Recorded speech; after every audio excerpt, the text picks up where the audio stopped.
Welcome, dear viewers. Take a deep breath and let go of all your worries as you embrace this moment of tranquility.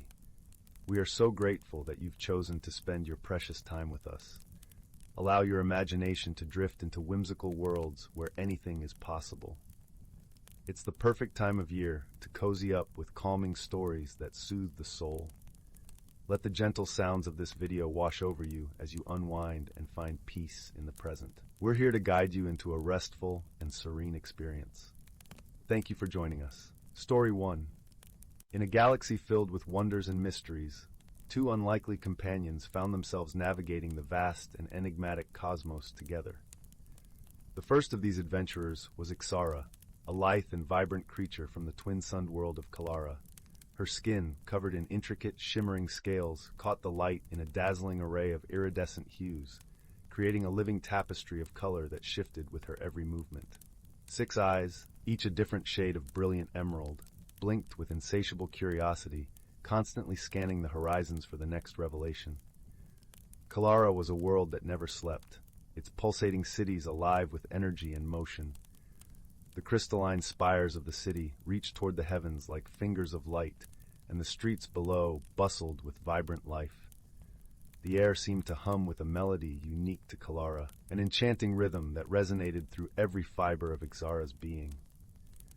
She often recalled the scent of blooming starflowers that filled the night air with their sweet, intoxicating aroma, and the taste of the fizzy, citrus-like nectar that was a staple at every market stall. Her childhood was filled with endless exploration, her scales reflecting the myriad colors of the bustling markets, where she often watched travelers from distant worlds, dreaming of joining their ranks one day. Meanwhile, Gorin, her hulking companion, hailed from the icy planet of Zyrion. His thick, lustrous pelt was a testament to his resilience against the harsh tundras he called home. Each step of his sturdy frame resonated with the earth beneath him, a grounding presence that mirrored the steadfast nature of his soul. Yet beneath the layers of fur and muscle lay a heart stirred by the yearning for exploration, a desire to uncover the secrets woven into the fabric of the universe. Zyrion was a realm of stark beauty, where the northern lights painted the sky in ribbons of ethereal colors, dancing across the endless expanse of snow and ice. Gorin often spoke of the tranquility of his world, where silence reigned supreme, broken only by the whisper of the wind against the frozen landscape. This serene solitude had honed his patience, a trait that served him well in their travels.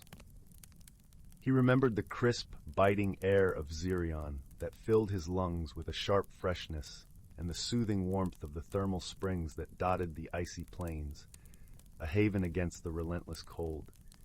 His upbringing among the elders of his village, who taught him the art of storytelling, instilled in him a deep respect for history and the wisdom of ages past. Their paths crossed on a remote outpost, a bustling hub of activity perched on the edge of known space. It was a place where travelers from every corner of the galaxy converged, bringing with them fragments of their worlds, a cacophony of languages, scents, and colors that was both overwhelming and intoxicating. The outpost was a kaleidoscope of cultures, with vendors selling delicacies that wafted exotic aromas into the air, and performers showcasing alien art forms that mesmerized onlookers. Amidst this vibrant chaos, a chance encounter between Ixara and Gorin led to a series of misunderstandings. Ixara's animated gestures and rapid-fire speech were a whirlwind of energy that initially bewildered Gorin, whose deep rumbles and deliberate movements seemed almost lethargic in comparison. Yet, as they navigated the chaotic marketplace, their paths crossed again and again, as if the universe itself conspired to unite them. But fate had its own plans, and soon they found themselves embroiled in a daring escape from a band of renegade smugglers. Ixara's agility and quick thinking proved invaluable as they navigated through the labyrinthine corridors of the outpost, the metallic walls echoing with the pounding of their pursuers' footsteps. With a flick of her tail, she unlocked doors and activated hidden passages, her nimble fingers dancing across the control panels with practiced ease. Meanwhile, Gorin's brute strength allowed them to overcome seemingly insurmountable obstacles, his powerful limbs crashing through barriers that dared to impede their escape.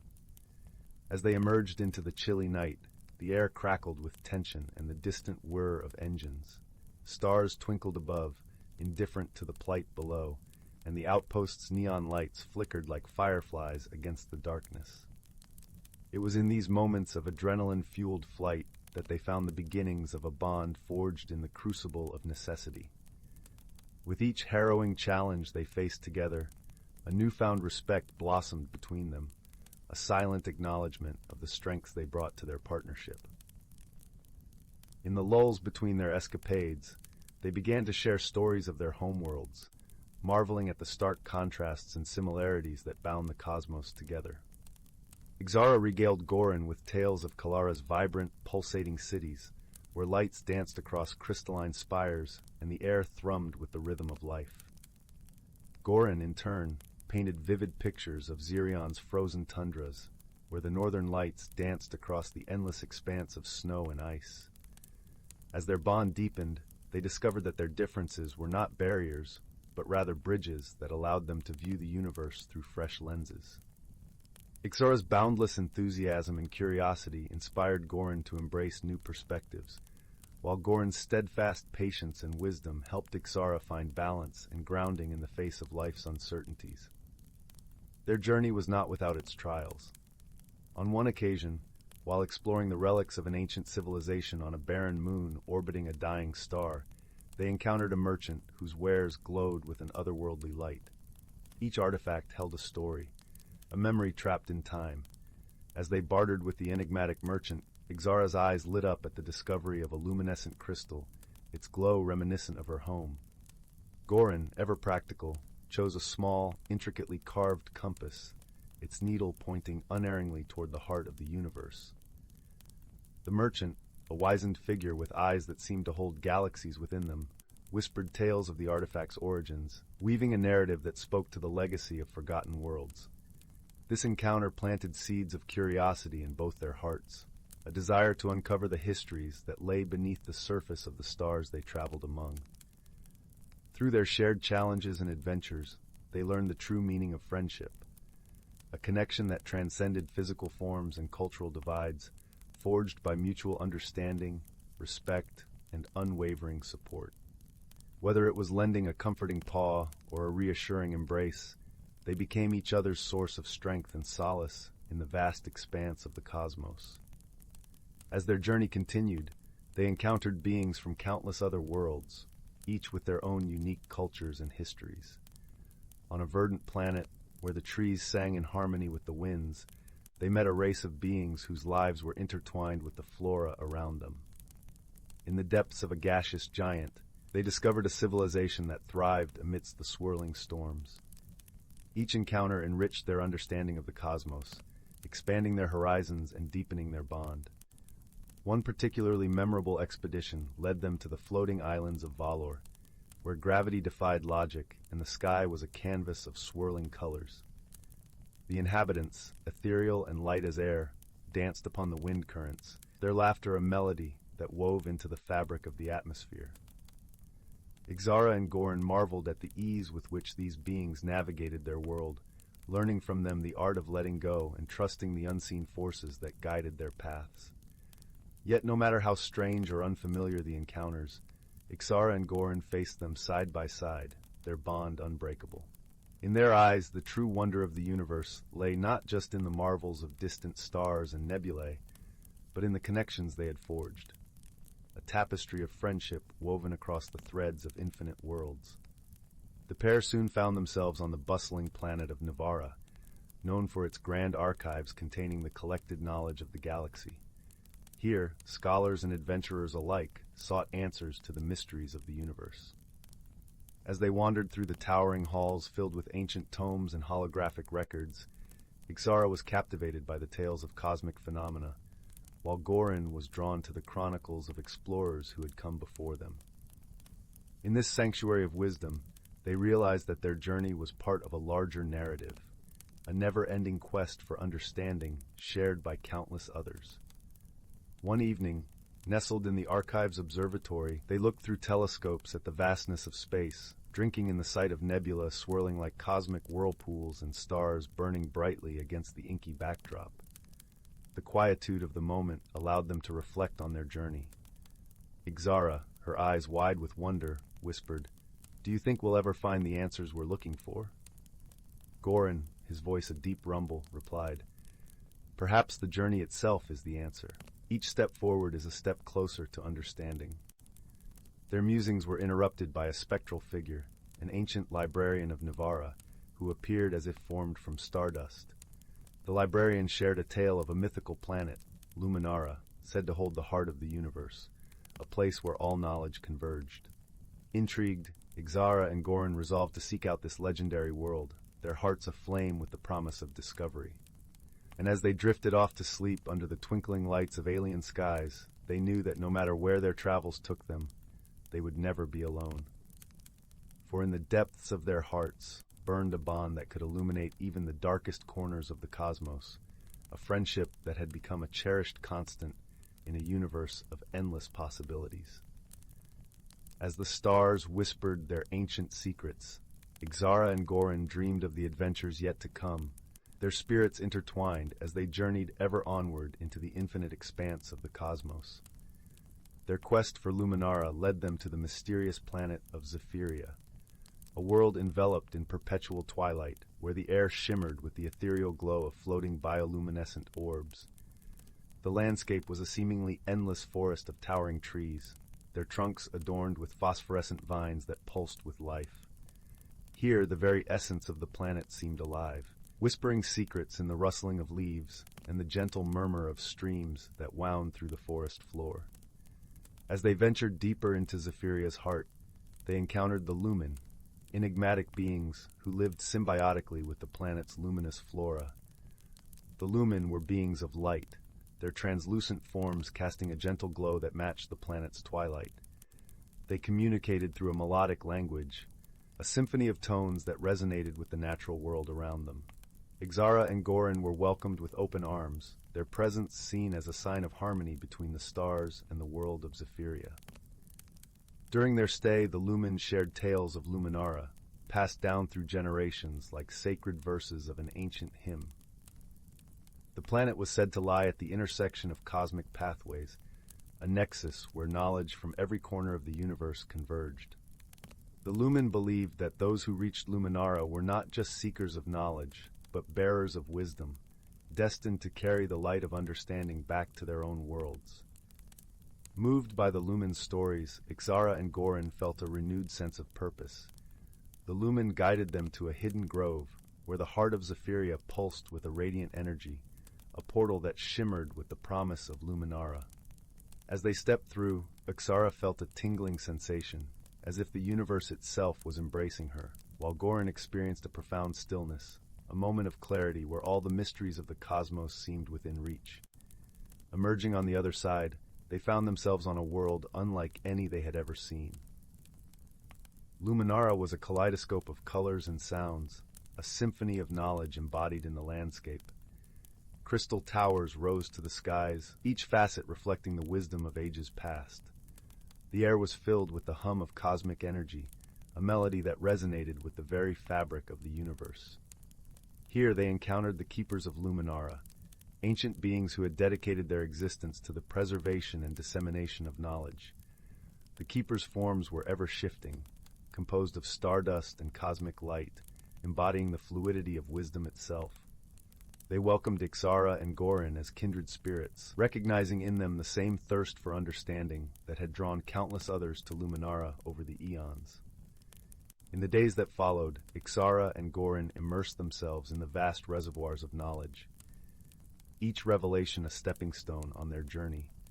They delved into the mysteries of the cosmos, uncovering truths that transcended time and space. Yet amidst the grandeur of Luminara, they realized that the greatest revelation was not found in the depths of the archives, but in the bond they shared.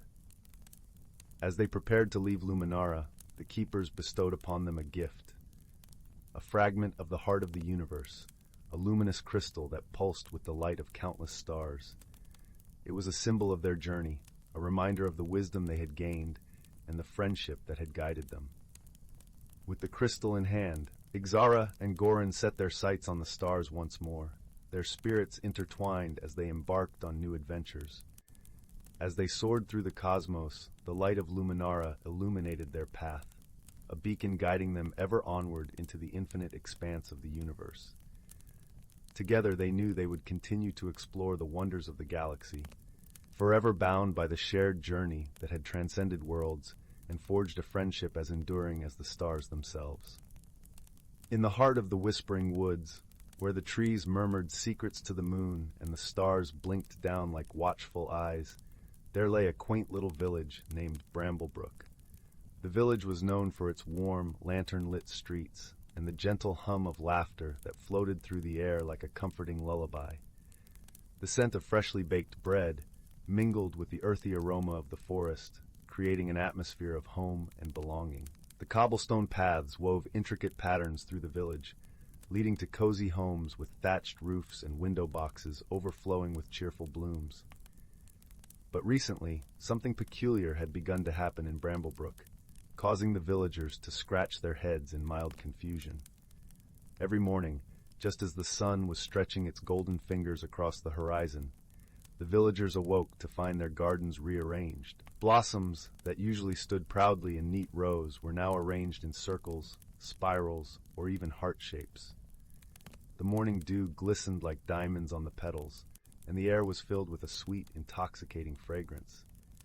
At first, it seemed like a delightful quirk of nature, a whimsical touch to their everyday lives. But as the days turned into weeks and the garden designs grew more intricate, whispers of a mystery began to dance through the village. In the heart of the village stood a cozy cottage, draped in ivy and surrounded by a picket fence adorned with climbing roses. Here lived a curious young girl named Meera, known for her keen eye and gentle heart. Her hair, the color of chestnuts, was often adorned with wildflowers she collected during her daily explorations. Meera had a way of noticing things others might overlook, like the way the morning dew clung to the petals of a rose, or the subtle shift in the wind's direction.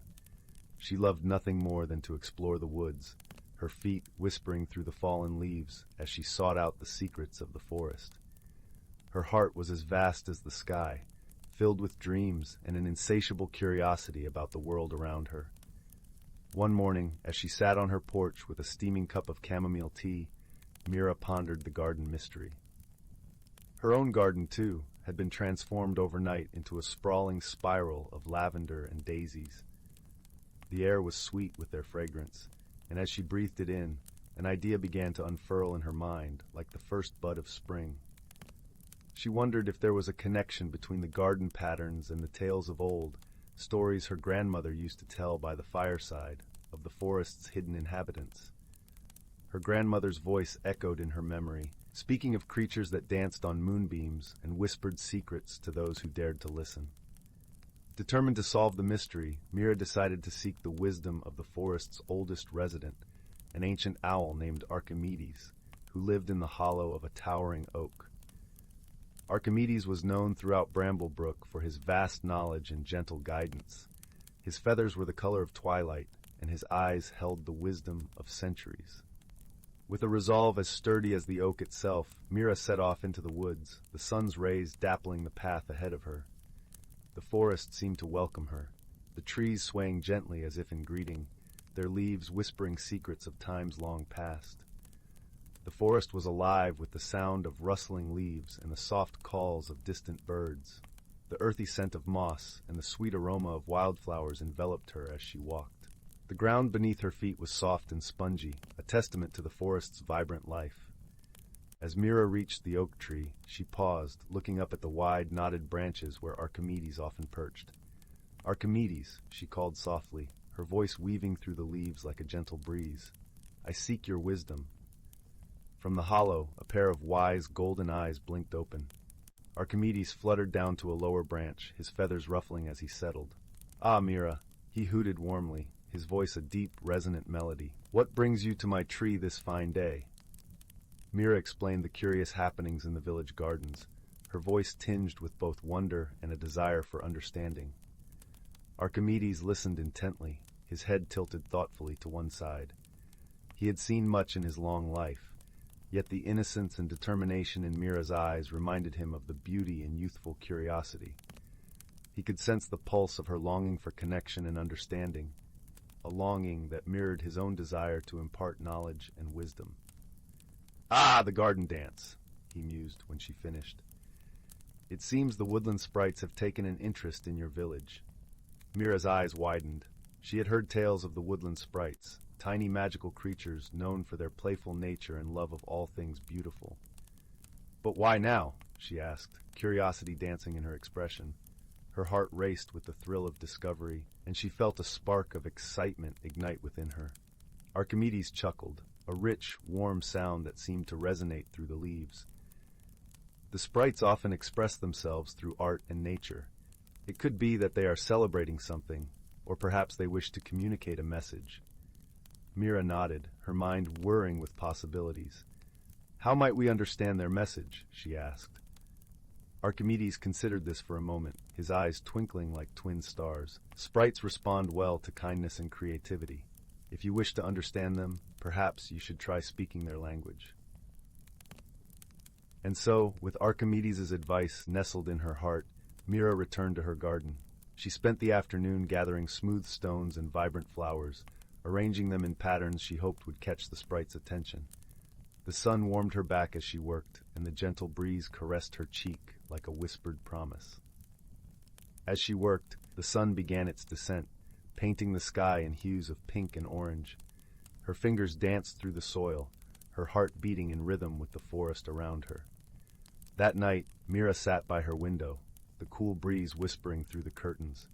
Moonlight spilled across her floor, and she watched as shadows danced over her carefully crafted designs. Slowly, her eyes grew heavy, and she drifted into a peaceful slumber. Her dreams were filled with visions of the forest, of sprites dancing in the moonlight, their laughter echoing like a distant melody. When morning arrived, Meera woke to a sight that filled her with awe. Her garden was alive with colors, the flowers she had arranged now woven into a breathtaking tapestry of blooms. In the very center, crafted from petals and dew, was a delicate symbol, a star, the universal emblem of guidance and unity. The morning sun cast a golden glow over the scene, and Meera felt a profound sense of peace and understanding. With a smile that warmed her from within, Meera understood. The sprites were inviting the villagers to come together, to celebrate the beauty of their community and the harmony of nature. With this newfound understanding, she knew just what to do. Meera called upon her neighbors, sharing the tale of the sprites and their enchanting message. Together, the villagers decided to host a festival of unity, a celebration of the bonds that held them together and the magic that danced through their lives. The village buzzed with excitement, and Meera felt a sense of purpose that filled her with joy. As the preparations for the festival began, Meera observed how the village transformed. The streets were adorned with colorful banners, fluttering in the gentle breeze, each one hand-painted with depictions of the forest and its mystical creatures. Children skipped along, their laughter ringing like chimes, while the elders shared stories of old, their voices weaving a rich tapestry of history and lore. The village seemed to pulse with life, the air alive with anticipation and the promise of new beginnings. Meera found herself frequently revisiting Archimedes, seeking his guidance as she planned the festival. The wise owl would often regale her with tales of past festivals held by creatures of the forest, where animals and sprites danced under the moonlight, celebrating the cycles of the earth and the unity of all living things. His stories filled her with wonder and inspiration, and she felt a deep connection to the forest and its inhabitants. On the eve of the festival, as lanterns began to glow like stars descended upon the village, Meera felt a flutter of anticipation. She visited her grandmother, a woman whose wisdom was woven into every wrinkle on her face, and whose eyes sparkled with stories untold.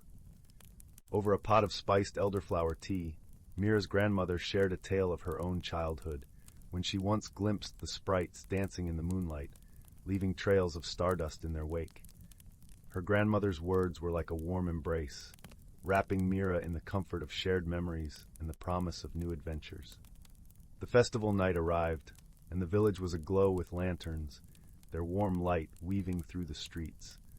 Laughter and music filled the air as the villagers gathered to share stories, food, and friendship. The scent of roasted chestnuts and spiced cider mingled with the crisp night air, creating an intoxicating symphony of aromas. And amidst the merriment, Meera caught a glimpse of tiny, shimmering figures flitting through the gardens, their laughter a soft, silvery chime. At the heart of the celebration, Meera stood with her neighbors, watching as the villagers performed a dance of gratitude and unity. The music swirled around them like a gentle wind, carrying their hopes and dreams into the night sky. Meera felt the rhythm in her bones, the beat echoing the heartbeat of the forest itself. Her heart swelled with pride and joy, and she knew that this moment would be cherished forever. As the dance ended, Meera felt a gentle tug at her sleeve. She turned to see a young sprite hovering nearby, its wings shimmering in the lantern light. It gestured for her to follow, leading her to the edge of the village where the forest stood dark and inviting. There, under the canopy of stars, the sprite offered her a tiny, glowing seed, a gift of gratitude from the sprites.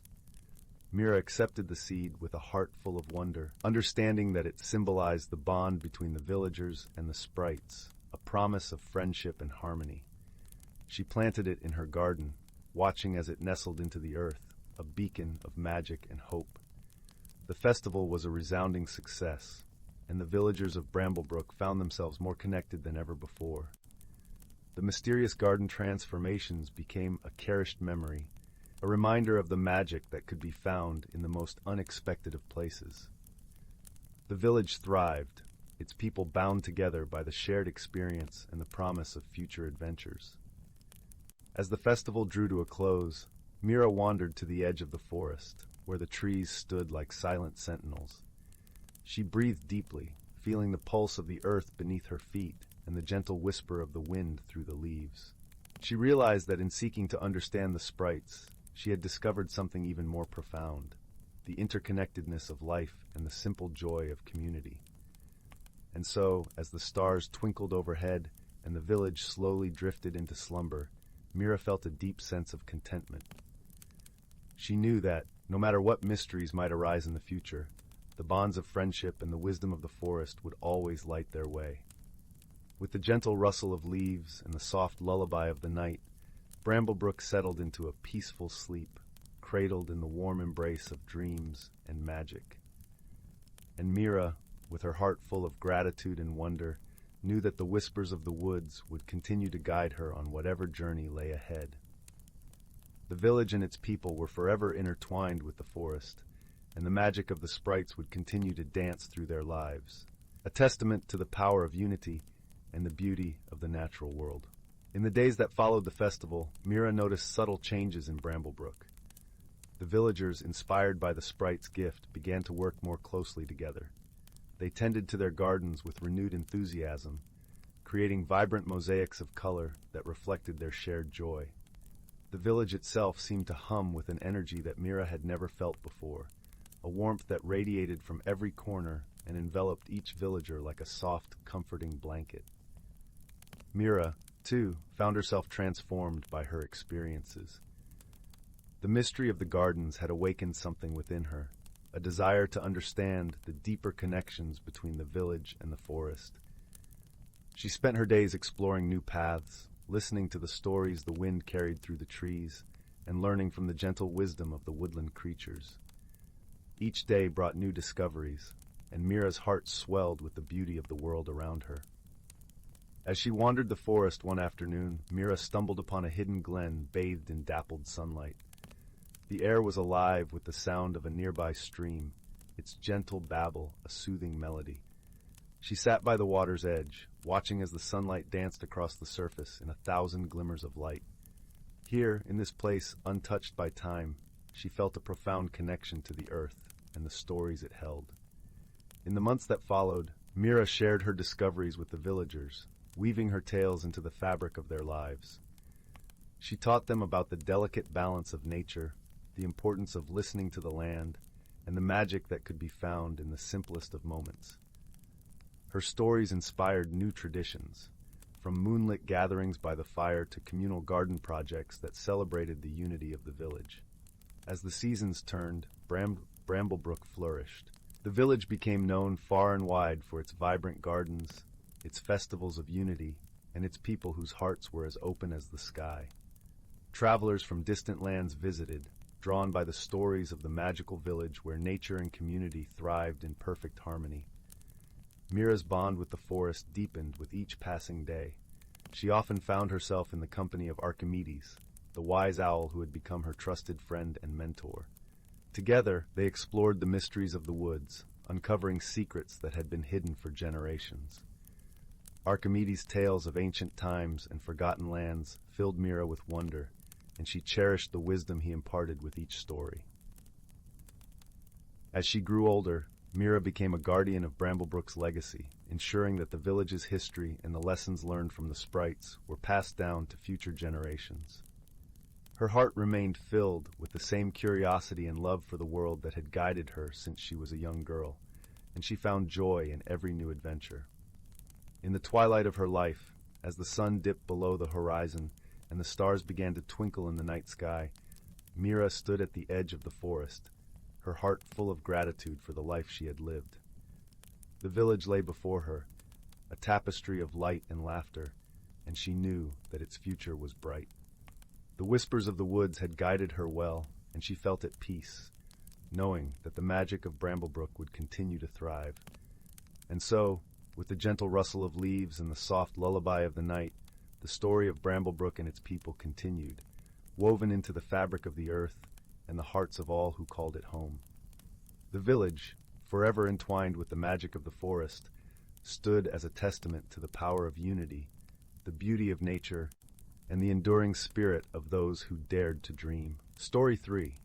In the heart of an ancient forest, where the whispering leaves sang tales older than time itself, there thrived a community of creatures who lived lives hidden from the eyes of those who walked on two legs. This forest, known to the few who spoke its name as Silven Wood, was a place where the magic of nature was as palpable as the cool, misty air that drifted among the towering trees. Each tree, with its gnarled roots and towering trunks, seemed to hold secrets of epochs past. The forest was a tapestry of greens and browns, where sunlight filtered through the canopy in gentle beams, dappling the forest floor with spots of light that danced with the slightest breeze. The air was rich with the scent of pine and earth, a grounding aroma that spoke of life deeply rooted in the soil. It was a symphony of sounds, the rustle of leaves as the wind whispered secrets, the distant murmur of a bubbling brook, and the soft rhythmic chirping of crickets that heralded the coming dusk. In this enchanted place, every creature played a part in maintaining the delicate balance of the ecosystem. At the heart of this community was a wise old owl named Goryn. His feathers, a soft gray flecked with white, blended seamlessly with the bark of the ancient oak in which he made his home. Goryn had seen countless seasons come and go, each bringing its own magic and lessons. His eyes, a deep amber, held the wisdom of centuries, and his voice carried the gentle authority of one who had lived through many stories. Goryn's perch offered a panoramic view of Silven Wood, where every sunrise painted the sky in hues of lavender and gold, and every sunset cloaked the forest in a warm amber glow. He often watched the interplay of light and shadow, contemplating the stories etched into the very fabric of the forest. The forest was not merely a backdrop to Goryn's life, but a living, breathing entity, its soul intertwined with the creatures who called it home. As the leaves began to turn golden and the crisp air of autumn settled over the forest, Goryn decided it was time to share a story with the younger creatures. They gathered at the base of his oak tree, their eyes wide with anticipation. There were squirrels with bushy tails, rabbits with soft, twitching noses, and even a timid deer who stepped lightly on the carpet of fallen leaves. The deer, named Lyla, had eyes that glimmered like droplets of morning dew, reflecting the wonder she felt in Goryn's presence. Lyra had always been drawn to the stories of the forest, her heart resonating with the tales of courage and unity. "Listen carefully, my young friends," Goryn began, his voice a soothing melody that rode the gentle breeze. "Long ago, when the world was still new, the seasons were born from the dance of the elements. Spring was a time of renewal, when the earth awoke from its slumber, and life burst forth in a riot of colors and sounds. Summer brought warmth and abundance, days stretching long under the golden sun. Autumn, with its crisp air, painted the world in hues of amber and scarlet, while winter wrapped the forest in a quiet white blanket, a time for rest and reflection. The creatures listened, enraptured, as Orin wove his tale. But there was a time, he continued, when the balance was threatened. It was said that the spirit of the storm, a powerful entity who governed the wild weather, grew restless. The storms became fierce, the winds howled with anger, and the rains fell in torrents, threatening to wash away the harmony of our home. Pip, a squirrel with eyes as bright as acorns, piped up. "What happened next, Orin? How did the forest survive?" Orin chuckled softly, a sound like the rustling of leaves. "Ah, Pip, patience. You see, the creatures of the forest knew they must act together. It was not strength or speed that would save them, but wisdom and unity. They sought out the counsel of the eldest tree, the great elderwood, whose roots reached deep into the earth and branches touched the sky. The great elderwood was a venerable tree, its trunk thick and gnarled, covered in moss that glowed with an otherworldly light. It stood at the center of the forest, a living testament to the enduring power of nature. The creatures gathered beneath its vast canopy, their hearts united in purpose. The answer, the great elderwood told them in a voice like the rumble of distant thunder, lies in understanding and harmony. Each of you, whether you scurry through the leaves or soar above the treetops, has a role to play in the cycle of seasons. Balance is the key." Orin paused, letting the weight of the elderwood's words settle over his audience. "And so," he continued, "the creatures devised a plan. The birds, with their songs, would calm the wild winds. The rabbits and hedgehogs would dig channels to guide the water safely through the forest. The deer would carry messages far and wide, ensuring every creature knew their part." As Orin spoke, the younger creatures could almost see it, the birds lifting into the sky, their melodies weaving a tapestry of peace in the storm-tossed air. The rabbits and hedgehogs working diligently, turning the earth to protect their home. The deer, graceful and swift, spreading the message of hope and unity. In time, Orin said, his voice filled with warmth, the spirit of the storm was soothed by the harmony it witnessed. The rains softened, the winds gentled, and a rainbow arched across the sky. An emblem of peace returned. The young creatures sighed with relief, their imaginations still caught up in the story. Orin smiled down at them, his heart full of affection for these little ones who would one day carry the wisdom of the forest forward. "Remember, dear friends," Orin concluded, "the world is a symphony, and we are all players in its orchestra. When we act with kindness and understanding, we can overcome any storm." As the sun dipped below the horizon, casting the forest in a gentle twilight, the creatures began to disperse, their hearts light and their spirits uplifted. The air grew cooler, carrying with it the promise of winter's quietude. Lyra, the timid deer, lingered for a moment, a question in her eyes. "Orin," she asked softly, "do you think the spirit of the storm will ever return?" Orin considered her question, the wisdom of ages reflected in his gaze. "The spirit may return, dear Lyra," he replied, "for storms are a part of life. But remember, each storm teaches us something new. With every challenge we grow stronger and wiser, and we will face them together." Reassured, Lyra nodded and bounded away, her heart buoyed by Orin's words. As Lyra disappeared into the shadows, Orin stayed awake longer than usual, watching the stars as they began to glimmer like tiny, distant fires. His thoughts wandered to another time, one not too distant from the present, when a young Orin himself had faced the spirit of the storm. He remembered the night spent in conversation with the great elderwood, seeking guidance and finding courage he didn't know he possessed. These memories brought a gentle smile to Orin's beak. He recalled how, in his youth, he had carried messages between the creatures of the forest, much like the deer now did. The experience had taught him the value of communication, of bridging the gaps between different creatures who, despite their differences, shared the same home. Orin shuffled his feathers, settling more comfortably against the rough bark of his tree, as the chill of the night air brushed through his plumage. He remembered the sound of the storm, how it had roared like a beast, and the way the forest had seemed to tremble under its fury. But in those moments of fear, Orin had found solidarity among his fellow creatures, the realization that together they could withstand anything. As the moon climbed higher, casting silver tendrils of light through the branches, Orin's thoughts drifted to the great elderwood. He recalled how the ancient tree had taught him that wisdom was not just about knowledge, but about listening, to the earth, to the winds, and to one another. The Elderwood had been right. It was this listening that had allowed Orin to understand the spirit of the storm, to recognize that even the wildest tempests had their place in the great cycle of nature. With these reflections, Orin's heart swelled with a sense of peace. He knew that while the future held uncertainties, the strength of the forest and its creatures would always prevail.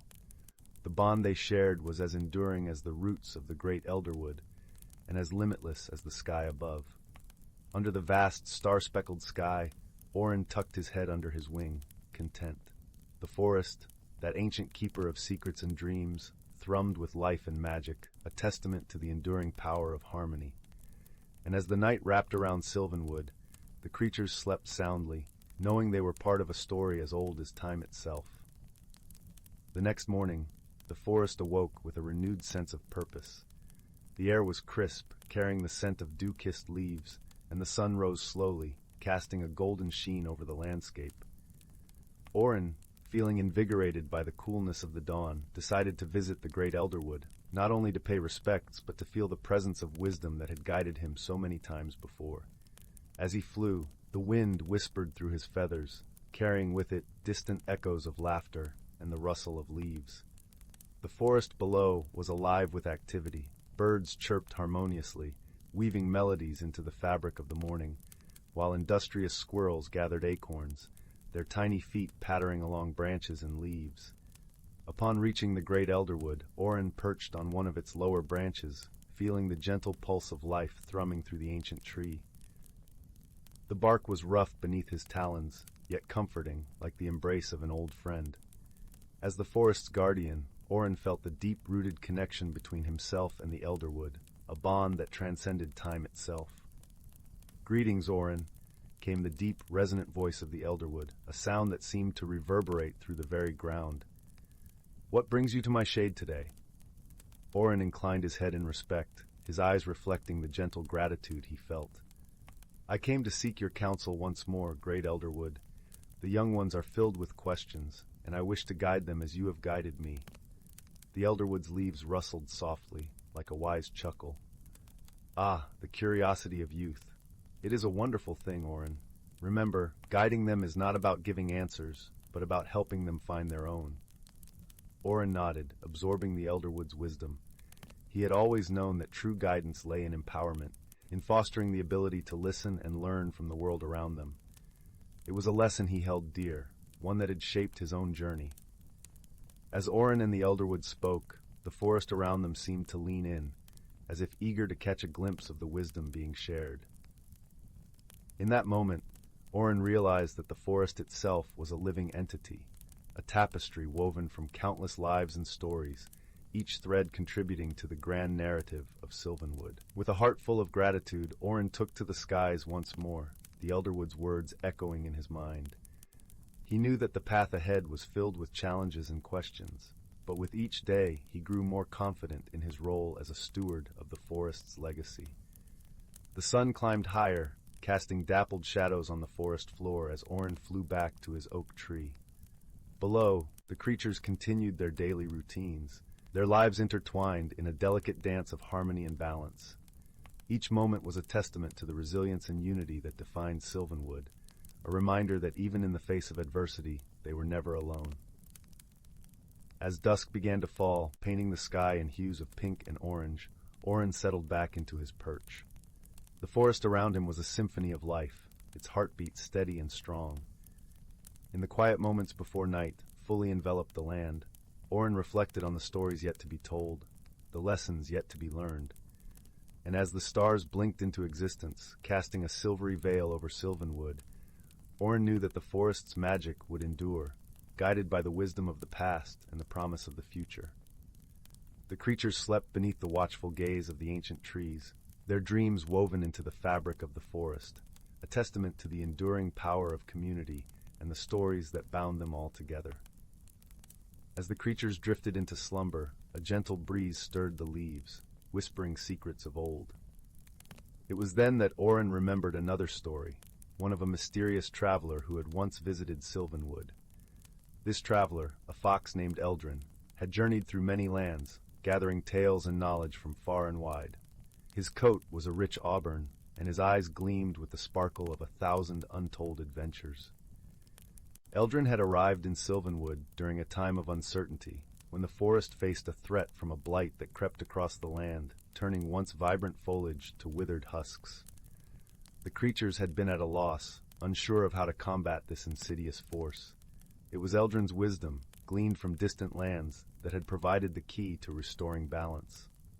Orin recalled how Eldrin had shared stories of ancient herbs and remedies, of rituals performed under the light of the moon, drawing upon the healing energies of nature itself. Together, Orin and Eldrin had guided the creatures in a ceremony, a harmonious blend of song and dance that called upon the forest's innate magic to heal itself. The memory of that night was vivid in Orin's mind, the moon casting a silvery glow over the gathered creatures, their voices rising in unison, a chorus that resonated through the trees. The blight had receded, driven back by the unity and determination of Silven Wood's inhabitants, and Eldrin had become a cherished friend, a reminder of the power of shared knowledge and collaboration. As Orin reminisced, he realized that the lessons from Eldrin's visit were as relevant today as they had been then. The importance of learning from one another, of embracing the wisdom of different perspectives, was a cornerstone of the forest's resilience. With this renewed understanding, Orin resolved to share Eldrin's story with the young ones, to inspire them with tales of courage and cooperation from beyond their familiar boundaries. He knew that the future of Silven Wood depended not just on preserving its traditions, but on welcoming new ideas and experiences that could enrich their community. As the night deepened and the forest settled into a tranquil hush, Orin felt a profound sense of gratitude for the tapestry of lives that wove Silven Wood together. Each thread, whether ancient or new, was vital to the vibrant mosaic of their world. And so, under the watchful eyes of the stars and the gentle embrace of the moonlight, Orin drifted into dreams of past adventures and future stories, his heart a beacon of hope and unity for all who called Silven Wood home.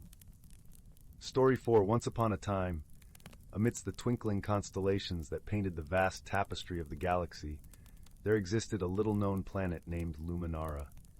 Its skies glowed with ethereal light, as if the heavens themselves had woven a blanket of luminescent silk, and the air carried the gentle fragrance of phosphorescent blooms that opened only under the moon's tender gaze. The blossoms, with petals like shimmering glass, released a perfume so delicate it seemed to linger on the edge of perception, a whisper of sweetness that danced with the breeze. The landscape was a riot of colors, with every leaf and petal seeming to pulse with a life of its own, casting a soft, otherworldly glow upon the tranquil terrain. The gentle breeze that swept through the meadows brought with it a symphony of rustling leaves, each note a whisper from the cosmos, creating an ever-present harmony that serenaded the inhabitants of this celestial paradise. On Luminara, there lived a curious creature named Nara, a being of shimmering light whose very presence seemed to hum with the heartbeat of the universe. Her eyes, like liquid starlight, held the dreams of galaxies, and her heart, as warm as the sun, radiated an aura of kindness and wonder. Nara was a creature of boundless curiosity and gentle spirit, always seeking to understand the mysteries of her world and the universe beyond. Her laughter, a gentle tinkling like the soft ringing of distant bells, had a way of enchanting those who heard it, casting an irresistible charm that spoke of innocence and wisdom intertwined. Nara spent her days exploring the luminous forests, her footsteps creating ripples of light on the forest floor, and singing to the iridescent fish that danced beneath the crystal-clear rivers like living jewels. Her voice, a soft melody, harmonized with the wind, which whispered secrets from distant stars. Her world was one of peace and gentle rhythms, where time seemed to weave its own lullaby, and the passage of day into night was marked by the slow unfolding of celestial blossoms. As the sun dipped below the horizon each evening, the entire planet seemed to hold its breath, bathing in the soft glow of twilight before the stars emerged to adorn the sky. Yet, despite the beauty that surrounded her, Nara often found herself gazing up at the stars, her heart swelling with a longing that she could not quite name. She would wonder about the lives that thrived beyond her serene planet, her mind painting vivid pictures of distant worlds and their inhabitants. She imagined their struggles and joys, their hopes and dreams, and felt a kinship with them, despite the vast distances that separated them. It was a yearning for connection that pulsed through her, a desire to reach out and touch the souls that lay beyond the shimmering veil of her world. One day, as Nara wandered deeper into the luminescent forests, she stumbled upon an ancient ruin, its stones covered in glowing moss and vines that whispered the echoes of a forgotten time. The air within the ruins was cool and heavy with history, each breath a journey through time. Intrigued, she traced her fingers along the intricate carvings that adorned the walls, their patterns swirling like constellations frozen in stone. Each symbol seemed to pulse with the energy of the past, a silent testament to the wisdom of the ancients who once walked these lands. As she explored, she found a small chamber at the heart of the ruin, where a pool of crystal-clear water lay undisturbed, its surface reflecting the dance of lights from above. Sitting by the pool, Nara felt a deep connection to her ancestors, as if their wisdom resonated through the ages, guiding her in her quest for understanding. While Nara pondered the mysteries of the ruins, her thoughts drifted to the stories of the ancient sages, who were said to have bridged worlds with their wisdom and insight. She imagined them standing where she sat, their eyes searching the stars for answers, much like her own. This vision stirred within her a determination to uncover more about her world's past, a burgeoning sense of purpose that resonated with her longing for connection. Meanwhile, far across the galaxy on a planet named Vorthios, a young engineer named Kale was hard at work. Vorthios was a world of innovation and metallic brilliance, where the skies were often streaked with the trails of interstellar ships and the air hummed with the sound of technological wonders. The landscape was a complex mosaic of towering structures and sprawling cities, their surfaces glinting under the ever-changing hue of artificial lights. In this world of ceaseless activity, Kale found himself both a part of and apart from the bustling life around him. The relentless march of progress, while exhilarating, often left Kale feeling isolated, yearning for something more profound than the mechanical symphony of his surroundings. Kale, with his keen mind and nimble fingers, could coax life out of machines with a simple touch, his hands moving with the precision of an artist sculpting his masterpiece. Yet amidst the whirring gears and glowing screens, Kale yearned for a connection that went beyond the mechanical hum of his world. His heart, though captivated by the wonders he could create, sought the warmth of understanding and companionship that machines could not provide. His nights were often spent gazing at the stars, much like Nara, dreaming of a world where technology and nature danced in harmony, a world where he could find the connection he so deeply craved. Kale's apartment, a small yet efficient space, was filled with models of stars and planets, each meticulously crafted and suspended from the ceiling like a miniature universe. It was his sanctuary, where he could nurture his dreams of discovery and connection. The walls were lined with sketches of far-off worlds, their landscapes a blend of imagination and longing. Here, amidst the clutter of his inventions and dreams, Kale found solace and inspiration. One fateful day, as Nara watched the stars flicker like fireflies, she glimpsed a peculiar sight, a small spacecraft tumbling through the sky, its trajectory uncertain. It was Kale's ship, caught in the grip of a cosmic storm that had hurled him off course, sending him spiraling toward Luminara's gentle embrace. The storm was a swirling tempest of colors, its energy crackling through the void, a fierce dance of cosmic forces that had left Kale's ship battered and adrift. The ship's hull shone with a metallic sheen, its surface etched with the scars of its turbulent journey, each mark a testament to the trials it had endured. With a crash that disturbed the tranquility of the forest, Kale's ship landed in a clearing, its once sleek form now crumpled like a fallen star. The impact sent a shower of luminescent petals swirling through the air, a momentary cascade of light that reflected the disruption of harmony. The forest, momentarily startled, quickly regained its serene composure, as if embracing the newcomer with gentle acceptance. Nara, her heart alight with curiosity and concern, approached the strange craft, her glow illuminating the wreckage with a soft radiance that seemed to soothe the very earth around her. Inside, Kale was shaken but unharmed. As he emerged, blinking in the soft radiance of Luminara, he was met with the sight of Nara, her form shimmering in the twilight like a dream made real. At first, they regarded each other with wary eyes, the language of their worlds a barrier they had yet to cross. Yet, in that silence, there was a shared understanding, a recognition of the longing that had brought them to this moment. It was as if the universe had conspired to bring them together, two souls seeking connection amidst the vastness of space. In the days that followed, their initial misunderstandings were many. Nara, in her efforts to help, would inadvertently disrupt Kale's attempts to repair his ship, her luminous touch causing circuits to flicker and spark like tiny fireworks. Kale, with his reliance on technology, struggled to understand the organic harmony of Nara's world, often misstepping in his interactions with the delicate ecosystem that seemed to breathe with a life of its own. The trees, with their glowing branches, seemed to watch him with a silent curiosity, as if assessing this stranger from a land of machines. Yet, as they spent time together, these moments of confusion slowly turned into opportunities for growth. Nara learned to adapt her touch, bringing not disruption but gentle illumination to Kale's work, her presence a guiding light in his efforts. In turn, Kale began to see the beauty in the organic symphony of Luminara, his engineering mind finding inspiration in the natural world around him, where every leaf sang a song of existence. He marveled at the way the plants communicated through a network of roots, sharing nutrients and knowledge in a way that mirrored the interconnectedness he had longed for in his own life.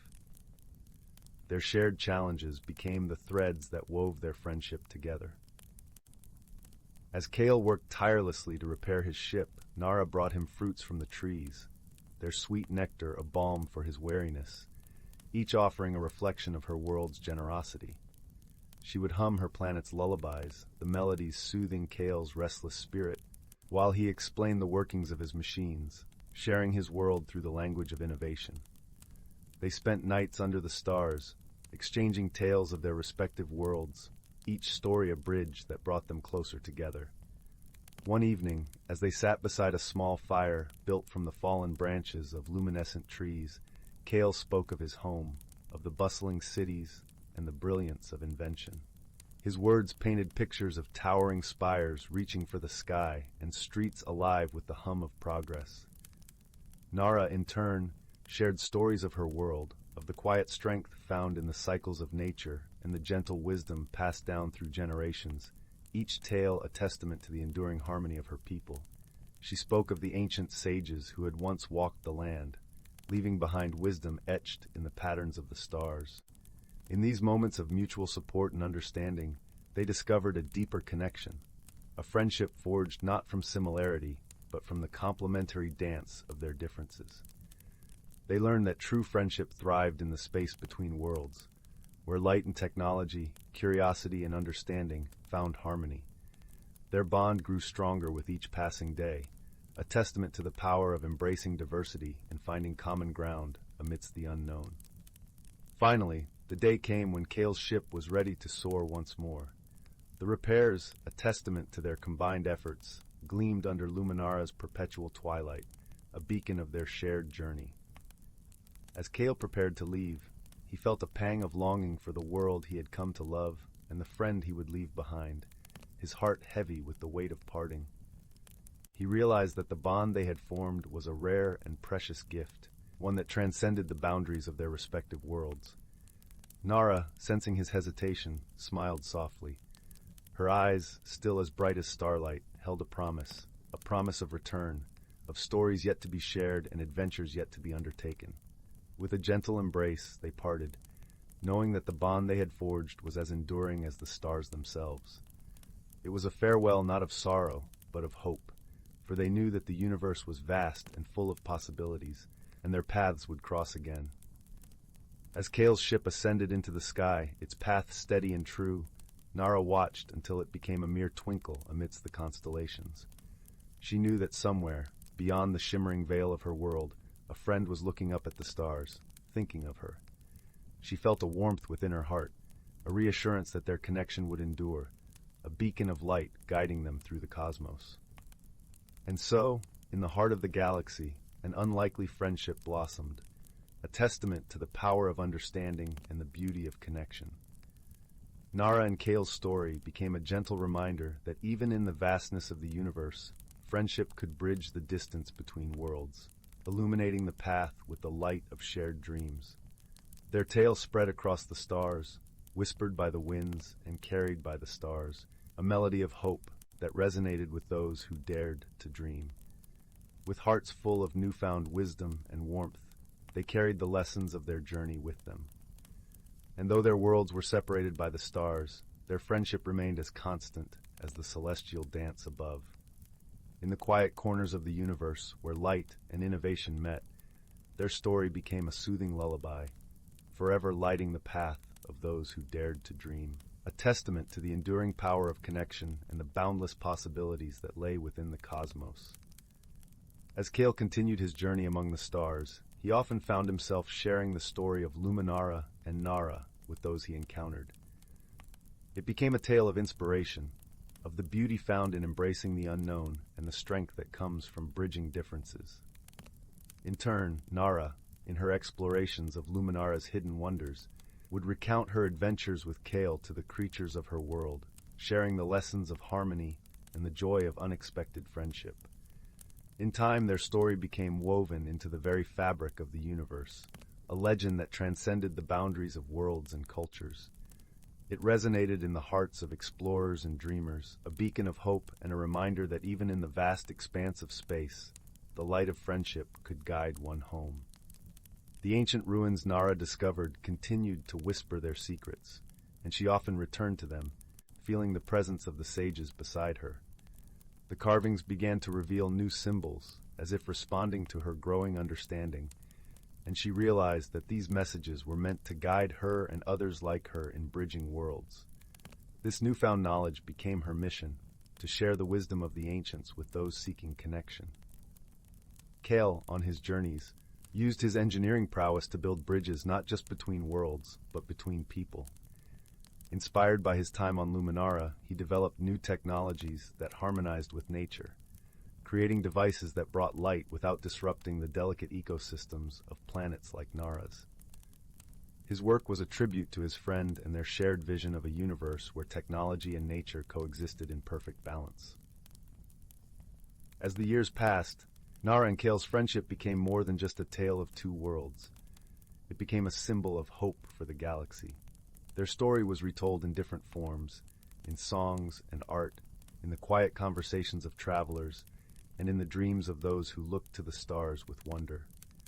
It became a guiding star for those who dared to step beyond their own horizons, a reminder that no matter how vast the universe, the bonds of friendship could light the way. In the end, Luminara and Vorthios were forever linked by the journey of Nara and Kale, their friendship a beacon that shone across the cosmos, a testament to the power of understanding and the beauty of connection in a universe filled with endless possibilities. Story 5. Once upon a time, in a small, serene village cradled by emerald hills and whispering woods, there lived a gentle soul named Finn. The village, a tapestry of cobbled streets and quaint cottages, lay nestled in a valley where the sun painted the sky with hues of gold and lavender at dawn. The air was often filled with the sweet scent of blooming flowers and the gentle hum of bees flitting from petal to petal, creating a symphony of life that resonated with the peace of the place. Finn was a boy of curious spirit, his heart woven as intricately as the patterns of the morning frost. With fiery auburn hair that danced in the wind like autumn leaves and eyes the color of storm-tossed seas, he was a figure of both tranquility and silent contemplation. His home was a quaint cottage with a thatched roof, lovingly adorned with climbing roses that bloomed in a riot of colors. The scent of lavender often mingled with the warm aroma of freshly baked bread wafting from the kitchen, where his mother, a kind-hearted woman with a perpetual smile, baked with love and care. Her laughter was like the tinkling of wind chimes, a melody that filled the home with warmth. She had a way of making everyone feel cherished, her touch gentle and comforting like a soft breeze on a summer's day. His father, a craftsman of great skill, carved intricate designs into wood, turning simple logs into works of art that spoke of ancient stories and dreams. His hands, weathered yet gentle, moved as if guided by unseen forces, each stroke of the chisel revealing a piece of the soul hidden within the wood. He often shared tales of the forest and its secrets, his voice rich and deep, like the earth itself was speaking through him. Finn would listen with rapt attention, his imagination painting pictures of the fantastical worlds his father described. Despite the peaceful village life, Finn carried a yearning within him, a restless flutter in his heart that whispered of mysteries yet to be discovered. He often wandered the meandering paths that wound through the woods, his mind crafting tales of hidden realms and secret adventures. One particular path, seldom trodden and overgrown with fragrant wildflowers, seemed to call to him with a voice only he could hear. On a particularly crisp morning, when the dew clung to the grass like tiny stars, Finn decided to follow the path deeper into the heart of the forest. The woods were alive with the soft rustle of leaves and the gentle chirping of birds greeting the new day. Sunlight filtered through the canopy, casting dappled patterns of light on the forest floor. The smell of earth and pine needles was a heady perfume, grounding him as he stepped further into the unknown. Each step took him further from the familiar and closer to the unknown. As he ventured deeper, the air grew cooler, and the light took on an ethereal quality, as if the forest itself held its breath in anticipation. Finn's heart quickened, not with fear, but with the thrill of discovery. It was then that he stumbled upon something extraordinary, a glade bathed in a soft, golden glow, unlike anything he had seen before. In the center of the glade stood a tree unlike any other. Its bark shimmered with hues of silver and gold, and its leaves were as translucent as the finest glass, catching the light and scattering it in a dazzling dance. The air around the tree felt charged, vibrating with an energy that sang to the very core of Finn's being, and nestled among its roots was a small, intricately carved box, seemingly forgotten by time. Finn approached it with reverence, his fingers tracing the delicate patterns etched into its surface, feeling the grooves and indentations as if they were telling him a story from long ago. The box was warm to the touch, and as Finn lifted the lid, he discovered it held a single, shimmering stone, a crystal of such clarity and brilliance that it seemed to capture the very essence of the sun. As he held it in his palm, a gentle warmth spread through his fingers, and a soft voice, like a melody carried by the wind, whispered in his mind. Guardianship, it said, is entrusted to the pure of heart. In the presence of truth and kindness, this stone shall reveal its gift. Finn's soul resonated with the words, and he understood, without knowing how, that this stone was a key to something wondrous. Tucking it safely into his pocket, he began the journey back to his village, the world around him feeling subtly different, as if the very air hummed with possibility. As the days turned to weeks, Finn discovered that the stone held a remarkable power. When he held it close and spoke from the heart, it illuminated the truth hidden within words and actions. It revealed the kindness in a stranger's gesture, the honesty in a friend's eyes, and even the hidden beauty in the simplest of things. It was a power that gave him an extraordinary insight into the world around him and strengthened the bonds of love and trust within his village. But with great power came responsibility, and Finn, wise beyond his years, understood the importance of using the stone's gift with care. He shared his secret only with those he trusted implicitly, his parents and his closest friend, a girl named Lyla, whose laughter was like the tinkling of bells and whose spirit was as free as the wind. Lyra was a girl of boundless imagination, her thoughts flitting like butterflies from one idea to the next. She saw the world through a lens of wonder, her amber eyes wide with curiosity and her heart open to all possibilities. Together with Finn, she explored the mysteries of their village, weaving tales of adventure and magic that made their days a tapestry of delight. One evening, as the sun dipped below the horizon and the sky blazed with the colors of a setting sun, Finn and Lyra sat by the edge of the forest, their feet dangling over the bank of a babbling brook. The water gurgled and laughed, a playful symphony that matched the joy in their hearts. The stone, its light gentle and warm, lay between them, a silent guardian of their friendship. Do you ever wonder, Lyra mused, her voice soft. If there are other stones out there with different powers, perhaps there's one that lets you speak to animals, or another that shows you the secrets of the stars. Finn smiled, the thought of such possibilities filling him with warmth. Maybe there are, he replied, his voice thoughtful. But I think this one chose us for a reason. It's teaching us to see the world as it truly is, to find the beauty and goodness in everything. Lyra nodded, her eyes reflecting the dying light of day. It's like a reminder that we're never alone, isn't it? That there's magic in the connections we make, in the love we share. Their conversation was interrupted by the soft rustle of leaves, and they turned to see a figure emerging from the shadows, a figure cloaked in mystery and wrapped in the scent of wildflowers and earth. It was an old woman, her hair a cascade of silver, her eyes deep and knowing, reminiscent of the ancient trees that surrounded them. "Forgive my intrusion," she said, her voice like the whisper of the wind, carrying the wisdom of ages. "I come only to offer guidance to two young souls who have found something precious." Finn and Lyra exchanged a glance, their curiosity piqued. The woman seemed to belong to the forest itself, her presence both comforting and intriguing. "The stone you hold," she continued, gesturing to the crystal between them, "is but one of many gifts of the earth. It chose you because your hearts are pure, and you have the courage to see beyond the surface of things. But remember, gifts such as these are meant to be shared, to bring light to those who dwell in shadow." Finn listened intently, the weight of her words settling in his heart like a gentle snowfall. "How can we share it?" he asked, his voice earnest. "What can we do?" The woman smiled, her eyes crinkling at the corners. "Simply by being who you are," she replied, "by living with kindness and truth, by offering your friendship and understanding to those in need. The stone is a guide, but it is your actions that will weave the true magic." With that, she turned and vanished into the forest, leaving behind a sense of peace and purpose that lingered in the air like the fragrance of blooming flowers. As the days passed, Finn and Lyra took the woman's words to heart. They became beacons of warmth and compassion in their village, their actions rippling outwards like the gentle waves of a pond.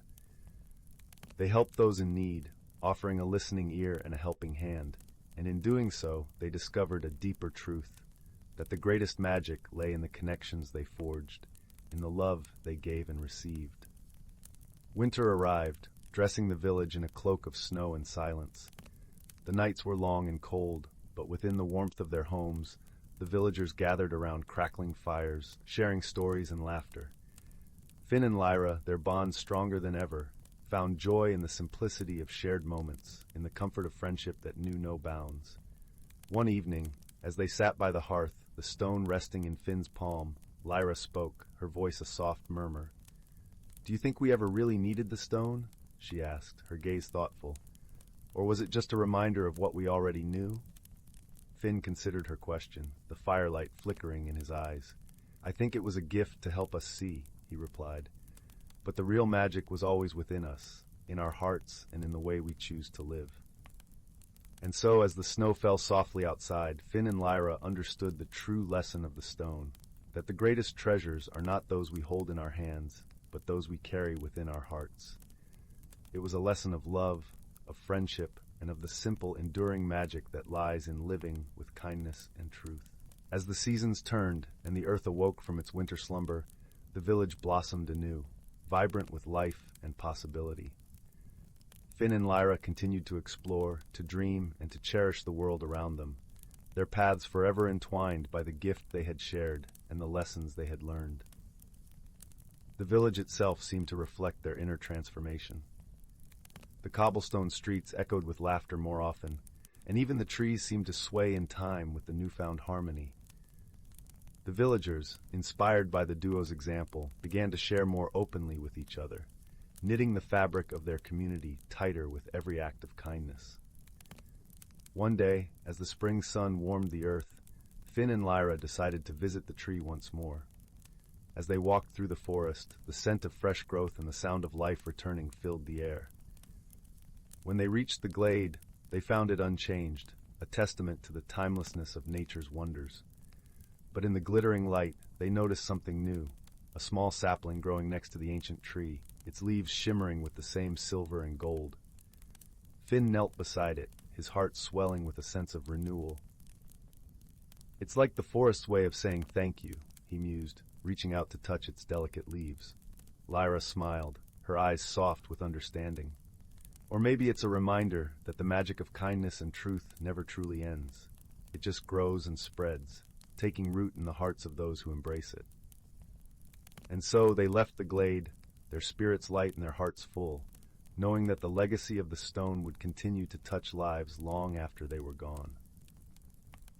In the heart of the forest, the tree of silver and gold stood tall, its leaves whispering secrets to the wind, a silent guardian of the magic that lay in the simple, beautiful truth of friendship, love, and the power of a kind heart. Beneath its branches, the earth remained soft and warm, as if cradling the memories of those who had come seeking wisdom and left with their hearts full of hope and wonder. Time passed, and the village continued to thrive under the watchful eyes of Finn and Lyra. The cobblestones, once cold and indifferent, now seemed to pulse with life, echoing the laughter and footsteps of those who walked them. The cottages, each unique and lovingly kept, became beacons of hospitality and warmth, their doors open to all who sought refuge or company. One autumn afternoon, as the leaves blazed with colors of fire and the air turned crisp with the promise of winter, the village held its annual harvest festival. The square was alive with vibrant stalls showcasing bountiful fruits and handmade crafts, and the air was filled with the mouth-watering aroma of spiced cider and roasted chestnuts. Finn and Lyra, now young adults, wandered through the festivities, their hearts intertwined with nostalgia and joy. As they strolled past a stall adorned with intricate wood carvings, Finn felt a familiar pang of inspiration. It was his father's handiwork, each piece a testament to the beauty hidden within nature's gifts. He ran his fingers over a carving of a phoenix, its wings outstretched as if ready to take flight. The wood felt cool and smooth, grounding him in the present, while evoking memories of evenings spent in his father's workshop, the air thick with sawdust and stories. "Your father's work always captures the spirit of the forest," Lyra remarked, her voice filled with admiration. "It's like each piece tells a story, waiting to be discovered." Finn nodded, his eyes meeting hers with a shared understanding. "And each story brings us closer to the heart of things," he replied, his voice soft with reverence. As the festival continued, a group of children gathered around a bonfire, their eyes wide with anticipation as an elder began to tell tales of old. Finn and Lyra joined them, the warmth of the fire enveloping them in a cocoon of comfort. The elder's voice, rich with the cadence of years past, wove stories of bravery and wisdom, of love and loss, each word a thread in the tapestry of the village's history. In that moment, Finn felt the stone's gentle warmth in his pocket, a reminder of the journey that had brought him here. He leaned closer to Lyra, his voice barely a whisper. "It's like every story we hear adds another layer to the magic around us," he said. "It connects us to those who came before and those who will follow." Lyra smiled, her eyes reflecting the flickering flames. "And it reminds us that we're all part of something greater," she replied. "Something that transcends time and space, grounded in the simple truth of who we are and how we choose to live." As the night deepened, the sky a canvas of stars, Finn and Lyra walked hand in hand through the village, their hearts full of gratitude and wonder. They paused by the edge of the forest, the trees whispering secrets only they could hear. The stone, a constant presence, pulsed softly in Finn's pocket, its light a beacon of hope and possibility. "Do you think the tree will still be there, long after we're gone?" Lyra asked, her voice tinged with curiosity and introspection. Finn considered her question, the moonlight casting a gentle glow on their faces. "I think it will," he replied, his voice steady and sure. "And perhaps new seekers will find it, guided by their own journeys of truth and kindness." Lyra leaned into him, her heart swelling with the knowledge that their legacy would endure, woven into the very fabric of the village and the forest that cradled it. Together, they stood in silence, the night's embrace a testament to the enduring power of love, friendship, and the magic that lay within each of them. And so, as the seasons continued their eternal dance, Finn and Lyra's story became part of the village's lore, a tale of discovery and transformation that inspired generations to come. The tree of silver and gold remained a silent witness to their journey, its leaves shimmering with the promise of new beginnings and the timeless truth that the greatest treasures are found not in possessions, but in the hearts and lives we touch. In the heart of the forest, beneath the ancient tree's watchful gaze, the earth whispered secrets of the past and the future, a symphony of life that celebrated the simple, enduring magic of a kind heart and a true friend. Years passed, and the village flourished under the watchful eyes of its inhabitants. Finn and Lyra grew older, their lives rich with experiences and stories that they shared with those around them. They had become the elders of the village, the keepers of its history and the custodians of its future.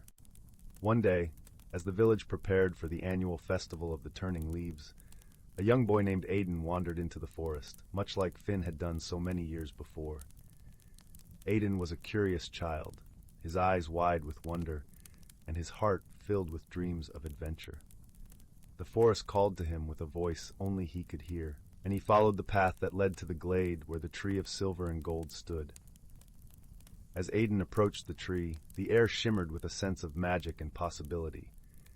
The leaves whispered a welcome, their voices mingling with the gentle rustle of the wind.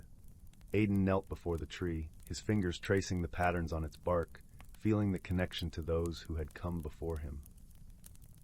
In that moment, he discovered a small, intricately carved box nestled among the roots of the tree. It was the same box that Finn had found all those years ago, and as Aiden lifted the lid, he found the crystal stone, its light as brilliant and clear as the day it was first discovered. The stone pulsed with warmth, and Aiden felt a sense of awe wash over him. He held it gently in his hands, the crystal's light reflecting in his eyes. A soft voice, like a melody carried by the wind, echoed in his mind. Guardianship is entrusted to the pure of heart. In the presence of truth and kindness, this stone shall reveal its gift. Aiden understood the significance of the stone, and he knew that it was his turn to carry the torch of kindness and truth. He tucked the stone safely into his pocket, his heart filled with a sense of purpose and wonder. When Aiden returned to the village, he sought out Finn and Lyra, eager to share his discovery with them. He found them sitting by the hearth, their faces illuminated by the warm glow of the fire. Aiden approached them with reverence, his voice filled with excitement as he recounted his journey and unveiled the stone. Finn and Lyra listened intently, their eyes shining with pride and understanding. They recognized the magic in Aiden's heart, and they knew that the legacy of the stone would continue through him. "You have been chosen, Aiden," Finn said, his voice steady and kind. "The stone is a guide, but it is your actions that will weave the true magic. Remember the lessons we've shared, and let them guide you as you embark on your own journey." Lyra smiled, her eyes filled with warmth and wisdom. "And know that you are never alone, Aiden," she added. "The magic of truth and kindness is within you, and it will light the way for those who follow." With their blessing, Aiden embraced his new role as a guardian of the stone and a keeper of the village's legacy. He carried the stone with him always, its light a constant reminder of the magic that lay within his heart.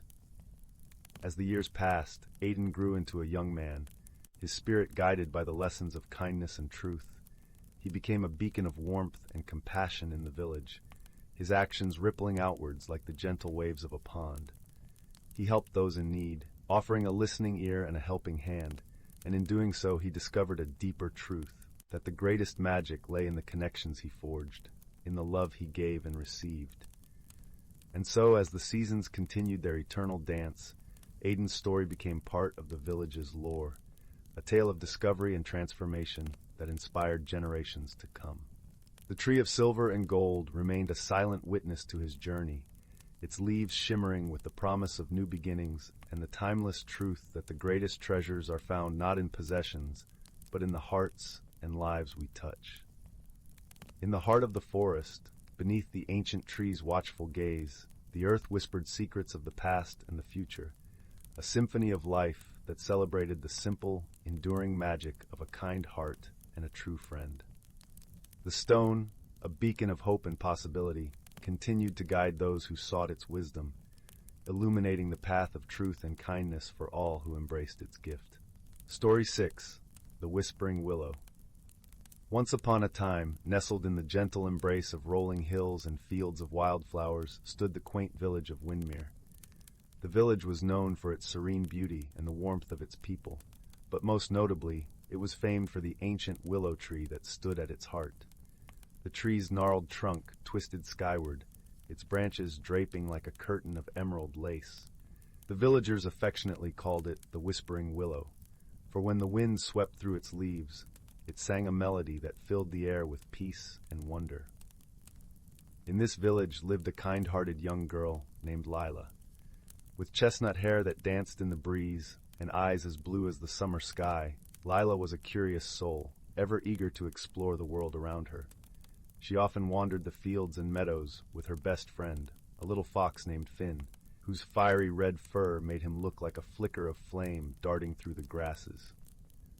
One lazy afternoon, as the golden sun dipped toward the horizon, Lyla and Finn sat beneath the Whispering Willow. They listened to its soothing song, with the village quieting into the hush of twilight. Lyla, resting her head against the willow's sturdy trunk, sighed contentedly. "I wish I could understand what the willow is saying," she mused aloud. To her astonishment, the tree shivered, and a flurry of leaves danced in the air. A soft, gentle voice, as comforting as a grandmother's embrace, whispered, "Perhaps you can, if you truly listen." Lyla sat bolt upright, her eyes wide with surprise. "Did you hear that, Finn?" she asked, but the fox was already chasing a butterfly, oblivious to the voice. "Yes, child," the voice continued. "I am the spirit of the Whispering Willow. Long have I watched over Windmere, and I sense that you have a heart open to wonder and wisdom." Lyla's heart fluttered with excitement. "What must I do to understand?" "Seek the hidden world within the forest," the willow replied. "There you will find a gift that will help you hear the whispers of nature and unveil the mysteries that lie beyond."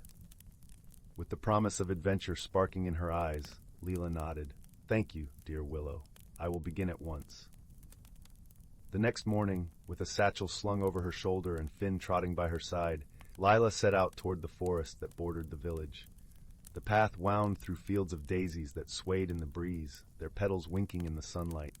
The forest loomed ahead, its canopy a tapestry of greens and golds, whispering secrets only it knew. As they entered the forest, Lyla felt a thrill of anticipation. The air was cooler here, filled with the earthy scent of moss and the sweet fragrance of pine. Birds flitted from branch to branch, their songs echoing like joyful bells. Lyla followed a narrow path, her heart guiding her deeper into the woodland's embrace. After walking for what felt like hours, they reached a clearing where a gentle brook babbled over smooth stones, its waters glistening like liquid silver. In the center of the clearing stood an ancient stone archway, entwined with ivy and bathed in dappled sunlight.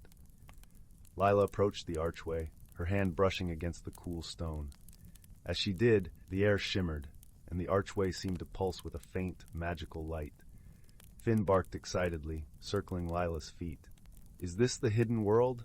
Lyla wondered aloud, her voice barely a whisper.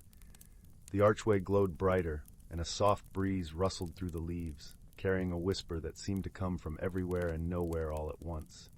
"Step through and discover what lies beyond," it beckoned. With a deep breath, Lyla stepped through the archway, Finn following close behind. As they crossed the threshold, a tingle of magic danced across her skin, and the air around them shimmered with ethereal light. On the other side, Lyla found herself in a world both familiar and fantastical. The forest was alive with colors more vibrant than she had ever seen, the trees towering like ancient guardians, their leaves glistening with dew that sparkled like diamonds. Flowers bloomed in every hue, their petals unfurling in a symphony of fragrances that filled the air with sweetness. Lyla marveled at the beauty around her, feeling as though she had stepped into a dream. "This place is magical," she breathed, her voice filled with awe. Finn nuzzled her hand, his eyes bright with excitement. Together, they wandered through this enchanted realm, guided by an unseen force that seemed to call to Lyla's very soul. As they walked, they encountered creatures unlike any they had seen before. A graceful doe with shimmering silver fur nodded a gentle greeting, while a family of rabbits with fur like spun gold hopped playfully around them. A chorus of birds with iridescent feathers sang a melody so pure it brought tears to Lyla's eyes. In the heart of this magical world stood a magnificent tree, even more grand than the whispering willow. Its trunk was as wide as a house, and its branches stretched toward the sky, draped with vines that glowed with an inner light. At the base of the tree lay a small chest, intricately carved with scenes of nature's beauty. Lyla approached it, her heart pounding with anticipation. As she knelt down and opened the chest, she found a delicate pendant nestled inside. It was shaped like a leaf, crafted from silver, with a tiny, shimmering gemstone at its center. "This must be the gift the willow spoke of," Lyla murmured, slipping the pendant around her neck. As soon as it rested against her skin, a warmth spread through her, and she felt a connection to the world around her, a connection deeper than she had ever known. With this newfound bond, Lyla could hear the whispers of the trees, the songs of the birds, and the gentle murmur of the brook. She understood the language of the forest, the stories woven into every leaf and stone. "Thank you," Lyla said to the ancient tree, her voice filled with gratitude. "I will use this gift wisely and share its wonder with others."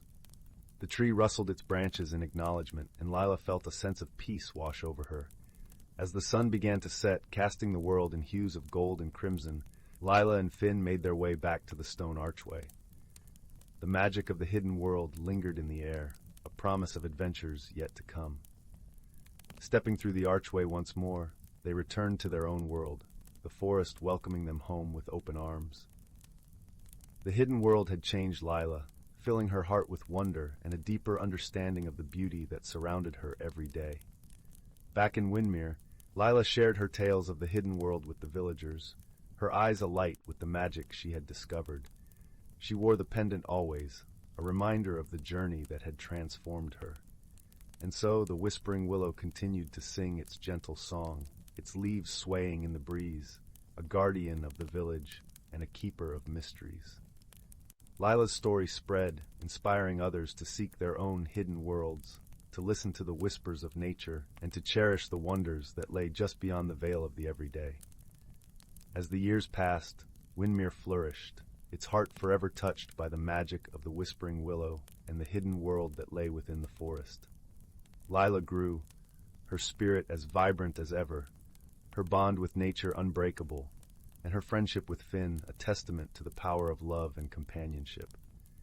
And so, under the watchful eyes of the stars and the gentle song of the willow, Windmere thrived, a haven of peace and wonder, where magic danced on the breeze and dreams took flight like the wings of 1,000 birds.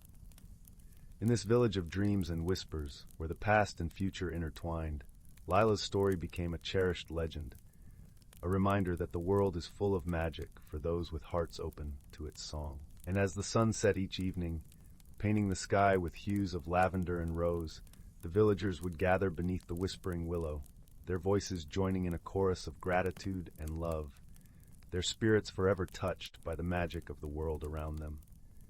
Thus, in the gentle embrace of Windmere, where the hills rolled like waves and the flowers swayed in the breeze, the story of Lyla and the whispering willow lived on, a beacon of hope and wonder for generations to come. Story 7.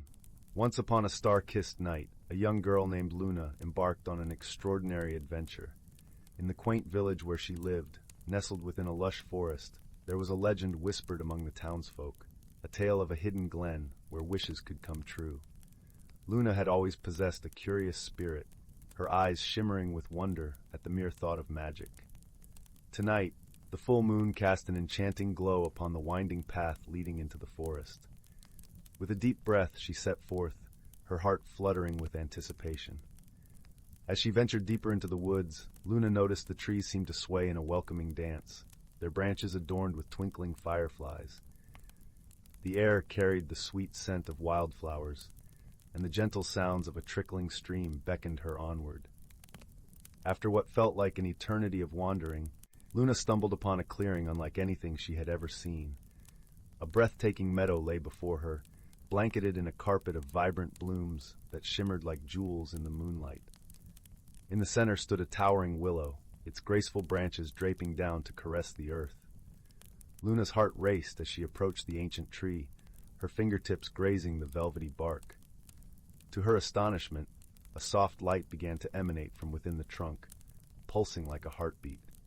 Suddenly, a small creature emerged, hovering before her with gossamer wings and a radiant smile. "Welcome, little one," the fairy greeted, her voice as delicate as a wind chime. "This is the Wishing Glen, where dreams take flight. What is it that your heart desires most?" Luna's eyes widened, and she knew this was a once-in-a-lifetime chance. "I wish to explore the hidden wonders of the world," she declared, her voice trembling with excitement. The fairy nodded, her eyes sparkling with mischief. "Then let the journey begin." With a wave of her delicate hand, a door materialized within the willow's trunk, its intricate carvings glowing with an otherworldly radiance. Luna gasped, her curiosity piqued beyond measure. "Step through this portal, and you shall discover realms beyond your wildest imaginings," the fairy whispered. "But remember, the true magic lies not in the destinations, but in the friendships you forge along the way." Summoning her courage, Luna grasped the ornate handle and pulled open the door. A brilliant light enveloped her, and she found herself transported to a world unlike any she had ever seen. The first realm she encountered was a kingdom of crystalline spires, towering majestically into a sky of swirling, iridescent clouds. Luna marveled at the shimmering structures, each one reflecting the rainbow hues of the sun's rays like a magnificent prism. As she wandered through the gleaming streets, she met a young prince named Zephyr, his eyes as clear as the crystal surrounding them. Zephyr welcomed Luna with open arms, introducing her to the wonders of his realm. Together, they explored the towering spires, each one housing a different marvel, from libraries filled with books that whispered their stories aloud to gardens where every blossom sang a sweet melody. Luna and Zephyr forged a bond that transcended their differences, their laughter echoing through the crystal halls. However, their joy was short-lived as a dark shadow fell over the kingdom. A sinister force threatened to shatter the crystal realm, and Luna knew she had to move on, her heart heavy with the weight of farewell. The next realm was a vast undersea kingdom, where schools of vibrant fish danced among towering coral formations.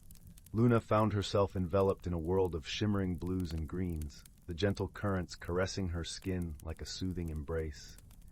Here she met a young mermaid named Coral, whose laughter was as infectious as the bubbles that trailed behind her. Coral introduced Luna to the wonders of the deep, guiding her through twisting caverns and sunken shipwrecks teeming with life. Together, they swam alongside graceful sea turtles and playful dolphins, their bond deepening with each adventure. Luna marveled at the resilience of the undersea creatures, their vibrant colors, a testament to the beauty that could flourish even in the darkest depths. Yet, as they explored a sunken ruin, they uncovered a sinister plot. A group of rogue merfolk sought to harness the power of a legendary trident, risking the destruction of the entire kingdom. With heavy hearts, Luna and Coral parted ways, their friendship forever etched in their memories. Luna's journey continued, each realm more wondrous than the last. She soared through ethereal skies on the back of a majestic griffin, her hair whipping in the wind as they flew among the clouds. She traversed vast deserts, where ancient ruins whispered secrets of civilizations long forgotten, their sands sculpted into breathtaking dunes by the relentless winds. In an enchanted forest, Luna befriended a wise old oak tree that could speak in 1,000 languages, each leaf a verse in nature's symphony. And in a realm of eternal autumn, she danced among swirling leaves with a mischievous sprite, their laughter echoing through the golden groves. With each new friend and adventure, Luna's heart grew fuller, her spirit enriched by the lessons she learned. She discovered that true courage lay not in facing dangers alone, but in the strength found in friendship and unity. Kindness, she realized, was a language understood by all beings, transcending barriers of culture and species. And the greatest magic of all was the ability to find wonder in the simplest of moments, to appreciate the beauty that surrounded her at every turn. As her journey neared its end, Luna found herself standing once more before the towering willow in the Wishing Glen. The fairy appeared, her wings shimmering like diamonds in the moonlight. "You have traversed realms beyond imagining, little one," the fairy said, her voice filled with pride. But the greatest treasure you have found is the one within your heart, the courage to embrace the unknown and the wisdom to cherish the bonds of friendship. Luna smiled, her eyes brimming with tears of joy and gratitude. "Thank you for this incredible journey," she whispered. "I have learned that true magic lies not in the fantastical realms, but in the wonders we often overlook in our own world."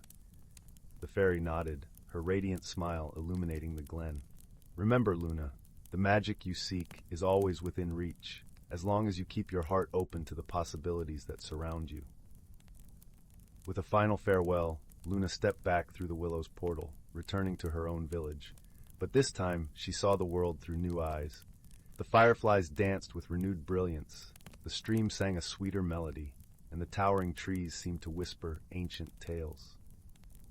From that night forth, Luna embarked on a journey of wonder, finding magic in the smallest of moments, and cherishing the friendships that blossomed around her. For she had learned that the greatest adventure of all was the one that unfolded within her own heart, a tapestry woven with the threads of love, courage, and the boundless magic of dreams. Story 8. In the heart of the ancient forest, where the whispering leaves spoke of secrets long forgotten, and the air was thick with the scent of pine and moss, there lived a community unlike any other.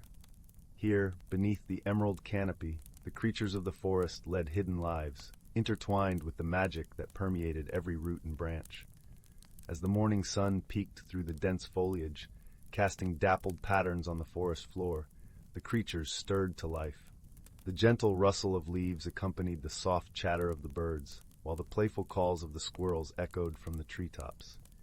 It was a world teeming with life, where every creature played its part in maintaining the delicate balance of nature. At the center of this vibrant community stood the grand oak, a towering sentinel whose mighty branches stretched towards the sky.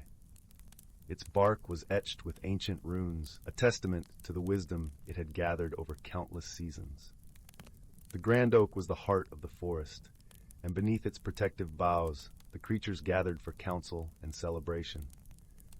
Among them was a wise old owl named Orin, whose feathers were as soft as the clouds, and whose eyes gleamed with the knowledge of the ages. Orin was the keeper of stories, entrusted with the task of passing down the wisdom of the forest from one generation to the next. With each nightfall, as the stars began to twinkle in the velvet sky, Orin would perch upon the highest branch of the grand oak and weave tales that danced on the evening breeze. One such evening, as the air turned crisp with the promise of autumn, Orin gathered the creatures beneath the grand oak for a tale that held the essence of their world. The forest was aglow with the warm hues of fall, and the sweet scent of ripened berries mingled with the earthy aroma of fallen leaves. "Listen well, dear friends," Orin began, his voice a soothing melody in the hushed twilight. "This is the story of the season's dance, a tale of harmony and change." The creatures settled in, their eyes wide with anticipation. Even the wind seemed to pause, eager to hear the wisdom that would be shared. "Long ago," Orin continued, "when the world was still young, the seasons were wild and unbridled, each seeking to outshine the other. Winter's chill would linger too long, overshadowing the tender bloom of spring. Summer's heat would scorch the earth, leaving little for autumn's harvest." The creatures nodded, imagining a time when the balance they cherished was yet to be found. "It was the sky fox, a creature of ethereal beauty, who saw the need for harmony," Orin explained. With a coat that shimmered like the aurora and eyes that sparkled with stardust, the sky fox was a guardian of the natural order. It was said that when the sky fox ran across the heavens, it left trails of shimmering light that danced like ribbons across the night. The image of the sky fox filled the minds of the listeners, a vision of grace and magic that transcended the bounds of the earthly realm. Determined to bring balance to the world, Orin continued, the sky fox called upon the powers of the wind, the rain, and the sun. Together they crafted a spell woven from the threads of time, a spell that would guide the seasons in their eternal dance. As Orin spoke, the wind began to stir, carrying with it the crisp scent of apples and the distant murmur of a babbling brook. The creatures felt the magic in the air, a tangible presence that wrapped around them like a warm embrace. "The sky fox taught the seasons the art of sharing," Orin said, his voice a gentle cadence. Winter would retreat when spring arrived with its carpet of blossoms, and spring would yield to summer's golden warmth. Summer would then pass the torch to autumn, whose bounty would prepare the world for winter's rest. The story wove its way into the hearts of the listeners, a reminder of the balance that defined their lives. In this dance of the seasons, they found a reflection of their own existence, where each creature had a role to play and a time to shine. And so, the seasons dance continues to this day, Orin concluded, his eyes alight with the glow of the moon. A testament to the wisdom of the sky fox, and a reminder that true harmony is found in the gentle embrace of change. As Orin's tale came to a close, the creatures sat in peaceful contemplation. The night had deepened, and a gentle breeze rustled the leaves, carrying with it the promise of tomorrow. In the heart of the ancient forest, beneath the watchful gaze of the grand oak, the creatures returned to their hidden lives, their hearts warmed by the stories that bound them to the magic of the world. And as they drifted into slumber, they carried with them the lessons of the season's dance, a timeless reminder of the harmony that lay at the heart of their enchanted home. Story 9. In the gentle glow of a setting sun on the planet of Lumina, where the skies shimmered with shades of lavender and gold, a small creature named Tira scampered across the soft, grassy fields. Tira was a Flerian, a species known for their curious nature and shimmering blue fur that caught the light like 1,000 tiny stars. Her eyes were wide with wonder as she explored the world around her, always eager to uncover the mysteries of her home. Yet on this particular day, the air hummed with an unusual energy, a sensation that made the fur on Tira's back stand on end. Word had spread through the village that visitors from a distant star system had landed, an event that was both thrilling and unsettling to the Flerians, who rarely encountered beings beyond their own kind. As Tira reached the edge of the village, she saw them, a group of tall, slender beings whose skin glistened like polished silver under the fading sunlight. They were the Silvens, travelers from the planet Argentis, known for their wisdom and serene demeanor. Despite their peaceful reputation, the differences between the Flerians and the Silvens were stark, and a quiet tension hung in the air as the two groups observed each other. Among the Silvens was a young one named Kale, whose eyes, the color of molten amber, scanned the surroundings with a mix of curiosity and caution. Unlike the other Silvens, whose movements were fluid and graceful, Kale seemed hesitant, unsure of how to bridge the gap between his people and the Flerians. As the sun dipped below the horizon, casting long shadows across the land, a sudden breeze rustled through the trees, carrying with it the sweet scent of blooming marigolds. It was then that Tira and Kale's paths crossed, quite literally, as they both reached for the same marigold that had tumbled to the ground. Startled, they locked eyes, and for a moment neither knew what to say. Tira, with her bright, inquisitive gaze, tilted her head and giggled gently, breaking the silence. "You have a kind look about you," she said, her voice soft and musical. Kale, taken aback by her openness, managed a shy smile. "And you have a spirit that shines like your stars," he replied, his voice as smooth as the gentle flow of a stream. Thus began their unlikely friendship, one that would face challenges, but also grow stronger with each shared experience. Initially, there were misunderstandings. Tira's playful energy often clashed with Kale's more contemplative nature, leading to moments of confusion and missteps. During a shared meal, Tira offered Kale a traditional Flerian dish, unaware that the vibrant spices were overwhelming to his sylvan palate. Kale, trying to be polite, accepted the offering, only to find himself coughing and sputtering, his eyes watering from the intense flavors. Seeing his discomfort, Tira's ears drooped with regret. "Oh, I didn't mean to cause you distress," she said, her voice filled with genuine concern. Kale waved a hand, a gentle smile returning to his lips. "It's a new experience, one I will cherish nonetheless," he reassured her, appreciating her thoughtful gesture despite the unexpected intensity. Through such moments, they learned to communicate more openly, gradually bridging the cultural gap with patience and humor. Tira taught Kale about the vibrant flora and fauna of Lumina, while Kale shared stories of the serene, silvery landscapes of Argentis, painting pictures with his words that captivated Tira's imagination. Their bond deepened as they faced challenges together. the most significant of which came on a day when the skies darkened unexpectedly. A storm unlike any the Florians had ever seen. Fierce winds swept across the land, bending trees and sending leaves swirling through the air. The Florians, unaccustomed to such weather, were filled with anxiety. Tira, feeling the collective worry of her community, turned to Kale. "What can we do?" she asked, her voice tinged with fear. Kale, drawing on his people's knowledge of weather patterns, suggested they gather everyone into the village hall, a sturdy building nestled at the center of the community. "It will be safe there," he assured her, his calm demeanor a soothing balm to Tira's frayed nerves. Together, they worked to guide the Florians to safety, Tira's energetic leadership complemented by Kale's gentle guidance. As the storm raged outside, the villagers huddled together, listening to the howling winds and rain pattering against the windows. In the midst of it all, Tira and Kale shared quiet words of encouragement, their friendship a beacon of hope amid the tempest.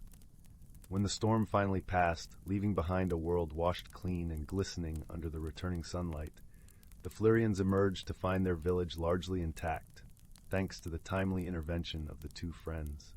Gratitude filled the air, and the bond between the Florians and Silvens grew stronger, united by the shared experience.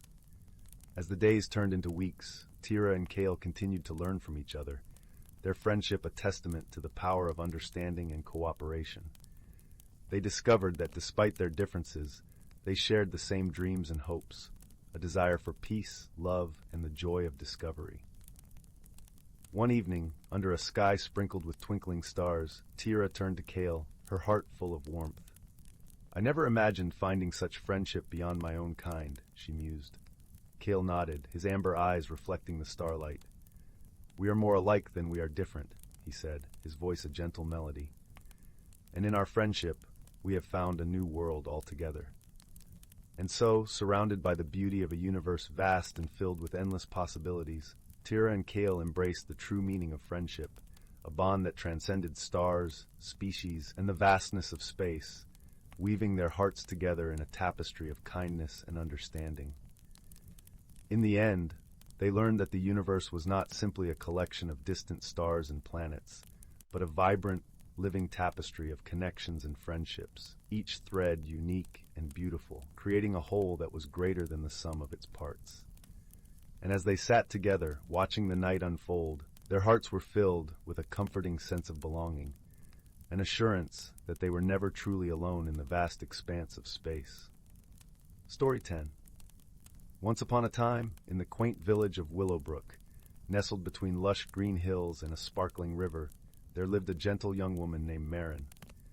Willowbrook was a place where the days rolled by like the gentle flow of the river, and the villagers lived harmoniously with nature. The cobblestone paths were lined with ivy-clad cottages, each with colorful gardens that danced in the breeze. Nara had always been fascinated by the books that filled the small library at the town's center, a cozy haven of knowledge and imagination. She often spent her afternoons there, lost in tales of faraway lands and magical creatures. Her favorite spot was by the large bay window, where the sunlight poured in, warming the pages of whichever story she was exploring. One crisp autumn day, as Nara browsed the library's collection, she stumbled upon a dusty old book tucked away on the highest shelf. Its cover was faded, and the pages were yellowed with age. The title, Whispers of the Wishing Well, was embossed in delicate gold script. Intrigued, Nara carefully opened the book, and as she turned the pages, she discovered stories of a mystical well, said to grant heartfelt wishes to those who approached it with pure intentions. The legend spoke of a forgotten path that led to this well, where, hidden deep within the whispering woods just beyond the village. Nara's heart fluttered with excitement and curiosity. She felt a gentle pull, a whisper in her heart, urging her to embark on a journey to find the well and uncover its secrets. Determined, Nara set out early the next morning, just as the first rays of sunlight kissed the earth. The air was crisp and fresh, carrying the earthy scent of fallen leaves. She followed the path described in the book, winding through the forest where trees stood like ancient guardians. Their leaves rustled gently, as if sharing secrets with the wind. As Nara ventured deeper into the woods, she was joined by a pair of unexpected companions. The first was a wise old owl named Oliver, with feathers the color of moonlight and eyes that sparkled like stars. Oliver perched on a low branch, greeting Marin with a soft hoot. "I see you're searching for something," he said in a voice that was both kind and knowing. "Yes," Marin replied, her voice filled with wonder. "I'm searching for the wishing well." "Ah, the well of whispers," Oliver mused. "Few seek it, and fewer still find it. But perhaps, with a heart as true as yours, you may succeed." The second companion was a sprightly squirrel named Hazel, whose fur was as vibrant as the autumn leaves. Hazel chattered excitedly, darting from tree to tree. "I'll help too," she exclaimed. "I know these woods like the back of my paw." Together the trio continued along the path, guided by Oliver's wisdom and Hazel's boundless energy. They encountered various woodland creatures, each offering a snippet of advice or a tale from their own experiences. A gentle deer spoke of the importance of patience, while a family of rabbits shared the value of kindness and community. As the sun dipped lower in the sky, casting a golden glow over the forest, Marin and her friends arrived at a clearing. In the center stood the wishing well, its stones covered in soft moss, and the water within shimmering with an otherworldly light. A sense of tranquility enveloped the clearing, as if time itself paused to listen. Marin approached the well, her heart full of hope and a touch of nervous anticipation. She closed her eyes and whispered her wish, one not for herself, but for the happiness and well-being of her village and the friends she had made along the way. As her whispered words faded into the air, the water in the well began to glow brighter, casting a gentle light over the clearing. Marin felt a warm breeze encircle her, a comforting embrace that seemed to say her wish had been heard. With a heart full of gratitude, Marin turned to Oliver and Hazel. "Thank you for guiding me," she said, her voice soft with emotion. Oliver gave a wise nod, his eyes twinkling. "It is your kindness and courage that brought you here." Hazel bounced happily, her eyes bright with excitement. "And now we can all return home, knowing the magic of the well lives within us." Together, they made their way back through the forest, the path now familiar and welcoming. As they walked, Marin realized that the journey itself had been the true treasure, filled with friendship and wisdom that would stay with her forever. Back in Willowbrook, the villagers noticed a newfound brightness in Marin's eyes and a gentle peace in her heart. She shared her tale with those who would listen, not as a story of magic, but as a reminder of the power of kindness, friendship, and the quiet whispers of the heart.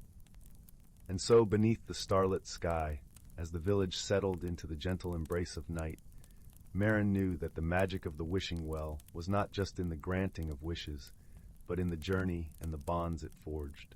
With a heart full of contentment, she drifted into a peaceful sleep, her dreams filled with the promise of new adventures and the endless wonders of the world around her. Story 11. In the heart of an ancient forest where the morning mist lingered like a silver veil, there lay a hidden world, unseen by most, but alive with the whispers of nature's secrets. This forest, cradled between rolling hills and shimmering streams, was a sanctuary for creatures both ordinary and extraordinary. Here the trees stood tall, their leaves casting dappled shadows on the forest floor, and the air was filled with the sweet scent of pine and earth. Among these towering sentinels lived a gentle deer named Leora, whose eyes sparkled like pools of amber. Leora was known throughout the forest for her wisdom and kindness. She often wandered the winding paths, her hooves barely making a sound as she moved gracefully through the underbrush. Her presence was a comfort to all, a reminder of the peace that could be found beneath the forest's emerald canopy. One crisp autumn morning, as the first golden leaves began to twirl down from the branches above, Leora sensed a change in the air. It was a subtle shift, like the softest sigh of the wind, but she felt it deep within her heart. The forest was preparing for something special, something that happened only once each year, when the veil between the everyday and the magical grew thin. With curiosity guiding her steps, Leora ventured deeper into the forest, where the trees grew closer together, their branches forming a cathedral of green. The sunlight filtered through in beams, illuminating patches of wildflowers that swayed gently in the breeze. As she walked, she heard the distant murmur of a stream, its waters singing a melody as old as the earth itself. Leora's journey led her to a hidden glade, a secret place known only to a few. Here, the air was cooler, the scent of moss and damp leaves mingling with the crispness of autumn. In the center of the glade stood an ancient oak, its trunk gnarled and wise, its branches stretching towards the sky as if to embrace the heavens. Beneath this venerable tree sat an old tortoise named Eldon, whose shell bore the patterns of countless seasons. Eldon had lived in the forest longer than any creature could remember, his life a tapestry woven with the stories of the earth. He looked up as Leora approached, a gentle smile creasing his weathered face. "Ah, Leora," he greeted, his voice like the rustle of leaves. "What brings you to this sacred place on such a fine morning?" Leora dipped her head in respect, her heart warmed by Eldon's presence. "I felt a change in the air, a promise of something wondrous.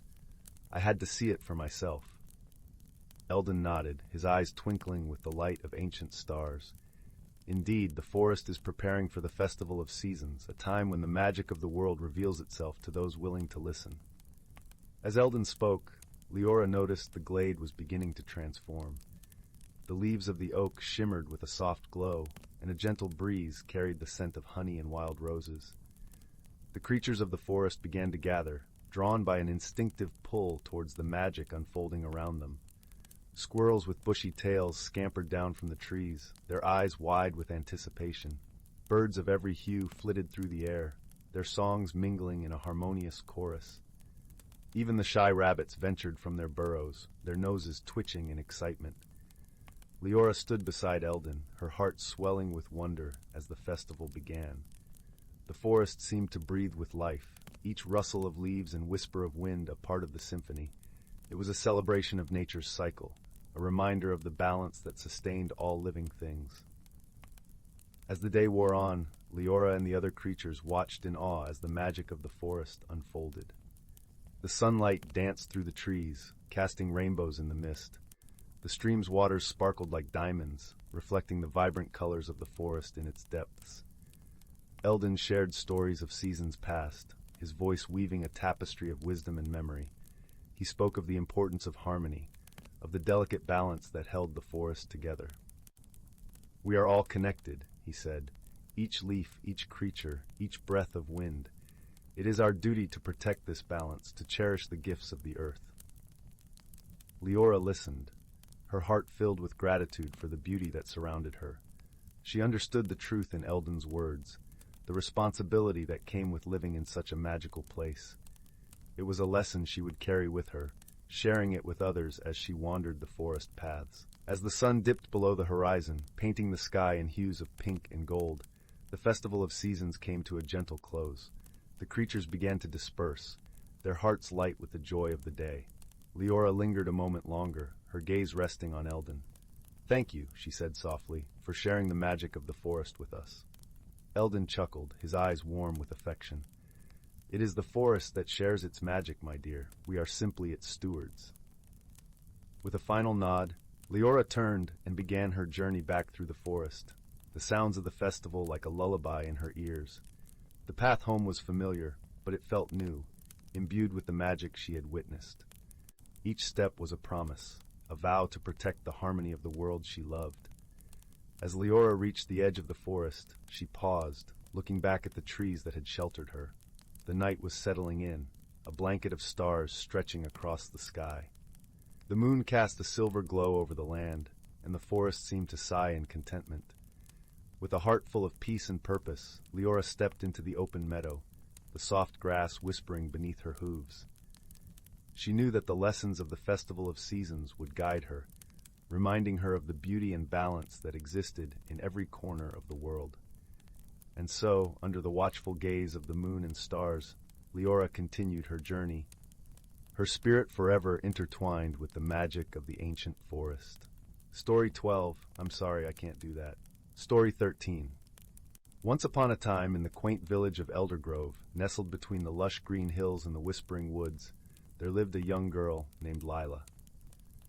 Eldergrove was a place where time seemed to stand still, where the air was sweet with the fragrance of blooming marigolds and the gentle hum of honeybees filled the warm afternoon air. It was a village steeped in stories and legends, passed down through generations, like treasured heirlooms. Lyla was a kind-hearted girl with a curious soul. Her eyes sparkled with an insatiable curiosity, and her heart was as warm and inviting as the sun-dappled clearings in the forest nearby. She was known for her laughter, which was as infectious as it was genuine, and her smile, which had the power to light up even the gloomiest of days. One crisp autumn morning, as the golden leaves danced in the breeze and the world was painted in shades of amber and rust, Lyla set out on her usual exploration through the woods. She loved the woods, with their towering trees and hidden nooks that whispered secrets only the wind knew. The forest was her sanctuary, a place where her imagination could soar and where she felt most alive.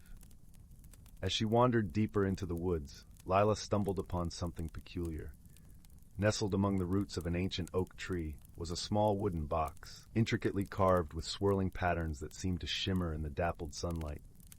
Curiosity piqued, Lyla knelt down and gently opened the box.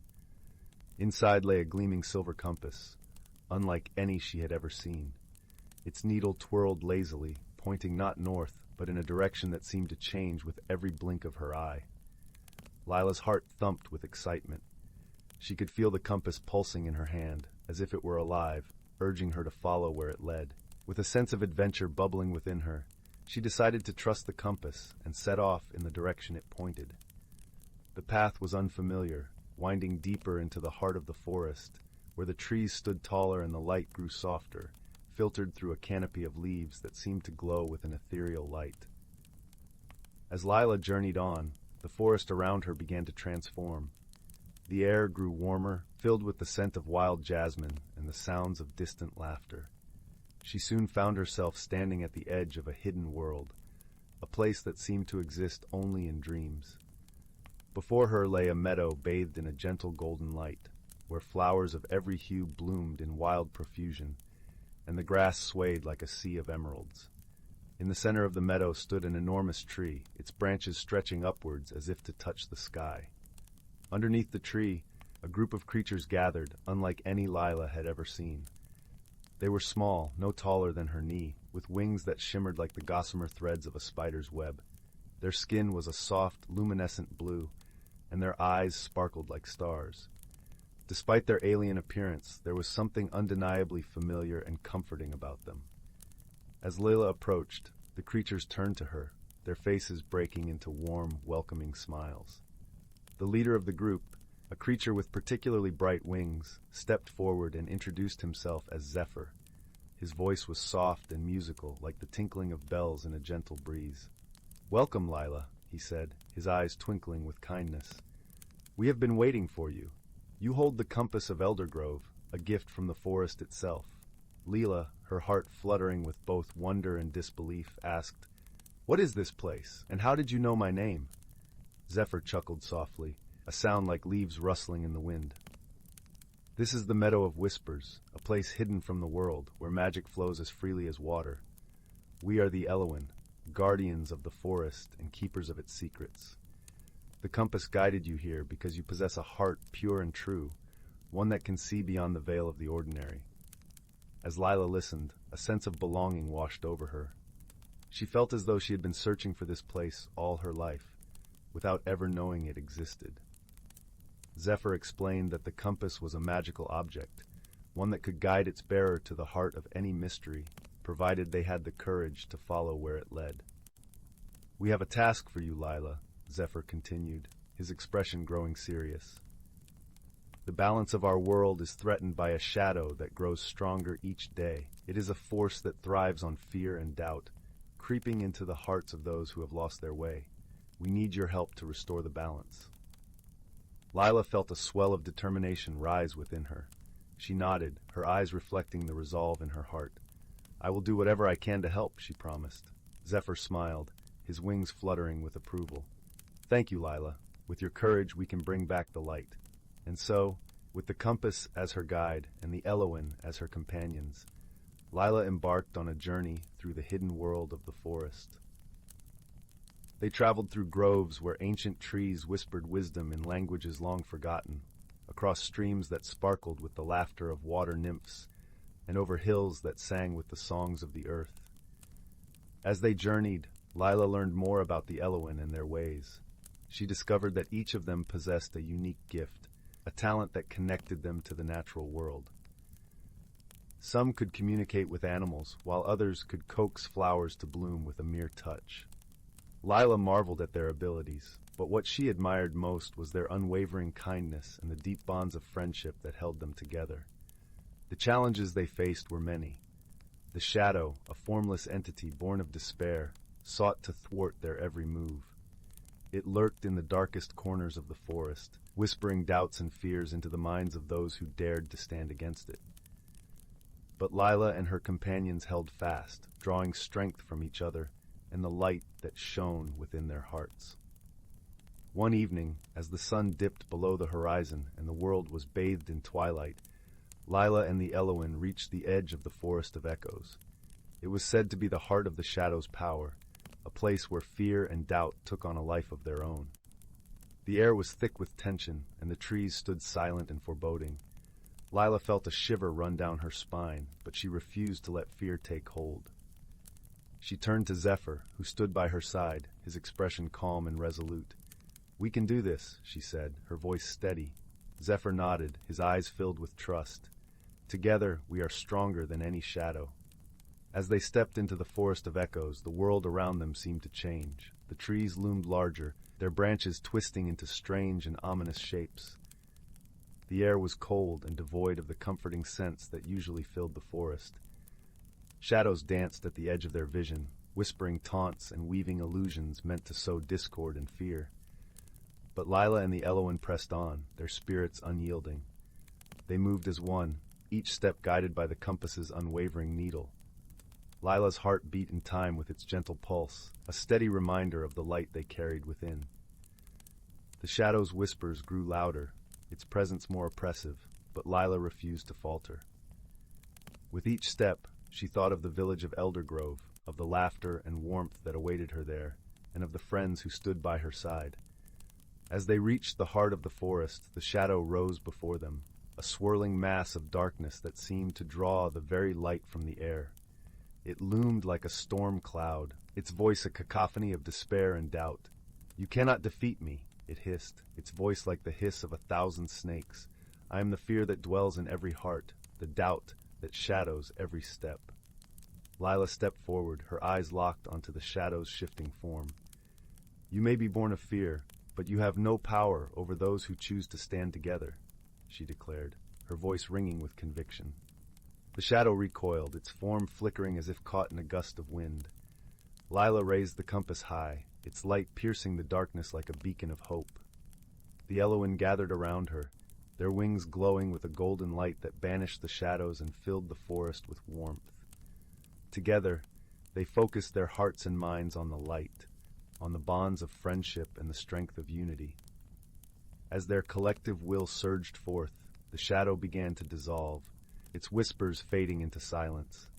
The light of the compass grew brighter, a radiant force that pushed back the darkness until nothing remained but the gentle rustle of leaves and the soft hum of the forest. With the shadow vanquished, the Forest of Echoes transformed. The trees stood tall and proud, their branches swaying gently in the breeze. The air was filled with the sweet scent of blooming flowers and the distant song of birds returning to their nests. Lyla and the Eloin stood together, their hearts light and their spirits soaring. They had faced the darkness and emerged victorious, their friendship and courage shining brighter than ever before. Zephyr turned to Lyla, his eyes filled with gratitude and admiration. "You have done more than restore the balance, Lyla. You have reminded us that the greatest strength lies not in magic or power, but in the bonds we share with those we hold dear." Lyla smiled, her heart full of warmth and joy. She knew that she would carry the lessons of this journey with her always, a reminder of the power of friendship and the light that resides within every heart. As the sun rose on a new day, Lyla and the Eloin made their way back to the village of Eldergrove. The world seemed brighter and more vibrant, as if infused with the magic of the hidden world they had discovered together. When Lyla returned home, she was greeted with open arms and joyful laughter. The villagers had noticed the change in the air, the renewed sense of hope that seemed to envelop the village like a warm embrace. They gathered around Lyla, eager to hear the tale of her adventure and the magical world she had uncovered. Lyla shared her story, her voice weaving a tapestry of wonder and discovery. As she spoke, she felt the bonds of her community grow stronger, each person touched by the light of her journey and the lessons she had learned. In the days that followed, Lyla often returned to the woods, the compass a constant companion in her pocket. Though she never found the Meadow of Whispers again, she knew it remained, hidden just beyond the veil of the ordinary, a place of magic and friendship that lived on in her heart. And so, in the village of Eldergrove, the stories of Lyla's adventure passed from one generation to the next, a testament to the power of courage, friendship, and the light that shines within every soul. And just like the golden leaves of autumn, those stories danced on the breeze, a gentle reminder that even in the darkest of times, the light of friendship can guide us home. Story 14. Once upon a time, in the heart of a tranquil and verdant valley, nestled between rolling hills and whispering streams, lay the quaint village of Willowbrook. This village was unlike any other, for it was cloaked in a gentle magic that hummed through the leaves of ancient trees and danced upon the surface of the glistening brook that wound through its center. The villagers of Willowbrook were kind-hearted folk, living in harmony with the enchanting creatures that called the valley home. Among them were the wise old owls who nested in the towering oaks, the playful sprites who flitted among the wildflowers, and the gentle deer who grazed in the sun-dappled glades. One crisp autumn evening, as the sun dipped below the horizon and painted the sky in hues of amber and violet, a peculiar thing began to happen. The gentle glow that typically emanated from the village's lanterns started to flicker and fade, leaving the cobblestone paths in an unusual shadowy gloom.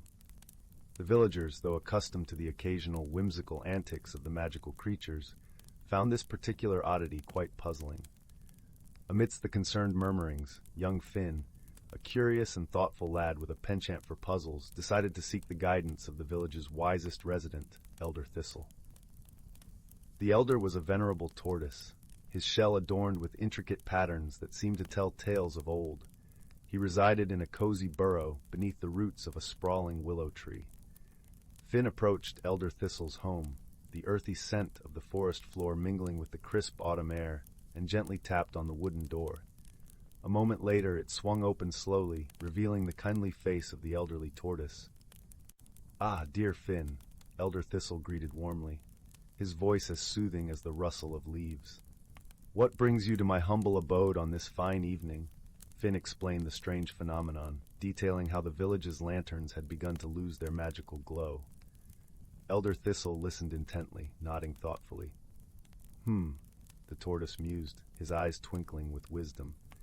"It seems we have a little mystery on our hands. But worry not, for every mystery has its clues. Shall we embark on a small adventure to uncover them?" With a grateful smile, Finn agreed, and together they set off into the twilight, the forest's symphony of crickets and rustling leaves accompanying their steps. As they wandered through the village, Finn and Elder Thistle observed their surroundings with keen eyes. They noticed that the fading glow seemed to be more pronounced near the brook. The water, usually shimmering with a silvery gleam under the moonlight, appeared dull and listless. "It seems the brook is not its usual self tonight," Finn remarked, crouching by the water's edge. He dipped his fingers into the cool stream, feeling a faint, unusual tingle. Elder Thistle nodded sagely. "Indeed, young Finn, the magic of our village flows through this brook, much like a gentle river of light. If the brook is unwell, perhaps it affects the lanterns too." Determined to understand the cause, they followed the brook upstream, where the trees grew taller and the air carried the scent of pine and damp earth. As they ventured deeper into the woods, they came across a clearing bathed in moonlight, where a small, shimmering figure hovered above the waters. It was a water nymph, her form translucent and ethereal, her hair cascading like a waterfall of silver. She seemed troubled, her usually vibrant aura dimmed. "Greetings, gentle nymph," Elder Thistle called softly, his voice carrying a note of compassion. "We have noticed that the brook is not as it should be. Might you know what ails it?" The nymph turned, her eyes like twin pools reflecting the moon's glow. "Ah, wise Elder Thistle and young Finn," she replied, her voice a melody of tinkling chimes. "I have been trying to mend the brook, but something has disrupted its flow.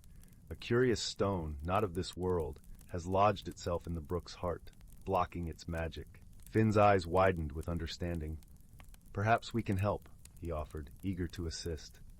The nymph nodded gratefully, guiding them to a spot where the brook's flow was obstructed by a strange, luminescent stone. It pulsed gently, a faint hum emanating from its core. With Elder Thistle's guidance, Finn carefully removed the stone, feeling its gentle warmth in his hand. As soon as the stone was lifted, the brook's waters surged with renewed vigor, the magic flowing freely once more. The lanterns throughout Willowbrook flickered back to life, their glow returning to its serene brilliance. The water nymph smiled, her aura brightening with gratitude. "Thank you, dear friends. The brook's magic is restored, and the village shall shine once more." Finn and Elder Thistle bid farewell to the nymph and made their way back to the village, their hearts light with the joy of their successful adventure. As they walked, the elder shared a gentle lesson with Finn. "Sometimes," he said, "the smallest things can have the greatest impact. A simple stone can alter the course of a stream, just as a kind word can change the course of a day." Finn nodded, understanding the wisdom in Elder Thistle's words. They returned to the village, where the warm glow of the lanterns welcomed them home, and so the mystery of the fading lanterns was solved, thanks to the observant eyes and kind hearts of Finn and Elder Thistle. The village of Willowbrook continued to thrive in its gentle magic, a haven of peace and friendship in the heart of the enchanted valley. As the villagers tucked into their beds that night, the moon smiled down upon the valley, casting its silvery light over the trees and streams. And in the cozy warmth of their homes, lulled by the soft glow of the lanterns, they drifted into a peaceful slumber, dreaming sweet dreams of the magical world they called home. Story 15. In the heart of the whispering woods, where the trees hummed soft lullabies and the air was perfumed with the scent of pine and honeysuckle, lay the quaint village of Willowbrook. The village nestled itself around a shimmering lake, its waters so clear and still that it seemed as though the sky itself had come down to rest upon the earth. The villagers, kind-hearted and gentle, lived harmoniously with the magical creatures that called the forest their home. One crisp autumn morning, as the first golden leaves began to drift lazily from the trees, a peculiar thing happened. The villagers awoke to find that their beloved lake, usually teeming with life, was mysteriously empty. The vibrant fish, which were the pride of Willowbrook, had vanished without a trace. The villagers gathered at the lake's edge, murmuring in soft, worried tones. Among the gathered was young Finn, an observant boy with a heart as warm as the sun. He was known for his love of exploring and his keen eye for details that others often missed. Standing beside him was his best friend, a clever little sprite named Lyra. Lyra was a sprightly creature with wings that shimmered like dewdrops in the morning light, and she often shared her wisdom with Finn. "It's strange," Finn mused, crouching at the water's edge. "The lake is just as beautiful as always, but it feels lonely." Lyra fluttered beside him, her tiny face thoughtful. "Perhaps there's more to this mystery than meets the eye. Let's see what we can discover." Together, they decided to visit the wise elder of the forest, an ancient owl by the name of Sage. Sage was known for his endless knowledge and his ability to see beyond the obvious. His home was nestled high in a grand oak tree, its branches woven with soft moss and delicate vines. As Finn and Lyra approached, Sage opened his golden eyes and hooted a gentle greeting. "Ah, Finn and Lyra, what brings you to my humble perch?" Finn explained the mystery of the missing fish, his voice filled with curiosity rather than fear. Sage listened intently, nodding slowly. "The forest has many secrets," he said, his voice like the rustle of autumn leaves. "But remember, young ones, the answer often lies in the most unexpected places." With Sage's cryptic words in mind, Finn and Lyra set off deeper into the forest. The air was cool and crisp, carrying the scent of fallen leaves and the promise of winter. As they walked, they kept their senses open, listening and watching for anything unusual. Their journey led them to a glen filled with mushrooms that glowed softly in the dim light, their luminescence casting an ethereal glow on the forest floor. There, they encountered a gentle giant of a creature, a moss bear named Bramble. Bramble was as large as the trees themselves, with fur that resembled the forest floor. He was known for his kind heart and his love of berries. "Hello, Bramble," called Lyra, fluttering up to land on his broad back. "Have you seen anything unusual near the lake?" Bramble nodded ponderously, his eyes twinkling like stars hidden beneath a lush canopy. "The water spirits have been restless," he rumbled, his voice as deep as the earth. "They've been whispering about a forgotten promise." Intrigued, Finn and Lyra thanked Bramble and continued their journey, pondering the meaning of the water spirits' whispers. As night began to fall, casting a silver veil over the forest, they reached a clearing where moonbeams danced upon the grass. There they found Willow, the guardian of the forest's waters, a graceful being with hair like cascading waterfalls and eyes as deep as the ocean. She stood by a small hidden spring that fed into the lake, her expression one of gentle concern. "We were hoping you could help us understand why the fish have disappeared," Finn said, his voice respectful. Willow smiled softly, her presence calming as the lull of a distant tide. "Long ago, the villagers promised to care for the lake and all its creatures, but over time, they have forgotten the ancient rituals that keep the waters in harmony." Finn and Lyra exchanged a thoughtful glance. "What can we do to restore the balance?" Lyra asked, her wings glinting in the moonlight. Willow dipped her hand into the spring, causing the water to ripple with light. "Renew the promise with a simple ceremony of gratitude and care, and the fish will return. Offer kindness to the lake as you would to a friend." The next morning, as the sun rose and painted the sky with hues of pink and gold, Finn gathered the villagers by the lake. Together they held a ceremony, each person offering a token of thanks to the water. Some sang songs, others planted flowers along the shore, and many shared stories of how the lake had enriched their lives. As Finn placed a small carved wooden fish into the water, a symbol of the village's renewed promise, something magical happened. The lake began to shimmer, and one by one the vibrant fish returned, leaping joyfully through the water. The villagers cheered softly, their hearts light with newfound understanding.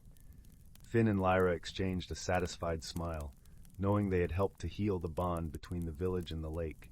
As the sun dipped below the horizon, casting a warm, golden glow over the water, the villagers returned to their homes, their hearts filled with peace.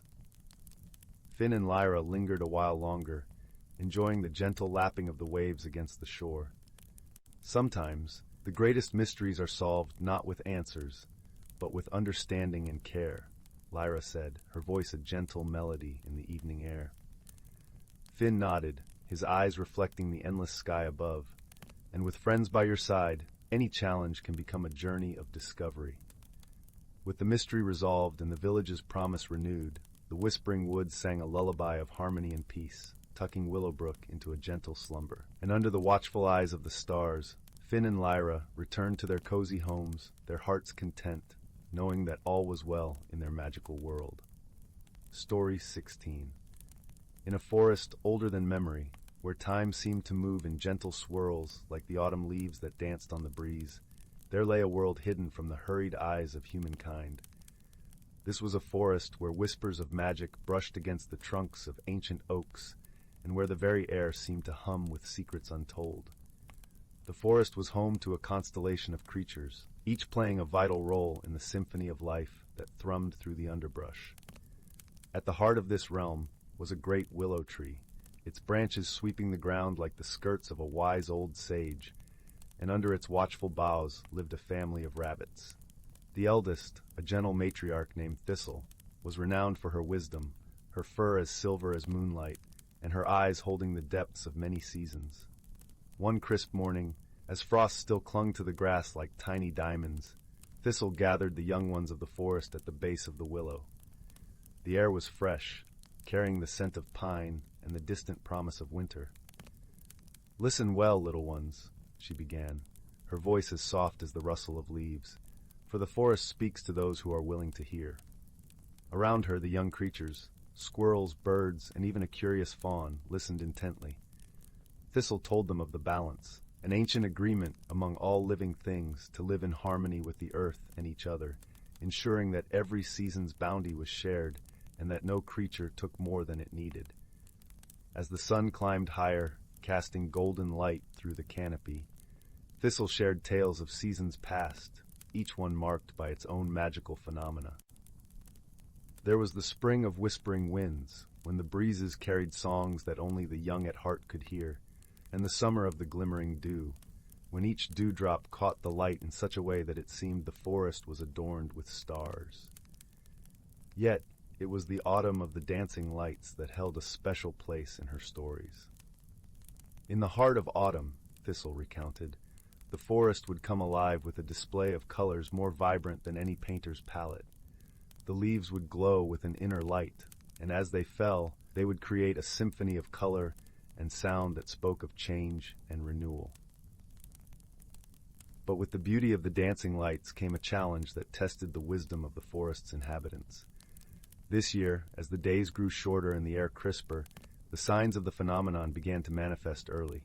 The leaves shimmered with anticipation, and the creatures of the forest felt the pull of something greater.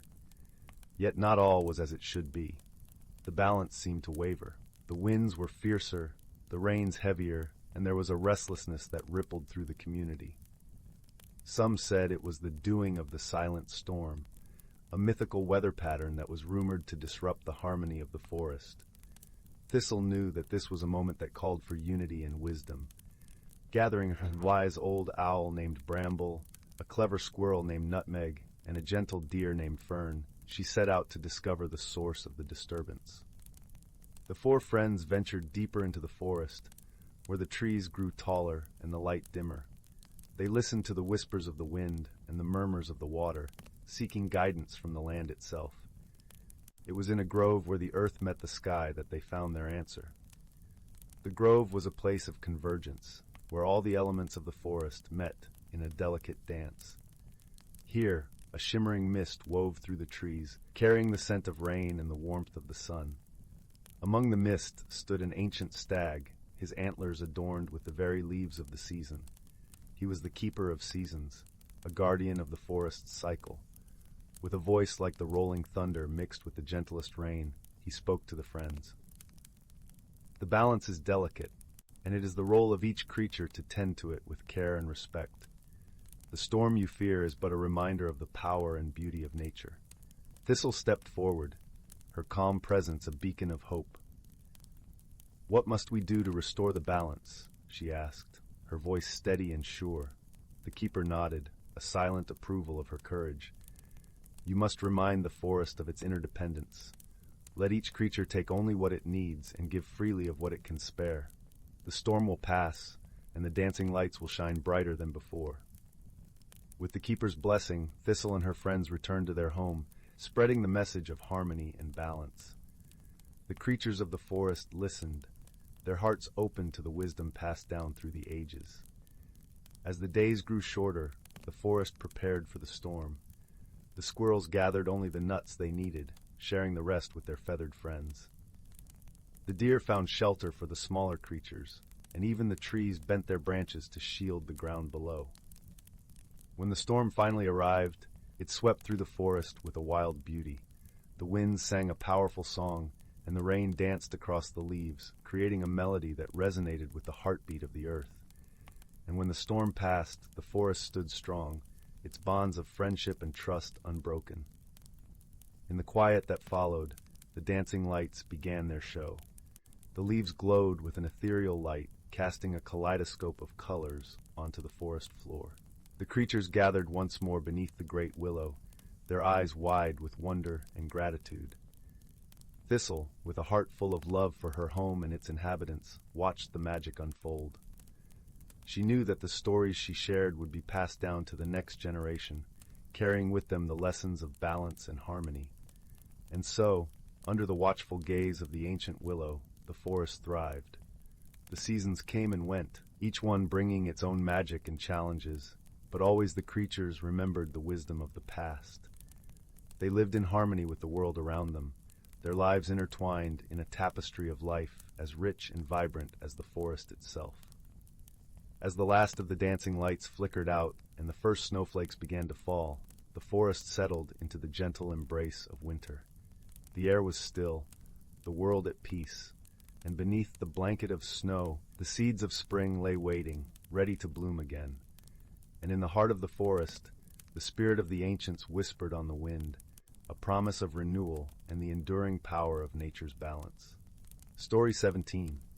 Once upon a time, in a cozy woodland village nestled among the whispering trees, there lived a young raccoon named Rizzo. Rizzo was a curious fellow who loved exploring the forest paths and listening to the stories of the wise old owls who made their homes in the ancient oaks. One crisp autumn morning, Rizzo woke to find that something strange had happened overnight. All the pine cones in the village square had vanished without a trace. The raccoons, squirrels, and other forest residents were puzzled. Where could the pine cones have gone? Rizzo set out to investigate, his little black mask twitching with excitement at the prospect of solving a mystery. As he scampered through the underbrush, he heard a rustle in the bushes nearby. Out popped Willow, a kindly fairy with wings like shimmering autumn leaves. "Why, hello there, young Rizzo," Willow said with a warm smile. "I couldn't help but overhear about the missing pine cones. Perhaps I can lend a hand?" Rizzo's eyes grew wide. "A fairy?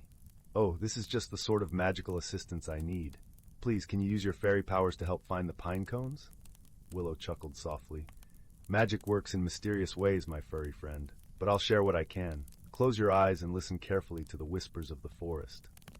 Rizzo did as instructed, his ears twitching this way and that, as the gentle breeze carried all sorts of natural sounds, the crunch of fallen leaves, the gurgling of a nearby stream, the songs of birds preparing for their long journey south. And then, just faintly underneath it all, he heard a strange rumbling, almost like laughter. Rizzo's eyes flew open. "The pine cones! I think I know where they've gone." He bounded back through the village, Willow fluttering along behind him, until they came to the edge of Old Hollow. This was the largest, most gnarled tree in the forest, covered in twisting burrows and hiding spots of all shapes and sizes. As Rizzo peered inside one of the hollows, he let out a merry laugh of his own. There, piled high in a nest of soft moss, were all the missing pine cones, and curled up in the middle was a litter of baby raccoons chittering with glee as they batted the prickly treasures around. "Well, I'll be," chuckled Willow. "It seems those rambunctious little ones gathered up all the pine cones to make a nice cozy bed for themselves. What a clever way to prepare for the coming winter." From that day on, the raccoons made sure there was always a ready supply of pine cones for any new babies born in the village.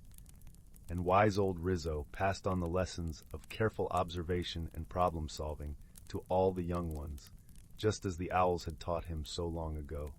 The forest remained a place of tranquil beauty and gentle mysteries, made all the more wondrous by the cooperation of its human and non-human residents alike.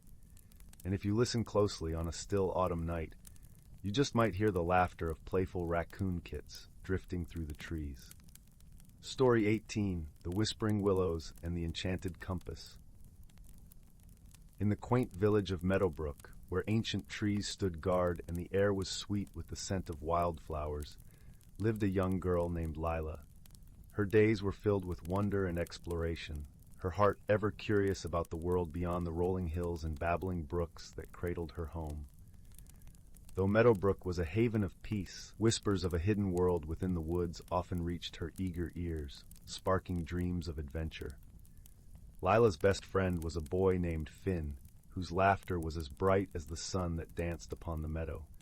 Together they spent countless hours weaving tales of magic and mystery, their imaginations painting the sky with colors unseen. Finn, with his keen eye for details, often discovered the small wonders that others overlooked. A butterfly's delicate dance, the secret lives of ants beneath their feet, and the symphony of crickets that serenaded the stars.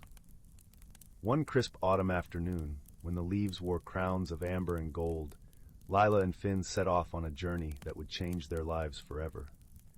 They had heard tales of the Whispering Willows, a grove hidden deep within the forest, known only to those who listened with their hearts. It was said that a magical object lay within, a compass that pointed not north, but to one's true desires. The forest welcomed them with open arms. The path ahead dappled with sunlight that filtered through the canopy, casting a warm glow upon their faces. The air was alive with the earthy scent of fallen leaves, and the gentle rustle of branches seemed to carry a melody, a lullaby sung by the wind. As they ventured deeper, the trees grew taller, their trunks thick with age and wisdom. Moss carpeted the ground beneath their feet, softening their steps as they moved with quiet reverence. Lyla felt a flutter of excitement in her chest, a sense of belonging she couldn't quite explain. "Do you think the stories are true?" Finn asked, his voice a soft murmur in the stillness. Lyla smiled, her eyes sparkling with determination. "I believe in them, just as I believe in the magic of this place. If the compass is real, it might guide us to something we've never even imagined." Their path led them to a clearing where the whispering willows stood, their branches swaying gently as if in greeting. The trees were unlike any Lyla had seen before, their leaves shimmering with a silvery sheen, whispering secrets carried on the wind. In the center of the grove lay a stone altar, weathered by time, but imbued with an aura of mystery. Upon it rested the compass, its surface polished to a shine that caught the light and cast rainbows upon the ground.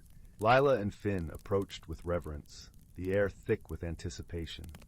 Finn reached out to touch the compass, his fingers brushing against the cool metal. Instantly, the needle began to spin, a blur of motion that stilled only when it pointed steadfastly to the heart of the forest. A path opened before them, one they hadn't noticed before, narrow and winding, yet beckoning with the promise of discovery. "Shall we follow it?" Lyla asked, her voice a mixture of awe and excitement. Finn nodded, his eyes wide with wonder. "Let's see where it leads." As they walked, the forest seemed to come alive around them. The trees whispered stories of old, their voices a gentle murmur that filled the air with a sense of history and magic. Lyla felt a connection to the land she hadn't understood before, a bond that wrapped around her heart like a warm embrace. The path led them to a hidden glen, a place of breathtaking beauty where the world seemed to hold its breath in reverence. A crystal-clear pool lay at its center, reflecting the sky above in a tapestry of blues and whites. Surrounding it were flowers that bloomed in vibrant hues, their fragrance a sweet lullaby that lingered in the air. As they stood in wonder, a gentle voice broke the silence. "Welcome, travelers." Startled, Lyla and Finn turned to see an elder tree spirit emerging from the shadows, his form woven from branches and leaves, eyes twinkling with ancient wisdom. "I am Aaron, guardian of this realm," he said, his voice as soothing as the rustle of leaves in a summer breeze. Lyla bowed her head respectfully. "We've come seeking the compass's guidance." Aaron nodded, understanding etched in the lines of his bark. "The compass shows not the way, but the heart's true desire. It has led you here, to a place where dreams are woven into reality. What is it you seek?" Lyla hesitated, glancing at Finn. Together, they had always dreamed of adventure, of uncovering the mysteries of the world. But standing in the presence of such ancient wisdom, Lyla felt a deeper longing stir within her, a desire to understand, to connect with the world in ways she never had before. "I seek to know my place in this world," she admitted softly, "to understand the magic that binds us to the land and to each other." Aaron smiled, a gentle rustling that echoed through the glen. "Then listen to the whispers of the willows, child. They hold the stories of the earth, the lessons of the past, and the hopes of the future. In understanding them, you will find your answers."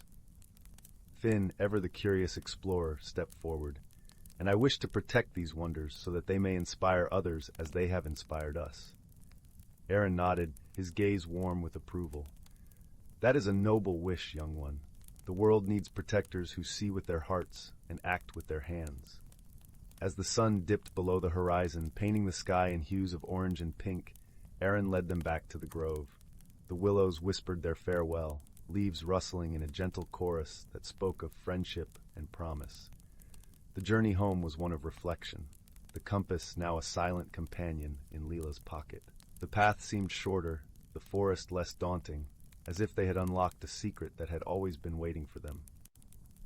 Back in Meadowbrook, life resumed its gentle rhythm, but Lyla and Finn carried the magic of the journey within them.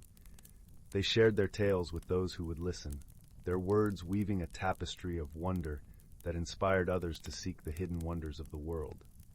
In time, Lyla grew into a wise storyteller, her words a balm that soothed the hearts of those who gathered around the fire. Finn became a guardian of the land, his love for nature reflected in every tree he planted, every seed he sowed. Together, they nurtured the magic of Meadowbrook, ensuring that the whispers of the willows would continue to inspire generations to come. The compass, now resting upon Lyla's mantle, served as a reminder that true magic lay not in the object itself, but in the journey it inspired. And so, as the stars twinkled above and the fire crackled warmly in the hearth, Lyla shared the tale of the whispering willows with the children of the village. Her voice, a gentle melody, carried them to a world where dreams were woven into reality and the heart's true desires led the way. In the gentle glow of the firelight, the children listened with wide eyes and open hearts, the magic of the story weaving its way into their dreams, whispering promises of adventure and the beauty of the world around them. And in that moment, beneath the starlit sky, the magic of the whispering willows lived on, a testament to the power of friendship, the wisdom of the heart, and the enduring wonder of the world. Story 19. In the heart of the whispering woods, where the trees stood like ancient sentinels, and the air was perfumed with the sweet scent of blooming moonflowers, there lay a small village known as Luminara. It was a place where magic meandered through everyday life like a gentle stream, weaving its way through the cobbled streets and stone cottages that dotted the landscape. The villagers were accustomed to the occasional flicker of enchantment, a kettle that sang when the tea was ready, or a broom that swept the porch on its own. One crisp autumn evening, as the golden leaves danced in the breeze, young Meera noticed something peculiar. As she sat by her favorite window, sipping warm chamomile tea and watching the sun dip below the horizon, she saw the lanterns along the main street begin to flicker, not with the usual warm glow, but with a curious, shimmering blue light. Intrigued, Meera set her teacup down on the wooden sill and wrapped her knitted shawl tighter around her shoulders. She decided to investigate this strange occurrence. Meera was a gentle soul, known for her keen eye and thoughtful nature. Her bright eyes missed little, and her heart was as open as the sky. As she stepped out into the cool evening air, the familiar sounds of the village, a distant laugh, the rustle of leaves, the soft hum of a lullaby, wrapped around her like a comforting embrace. She made her way to the village square, where the blue light danced and twinkled like stars caught in a jar. There she found Mr. Pippin, the kindly old clockmaker, gazing up at the lanterns with a puzzled expression. His spectacles perched precariously on the tip of his nose, and his hands were tucked deep into the pockets of his patchwork coat. "Evening, Meera," he greeted, his voice as warm and rich as the aroma of the cinnamon rolls he often baked. "What do you make of this?" Meera tilted her head, observing the strange glow. "It's beautiful but unusual. Have you ever seen anything like it before?" Mr. Pippin shook his head. "Not in all my years. It's like the lanterns are speaking a different language." Meera nodded thoughtfully. "Perhaps it's a message?" Just then a soft rustling interrupted their musings. Out from the shadows of the nearby oak tree stepped a tiny creature with wings that shimmered like morning dew. It was a wispwing, a rare, magical creature known for its gentle light and guiding nature. The wispwing fluttered gracefully toward them, its presence filling the air with a soothing glow. "Oh, a wispwing!" Meera exclaimed softly, her heart swelling with wonder. They say wispwings appear when something important needs to be understood. The wispwing hovered near Meera, its eyes twinkling like tiny sapphires.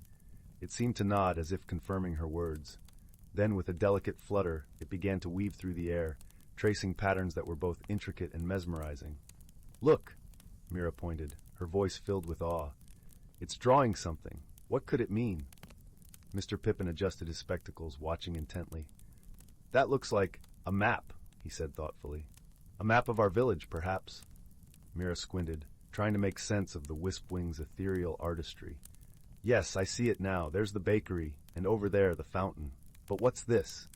She pointed to a spot near the edge of the map, a place where the glow seemed to intensify. "That's the old well, isn't it?" Mr. Pippin asked, scratching his head. "It hasn't been used in years." Meera nodded, her curiosity piqued. "We should go there. Maybe it holds the answer to this mystery." With the wispwing leading the way, Meera and Mr. Pippin made their way down the lantern-lit street, the blue light casting a serene spell over the village. The path to the well was lined with fallen leaves that crunched softly beneath their feet, and the air was cool with the promise of the coming night. As they approached the well, Meera felt a gentle tug at her sleeve. She turned to see the wispwing fluttering beside her, its tiny wings moving in a rhythmic pattern. It seemed to be encouraging her to look closer. Gazing into the depths of the well, Meera saw something glinting at the bottom. "There's something down there!" she exclaimed. "But how do we get it?" Mr. Pippin rubbed his chin thoughtfully. "Perhaps we can use a little magic," he suggested. Reaching into his coat, he pulled out a small, well-worn pouch. A touch of wishing dust might do the trick. Sprinkling a pinch of the sparkling powder into the well, they watched as the dust swirled downwards, illuminating the darkness. Slowly an object began to rise, buoyed by the gentle magic. As it emerged into the light, they saw it was an ornate lantern, its glass etched with runes that glowed with the same blue light. The wispwing fluttered around the lantern, its wings shimmering brighter in approval. Meera carefully took the lantern in her hands, feeling a warmth spread through her fingers. "This is what the lanterns were trying to show us," she murmured. "But why?" Mr. Pippin peered at the runes, his eyes widening in understanding. "These runes," he said softly, "they speak of harmony and balance. It's a message, Meera, a reminder that the magic of our village thrives when we are in tune with one another and with the world around us." Meera nodded, a gentle smile spreading across her face. "Of course, the lanterns wanted us to remember the importance of unity and understanding." With the mystery unraveled, the wispwing gave a final joyous flutter before disappearing into the night, leaving a trail of sparkling light in its wake. Meera and Mr. Pippin returned to the village, their hearts lightened by the knowledge that they had listened and understood the subtle whisper of magic. As the villagers gathered around the square to hear of the evening's adventure, the lanterns returned to their familiar golden glow, casting a warm, comforting light over Luminara. The village was once again at peace, its magic humming gently, a soft lullaby that promised sweet dreams. That night, as Meera lay beneath her quilt, she thought of the wispwing and the lesson it had brought. She drifted to sleep with a heart full of gratitude, knowing that in the world of Luminara, the bonds of friendship and understanding were the true magic that would always light the way. Story 20. In the heart of an ancient forest, where the sunlight wove golden threads through the canopy, lay a hidden glade that few eyes had ever seen. Here the air was thick with the scent of pine and moss, and the gentle rustle of leaves whispered secrets only the trees knew. This was a place where time seemed to pause, and the boundaries between the real and the magical danced like morning mist over a tranquil lake. The creatures of this forest lived in a harmony that seemed as old as the stars themselves. Each played a role in the delicate balance of their world. Among them was a wise old owl named Orin, whose feathers were the color of moonlight and whose eyes held the wisdom of many winters. Orin perched high in the branches of a sturdy oak, watching over the forest with a gentle vigilance. As the seasons turned, guided by the unseen hands of the forest spirits, the creatures prepared for the changes each brought. Spring was a time of rebirth, when the forest sang with the joy of new life. The streams bubbled with excitement, their waters clear and cool, and the air was filled with the sweet perfume of blooming flowers. It was during this time that the deer danced through the meadows, their hooves barely touching the ground as they celebrated the warmth of the sun. Summer followed, painting the forest in hues of green and gold. The days were long and lazy, with the sun casting a dappled pattern of light and shadow on the forest floor. The bees buzzed contentedly from flower to flower, and the squirrels chattered as they raced through the trees. It was a time of abundance, when the forest thrived under the benevolent gaze of the sun. Then came autumn, the season of transformation. The leaves blazed in fiery reds and oranges before drifting softly to the ground. The air grew crisp, carrying the scent of earth and wood smoke. It was during this time that Orin the owl held his council, gathering the creatures around him to share the wisdom of the forest. "Listen well, my friends," Orin would say, his voice deep and soothing as the evening breeze. "The balance we cherish is a gift, and it is our duty to preserve it for those who come after." The creatures nodded in understanding, for they knew the importance of the old owl's words. They remembered the tales of their ancestors, stories of times when the balance had faltered, when the forest had suffered under the weight of neglect. Winter arrived like a gentle hush, blanketing the forest in a soft shroud of white. The world slowed, wrapped in the tranquility of snow. It was a time for rest and reflection, when the forest creatures huddled close in their warm burrows and nests, sharing stories and dreams. One such winter, a young fox named Fen ventured out into the stillness. His fur was a rich russet, blending with the earth beneath the snow. Fen was curious, eager to learn the secrets of the forest that Orin often spoke of. As he padded softly through the snow, his breath forming little clouds in the crisp air, he stumbled upon something unexpected. There, nestled between the roots of an ancient yew tree, Fen found a small, glowing crystal. It pulsed with a soft, warm light that seemed to breathe with life. Fen's eyes widened in wonder, for he knew this was no ordinary stone. It was a gift from the spirit of the forest, a symbol of the magic that bound all creatures together. Fen carried the crystal to Orin, his heart pounding with excitement. The wise owl gazed at the crystal with a knowing smile, his eyes twinkling like stars in the night sky. "You have found the heart of the forest," Orin said, his voice filled with reverence. "It is a rare and precious thing, a reminder of the magic that sustains us." Fen listened intently as Orin shared the story of the heart of the forest. Long ago, the crystal had been formed by the first breath of the earth, a beacon of life and light. It was said to hold the memories of the forest, the essence of every creature that had ever lived there. "Guard it well, young one," Orin advised. "For as long as the heart remains whole, so too will the balance of our world." Fen nodded solemnly, understanding the weight of his responsibility. He vowed to protect the heart of the forest, to ensure that its light would never fade. As the years passed, the seasons continued their endless dance, each one leaving its mark upon the land. Fen grew wise with age, his russet fur streaked with silver. He became a guardian of the forest, his heart forever bound to the crystal's gentle glow. The creatures of the forest thrived, guided by the wisdom of Orin and the vigilance of Fen. They learned to cherish the gifts of the earth, to live in harmony with the world around them. Each taught their young the stories of the past, the lessons of balance and respect that had been passed down through generations. And so the forest remained, a place where magic and reality intertwined like the branches of an ancient tree. The heart of the forest continued to glow softly, a beacon of hope and unity for all who called the forest home. In the gentle embrace of the forest, seasons turned and time moved on, yet the spirit of the land remained unchanged. The harmony of the forest, nurtured by the wisdom of its creatures, stood as a testament to the power of friendship and the enduring magic of nature. And as the sun set each evening, casting its golden light over the land, the forest whispered its timeless song, a melody of peace and balance that echoed through the ages, forevermore. Story 21. In the heart of an ancient forest, where time meandered like a gentle stream and the air shimmered with the secrets of ages past, lay a secluded glen known only to the woodland creatures.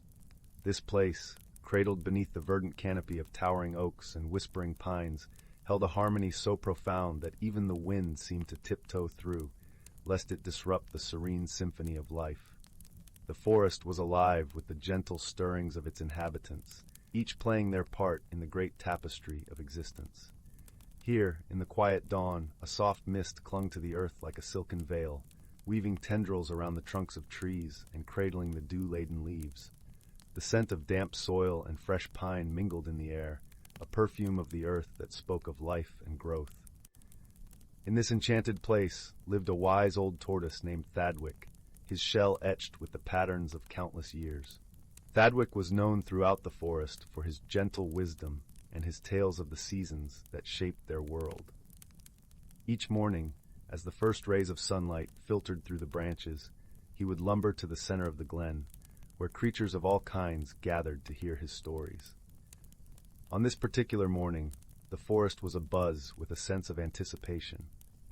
The air hummed with the whispers of the trees, and even the brook that babbled cheerfully through the glen seemed to pause, waiting. The animals gathered around Thadwick, their eyes wide with curiosity. There were the fleet-footed deer, their coats dappled with sunlight, the clever foxes with their bushy tails, and the tiny songbirds that flitted from branch to branch, their melodies weaving through the air. With a slow, deliberate move, Thadwick unfurled his neck and began his tale, his voice a deep and soothing rumble. "My dear friends," he began, "today I wish to share with you the story of the four seasons and the dance of balance." As Thadwick spoke, the forest seemed to lean in closer, the leaves rustling softly in agreement. "Long ago, when the world was still young," he continued, "the seasons were not as we know them now. They existed as spirits, each with its own magic and temperament, each vital to the health of our world. He described spring as a gentle spirit adorned in blossoms, who breathed life into the earth with every step. Summer followed, a vibrant being whose laughter was the warm sun that nurtured the growing plants. Autumn, with her cloak of russet leaves, brought reflection and the harvest's bounty, while winter, cloaked in snow, offered rest and renewal beneath her frosty veil. But, Thadwick intoned, these spirits were not always in harmony. There was a time when they vied for control, each wishing to rule the land in their own right. Their discord threatened to unravel the very fabric of our world. The creatures listened intently, their eyes reflecting the dappled light as they imagined the chaos of a world out of balance. "It was the wisest of the forest beings," Thadwick continued, "an ancient oak named Eldaron, who sought to bring peace. Eldaron, rooted in the wisdom of the ages, called upon the spirits to gather beneath his boughs. With a voice that resonated through the glen like the echo of a distant bell, Eldaron spoke to the spirits, teaching them the importance of balance and the beauty that lay in their differences. He proposed a dance, a cycle through which each spirit could shine in its time, sharing its gifts and learning from the others. The spirits agreed," Thadwick said, his eyes twinkling with the memory of the tale. And so began the dance of the seasons, a harmonious cycle that brought life and balance to our world. As Thadwick concluded, a gentle breeze stirred through the glen, carrying with it the promise of spring's renewal. The creatures, their hearts light with understanding, knew the importance of their own roles in maintaining the balance of their home.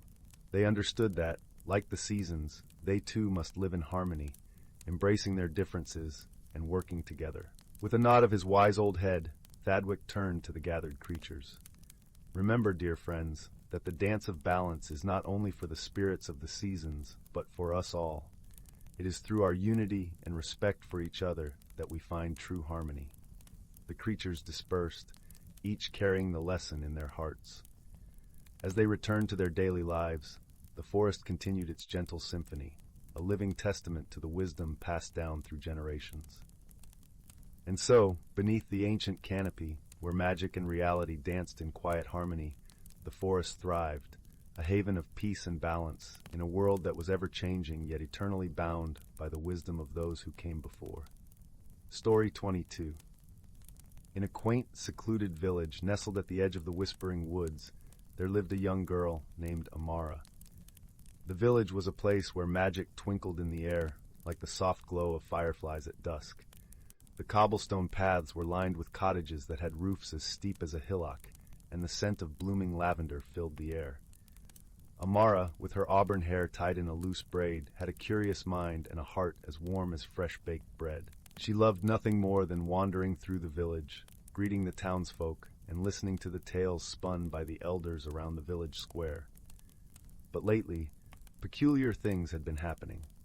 Every morning, the villagers awoke to find their shoes untied, no matter how securely they'd fastened them the night before. The chickens, usually so content in their coop, had started laying lavender-colored eggs, and the town's fountain had begun to sing softly in the night, a melody sweet and strange. The villagers, though bemused, found themselves more amused than troubled. Still, they were eager to understand the cause of these whimsical occurrences. Amara, with her kind heart and inquisitive nature, decided to unravel the mystery. She began by observing the village closely, taking notes in a small leather-bound journal her grandmother had gifted her. One evening, as the sun dipped beneath the horizon, painting the sky in hues of rose and gold, Amara set out towards the whispering woods. The woods were known for their gentle breezes that carried secrets in their sighs, and Amara hoped they might offer a clue. As she walked, the cool evening air embraced her, and the soft crunch of leaves underfoot accompanied her like a gentle lullaby. Amara soon reached the heart of the woods, where an ancient oak tree stood, its branches spread wide like welcoming arms. Sitting beneath the oak was a wise old tortoise named Tiberius, whose shell was etched with patterns resembling constellations. Tiberius was known throughout the village for his wisdom and the gentle humor in his eyes. "Good evening, Tiberius," Amara greeted, settling beside him. "Good evening, dear Amara," Tiberius replied, his voice as deep and soothing as the woods themselves. "What brings you to this part of the forest under the waning light?" Amara explained the mysterious happenings in the village, her words tumbling out like a brook racing over stones. Tiberius listened intently, nodding slowly. "It seems," began Tiberius, "that the village is being visited by the moonlight sprites. They are playful creatures, fond of harmless mischief. They mean no harm and often bring with them a touch of magic to brighten the world." Amara's eyes widened with delight. "But why have they chosen our village, Tiberius?" Tiberius chuckled, a sound like the rustle of leaves. "The sprites are drawn to places where kindness and warmth abound. Your village, with its open hearts and welcoming smiles, is a beacon to them." Amara pondered this, feeling a sense of pride for her village. Is there a way to let them know they're welcome, but also to gently guide their energies? Tiberius nodded. "Indeed, there is. You might set out small gifts for them, things that sparkle and shine, for the sprites are fond of such treasures. In return, they might agree to play their tricks in places where they will be less disruptive." With a plan in mind, Amara thanked Tiberius and made her way home, the moon casting a silvery path before her. When she reached the village, she shared Tiberius's wisdom with the townsfolk. Together they gathered shimmering stones, tiny bells, and other trinkets that caught the light, placing them around the village as offerings of friendship to the sprites. The next morning, the villagers awoke to find their shoes neatly tied, the chickens clucking contentedly while laying perfectly ordinary eggs, and the fountain humming a soft, familiar tune that spoke of peace and gratitude. The sprites, it seemed, had accepted the villagers' goodwill and adjusted their playful antics, and so the village continued to thrive, embraced by the gentle magic of the whispering woods. Amara, with her heart full of joy, knew that the mystery had not just been solved, but had also brought the village closer together. They learned that even in the face of the unknown, kindness and understanding could light the way. As the days grew longer and the sun shone brighter, Amara often thought of Tiberius and the lessons he imparted. She understood that magic, much like friendship, was best when shared, and that sometimes the most peculiar happenings were simply invitations to look closer, to listen deeper, and to embrace the wonder in the world around her. And as for the moonlight sprites, they danced through the village on moonlit nights, their laughter a soft, tinkling song that promised delight and gentle surprises for those who welcomed them with open hearts. The village, nestled in its cozy nook by the woods, became a place where magic and laughter were cherished, and where every sunrise brought new adventures to explore. Story 23. Once upon a time, in a cozy little village nestled between rolling hills, there lived a young girl named Lily. She was a curious child, always eager to explore the wonders that surrounded her. Little did she know, her world was about to be turned upside down by a most extraordinary discovery. One crisp autumn morning, Lily was helping her mother in the garden, carefully tending to the vibrant flowers and fragrant herbs. As she reached down to pluck a few ripe tomatoes, her hand brushed against an old, tarnished watering can tucked away in the corner. Suddenly, a shimmer of light danced across its surface, and the can began to tremble ever so slightly. Lily gasped, her eyes wide with amazement. She had never seen anything like this before. Cautiously, she picked up the watering can, and to her delight, it seemed to hum with a gentle, soothing melody. A warmth radiated from within, filling her heart with a sense of wonder she couldn't quite explain. Over the next few days, Lily discovered that this was no ordinary watering can. Whenever she tended to the plants with its enchanted water, they grew taller, stronger, and more vibrant than ever before. Flowers blossomed in brilliant hues, and the vegetables seemed to swell with flavor and nourishment. Word of Lily's magical watering can soon spread throughout the village, and curious neighbors began to seek her help. First, it was old Mr. Jenkins, whose prized rose bushes had withered and refused to bloom. Then it was the baker, whose herb garden had all but disappeared. One by one, Lily visited each home, watering the struggling plants with her enchanted can, and watching in awe as new life burst forth. However, Lily's journey was not without its challenges. As news of her talent spread further, a greedy merchant from a distant town caught wind of the magical watering can. Determined to possess its power for himself, he hatched a scheme to steal it from Lily.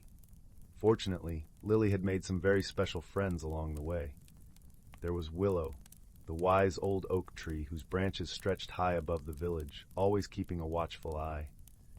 And then there was Patch, a scrappy little rabbit with a heart of gold, who seemed to have a knack for sniffing out trouble. When the merchant's sinister plan was set in motion, Willow and Patch sprang into action. Willow's rustling leaves warned Lily of the impending danger, while Patch led her to safety, guiding her through a secret network of tunnels beneath the forest floor. As Lily huddled in the darkness, clutching her precious watering can, she realized that true magic didn't come from possessing extraordinary objects, but from the kindness and wisdom within one's heart. With her newfound friends by her side, she knew that together they could overcome any obstacle.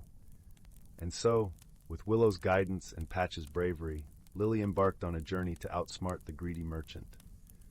Along the way, she learned valuable lessons about the importance of humility, compassion, and the delicate balance of nature.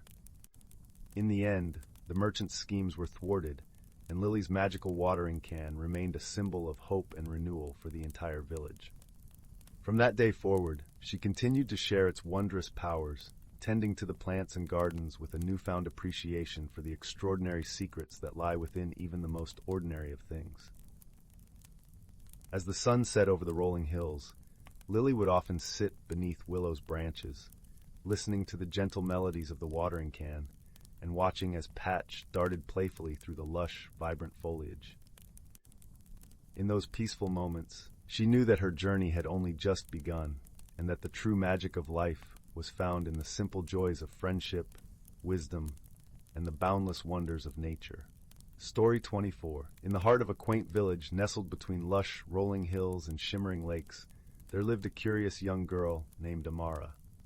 Her home, a cozy cottage with ivy-clad walls and a thatched roof, sat at the edge of Whistlewood Forest, a place the villagers spoke of only in whispers, for few dared to venture too far into its mysterious depths. Amara, however, was not one to shy away from the unknown. She had always been enchanted by tales of the forest told by her grandmother, who once claimed to have danced with the woodland sprites under a silver moon. One crisp autumn morning, with a sky painted in hues of orange and pink, Amara decided it was time to see Whistlewood for herself. As she stepped into the forest, the air was filled with the scent of pine and earth, and the gentle rustle of leaves created a melody that beckoned her onward.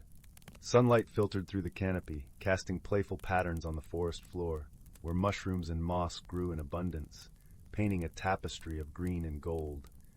Amara's heart fluttered with excitement as she wandered deeper, her footsteps soft upon a path strewn with fallen leaves. It wasn't long before she stumbled upon a clearing bathed in a gentle, otherworldly light. In its center stood a tree unlike any she had ever seen. Its bark shimmered like silver, and its branches were adorned with leaves that glowed like tiny lanterns. As she approached, a soft, tinkling laughter filled the air, and from behind the tree emerged a group of tiny creatures, no taller than a teacup. They had wings that sparkled like dew-kissed spider webs, and wore garments woven from petals and leaves. The creatures introduced themselves as the Lumelings, guardians of the forest's heart. "Welcome, Amara," chimed the Lumelings, their voices as melodic as the babbling brook nearby. "We have been waiting for someone with a heart as brave and kind as yours." Amara, though startled, felt a warm sense of belonging. "Is there something I can do to help you?" she asked, her voice gentle and sincere. The Lumelings nodded, their eyes twinkling like stars. "The forest has been losing its light, dimmed by the shadows of doubt and fear. We need someone courageous to restore its glow. Amara listened intently, her resolve growing stronger. I will do what I can, she promised. Guided by the Lumelings, Amara set off on her quest. Her first task led her to the Whispering Stream, where the water once sang sweetly but now murmured in a somber tone. As she knelt beside it, she realized the stream was clogged with fallen branches and leaves. With patience and care, Amara cleared the debris, her fingers nimble and steady. As she worked, the stream began to sing once more, its voice rising in harmony with the forest's song. The Lumelings danced in delight, their wings casting rainbow hues across the water. Encouraged by her success, Amara continued her journey. Her next challenge was at the Twilight Glade, where a great owl sat upon a perch, its feather ruffled in distress.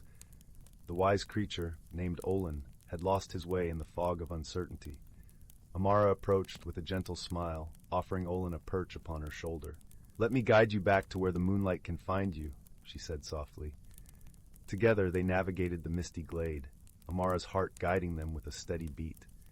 Once Olin was safely returned to his roost, he gifted Amara a single feather, imbued with wisdom and courage. The Lumelings cheered, their tiny voices ringing with joy as the forest's light grew ever brighter. Finally, Amara arrived at the forest's heart, a place where time seemed to stand still. Here, a small, flickering flame struggled against the encroaching darkness. The Lumelings gathered around, their faces hopeful yet anxious. Amara knew what she must do. Drawing upon the lessons she had learned, she knelt beside the flame and whispered words of encouragement and love. Her voice was a beacon, and slowly the flame began to grow, its warmth and light chasing away the shadows. With the forest's heart restored, Whistlewood bloomed with a radiance that embraced every tree and creature within its bounds. The Lumelings twirled in jubilation, their wings casting sparks like fireworks against the dusky sky. Amara felt a deep sense of fulfillment as she made her way back to the village. The Lumelings accompanied her to the edge of the forest, their gratitude shimmering in their eyes. "Thank you, brave Amara," they sang. "You have shown us that courage and kindness can light the darkest paths." As she stepped out of Whistlewood, the sun dipped below the horizon, painting the sky with a tapestry of stars. Amara turned back one last time, feeling the gentle kiss of the evening breeze, a promise of the forest's friendship forevermore. Back in her warm cottage, with the fire crackling softly in the hearth, Amara tucked the owl's feather into her grandmother's storybook. She smiled, knowing that her own story had just begun, a tale of courage, exploration, and the light that could be found in the heart of the unknown. And so, as she drifted into a peaceful slumber, the Lumeling's song echoed softly in her dreams, a lullaby of hope and wonder that would guide her always. Story 25. In the gentle embrace of twilight, where the sky blushed with the last light of day, a quaint village nestled between the arms of verdant hills lay shrouded in the soft whispers of a breeze. The village of Elderglen, with its cobbled streets and stone cottages, seemed to breathe stories of old through every crack and crevice.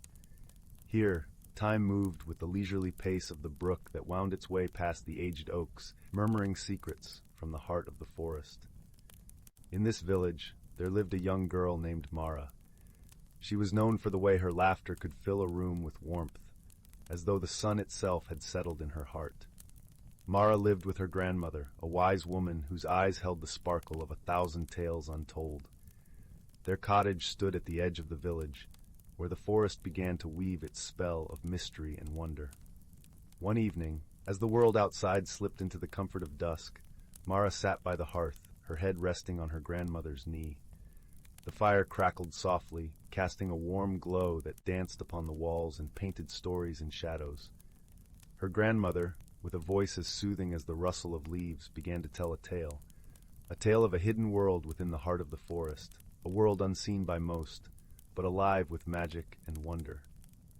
"They say," her grandmother began, her voice a gentle melody, "that deep within the forest lies the Grove of Whispers. It is a place where the trees speak in hushed tones, and the air is thick with enchantment. But it is said that only those with a pure heart and a curious spirit can find their way there." Mara listened, her mind alight with images of this mysterious grove.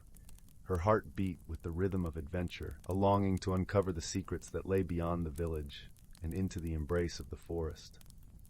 The next morning, with the first blush of dawn painting the sky, Mara set off towards the forest. The path before her was lined with wildflowers, their petals kissed by the dew of morning. Each step she took seemed to echo with the heartbeat of the earth itself, a gentle thrum that spoke of life and possibility. As she ventured deeper, the forest closed around her, a cathedral of towering trees whose branches formed a canopy that filtered the sunlight into a dappled dance upon the forest floor. The air was alive with the scent of pine and earth, and the distant song of a brook lent a melody to the rustling leaves. Mara wandered until she reached a clearing, where the trees parted to reveal a small pond, its surface a mirror reflecting the expanse of sky above. It was here, in this tranquil oasis, that she first felt the stirrings of magic, a gentle ripple in the air that seemed to beckon her closer. It was then that she noticed a peculiar object resting at the edge of the pond. It was a small, intricately carved wooden box, its surface smooth and warm to the touch. As she picked it up, she felt a gentle hum, as though the box itself was alive with a quiet energy. Without hesitation, she opened it, revealing a perfectly round, iridescent stone that shimmered with a kaleidoscope of colors. The stone seemed to pulse with its own light, casting a soft glow that enveloped Mara in warmth. As she held it, a voice, soft and melodic, reached her ears, not from the stone, but from the very air around her. "Welcome, seeker of the grove," the voice whispered, each word a ripple in the stillness of the clearing. "You hold the stone of whispers, a guide to the hidden world. It will lead you if your heart is true." Mara's heart soared with excitement and wonder. She tucked the stone safely in her pocket, feeling its gentle presence against her side. She knew that this was the beginning of a journey, one that would lead her to the heart of the forest and perhaps to the grove of whispers her grandmother had spoken of. As she continued her journey, she felt the forest begin to change around her. The air grew thicker with enchantment, and the trees, ancient and wise, seemed to lean closer, their leaves rustling in a language she almost understood. The path beneath her feet was no longer just dirt and roots. It was a tapestry of light and shadow, guiding her deeper into the mystery. The stone in her pocket grew warmer, its light pulsating like a heartbeat. Mara followed its guidance, weaving through the trees, until she reached a place where the forest gave way to a meadow bathed in golden light. In the center of the meadow stood a tree unlike any she had ever seen. Its branches were adorned with blossoms that shimmered like spun glass, and beneath its boughs the air vibrated with whispers. Mara approached the tree, her heart fluttering with anticipation. She could feel the whispers brushing against her skin, a gentle caress of stories untold. As she stood before the tree, the stone in her pocket grew so warm that she pulled it out, holding it aloft. The tree responded, its branches swaying gracefully. From its heart, a light emerged, enveloping Mara in a cocoon of warmth and serenity. The whispers grew louder, a chorus of voices that spoke of love, kindness, and the interconnectedness of all things. In that moment, Mara understood the true nature of the Grove of Whispers. It was not just a place of magic, but a tapestry of the world's stories, woven together by the threads of every living being. It was a reminder that every heart held a story, and that those stories, when shared, could illuminate even the darkest corners of the world. Mara sat beneath the tree, her heart full of joy and wonder. She listened to the whispers, letting their wisdom and warmth seep into her soul. She understood now that her journey was not just about discovering the grove, but about embracing the stories within her own heart and sharing them with the world. As the sun dipped below the horizon, painting the sky in hues of amber and rose, Mara knew it was time to return to her village. She rose, feeling a gentle tug in her heart, a promise to return to this place, to be a part of the tapestry of stories.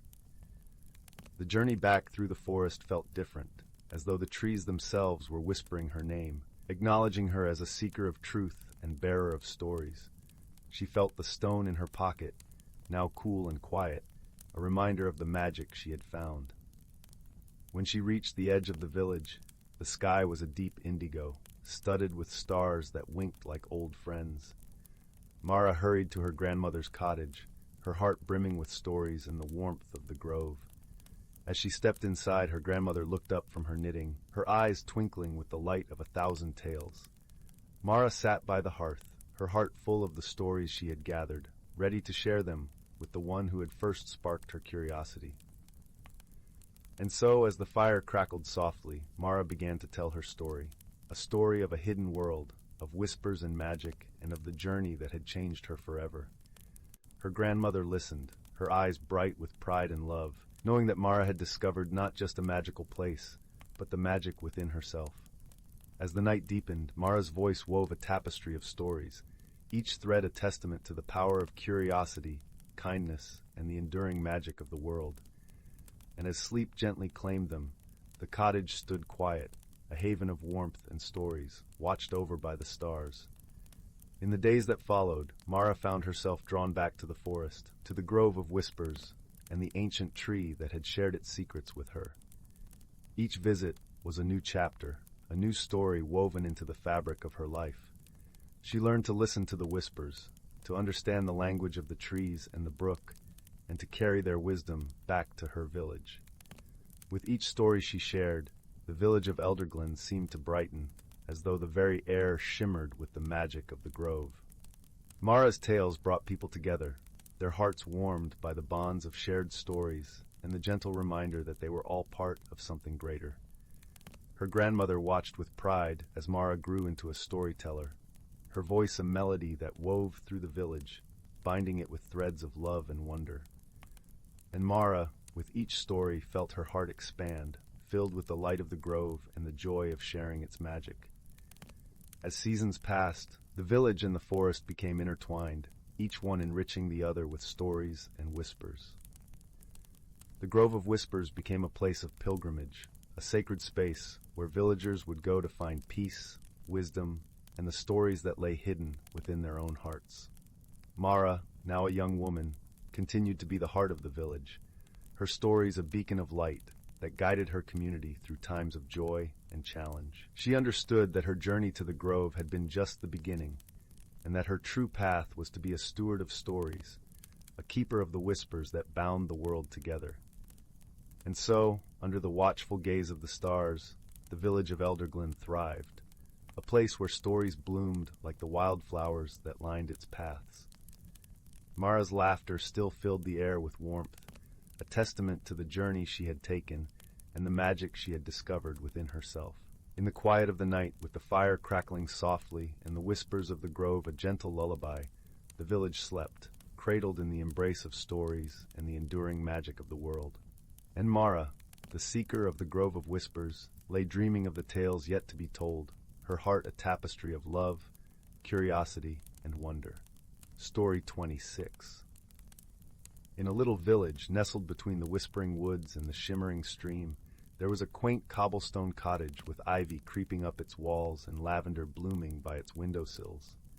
Inside this cottage lived a curious young girl named Faye, whose heart was as open as the endless sky, and whose eyes sparkled with the light of 1,000 stars. Faye had an insatiable curiosity for the world around her, always asking questions and seeking answers, much like a brook forever flowing towards the sea.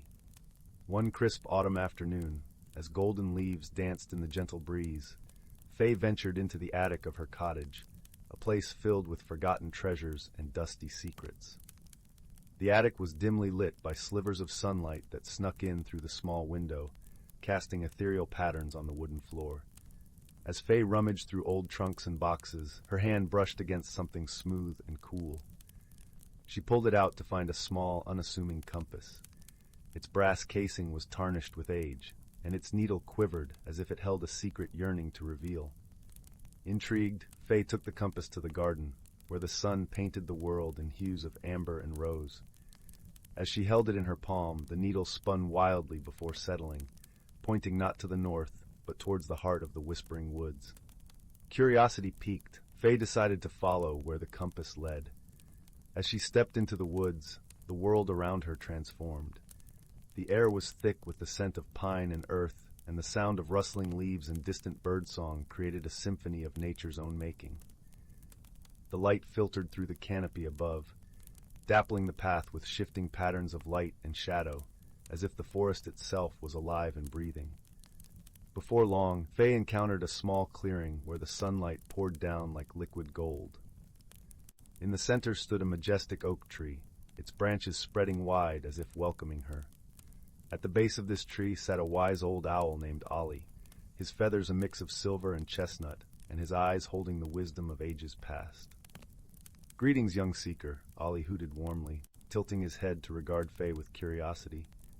"You found the compass of true paths. It leads not through the woods, but through the journey of the heart." Faye furrowed her brows, her mind racing with questions. "What does it mean, Ollie?" she asked, her voice gentle yet eager. Ollie fluffed his feathers, a thoughtful look settling in his eyes. "This compass reveals the path to one's true self. It guides you towards understanding and harmony, not through force, but through wisdom and friendship." As Faye pondered Ollie's words, a rustling nearby drew her attention. From the underbrush emerged a small, sprightly fox with fur as red as the autumn leaves. His name was Finn, and his eyes glinted with mischief and kindness in equal measure. "Hello there," Finn chirped, his tail swishing playfully. "I couldn't help but overhear. You're on a journey, aren't you?" Faye nodded, feeling a sense of warmth and welcome in their company. "I am. I'm trying to understand what this compass is showing me." Finn grinned, his sharp little teeth gleaming. "Then you've come to the right place. This forest is full of stories and secrets. Together, we can uncover them." And so, with Ollie perched on her shoulder and Finn trotting by her side, Faye ventured deeper into the woods, following the compass's gentle pull. As they journeyed, they encountered many wonders: a babbling brook that sang songs of old, a meadow where fireflies danced like fallen stars, and a grove where the trees whispered tales of long ago. At each stop, Faye learned something new. From the brook, she learned the importance of listening, for sometimes the quietest voices held the most profound truths. From the fireflies, she learned about the beauty of fleeting moments, and from the whispering trees, she understood the value of stories passed down through generations. As the sun began to set, painting the sky in shades of lavender and gold, the compass led them to a tranquil glade, where a gentle stream wound its way through the soft, mossy ground. Here, the air was filled with the soothing sound of water and the sweet scent of honeysuckle. It was there that Faye faced her greatest challenge, not a beast to defeat, but a question that lay deep within her heart. She sat by the stream, the compass in her hand, its needle quivering slightly as if encouraging her to look within. "What is it that you seek, Faye?"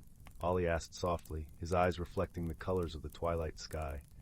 Faye contemplated, her heart a tapestry of hopes and dreams. "I want to find my place in the world," she whispered, "to know who I truly am and how I can make a difference." Finn sat beside her, his presence a comforting warmth. "The compass has already shown you the way," he said gently. "It's guided you to the friends and wisdom you've gathered along this journey." Realization dawned on Faye like the first light of dawn. The journey was not about finding a place in the world, but about understanding herself and the connections she had forged. The compass had led her to wisdom, to friendship, and ultimately, to herself. With a heart full of gratitude and a newfound sense of peace, Faye stood by the stream, the compass now still in her hand. She understood that her journey was just beginning, and that the path ahead would be shaped by the choices she made, the kindness she shared, and the wisdom she embraced. As the stars began to twinkle in the velvet sky, Faye, Ollie, and Finn made their way back through the woods, the path now familiar and welcoming. The compass, though quiet, remained a cherished companion, a reminder of the journey that had transformed her heart. Back at the cottage, with the fire crackling warmly in the hearth and the scent of lavender wafting through the air, Faye settled into her cozy bed, the compass resting on her nightstand. As she drifted into a peaceful slumber, she knew that she carried within her the light of the stars and the wisdom of the woods, ready to illuminate her path wherever it might lead. And so, in the quiet embrace of the night, the world outside softly dreamt alongside her, whispering promises of new adventures and the gentle unfolding of a life well lived. Story 27. In the vast tapestry of the cosmos, where stars shimmered like scattered diamonds against the velvet backdrop of space, there nestled a small, twinkling planet named Viridia.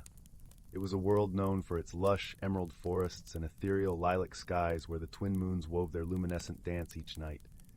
On this vibrant planet, amidst the rustling leaves and whispering winds, lived a gentle being known as Leora. Her form was as fluid as a stream, with skin that shimmered like opal under the moonlight, and eyes that held the wisdom of centuries. Leora spent her days tending to the great grove, a sanctuary of towering trees whose roots cradled the memories of Viridia. She knew every bird's song, every rustle of the leaves, and every sigh of the earth beneath her feet. Her life was one of harmony and peace, until the day a mysterious craft descended from the sky, casting shadows upon her beloved grove. The craft was sleek and silver, gleaming under the sun's gaze, and from it emerged a figure unlike any Leora had ever seen. He was tall and clad in a suit that shimmered like the night sky, with a face partially obscured by a visor that reflected the world around him. His name was Kieran, a wanderer from the distant planet of Ixara, a world of endless storms and electric skies. Kieran had traveled far in search of a place where he might find respite from the turbulence of his home, a place where silence was not punctuated by the roar of tempests. His arrival was met with curiosity and caution by Leora, who watched him from the shadows of the trees, her heart a blend of intrigue and apprehension. As Kieran explored the grove, he marveled at its beauty, the way the light dappled through the canopy and danced upon the forest floor. Yet, his presence was unsettling to Leora, for she was guardian of this realm, and the sudden intrusion felt like a ripple in the tranquil waters of her world. Their first encounter was filled with misunderstandings. Kieran, eager to communicate, activated a device that emitted a series of rhythmic sounds, hoping to bridge the gap between their worlds. The sounds, though melodic to his ears, were foreign and unsettling to Leora, echoing through the grove like an unfamiliar wind. She responded with a gentle hum, a sound that resonated with the trees and calmed the earth, hoping to convey her desire for peace. The two beings, so different yet bound by their shared space, began a tentative dance of communication. Kieran learned to mirror Leora's hum, and she, in turn, found a way to attune her senses to the rhythms he shared. Slowly, understanding blossomed like a flower in the dawn light, revealing the common ground beneath their differences. A shared challenge soon arose when a great storm, born from the clash of distant weather fronts, descended upon Viridia. The winds howled, threatening to uproot the ancient trees, and the skies darkened as rain lashed the earth. In the face of the storm, Leora and Kieran found themselves united by necessity. Together they worked to protect the grove, Leora guiding the roots of the trees to intertwine and hold fast against the gale, while Kieran used his knowledge of weather patterns and his ship's technology to predict the storm's movements and shield the vulnerable areas. In the heart of the tempest, they discovered a rhythm between them, a harmony that transcended their initial misunderstandings. As the storm finally subsided, leaving the grove glistening with raindrops like jewels, Leora and Kieran sat side by side, their differences now a tapestry of strength and understanding. They spoke without words, their bond as palpable as the earth beneath them. Through their shared trials, Kieran found the peace he had long sought, not in the silence of solitude, but in the quiet companionship of a new friend. Leora, in turn, discovered that the world was vast and filled with wonders beyond her grove, and that friendship could bridge even the widest of stars. As the twin moons rose high, casting their gentle glow upon Viridia, Leora and Kieran knew that their journey was no longer one of solitude. They had found in each other a reflection of the cosmos's endless capacity for connection and growth.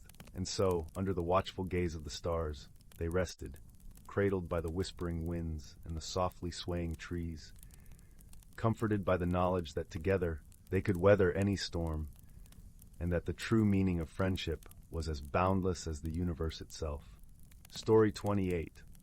Once upon a time, in a quaint village nestled between rolling hills and whispering woods, there was a cottage with a garden that seemed to hold the blush of spring even in the heart of winter.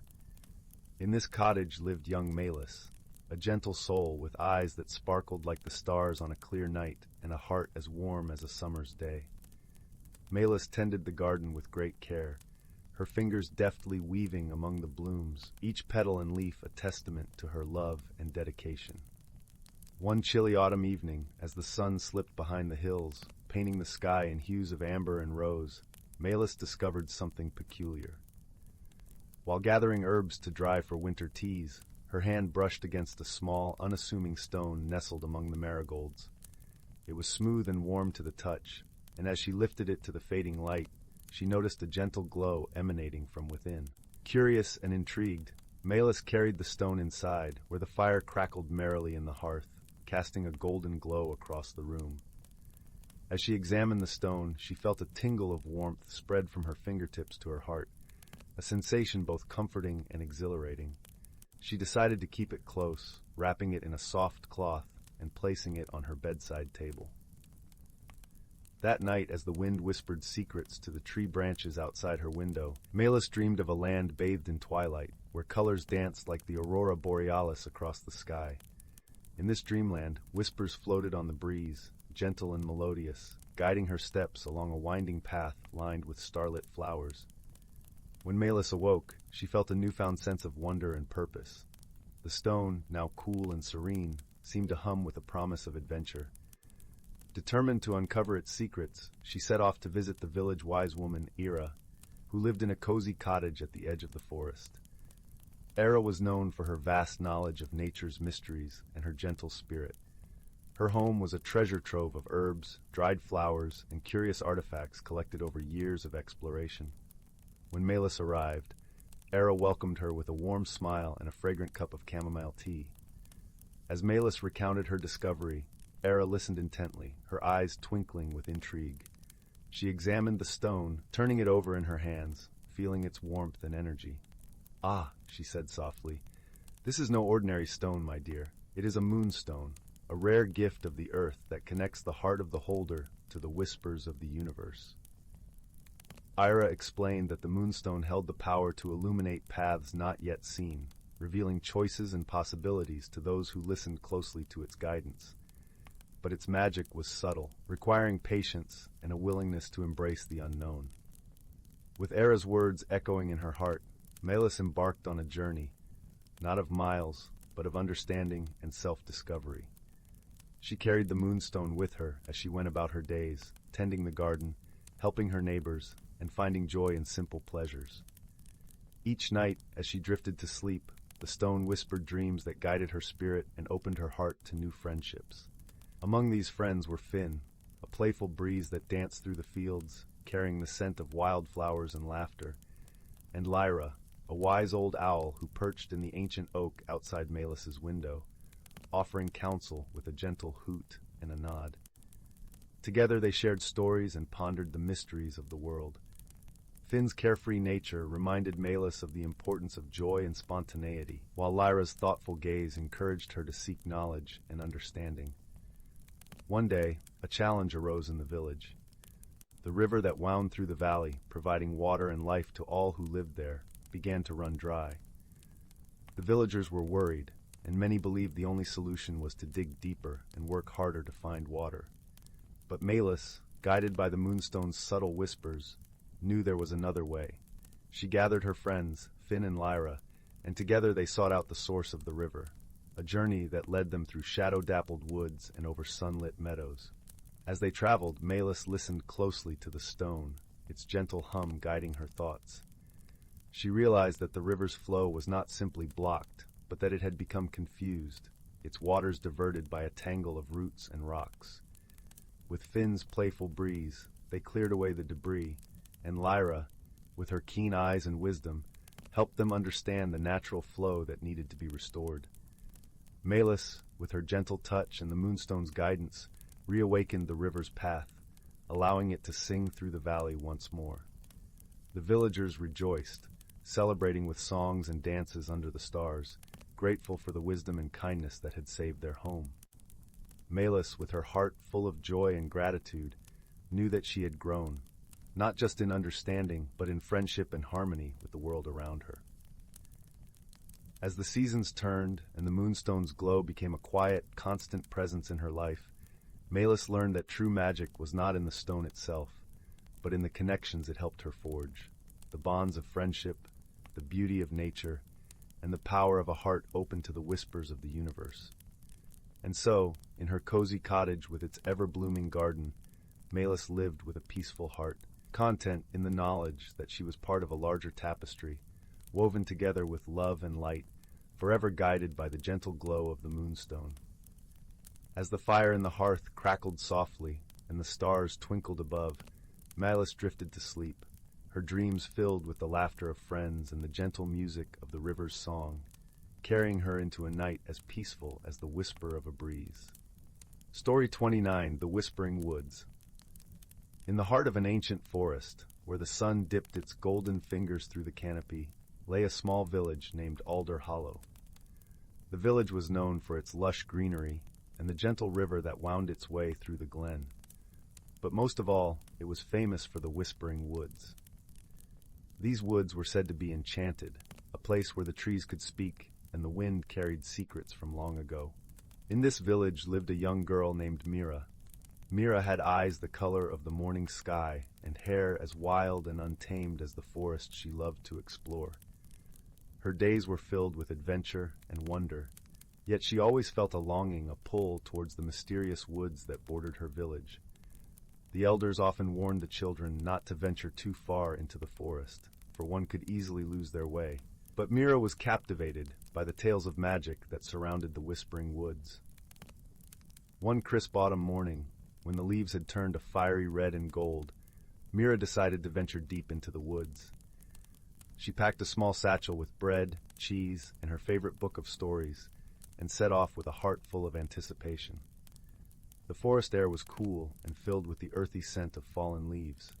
As she walked, the crunch of twigs underfoot echoed through the trees, and she felt a strange sense of belonging in the quietude. As Meera journeyed deeper, the light filtered softly through the leaves, casting dancing shadows on the forest floor. She paused by a bubbling brook to rest and nibble on her bread. As she sat, she noticed something glinting beneath the water. Curiosity piqued. She reached into the stream and pulled out a small, ornate key. It was unlike anything she had ever seen, with intricate designs etched into its surface and a faint, otherworldly glow. The key felt warm in her hand, almost as if it were alive. Meera tucked the key into her pocket and continued on her way, wondering what it might unlock. As she walked, the forest seemed to change around her. The trees grew taller, their branches intertwining to form a natural archway above her head. She felt as though she were stepping into another realm, a hidden world within the natural one she knew. It wasn't long before Meera stumbled upon a clearing unlike any other. In its center stood a towering oak tree, ancient and majestic, with a door carved into its trunk. The door was adorned with the same intricate designs as the key she had found. Her heart raced with excitement and a touch of fear. She knew this was no ordinary tree. This was a gateway to something wondrous. With trembling hands, Meera inserted the key into the lock. The door swung open with a gentle creak, revealing a spiral staircase leading down into the heart of the tree. Taking a deep breath, she descended, each step echoing softly in the hollow trunk. The staircase led to a cavernous room filled with shimmering light. It was a library, but unlike any she had ever seen. Shelves carved from the living wood of the tree spiraled up to the ceiling, not lined with books that seemed to glow with their own inner light. In the center of the room sat a round table, upon which lay a large, open book. As Meera approached the table, she noticed that the pages of the book were blank, save for a single line of shimmering text that appeared as she drew near. "The story begins with you." Meera's heart swelled with wonder. She had always loved stories, and here was one that seemed to be waiting just for her. She reached out and touched the page, and as she did, the room around her began to change. The walls of the library dissolved into mist, and she found herself standing in a meadow bathed in moonlight. The air was cool and sweet, filled with the scent of night-blooming flowers. In the distance, she could see a figure approaching. As the figure drew closer, Meera saw it was a fox, sleek and silver, with eyes that sparkled like stars. The fox stopped before her and bowed its head in greeting. "Welcome, Meera," the fox said in a voice as soft as the wind through the leaves. "I am Eldrin, guardian of the Whispering Woods. You have found the key of stories." a magical object that opens the door to this hidden world. Meera bowed in return, her heart pounding with excitement and a sense of awe. "What is this place?" she asked. "This is the realm of tales," Eldrin explained. "A place where stories come to life, and where those who seek wisdom and adventure may find both. The book you touched is the Book of Beginnings, and it has chosen you to weave a new tale into its pages." Mira's eyes widened with wonder. "But how do I create a story?" she asked. "Stories are born from the heart," Eldrin replied, "from the experiences and emotions that shape us. Your journey will be your story, and the choices you make will guide its path." With a nod of understanding, Meera looked around the meadow. She could feel the potential for adventure in the air, a tingling sensation that made her skin prickle with excitement. She knew that this was a journey that would change her, one that would teach her about the power of friendship, courage, and the magic of stories. Together, Meera and Eldrin set off across the meadow, the moonlight casting their shadows long, and the stars twinkling above them like 1,000 tiny lanterns. As they walked, Eldrin shared tales of the realm of tales, of the creatures that dwelled within its borders, and the legends that had been woven into its fabric. They passed through fields of luminous flowers that glowed like fireflies, and forests where the trees whispered ancient secrets. They crossed rivers that sang with the voices of long-lost travelers, and climbed hills that offered breathtaking views of the world below. With each step, Meera felt her heart grow lighter, her spirit more attuned to the wonders around her. She learned to listen to the whispers of the wind and the songs of the stars, to recognize the beauty in the simplest of things.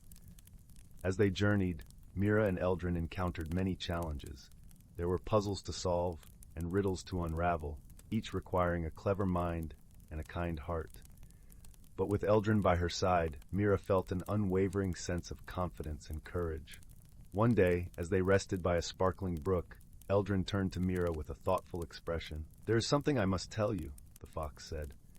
"The realm of tales is not just a place of wonder and beauty. It is also a place where the past and present intertwine, where the choices of one can affect the fate of many." Meera listened intently, sensing the gravity of his words. "What do you mean?" she asked. "There is a legend," Eldrin continued, "of a great darkness that once threatened this realm.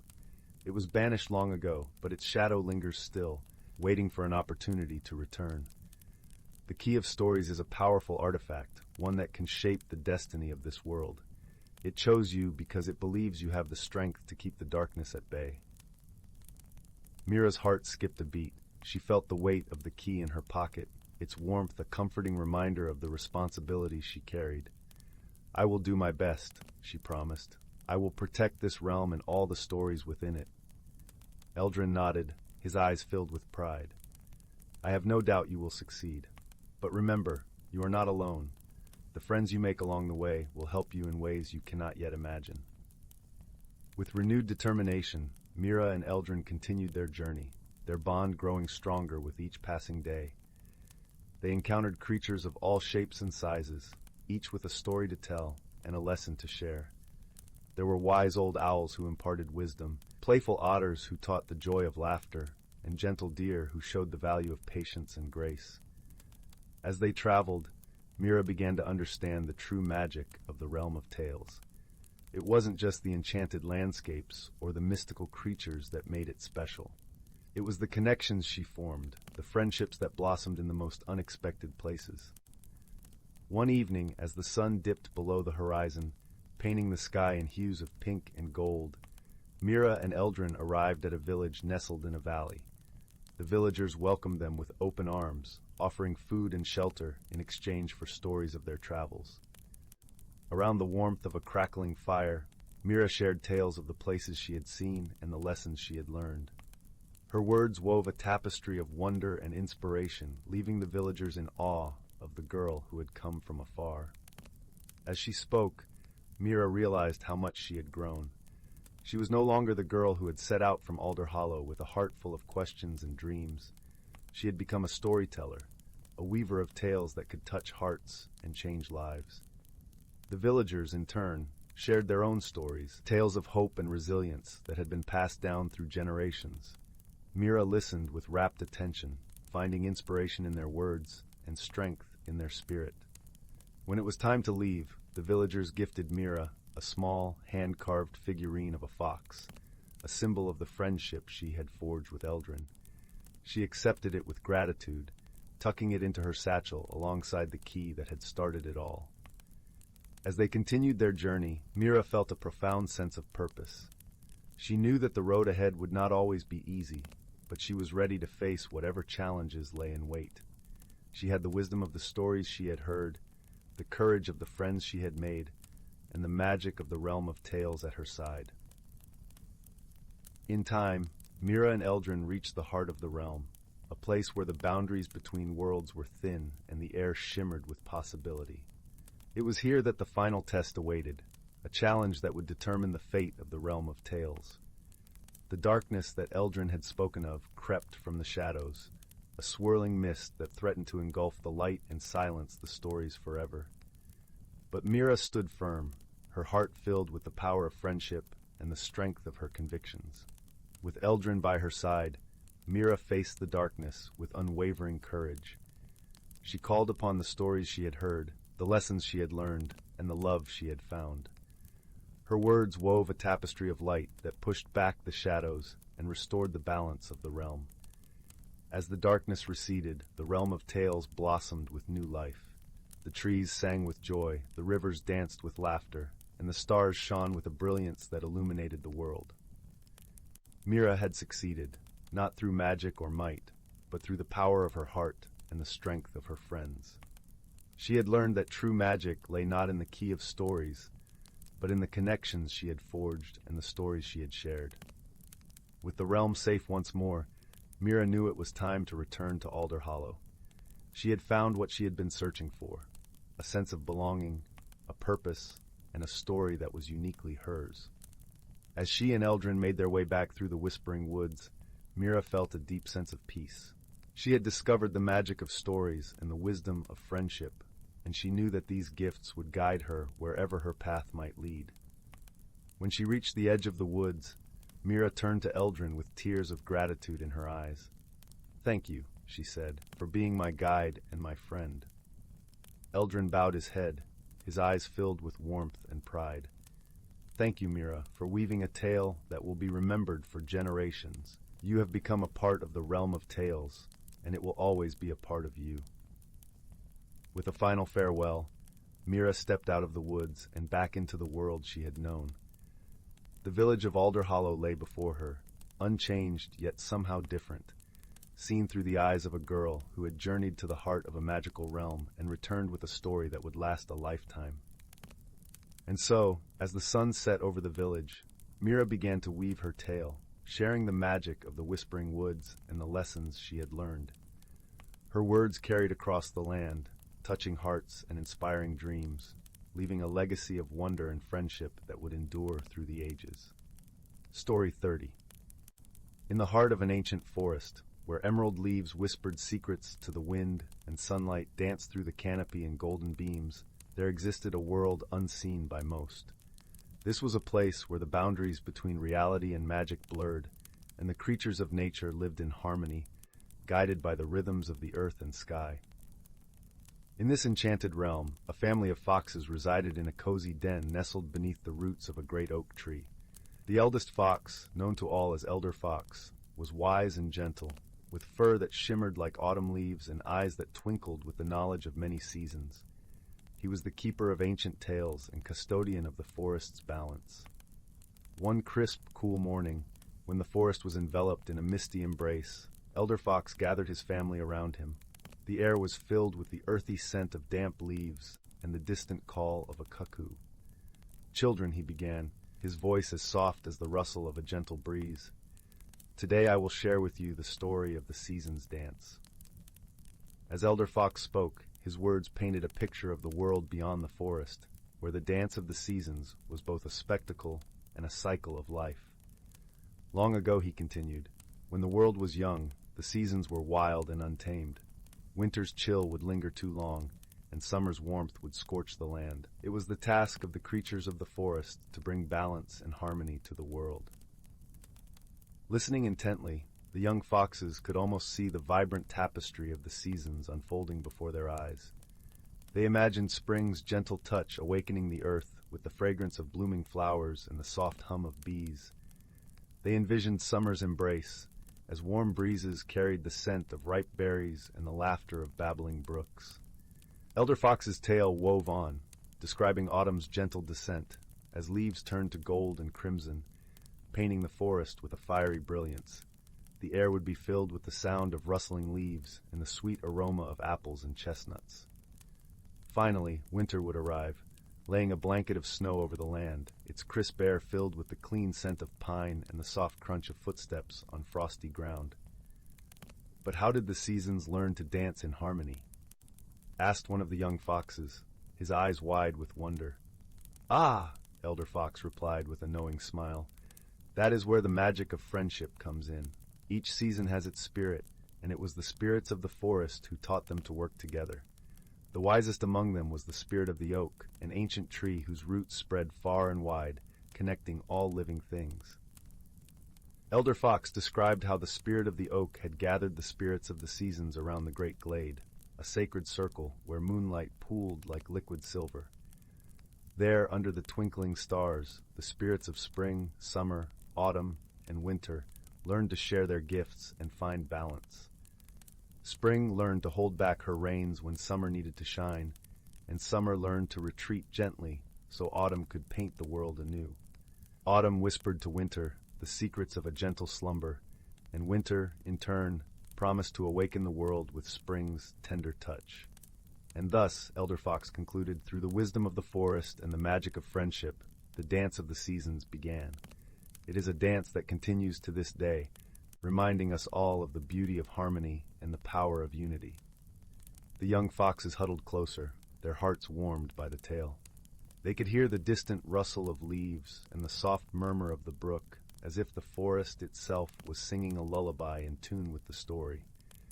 The fireflies began to twinkle in the twilight, casting their gentle glow across the glade.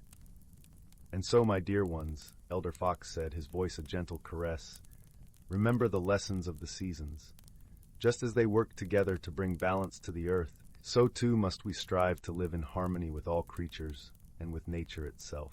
With those words, the forest seemed to breathe a sigh of contentment, and the young foxes drifted into dreams, cradled by the rhythm of the season's dance. The moon rose high, casting its silvery light over the forest, a guardian of the peace and wisdom that lay within. Thus, in the heart of that ancient forest, beneath the watchful gaze of the great oak, the hidden lives of natural creatures continued, wrapped in the gentle embrace of unity and balance. And the dance of the seasons went on, a timeless reminder of the beauty that lies in harmony with the world. Story 31. Once upon a time, in a galaxy far, far away, there lived two very different beings. Zyla was a Venusian, a lithe creature with iridescent scales and graceful tentacles that allowed her to glide through the cosmos with effortless elegance. Mork, on the other hand, was a burly Martian, his rough crimson skin and powerful limbs befitting his homeworld's rugged terrain. Their paths crossed quite by chance when both of their spacecraft were caught in a rogue asteroid belt. Zyla's sleek vessel narrowly avoided colliding with Mork's bulky cruiser, the near miss leaving them stranded together on a remote, uninhabited moon. At first, their differences seemed insurmountable. Zyla found Mork's gruff manner and boisterous voice grating, while Mork was put off by Zyla's aloof demeanor and strange, slithering movements. They bickered constantly, each convinced the other was to blame for their predicament. Yet as the days turned into weeks, their initial hostility gradually softened. Forced to work together to survive the moon's harsh conditions, they began to recognize and appreciate each other's unique strengths. Zyla's nimble tentacles proved invaluable for foraging the sparse vegetation, while Mork's brawn allowed him to carve out a cozy shelter in the rocky terrain. Slowly, grudging respect blossomed into genuine fondness.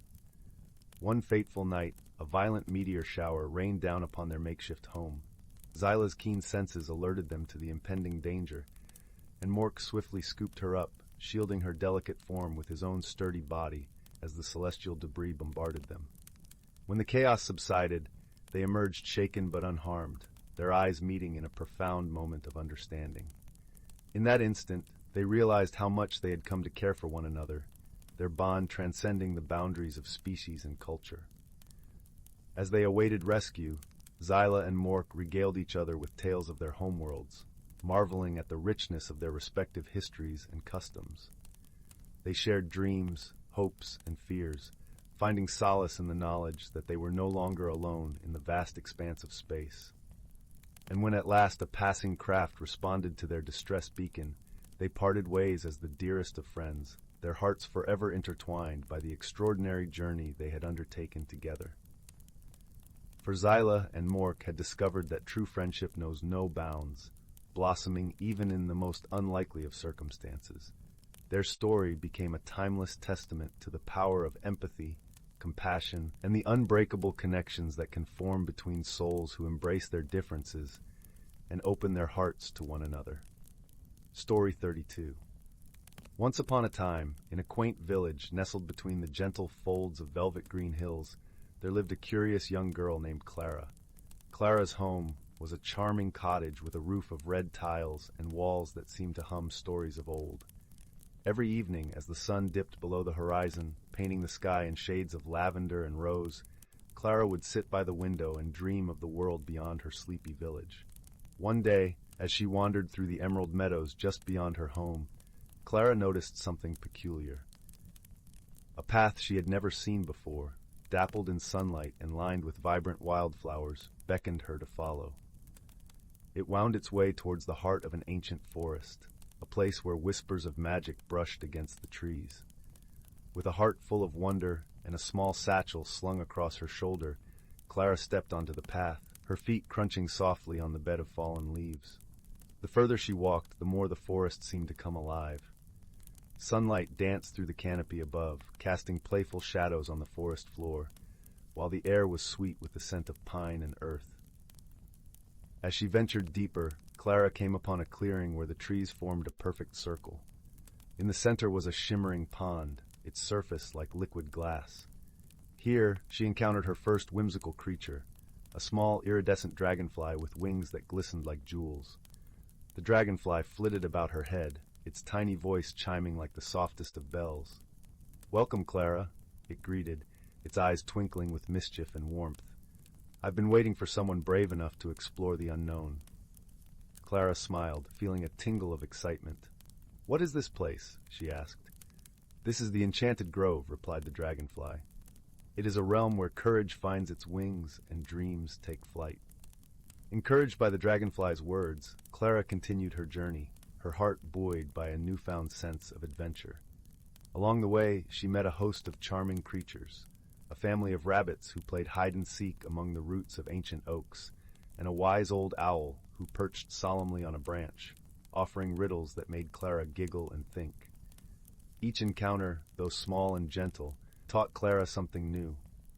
The rabbits showed her the joy of play and the importance of community, while the owl's riddles encouraged her to see the world through eyes of curiosity and wonder. Eventually, the path led Clara to a gentle hill that offered a view of the vast forest below.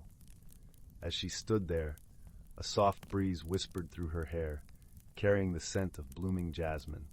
It was then she realized that the journey was as much about discovering herself as it was about exploring the world. Feeling a serene strength within her, Clara began her return to the village. The path, once mysterious and daunting, now felt like a familiar friend guiding her home. As she walked, the creatures of the forest waved her goodbye, their presence a comforting reminder of her adventure. When Clara finally emerged from the forest, the sun was setting once more, casting a golden glow over the village. Her heart was light, and her mind was filled with stories she couldn't wait to share. She adventured into the unknown and returned with the courage to explore life with open eyes and an open heart. As she settled into bed that night, the world outside her window seemed all the more magical, and she knew that whatever tomorrow brought, she was ready to embrace it with wonder and courage. And so, with a gentle smile playing on her lips, Clara drifted into a peaceful sleep, dreaming of the enchanted grove and the adventures that awaited her in the realm of her imagination. The end. Story 33. In a quaint little village nestled between gentle hills and a sparkling river, There was a cottage with walls of smooth stone and a thatched roof that seemed to hum with warmth.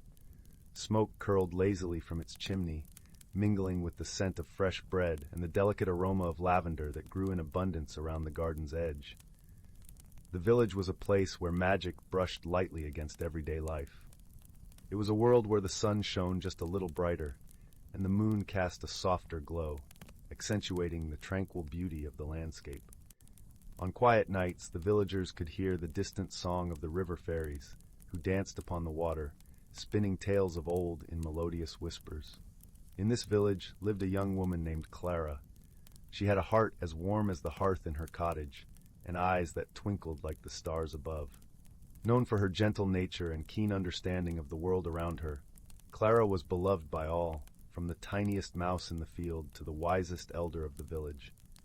One chilly autumn evening, as the leaves danced in the crisp breeze and the sky blazed with the colors of sunset, Kalara noticed something peculiar. The villagers' lanterns, which usually flickered with a steady, comforting glow, had begun to dim at odd intervals, casting strange shadows that seemed to shift and sway of their own accord. Puzzled, Kalara decided to seek counsel from her dear friend and mentor, the wise old owl named Alaric. Alaric lived in the heart of the nearby forest, in an ancient oak tree that had stood long before the village was even a thought in the minds of men. His eyes, deep pools of amber, held the wisdom of ages, and his feathers were like the pages of a time-worn book, each stroke a story in itself. As Kalara approached the oak, the forest seemed to hold its breath, listening intently to the soft crunch of leaves beneath her feet. "Alaric," she called gently, her voice mingling with the rustle of the wind, "I've come seeking your wisdom." The owl opened his eyes slowly, a serene smile gracing his beak. "Ah, Kalara," he hooted softly, "the forest has told me of the flickering lights. It is a curious thing indeed." Settling onto a moss-covered rock, Kalara recounted the strange occurrences, the dimming lanterns, and the shadows that danced so oddly. Alaric listened, nodding thoughtfully as she spoke. "These are not mere whims of the wind," the owl mused, his voice a soothing balm. "I suspect there is a cause, hidden yet nearby. But fear not, dear Xara, for the forest holds many secrets, and sometimes those who reside within it can be of help." With that, Alaric fluttered down from his perch and led Xara deeper into the forest, where the air was thick with the scent of pine and the soft glow of bioluminescent fungi cast a gentle light. They walked in silence, a peaceful companionship, until they reached a clearing where the earth seemed to hum with an ancient energy. Here lived the whispering willows, wise and kind spirits of nature who tended to the balance of the world. Their voices were like a gentle breeze, and their laughter like the tinkling of wind chimes. Xara explained the mystery, her words carrying easily to the ears of these magical beings. The willows swayed thoughtfully, their leaves rustling in a song of contemplation. "There is a spirit," they murmured, "a playful sprite who has taken a liking to the village and your lanterns. She means no harm, only seeking to play in the warmth of their light." Xara smiled, her heart lightened by the explanation. How might we help her find a place to play without causing the villagers concern? The whispering willows shared a knowing glance, their branches intertwining in a graceful dance. "There is a glen, not far from here, where the moonlight pools like silver water. It is a place of joy and laughter, where the sprites often gather. If you extend an invitation, she may choose to frolic there instead." With gratitude and a heart full of peace, Xara thanked the willows and returned to the village, her mind abuzz with gentle plans. She crafted a lantern of her own design, one that shimmered with a soft, welcoming light, and hung it at the edge of the forest where the sprite might see. That very night, as the first stars began to twinkle and the village settled into slumber, the playful sprite happened upon the glowing invitation. Her curiosity piqued. She followed the lantern's gentle light to the glen, where the moonlight danced upon the grass, beckoning her into its embrace. The next morning, Xara awoke to find the village lights steady and bright, casting their familiar warmth over the cobblestone streets. The villagers marveled at the return of their comforting glow, and Xara, knowing the sprite had found a new playground, felt a deep sense of satisfaction. As the days turned to weeks and the golden hues of autumn gave way to the chill of winter, Xara often visited the glen. There, beneath the watchful eyes of the whispering willows, she would watch the sprites dance and play, their laughter mingling with the rustle of leaves and the murmur of the forest. And so, the mystery of the flickering lights was resolved, not through force or fear, but through understanding and kindness. In the heart of the village, where magic and life intertwined, Xara had learned that sometimes the simplest solutions are found in the gentle embrace of friendship and the wisdom of the world around us. As the fire crackled softly in her hearth and the shadows danced on the walls of her cozy cottage, Xara felt a deep, abiding peace. She knew that, whatever mysteries the future might hold, she would face them with an open heart and the gentle guidance of friends, both old and new. And with that comforting thought, she drifted into a serene slumber, her dreams filled with laughter and light. Story 34. Once upon a time, in the quaint and sleepy village of Willowbrook, where cobblestone streets wound their way through groves of whispering willows and lavender fields, there lay an unassuming little shop tucked between a bakery and a bookbindery. Its faded wooden sign read, "Whimsy and Wonder, Curiosities of the World," and inside, treasures from far-off lands gathered dust on shelves and in corners, waiting for someone with the right eyes to see their magic. The shopkeeper, an elderly gentleman named Mr. Whitaker, wore spectacles that perched precariously on his nose and had a twinkle in his eye that hinted at the secrets he kept. He was known throughout the village not just for his curios, but for his stories, which he wove like a master craftsman, each tale richer than the last. He spoke of ancient lands, forgotten times, and the peculiarities of the items he sold, each with a past as colorful as a painter's palette. One overcast afternoon, as golden leaves danced in the breeze outside, a young girl named Xara wandered into the shop. She was a curious soul with hair the color of freshly turned earth and eyes that mirrored the sky just before a storm, full of wonder and questions. Xara had always felt there was something more to the world than met the eye, and Mr. Whitaker's shop seemed to whisper promises of answers. As she explored the nooks and crannies of whimsy and wonder, Xara's gaze fell upon a small, ornate mirror propped against a pile of dusty tomes. Its frame was intricately carved with vines and tiny creatures, birds, rabbits, and foxes, that seemed to dance around the reflective glass. Xara felt an inexplicable pull towards it, as though it was calling her name. "Ah, you've found the mirror of memories," Mr. Whitaker said, appearing beside her as if by magic. His voice was a soft, reassuring murmur, like the rustle of leaves in a gentle breeze. "They say it's a window to one's innermost thoughts and dreams." Xara traced her fingers along the frame, feeling the cool, smooth surface beneath her fingertips. "How does it work?" she asked, her voice barely above a whisper. "With a little bit of belief and a touch of imagination," Mr. Whitaker replied, his smile as warm as the summer sun. "It shows not just what is, but what could be." Intrigued, Xara decided to purchase the mirror with the few coins she had saved. Mr. Whitaker wrapped it carefully, placing it in a simple cloth bag, and wished her well on her journey of discovery. That evening, as twilight draped the village in shades of purple and blue, Xara sat in her room, the mirror propped up in front of her. She gazed into its depths, and as if by enchantment, the surface began to shimmer like sunlight on water. Slowly, images began to form, scenes from her past, moments she cherished, and dreams she had barely dared to dream.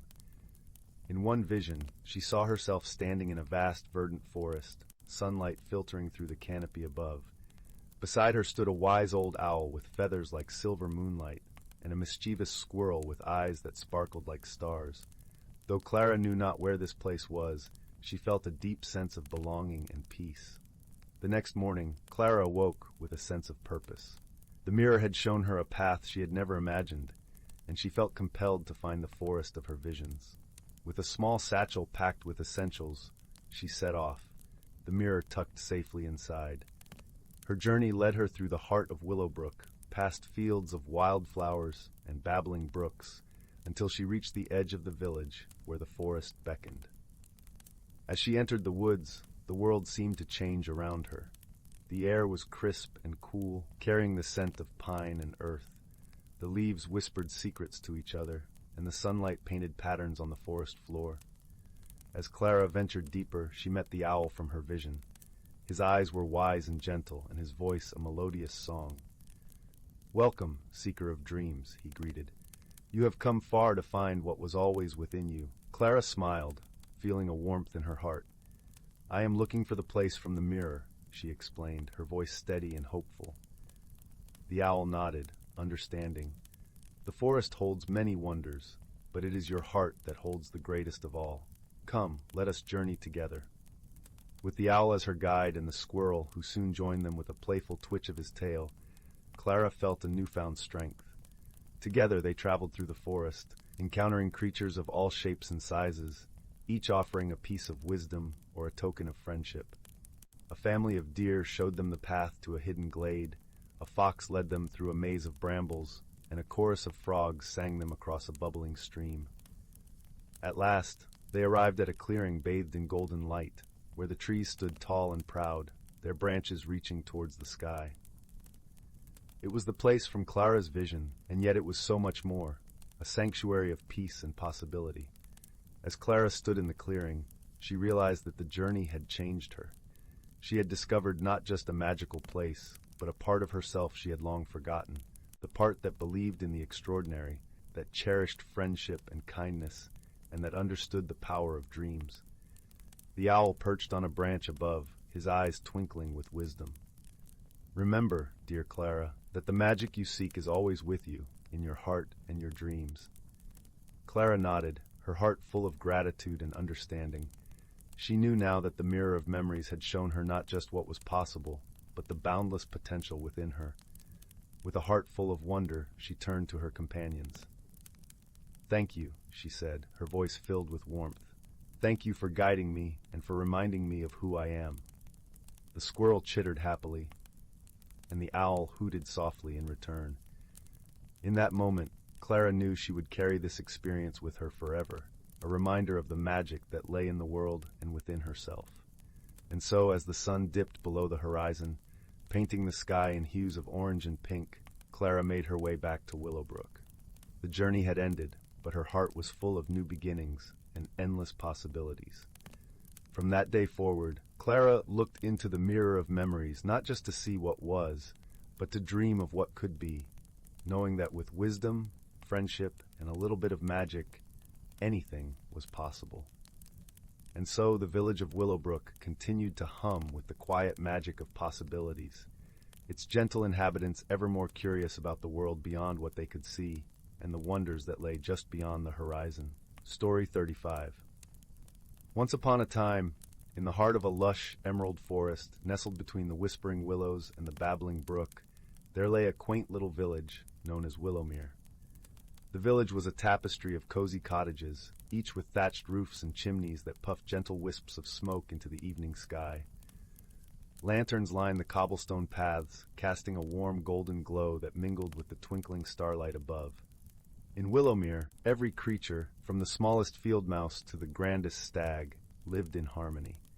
The villagers were kind-hearted souls who cared for one another, and the magical creatures of the forest often visited to share stories and lend a helping hand when needed. Among these creatures was a wise old owl named Goryn, whose feathers shimmered like silver under the moonlight.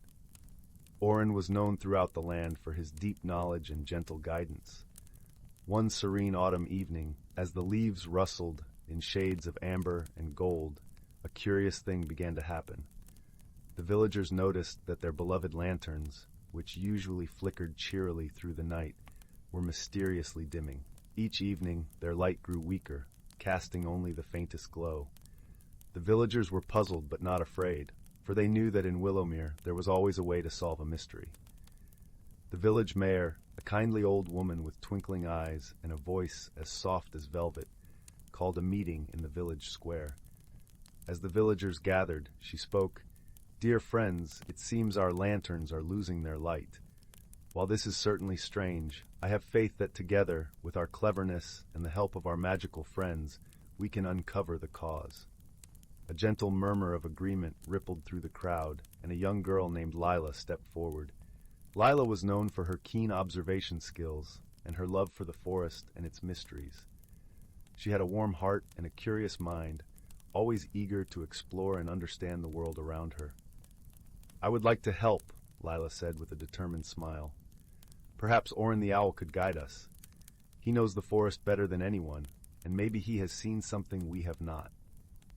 The villagers nodded, and so it was decided that Lyla, along with her trusty feline companion, a sleek black cat named Midnight, would visit Orin at his favorite roost, the ancient oak tree by the edge of the village.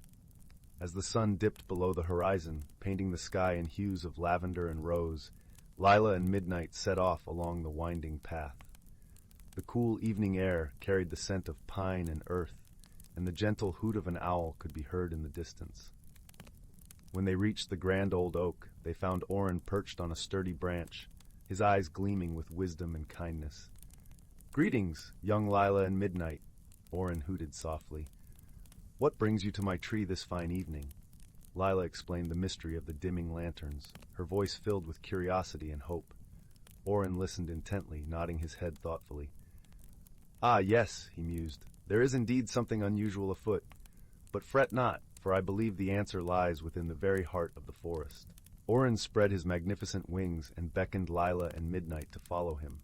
They ventured deeper into the forest, where the trees stood tall and proud, their leaves whispering secrets in the gentle breeze.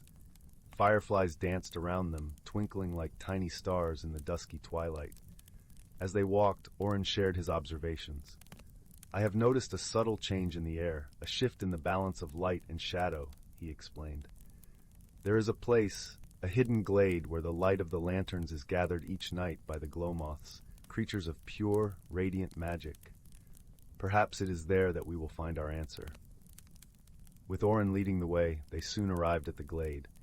It was a place of ethereal beauty, where moonlight filtered through the canopy, casting silvery beams upon the forest floor.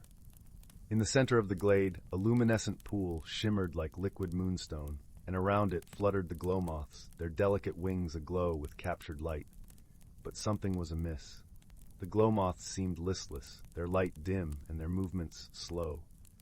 Lyla knelt by the pool, observing the scene with care.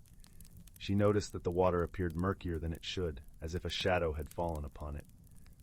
"Look here," Lyla said softly, pointing to a cluster of tangled reeds at the edge of the pool.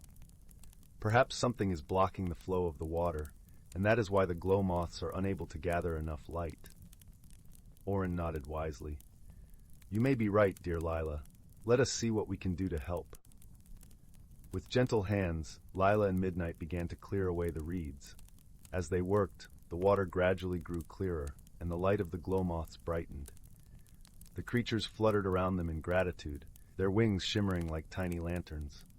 At last, the pool was restored to its pristine state, and the glow-moths danced joyfully in the moonlit air.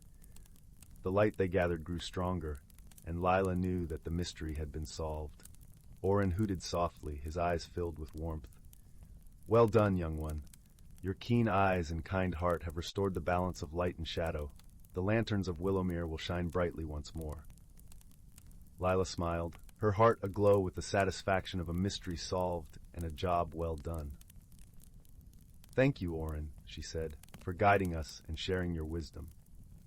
As they made their way back to the village, Lyla felt a sense of peace and gratitude.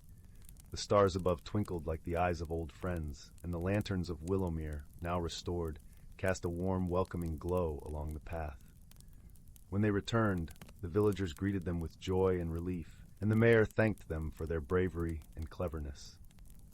That night, as the villagers settled into their cozy cottages, the lanterns shone brighter than ever, their light a beacon of comfort and hope. And so, in the heart of the enchanted forest, the village of Willowmere continued to thrive, its people bound by friendship, wisdom, and the gentle magic of the world around them. As the night deepened and the village fell into a peaceful slumber, the forest watched over them, its mysteries waiting to be discovered by those with the heart to see. And somewhere in the depths of the ancient woods, Orin the Owl hooted softly, a guardian of secrets and a friend to all who sought the light. Story 36. In the heart of an ancient forest where towering trees stretched their branches towards the heavens, a world of wonder and enchantment unfolded. This was the realm of the forest's guardians, beings who had walked these verdant paths for generations, their very existence intertwined with the rhythms of nature. Beneath the canopy of emerald leaves, a vibrant tapestry of life thrived. Delicate woodland sprites, with wings that shimmered like dew-kissed petals, flitted among the ferns, tending to the needs of the forest's smallest creatures. Their gentle whispers carried melodies that coaxed the wildflowers to bloom and the saplings to stretch towards the sun. In the hollows of ancient oaks, families of squirrels scampered, their fluffy tails swishing as they gathered acorns and nuts for the long winter ahead. Their chittering laughter echoed through the glades, a symphony of joy and contentment that resonated with the heartbeat of the forest itself. Deep within the shadowy thickets, the wise old badgers kept vigil, their grizzled snouts twitching as they imparted ancient tales to their young. These stories, woven through the generations, spoke of the delicate balance that sustained the forest and the sacred duty they held as its protectors. As the seasons turned, the forest transformed with each passing moon. In the spring, a chorus of birdsong heralded the arrival of new life, as buds unfurled and the forest floor blanketed itself in a tapestry of wildflowers. The air was thick with the heady scent of blooms and the promise of renewal. Summer brought long, languid days, where the forest basked in the warmth of the sun's golden rays. Streams trickled and gurgled, their cool waters offering respite to the thirsty creatures that called the forest home. Butterflies danced among the wildflowers, their delicate wings a kaleidoscope of color against the verdant backdrop. Autumn painted the forest in a blaze of fiery hues, as the leaves surrendered their vibrant greens to a tapestry of crimson and amber. The crisp air carried the scent of wood smoke and pine needles, and the forest floor crunched underfoot with a carpet of fallen leaves. It was a time of harvest, when the creatures of the forest gathered their bounty and prepared for the coming winter. Then, as the world grew still and silent, winter's icy embrace descended upon the forest. The trees stood bare against the frosted landscapes, their branches etched in intricate patterns of silver and white. Yet, even in the depths of this slumbering season, life persisted beneath the snowy blanket. It was during these frosty nights that the forest's magic truly came alive. The pale light of the moon would cast an ethereal glow upon the frozen streams and icicle-adorned branches, and the air would shimmer with the faint whispers of ancient spells.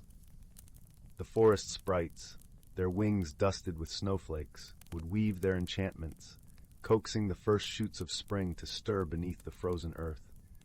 Their dances would summon the gentle breezes that carried the promise of renewal, whispering to the slumbering seeds and buds to awaken from their wintry slumber.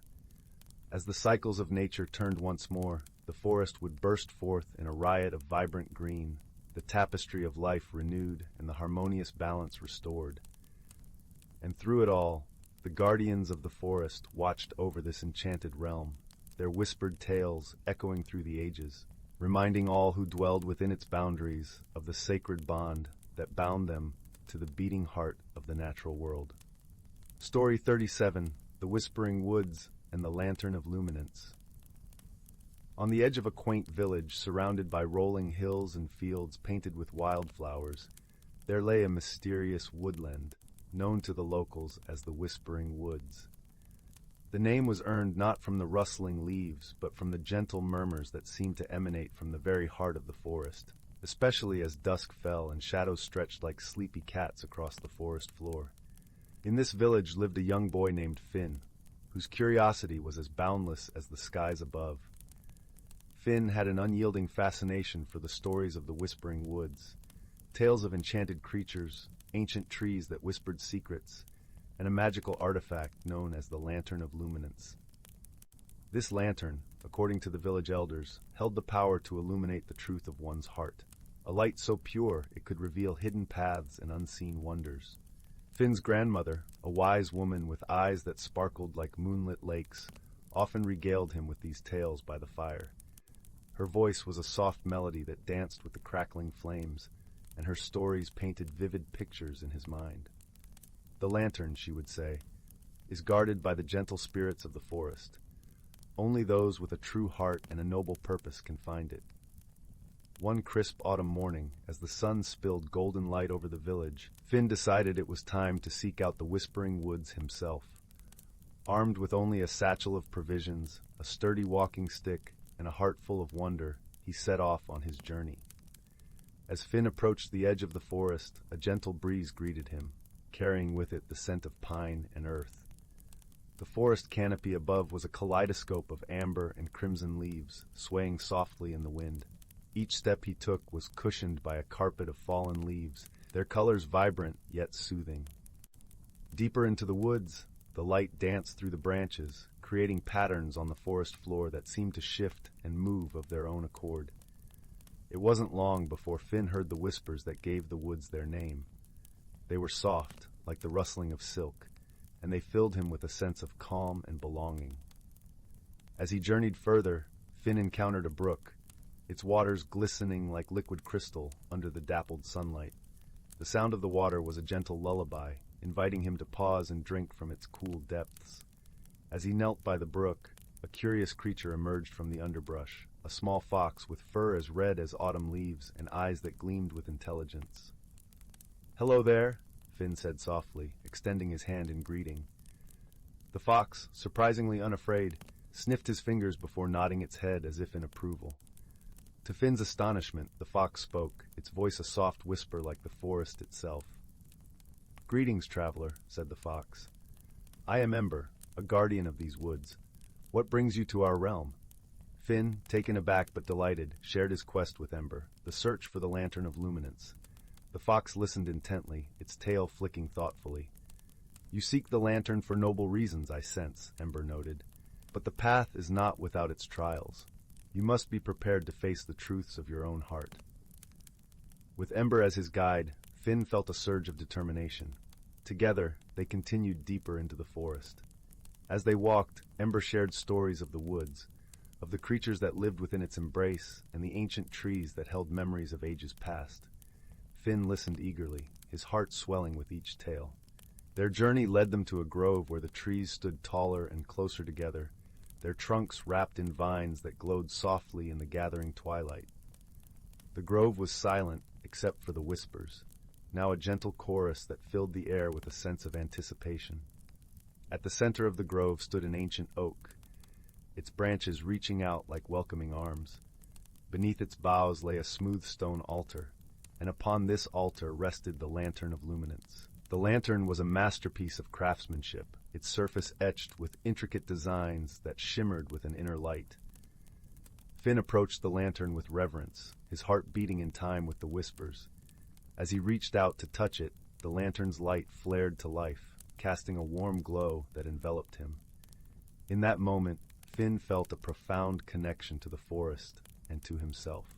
The light revealed not only the path ahead, but also the truths of Finn's heart, his love for his family, his desire for adventure, and his deep-seated wish to understand the world around him.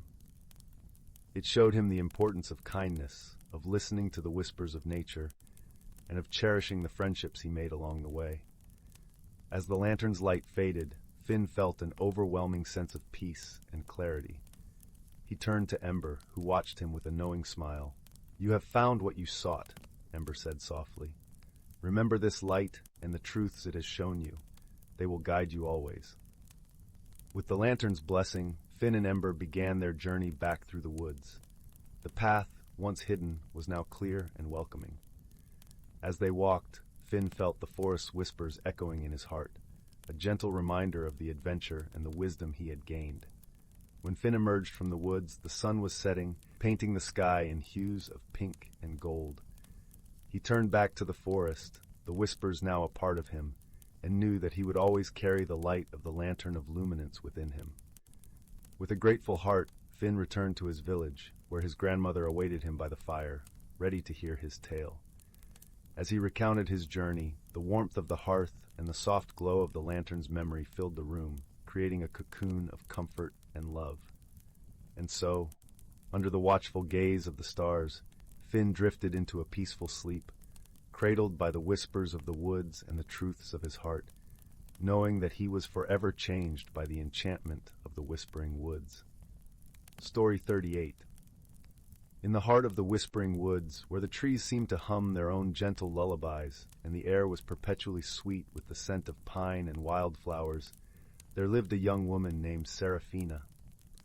Her home was a quaint cottage, nestled between an ancient oak and a bubbling brook, its roof thatched with golden straw that glistened in the sunlight like threads of a forgotten dream. Seraphina had always found comfort in the unchanging rhythm of the woods. The seasons turned like pages in a well-loved book, each one predictable and familiar. However, recently she had felt an unsettling stir within her, a restlessness that whispered of change. It was a feeling she tried to ignore, for change was something Seraphina feared. It was like a storm cloud on the horizon, threatening to disrupt the serene balance of her life. One afternoon, as the sun dipped low and cast long, amber shadows through the trees, Seraphina sat by the brook, her feet dangling in the cool water. She was lost in thought, tracing circles in the air with her finger, when she noticed something peculiar, a small, shimmering light hovering just above the water's surface. It was no larger than a firefly, yet it pulsed with a gentle, iridescent glow. Curious, Seraphina reached out, and as her fingertips brushed the light, a warmth spread through her hand, climbing up her arm and settling in her chest. The light flickered and danced, then darted into the woods. Without thinking, Seraphina found herself standing, her feet moving of their own accord, drawn by an inexplicable pull. The light led her deeper into the woods than she had ever ventured before. The trees here were older, their branches twisted into intricate canopies that filtered the sunlight into soft, dappled patterns on the forest floor. The air was filled with the earthy scent of moss and the faint, sweet perfume of blooming honeysuckle. As she followed the light, Seraphina noticed the woods were alive with subtle magic. Here, a cluster of mushrooms glowed softly in the dim light. There, a bird sang a song that seemed to ripple through the air like water. The deeper she went, the more she felt a sense of connection to the forest, as though it were welcoming her into its ancient embrace. Finally, the light came to rest in a small clearing. In the center stood a tree, unlike any Seraphina had ever seen. Its bark was silver, and its leaves shimmered with all the colors of the dawn. At its base lay a pool of crystal-clear water, reflecting the sky above in perfect clarity. Seraphina approached the tree, her heart pounding with a mixture of fear and wonder. As she stepped closer, the shimmering light settled on one of the tree's leaves, causing it to glow more brightly. She reached out, instinctively knowing she was meant to touch it. The moment her hand made contact, a surge of energy coursed through her, filling her with warmth and light. In that instant, she understood that the tree was a guardian of the forest's magic, and the light was a part of her, a reflection of the change she had been resisting. As she stood there, a gentle voice echoed in her mind, as soft and soothing as the wind through the leaves. "Growth is the path to understanding oneself," it said.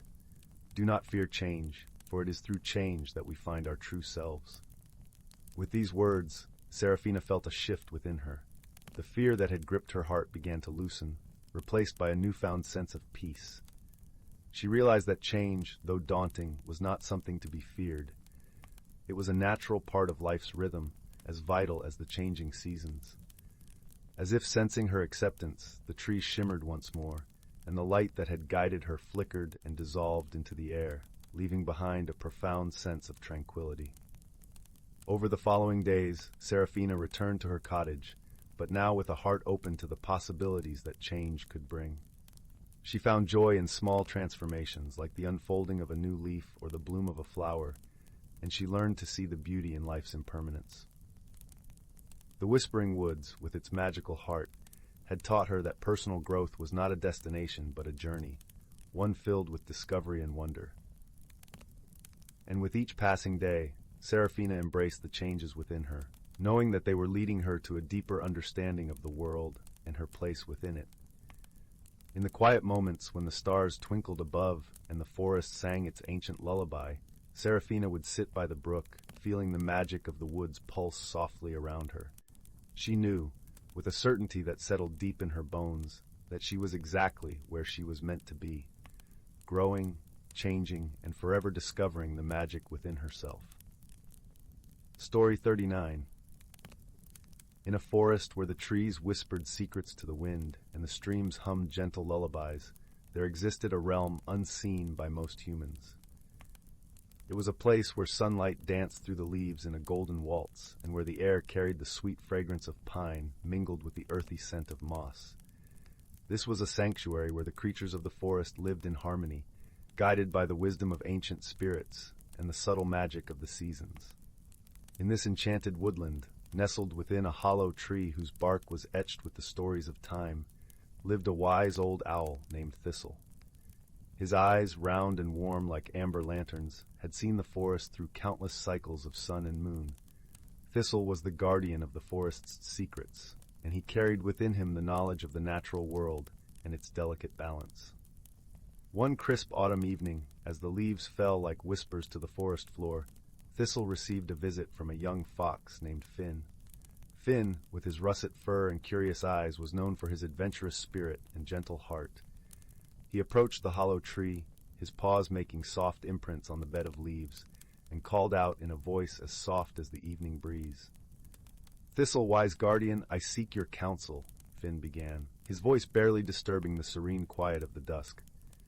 "The forest has changed in ways I do not understand. The streams that once sang with joy now murmur with unease, and the winds carry a chill that speaks of more than just the coming winter."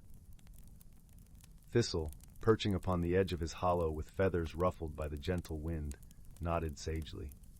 "The forest speaks in ways that are both subtle and profound, dear Finn," he replied, his voice a soothing melody against the backdrop of rustling leaves. "It is in the rhythm of the seasons that we find the answers to our questions." "How can we help the forest find its song again?" Finn asked, his eyes wide with concern and determination. Thistle's gaze softened with a wisdom that had been nurtured through the ages. "Nature's balance is a dance between the seen and the unseen, the known and the mysterious," he explained. "To restore harmony, we must first understand the source of the discord." Together they decided to embark on a journey through the forest, their path illuminated by the silvery glow of the moon. As they traveled, the forest revealed its hidden wonders to them, a tapestry of life woven from the threads of light and shadow, sound and silence. They came upon a clearing where the air was filled with the delicate scent of wildflowers, and the ground was carpeted with soft, lush grass. Here they met Lyra, a gentle deer whose grace was like a whisper of wind through tall grass. Lyra listened to their concerns, her eyes reflecting the deep, quiet wisdom of the forest. "The balance of the forest is a reflection of our own harmony with it," Lyra said, her voice as gentle as the rustle of leaves. "The creatures of the forest must unite, each offering their own gifts to restore what has been disrupted." As they journeyed further, they encountered a murmuration of starlings, their flight a breathtaking ballet against the twilight sky. The starlings swooped and swirled, their movements guided by an invisible thread of unity and purpose.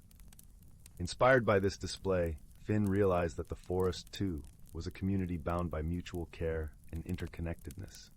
With renewed resolve, Finn, Thistle, and Lyra called upon the forest's inhabitants.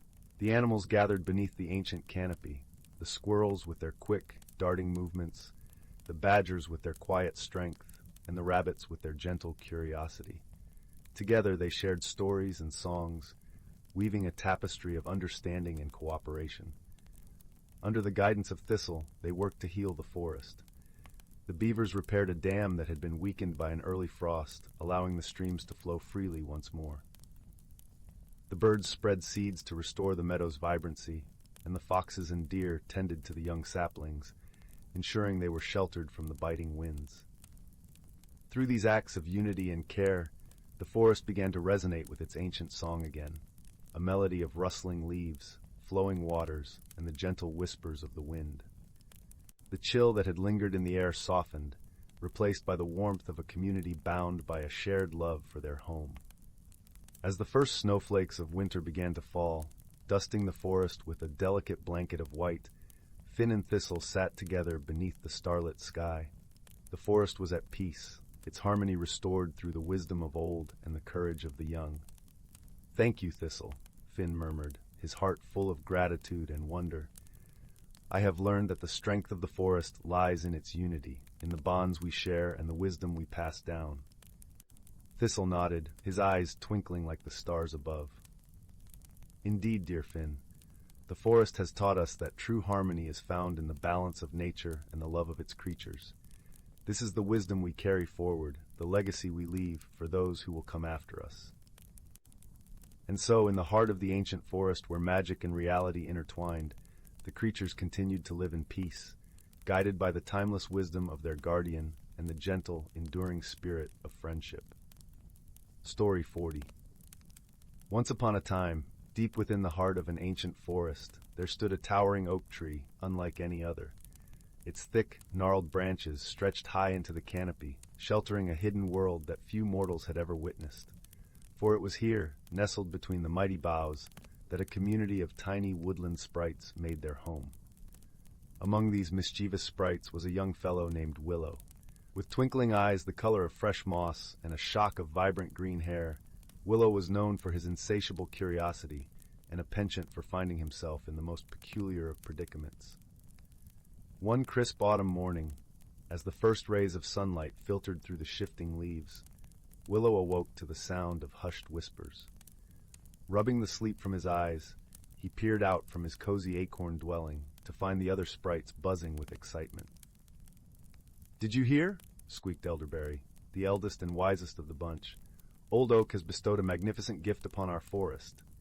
Willow's ears perked up at the mention of a gift. He adored surprises, and the thought of a grand new treasure set his heart racing. "What is it? What is it?" he cried, fluttering his delicate wings in anticipation. Elderberry smiled knowingly. Deep within the heart of Old Oak lies a magical seed. It is said that this seed holds the power to grant the most extraordinary of wishes. Willow's eyes grew wide as acorn caps. A wish-granting seed? The possibilities seemed endless. Without a moment's hesitation, the daring young sprite took to the air, zipping through the tangled branches in search of this legendary treasure. He darted past clusters of crimson leaves and dodged playful squirrels, his determination fueling his every flap. At last, Willow reached the great oak's mighty trunk, its bark as rough and weathered as 1,000 stories etched into its surface. He circled the tree, scanning for any sign of a hidden entrance, until finally his gaze fell upon a tiny knothole nestled between two thick roots. Squeezing through the narrow opening, Willow found himself in a vast hollow chamber at the tree's very core. Shafts of golden light pierced the darkness, illuminating a small, unassuming seed resting upon a bed of rich soil. Willow's heart raced as he approached the seed, its dull brown exterior concealing the incredible magic within. Gingerly he scooped it into his hands, cradling it as one might a precious gemstone. No sooner had he touched the seed than it began to glow with a warm, pulsing radiance. Willow gasped, his eyes wide with wonder, as the seed unfurled before him, revealing a shimmering portal that swirled with every color imaginable. Without a second thought, the brave sprite leapt through the portal, his mind racing with the endless possibilities that awaited him on the other side. He found himself tumbling through a kaleidoscope of vibrant hues, twisting and turning, until at last he emerged in a world unlike anything he could have imagined. Vast, rolling meadows stretched out as far as the eye could see, their lush grasses swaying in a gentle breeze. Crystalline streams wound their way through the landscape, their waters sparkling like liquid diamonds, and above it all, a canopy of ever-changing skies painted the horizon in breathtaking shades of pink, purple, and gold. Willow stood in awe, his mouth agape as he took in the splendor of this magical realm. It was then that a melodic giggle caught his attention, and he turned to find a young sprite perched atop a nearby flower. "Welcome, brave one," she said, her voice as sweet as honeysuckle. "I am Aura, guardian of this wondrous land." Willow blinked, still trying to make sense of his extraordinary surroundings. Where am I?" he asked, his voice barely above a whisper. Aura smiled warmly. "You have found your way to the realm of wishes, a place where dreams become reality and the impossible is made possible." Willow's heart soared. A realm of wishes. He could scarcely believe his pointed ears. "But how?" he questioned, clutching the now dormant seed tightly in his palm. "How did I come to be here?" Aura's eyes twinkled knowingly. "The seed you hold is no ordinary treasure, Willow. It is a gateway, a portal to the deepest desires of one's heart. And you, my curious friend, have been chosen to embark upon a journey like no other." Willow felt a surge of excitement course through his tiny frame. A journey? A quest? This was the sort of adventure he had dreamed of his entire life. "What must I do?" he asked, his voice brimming with determination. Aura gestured towards the rolling meadows before them. "In order to have your greatest wish granted, you must first prove yourself worthy. The path ahead will be fraught with challenges, tests of courage, and riddles to unravel. But if your heart is true and your spirit unwavering, the rewards will be beyond your wildest imaginings." Willow nodded, his emerald eyes shining with resolution. He would face any trial, conquer any obstacle, to make his most cherished dream a reality. And so, with the magical seed tucked safely in his satchel, the young sprite set off into the unknown, his wings carrying him over hills and valleys, through winding glades and enchanted forests. His first challenge came in the form of a towering mountain range, its jagged peaks piercing the ever-changing skies. Willow felt his courage waver as he gazed up at the daunting cliffs, but he knew he could not turn back. Summoning his strength, he began to climb, scrambling over treacherous ledges and clinging to narrow handholds. The wind howled fiercely, threatening to pluck him from the mountainside, but still, he pressed on. At last, battered and weary, Willow reached the summit, his tiny body aching from the arduous ascent. But as he peered out over the breathtaking vista before him, a sense of triumph washed over him, and he knew he had passed his first test. From there, Willow's journey took him through a labyrinth of twisted, thorny vines that seemed to shift and writhe with malicious intent. He narrowly escaped the clutches of a ravenous beast with glittering fangs and a thirst for sprite-sized morsels, and he navigated a treacherous swamp where the very ground beneath his feet threatened to swallow him whole. Through it all, Willow's determination never wavered. He called upon reserves of courage he never knew he possessed, driven by the promise of having his greatest wish fulfilled. At last, after what felt like an eternity of trials and tribulations, Willow found himself standing before a shimmering pool, its waters reflecting the ever-changing hues of the heavens above. Aura appeared beside him, her ethereal form shimmering like a thousand fireflies. "Well done, brave Willow," she said, her voice filled with pride. "You have faced every challenge with unwavering resolve, and for that you have earned the right to have your greatest wish granted." Willow's heart swelled with joy, and he could scarcely find the words to express his gratitude. But before he could speak, Aura raised a delicate hand. "However," she continued, her expression growing somber, "you must understand that with great power comes great responsibility. The wish you make will not only affect your own life, but the lives of those around you. Choose wisely, for once spoken, your words cannot be undone." Willow nodded solemnly, understanding the gravity of the decision before him. He had come so far, endured so much, and now the moment had finally arrived. Closing his eyes, he allowed the memories of his journey to wash over him, the triumphs, the struggles, the moments of sheer terror and exhilaration. And as he did, a profound realization took root within his heart. When at last he opened his eyes, they shone with a newfound wisdom, a depth of spirit that could only have been forged through the fires of such an extraordinary quest. "I wish," he said, his voice steady and sure, "for the ability to share this incredible realm with all those I hold dear. For what is a wondrous adventure, if not experienced alongside the ones you love?" A warm smile spread across Aura's face, and she nodded in approval. "A most noble wish indeed," she said, "one that speaks to the true essence of friendship and the unbreakable bonds that bind us all together." With a wave of her hand, the shimmering pool began to swirl and churn, its waters glowing with a brilliant radiance. From its depths, 1,000 tiny portals emerged, each one shimmering like a miniature star. "These portals shall serve as gateways, connecting the realm of wishes to your home in the ancient oak," Aura explained. "Through them, you may share this wondrous place with those you cherish most, embarking upon adventures that will forge unbreakable bonds of friendship and create memories to last a lifetime." Willow's heart soared with joy and gratitude. He had experienced more in his incredible journey than he could have ever imagined. But now, the greatest adventure of all awaited, one to be shared with the ones he loved most dearly. As the tiny sprite gathered the glimmering portals into his satchel, he knew that his life had been forever changed. He had faced his fears, conquered his doubts, and emerged a braver, wiser, and more compassionate soul. And as he took to the air, winging his way back towards the ancient oak and the familiar faces that awaited him there, Willow realized that the true magic of the realm of wishes lay not in the granting of a solitary desire, but in the power of friendship, love, and the extraordinary journeys we embark upon together. For it is in those shared moments of wonder, those unbreakable bonds forged through laughter and struggle alike, that the greatest wishes of all are made reality. And so, the young sprite's tale became a cherished legend, passed down from generation to generation, a shining beacon of hope, and a reminder that even the smallest among us can achieve the most extraordinary of dreams, so long as we have the courage to spread our wings and soar. Story 41.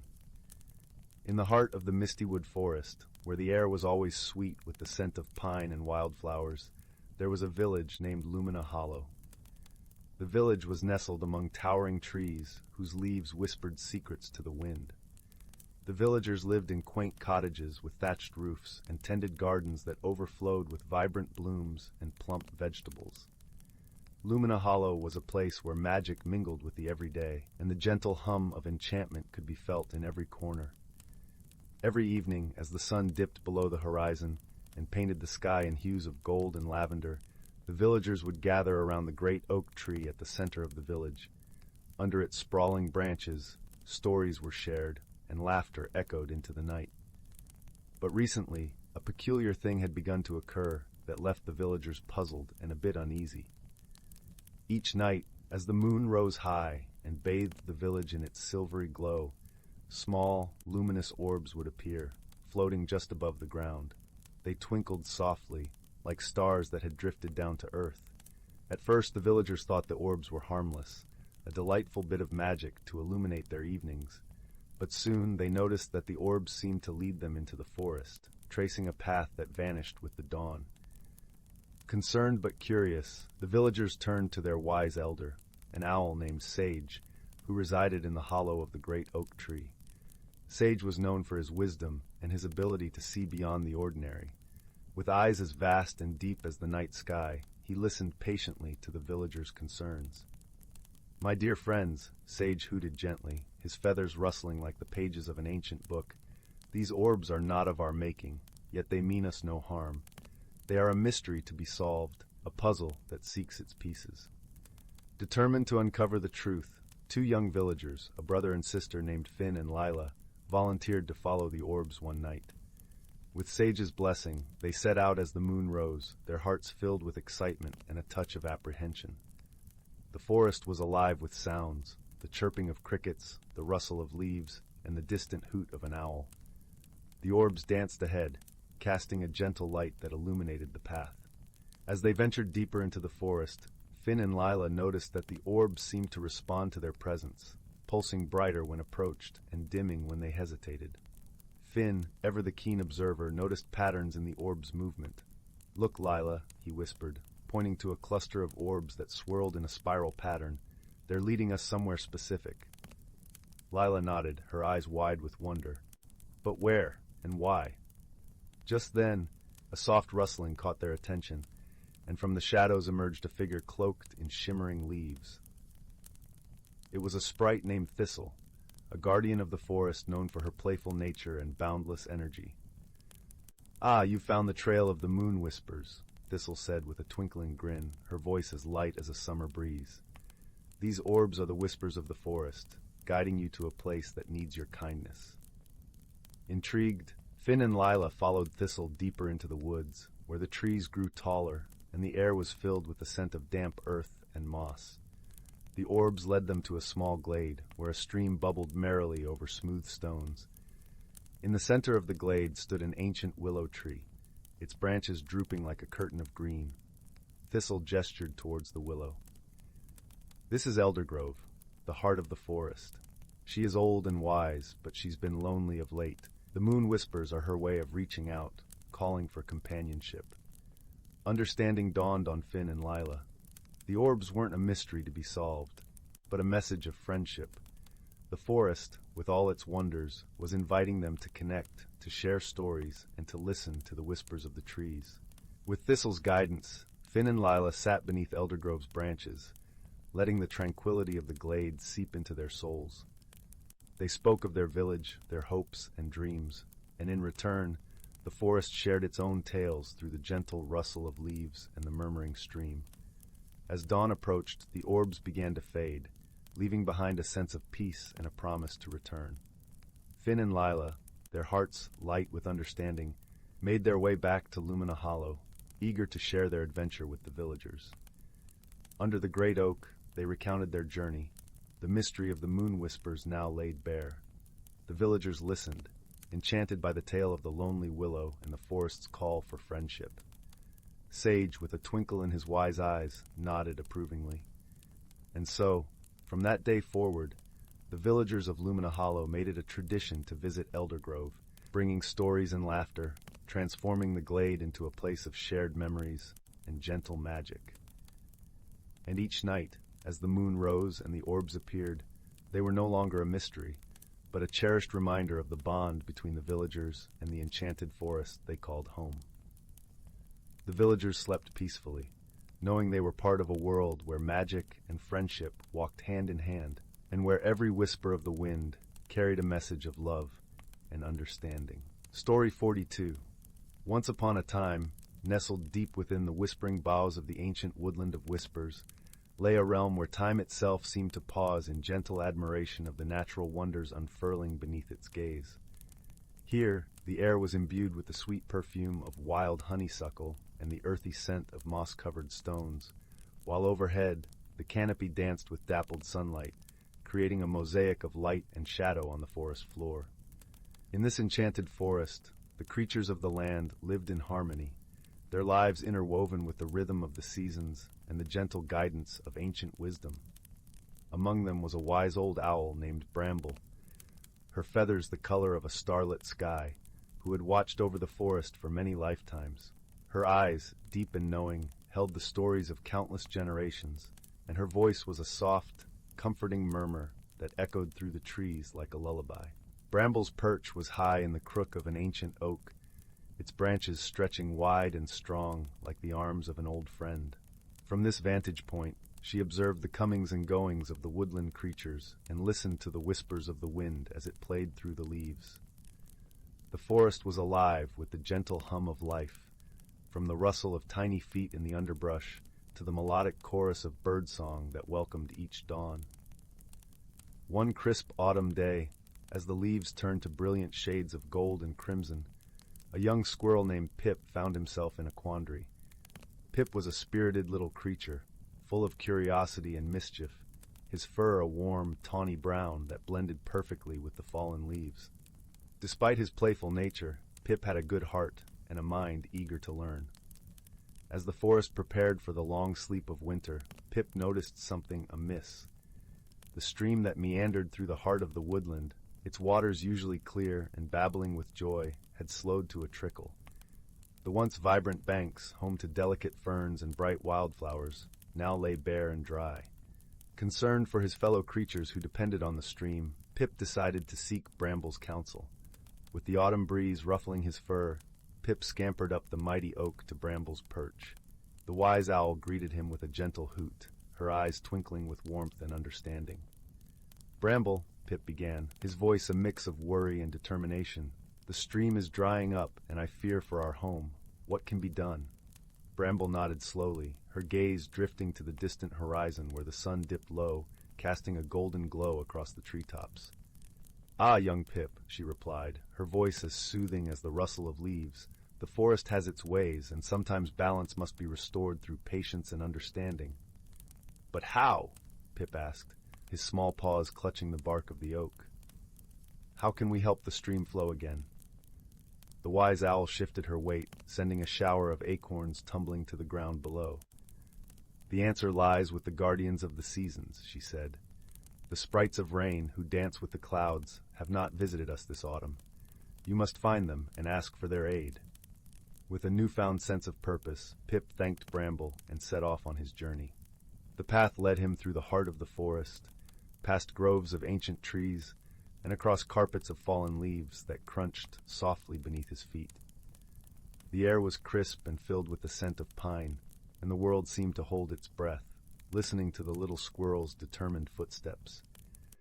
As dusk fell and the sky deepened to a velvety indigo, Pip found himself at the edge of a shimmering pond, its surface mirroring the twinkling stars above. Here, in the tranquil stillness, he met the sprites of rain. They were delicate beings, their forms ethereal and ever-changing, like mist caught in moonlight. Their laughter was the gentle patter of raindrops, and their presence was the cool caress of a summer shower. "Why have you come, little one?" the sprites asked, their voices a harmonious echo. Pip explained the plight of the forest, his earnest words carried away on the night breeze. The sprites listened with empathy, their eyes reflecting the depths of the pond. "We have been resting," one of the sprites admitted, her form shimmering like 1,000 droplets. "But we did not know the forest was in need. We shall dance again and call forth the rains." True to their word, the sprites took to the sky, their movements a graceful ballet that wove through the clouds. Soon, the heavens opened, and a gentle rain began to fall, its rhythm a soft, steady heartbeat that brought life back to the forest. Pip watched in awe as the stream began to flow once more, its waters singing a joyful melody that echoed through the woodland. He returned to Bramble, who welcomed him with open wings, her heart full of pride for the young squirrel's courage and determination. "Well done, Pip," she said, her voice a gentle caress. "You have learned that true harmony lies in listening to the whispers of the world and acting with kindness and wisdom." As the forest settled into the comforting embrace of winter, its creatures found solace in the knowledge that they were part of a greater whole, bound together by the rhythms of nature and the timeless wisdom of the woodland of whispers. And so, under the watchful eye of the wise old owl and the guiding light of the stars, the forest thrived, its heart beating in harmony with the world beyond. And thus, as the moon cast its silver light over the sleeping woodland, the creatures slumbered peacefully, knowing that the balance of their world had been restored, and all was well once more. Story 43. In the heart of an ancient forest, where the towering trees whispered secrets to the sky, and the ground hummed with life unseen, there lived a tapestry of creatures whose lives were woven intimately with the magic of the seasons. The forest was a realm of perpetual twilight, where the sun's rays filtered through the dense canopy, casting a mosaic of light and shadow on the forest floor. Here, every creature, from the smallest beetle to the mightiest stag, played a role in maintaining the delicate balance of the world they called home. At the edge of a crystalline brook, whose waters sang a gentle lullaby as they tumbled over smooth stones, lived a family of foxes. Their fur was the color of autumn leaves, rich russet and gold, blending seamlessly with the forest around them. The matriarch of the family, an elder fox with eyes as wise as the forest itself, was known as Willow. She carried within her the stories of generations, passed down through whispers and dreams. Willow's den was nestled beneath the roots of an ancient oak, whose branches stretched towards the heavens as if in a perpetual embrace. It was a place of warmth and safety, lined with soft moss and the downy feathers of forest birds. The air within was filled with the sweet scent of earth and wood, mingling with the occasional sharpness of pine. As the seasons shifted from the vibrant hues of autumn to the chill embrace of winter, the forest donned a cloak of snow, transforming into a wonderland of white. The brook, now edged with delicate ice crystals, continued its song, a reminder that life persisted even in the coldest of times. It was during this serene transformation that Willow gathered her family around her, their breaths mingling in soft clouds of warmth. "Listen, my children," Willow began, her voice as soft as the snowflakes drifting from the sky. "The forest speaks to us, and it is our duty to listen and learn.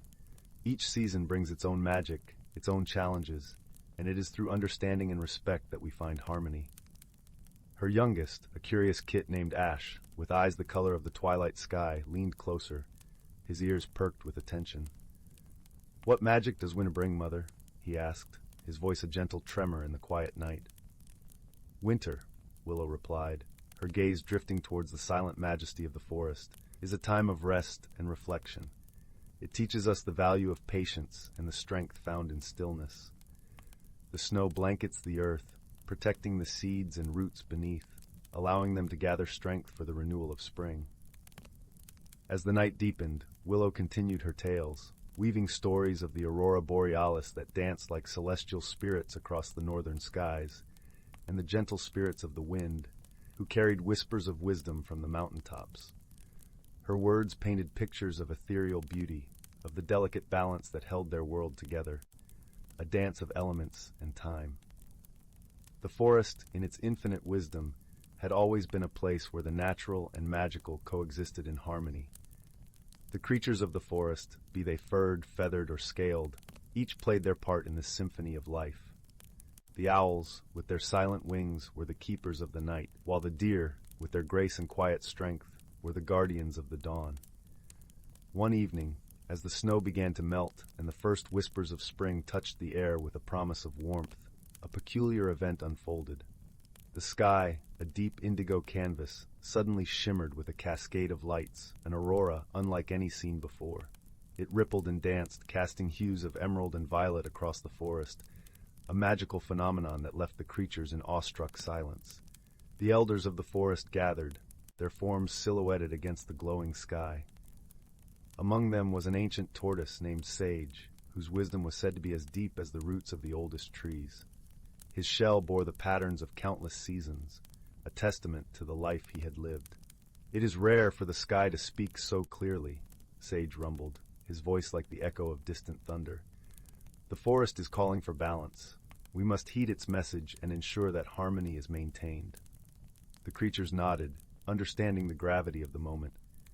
It was a delicate time, as the forest transitioned from the slumber of winter to the awakening of spring. The balance of life depended on their actions, their ability to listen and act with the wisdom passed down through the ages. As the days grew longer and the snow receded, the forest came alive with the sounds of renewal. Streams gurgled with the rush of melted snow, and the air was filled with the sweet scent of budding leaves and blooming flowers. Willow, with her family by her side, watched as the forest transformed, a living testament to the resilience of nature. Her heart swelled with pride as she saw Ash, now older and wiser, moving through the forest with a grace and understanding that spoke of his deep connection to their home. He had learned the lessons of the seasons, the importance of balance, and the power of unity among the creatures. One day, as the sun dipped below the horizon and the forest was bathed in the golden glow of twilight, Ash approached Willow. His eyes, once filled with youthful curiosity, now shone with a wisdom beyond his years. "Mother," he said softly, "I understand now. The magic of the forest is not just in the wonders we see, but in the harmony we create together. It is our duty to protect it, to care for it, just as it cares for us." Willow nodded, her heart full of joy. "Yes, my dear Ash, we are all part of this great tapestry, and it is through our respect for the natural world that we ensure its beauty endures for generations to come." As the stars twinkled overhead and the forest settled into a peaceful slumber, Willow and Ash sat side by side, their hearts united with the rhythm of the world around them. The forest, ever watchful and wise, continued its eternal cycle, a place of magic and wonder, where the boundaries between reality and dreams blurred in the gentle embrace of nature. Story 44. In the heart of the whispering woods, where sunlight dappled through the leaves like liquid gold, and the air was filled with the sweet scent of wild jasmine, lay the quaint little village of Willowbrook. It was a place where magic danced softly on the breeze, and the villagers lived in harmony with the enchanting creatures that called the woods home. One evening, as the sun dipped below the horizon and the sky turned a soft lavender, the villagers gathered in the village square for their weekly storytelling circle. There, the wise and gentle Elder Bramble would share tales of old, his voice as soothing as a lullaby. But this evening, the air was abuzz with whispers of something unusual. For several nights now, mysterious lights had flickered through the trees at the edge of the village, a soft, glimmering glow that danced just beyond reach.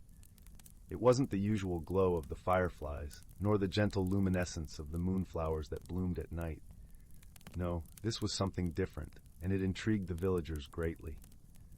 As the villagers murmured among themselves, a young girl named Lyra, known for her keen eyes and curious spirit, approached Elder Bramble. Her cheeks were flushed with excitement, and her eyes sparkled like the stars just beginning to pierce the evening sky. "Elder Bramble," she began, her voice a gentle lilt, "do you think these lights might be a new kind of magic?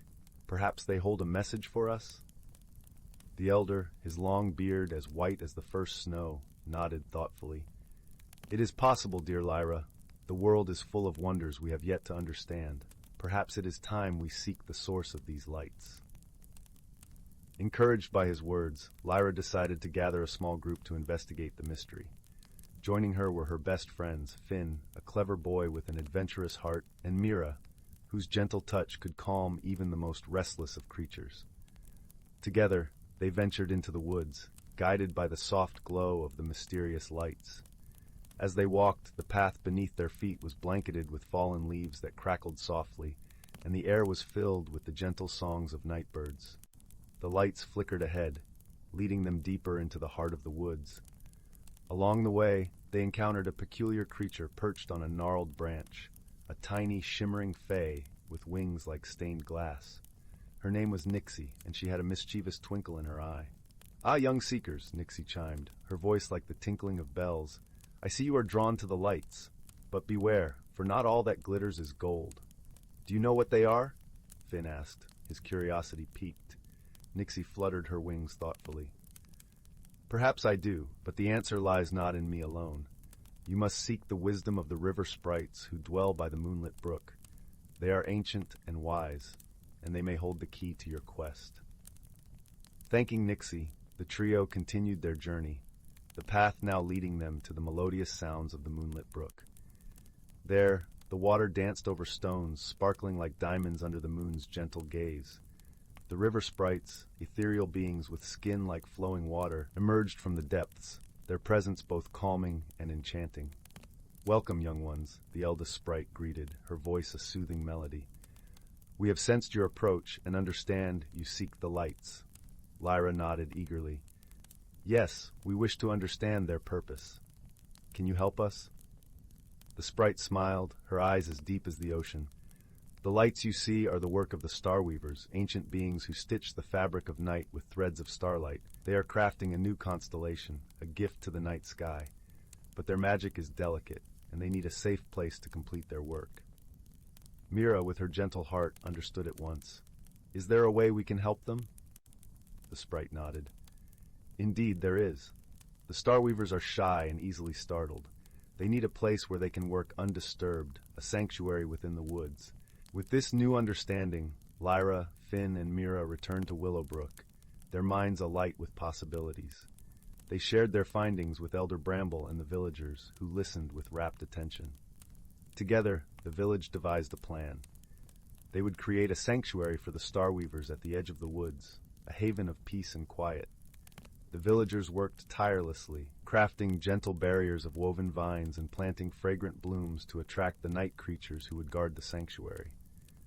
On the night of the new moon, the sanctuary was complete. The villagers gathered quietly, their hearts full of hope and kindness. As darkness fell, the mysterious lights returned, brighter and more vibrant than ever. Lyra, Finn, and Meera watched in awe as the lights danced overhead, weaving a tapestry of stars that shimmered like silver threads across the sky. The Starweavers, grateful for the sanctuary, completed their celestial masterpiece, a new constellation that twinkled softly, a symbol of friendship and wisdom. With their task complete, the Starweavers faded into the night, leaving behind a sky forever changed. The villagers of Willowbrook gazed up, their hearts filled with wonder and peace. As the night deepened, the villagers returned to their homes, the warmth of their hearths waiting to embrace them. Lyra, Finn, and Meera lingered a moment longer, feeling the gentle magic of the night all around them. "Thank you," Lyra whispered to the stars, a smile on her lips. And though the Starweavers were gone, the new constellation seemed to wink in reply, a promise of endless possibilities and the quiet magic of the world. And so, under the watchful gaze of the new constellation, the village of Willowbrook settled into a peaceful slumber, the mystery solved, and the gentle magic of the whispering woods cradling them in its embrace. Story 45. Once upon a time, in the quaint village of Willow Haven, nestled among rolling hills and surrounded by the whispering woods, there lived a curious young boy named Oliver. With hair the color of autumn leaves and eyes as bright as the morning sky, Oliver was known for his boundless curiosity and a heart eager for adventure.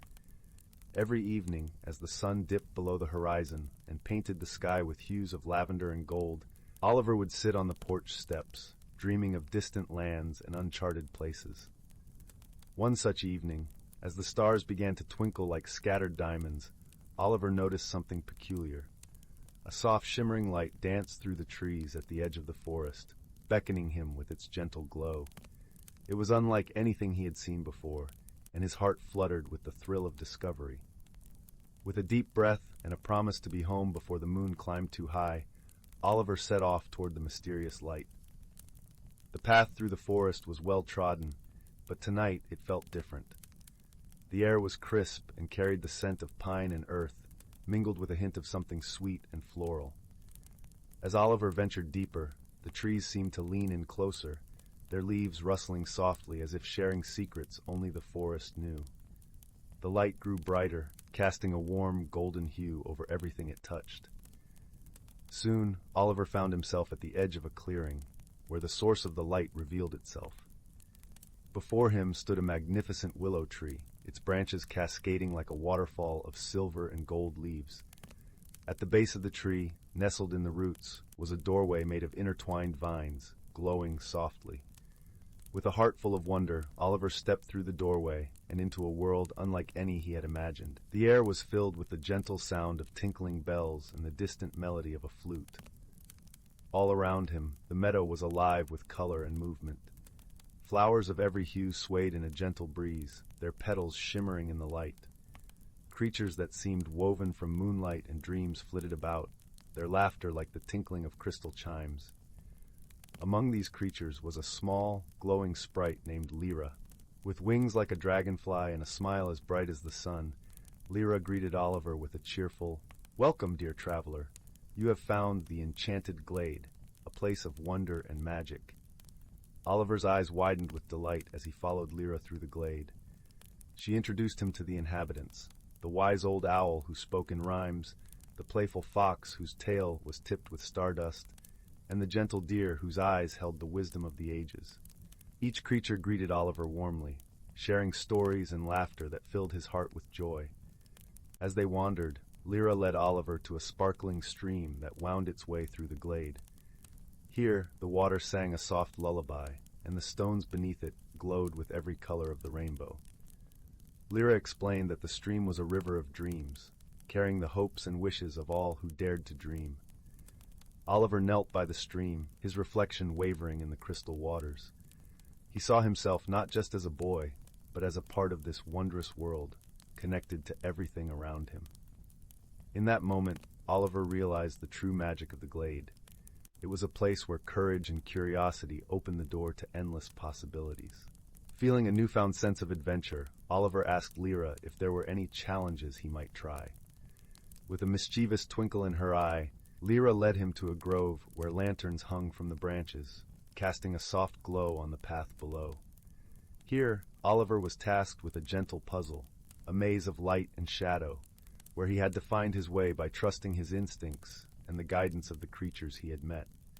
With each turn, Oliver learned to listen to the whispers of the wind, to follow the gleam of stardust, and to trust the gentle nudges of his heart.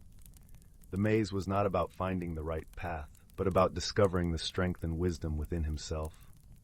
When he emerged from the grove, the creatures cheered, and Lyra clapped her hands with delight. As the moon began its ascent, casting a silvery glow over the glade, Oliver knew it was time to return home. With a heart full of gratitude and wonder, he thanked Lyra and the creatures for their kindness and promised to return someday. Back through the glowing doorway he went, finding himself once more at the edge of the whispering woods. The forest, now bathed in moonlight, seemed to hum with the magic of the glade.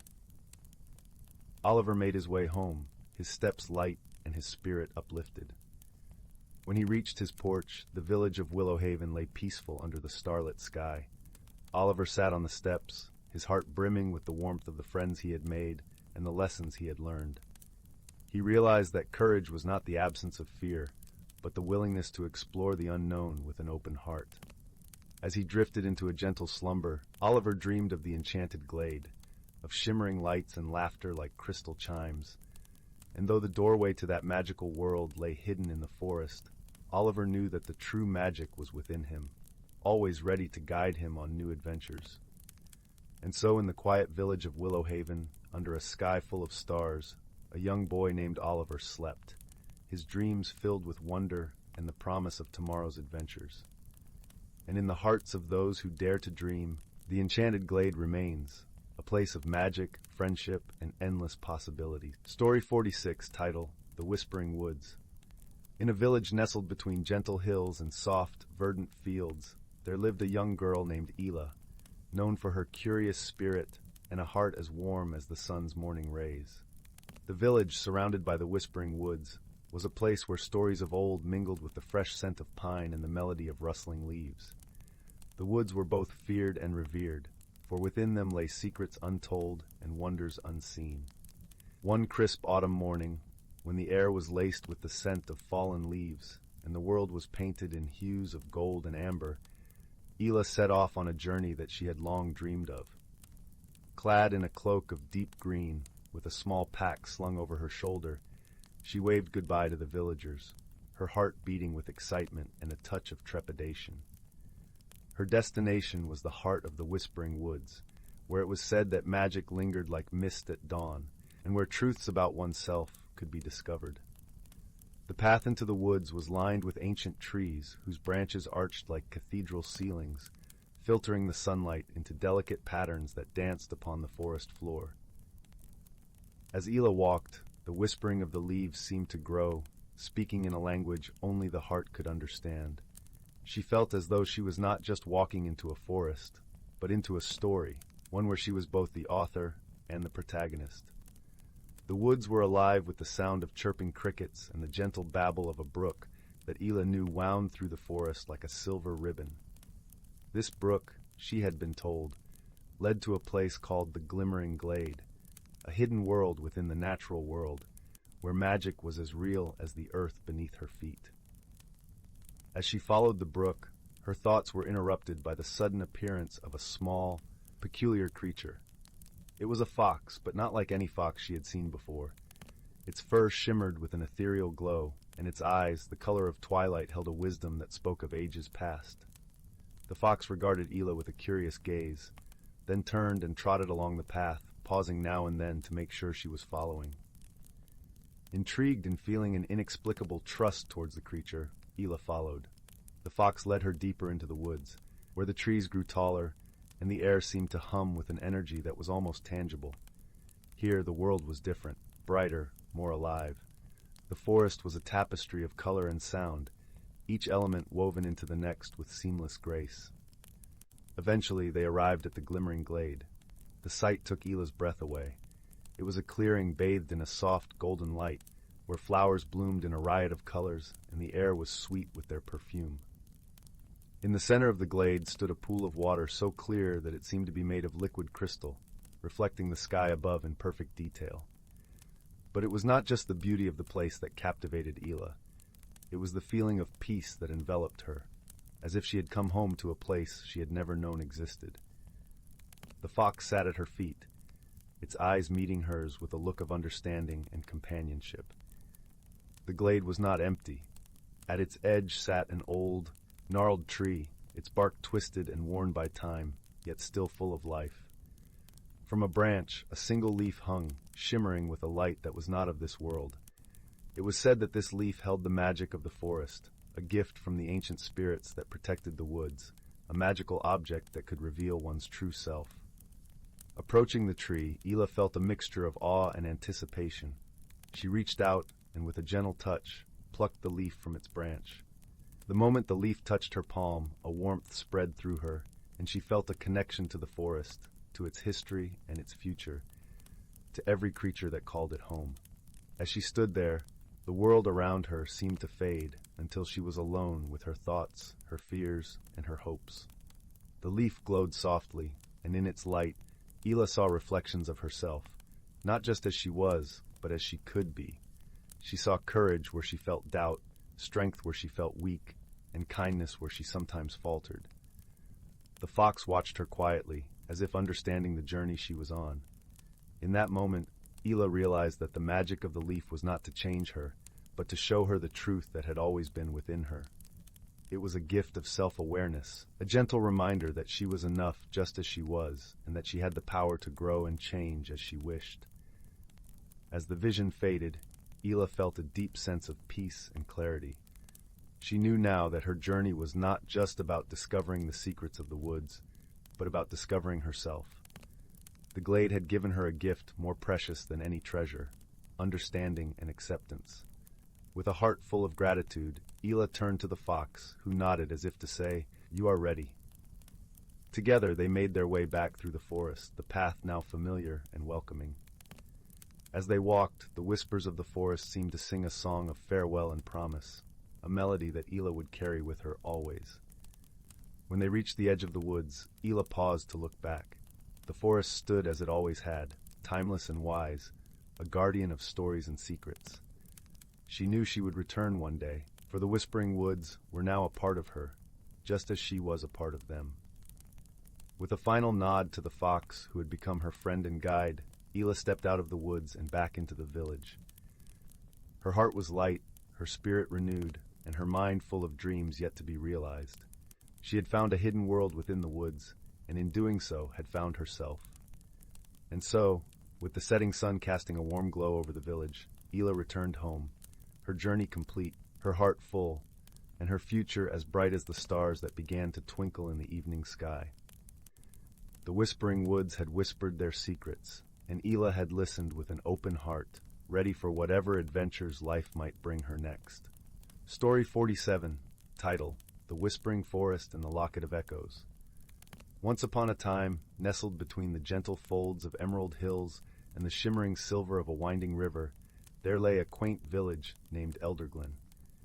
Elderglen was known far and wide for its lush orchards and the melodious songs of birds that seemed to be woven into the very air. At the heart of the village, in a cozy cottage with a thatched roof and a garden teeming with wildflowers, lived a young girl named Leora. Leora was a curious soul, her eyes wide with wonder and her heart open to the mysteries of the world. She had a particular fascination with the Whispering Forest, a sprawling woodland that bordered the village. The forest was said to be enchanted, its trees standing tall and wise, their leaves rustling secrets that only the wind seemed to understand. One crisp morning, as the sun painted the sky in hues of honey and rose, Leora decided to venture into the Whispering Forest. She donned her favorite cloak, a deep mossy green, and set off with a small satchel filled with bread, cheese, and a flask of sweet berry juice. Her mother waved her off with a smile, reminding her to return before dusk. As Leora entered the forest, she felt a change in the air. The sunlight filtered through the canopy, casting dappled patterns on the forest floor. The scent of pine mingled with the earthy aroma of moss, creating a fragrant tapestry that enveloped her senses. Birds chirped harmoniously, their songs echoing through the trees like a gentle symphony. Leora wandered deeper into the forest, her footsteps light and eager. She marveled at the vibrant mushrooms that dotted the path, their caps glistening with morning dew. She paused by a crystal-clear brook, watching as tiny fish darted beneath the surface, their scales flashing like jewels in the sunlight. As she continued her journey, Leora stumbled upon a small clearing. In the center stood an ancient oak, its trunk wide and gnarled, its branches reaching skyward like arms in prayer. Nestled among the roots of the oak was something that caught Leora's eye, a small, ornate locket. The locket was unlike anything she had ever seen. It was crafted from a silvery metal that gleamed with an otherworldly luster, adorned with intricate engravings of stars and swirling clouds. Leora felt an inexplicable pull toward it, as if it were calling out to her. She knelt down and gently picked it up, feeling its cool weight in her palm. As she opened the locket, a soft, melodious hum filled the air, resonating deep within her. To her astonishment, the locket began to whisper in a language she could not comprehend, yet understood in her heart. It spoke of journeys, of secrets hidden within the forest, and of a world beyond the one she knew. With the locket in hand, Leora felt a surge of courage and curiosity. She decided to follow the whispers, allowing them to guide her deeper into the forest. The path twisted and turned, leading her through groves of ancient trees and across bubbling streams. The forest seemed to come alive around her, the trees swaying in a gentle dance, their leaves whispering encouragement. As she walked, Leora noticed a subtle change in the forest. The air grew warmer, and the light took on a golden hue. The trees here were different, their trunks adorned with delicate vines that glowed softly, like strands of moonlight woven through the bark. She realized she had entered a hidden world, a realm where magic thrived and time seemed to stand still. In this enchanted part of the forest, Leora encountered creatures she had only heard of in bedtime stories. A pair of mischievous sprites flitted about, their laughter like tinkling bells. A wise old owl perched on a branch, its eyes gleaming with ancient knowledge. Even the flowers seemed to hum with life, their petals shimmering in iridescent colors. As Leora journeyed on, she encountered a peculiar sight. In a sun-dappled glade stood a circle of stones, each engraved with symbols that glowed faintly. Within the circle sat a creature unlike any Leora had ever seen, a fox with fur as white as snow and eyes that sparkled like sapphires. The fox regarded Leora with a gentle gaze, its tail curled around its paws. "Welcome, traveler," it said in a voice as soothing as a lullaby. "I am Auron, guardian of the Whispering Forest. You possess the Locket of Echoes, an artifact of great power and mystery." Leora was taken aback, but her curiosity outweighed her surprise. "What does the locket do?" she asked, holding it up to the light. Auron smiled, a knowing glint in its eyes. "The Locket of Echoes reveals truths and possibilities. It can guide you to your heart's desire, but only if you are true to yourself. It is a beacon for those who seek wisdom and friendship." Intrigued, Leora asked, "What truths does it reveal?" The fox's eyes twinkled with amusement. "That, dear one, is for you to discover. The locket will whisper its secrets, but it is your heart that must listen." With Auron's words echoing in her mind, Leora felt a renewed sense of purpose. She thanked the fox and continued her journey, the locket held close to her heart.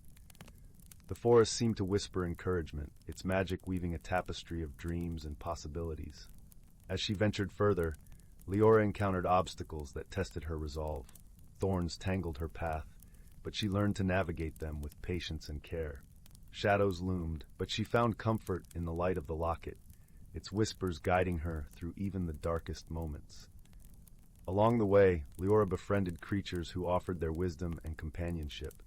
A gentle deer, with eyes like pools of amber, taught her the importance of listening.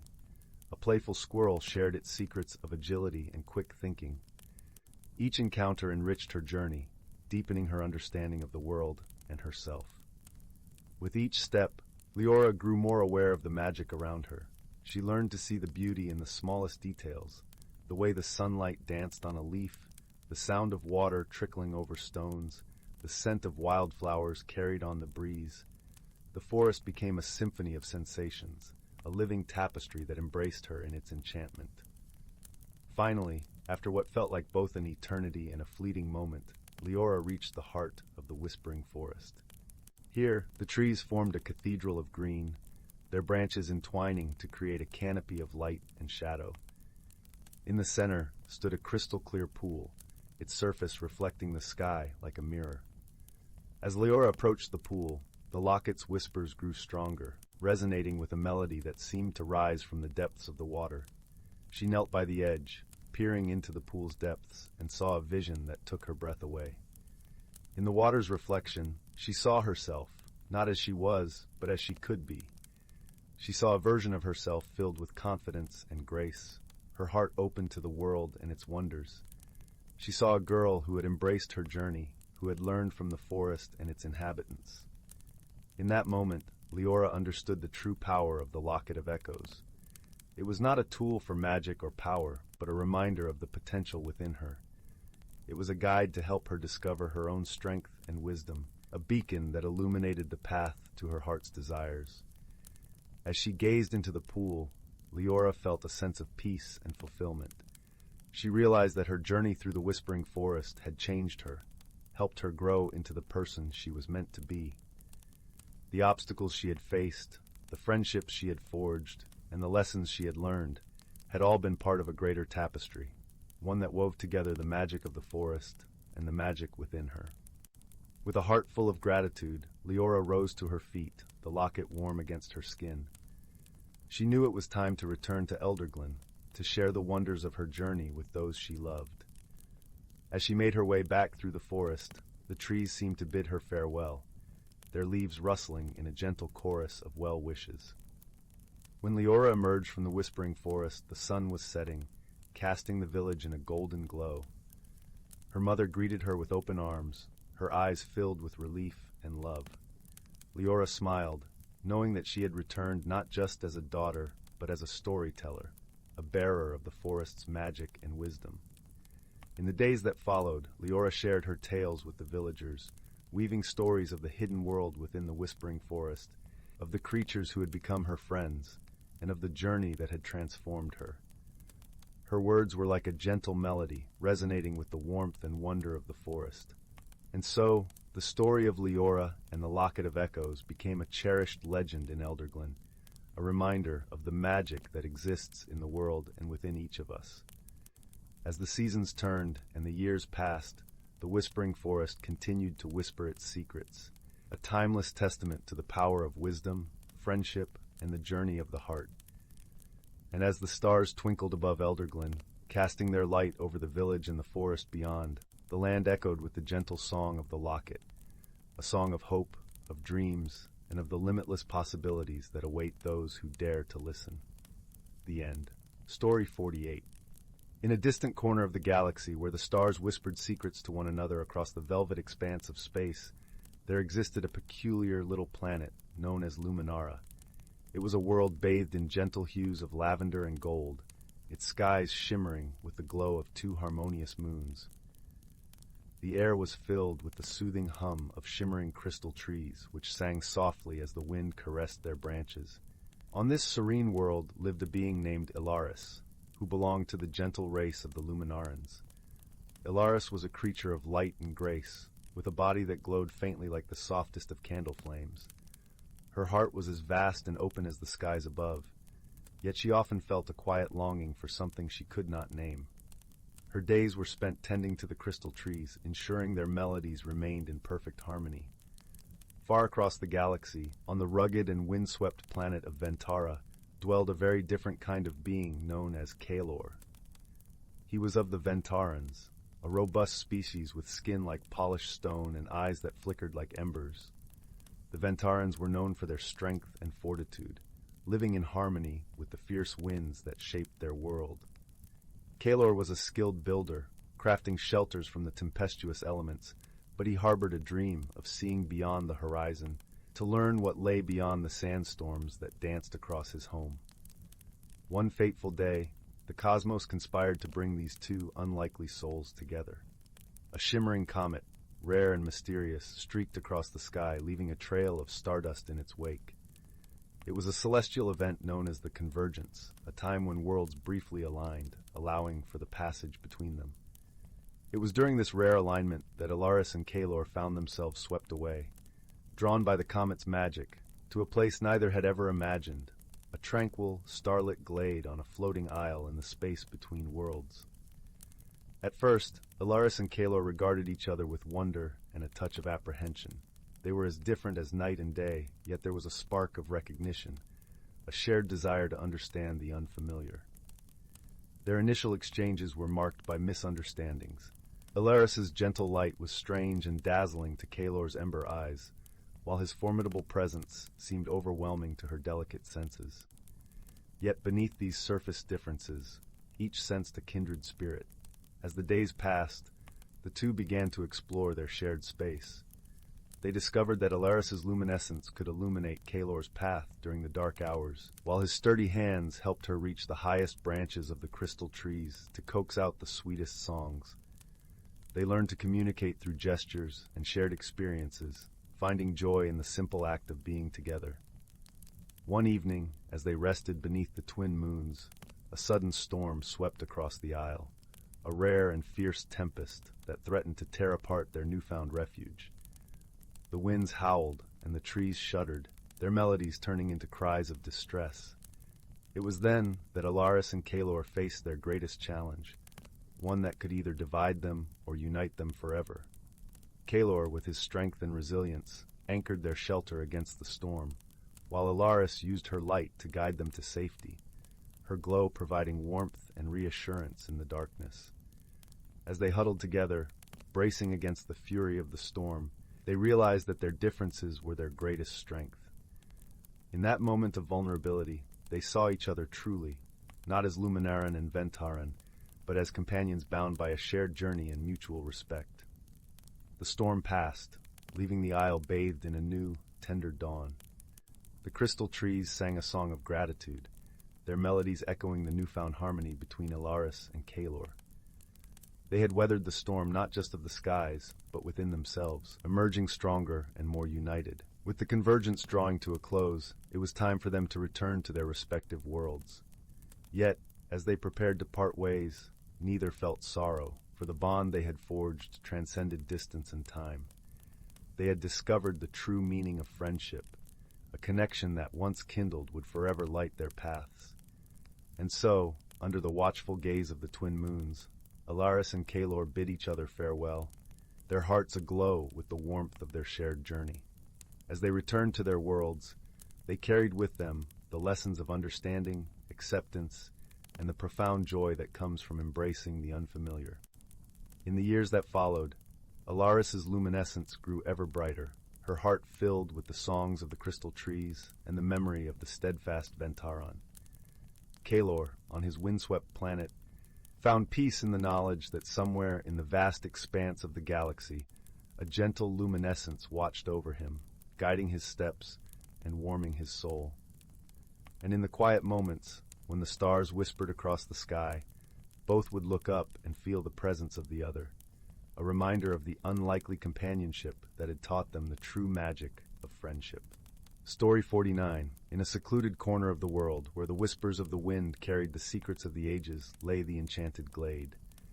This mystical place was cradled within the arms of an ancient forest, its towering trees stretching towards the sky like wise old guardians. The forest was a tapestry of life, woven together with the delicate threads of harmony and balance. Here, nature's creatures lived hidden lives, each contributing to the symphony of existence. As the morning sun filtered through the emerald canopy, dappling the forest floor with golden light, a gentle breeze stirred the leaves into a soft rustle.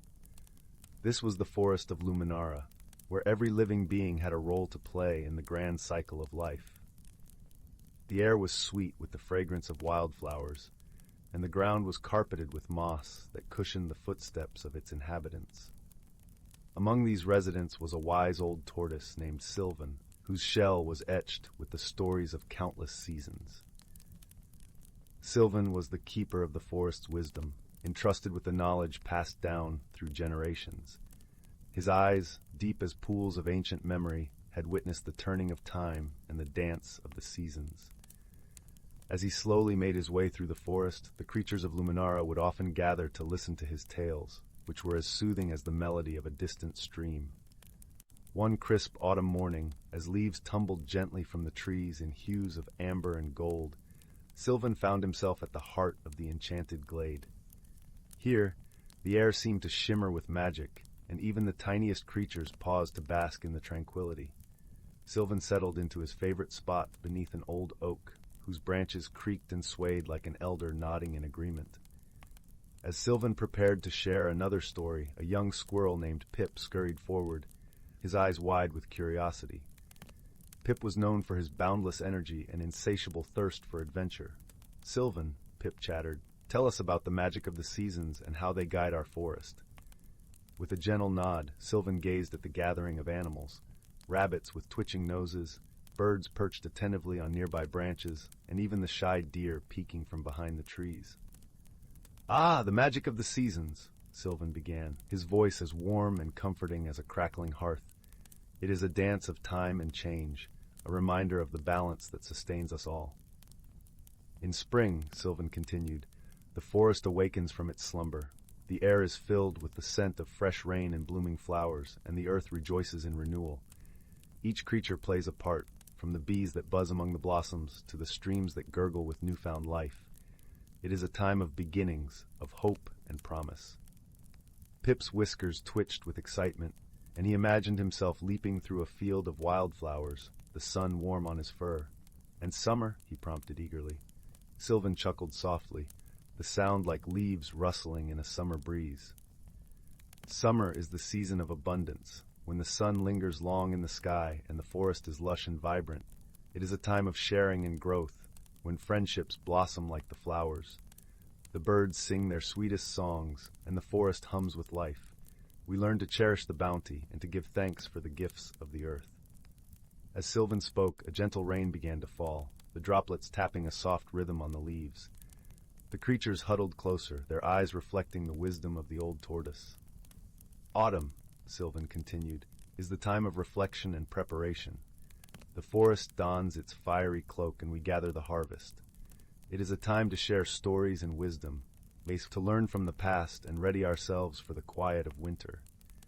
Pip listened intently, his heart warmed by the tales of the seasons. He imagined the forest ablaze with colors, the crisp air carrying the scent of ripe apples and fallen leaves. "And winter?" Pip asked, his voice barely a whisper. "Winter," Silven said, "is the season of rest, when the forest sleeps beneath a blanket of snow. It is a time of peace and stillness, when we turn inward and find strength in our togetherness. The world might seem silent, but beneath the surface, the seeds of spring are already stirring. It is a reminder that life is a cycle, and that every ending is but a prelude to a new beginning." The rain ceased, leaving the forest refreshed and glistening. The creatures sat in silence, each pondering the wisdom they had received.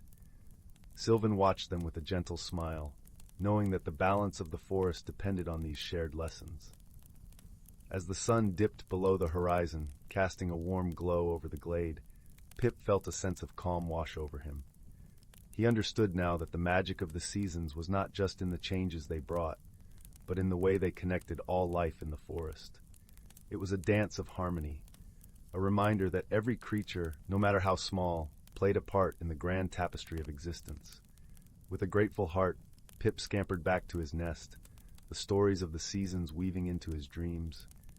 The forest settled into the embrace of night, the stars twinkling like the eyes of ancient guardians watching over their beloved home. And so, the enchanted glade remained a place of wonder and wisdom, where the hidden lives of its creatures thrived in a harmony as enduring as the ancient trees that sheltered them. Story 50 title, The Whispering Woods. In a quiet village, nestled between rolling emerald hills and the shimmering embrace of the Whispering Woods, there lived a young girl named Lyra. As the sun dipped below the horizon, painting the sky in hues of lavender and gold, Lyra sat by the window of her cozy stone cottage, listening to the whispering breeze that danced through the trees. Her heart filled with wonder as the stories of old returned to her, tales of the enchanted forest that bordered her home.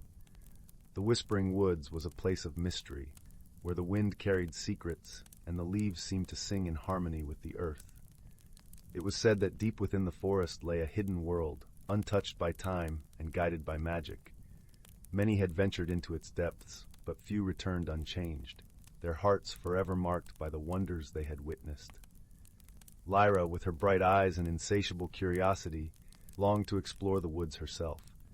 Her grandmother, a wise woman with a gentle smile and stories as rich as the forest floor, often spoke of the magic that dwelt there. "The woods," she would say, "hold the power to reveal truths and grant wisdom to those who seek it with pure intent." One evening, as the first stars began to twinkle in the velvet sky, Lyra's grandmother handed her a small, intricately carved wooden box. The box was warm to the touch, and it seemed to hum softly, as if alive with a gentle energy. "This," her grandmother whispered, "is the heartstone of the woods. It will guide you if your intentions are true. But remember, my dear, the journey is one of the heart as much as of the feet." Lyra cradled the box in her hands, feeling its warmth seep into her skin. She knew that the time had come to discover the secrets of the Whispering Woods for herself.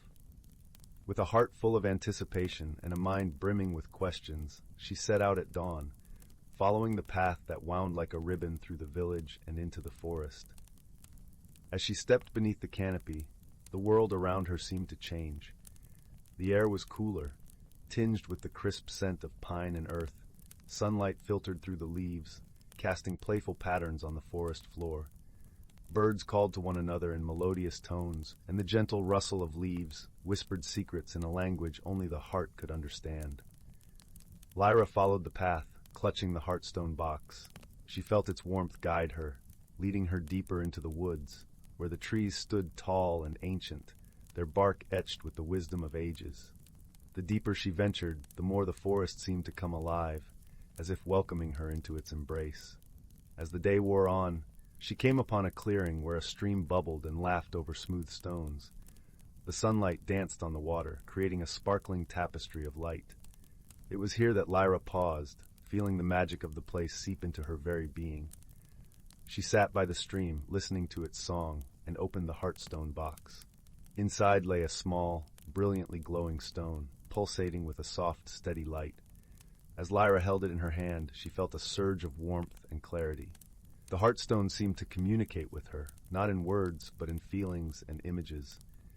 It showed her visions of the forest's heart, a place where the boundaries between the world she knew and the hidden realm of magic blurred and intertwined. Guided by the heartstone, Lyra continued her journey, moving with a newfound sense of purpose. She navigated the forest with ease, feeling the paths unfold before her like old friends welcoming her home. Along the way, she encountered creatures both familiar and fantastical. A wise old owl with eyes like amber lanterns, a family of foxes whose coats shimmered with an ethereal glow, and a gentle stag whose antlers sparkled like stardust. Each encounter left Lyra with a deeper understanding of the forest's magic and the delicate balance that sustained it.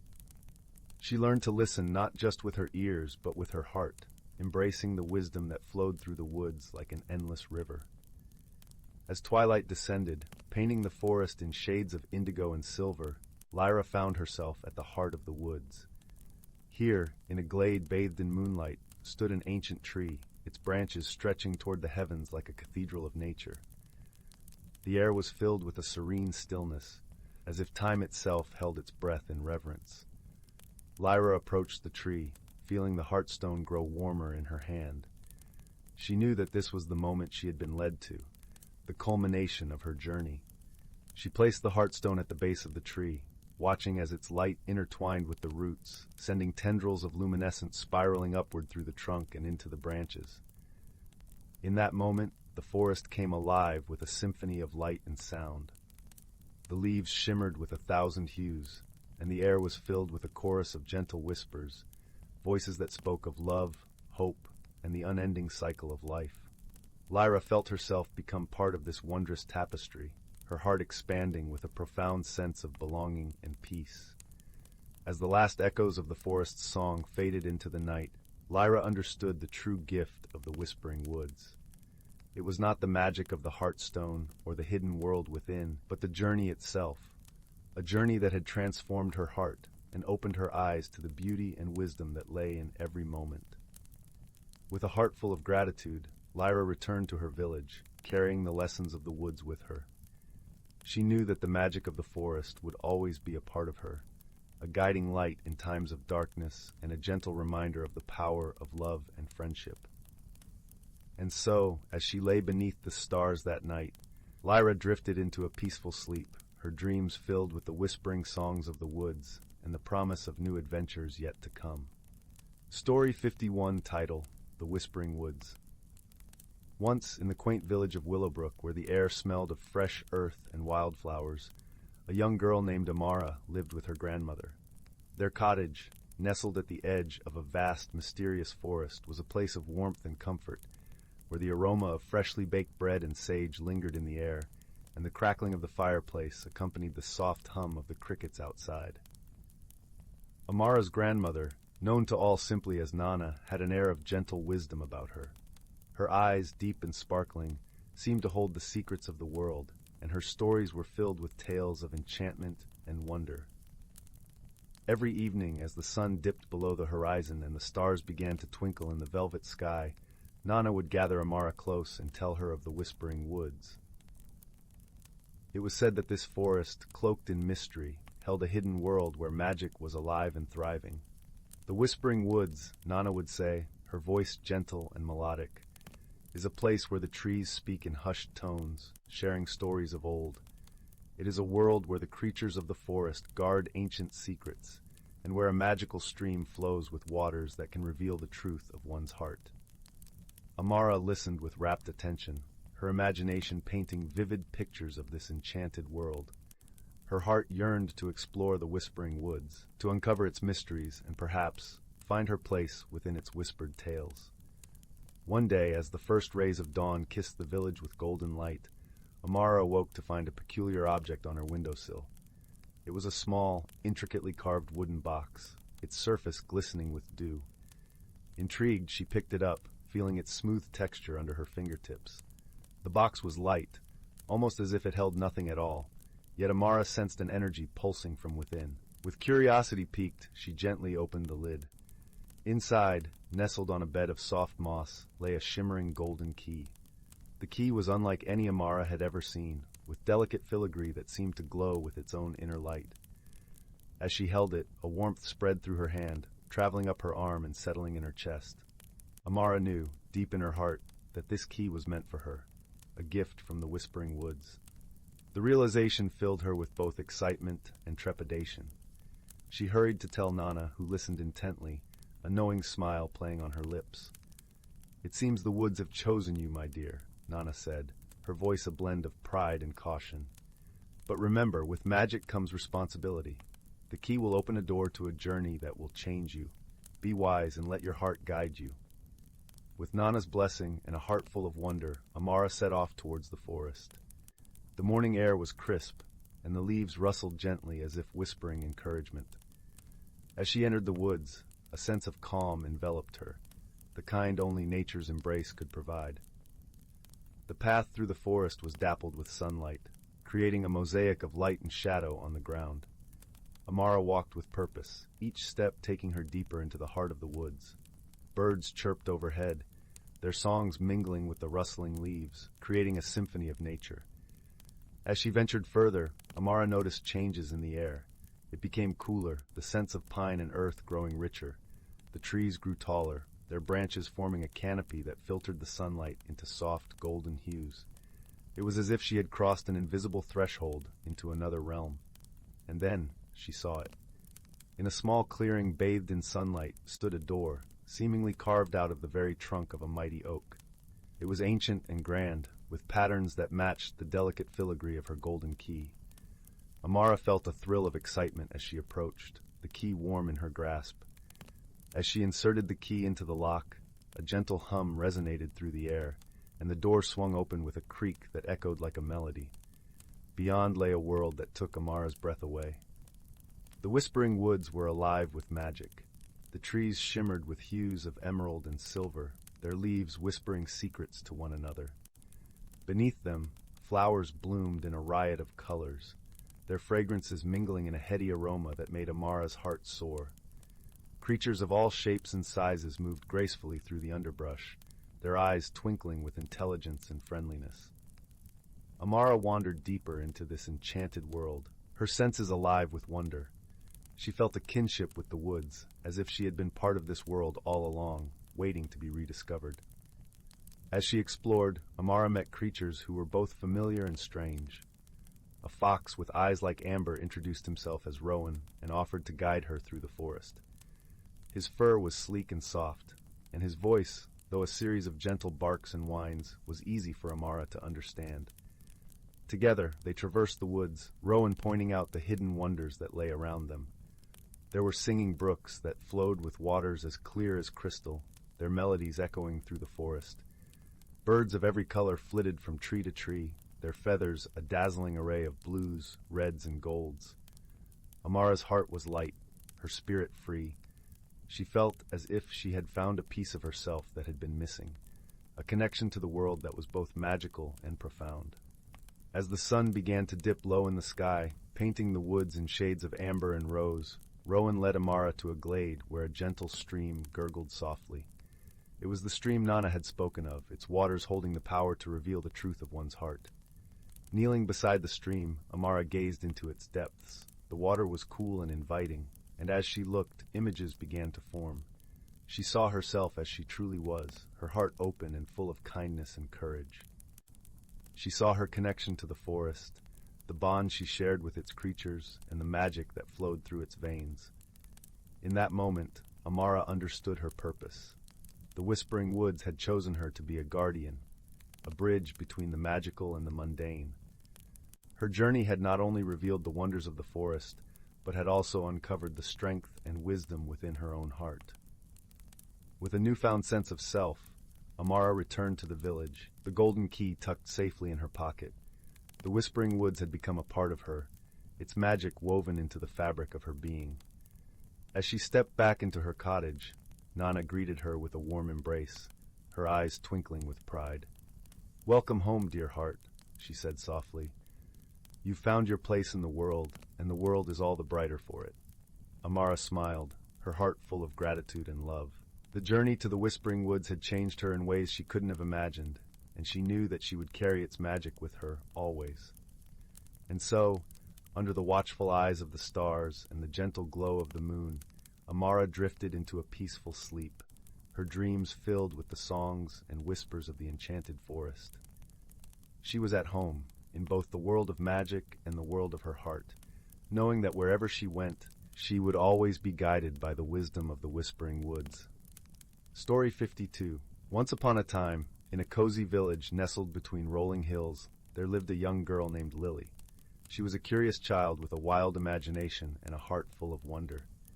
To Lily, every ordinary object seemed to hold a hidden magic, waiting to be uncovered. One crisp autumn evening, Lily's grandmother presented her with a peculiar gift, a simple wooden box adorned with intricate carvings. "This box has been in our family for generations," she whispered, her eyes twinkling with secrets. "It holds a special power, but only those with pure hearts can unlock its mysteries." Lily's fingers traced the delicate patterns, her mind buzzing with questions. What wonders could be hidden within this unassuming box?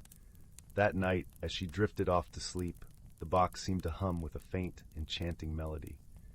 The next morning, Lily awoke to find the box glowing with a soft, golden light. As she reached out to touch it, the carvings shimmered and rearranged themselves, forming a map etched into the lid. Lily gasped, her heart pounding with excitement. This was no ordinary box. It was a guide, beckoning her to embark on an extraordinary adventure. With her grandmother's blessing and a few supplies tucked into a small satchel, Lily set off into the great unknown, following the map's winding path. Her journey led her through sun-dappled forests where the trees whispered ancient tales and across babbling streams that danced with mischievous water sprites.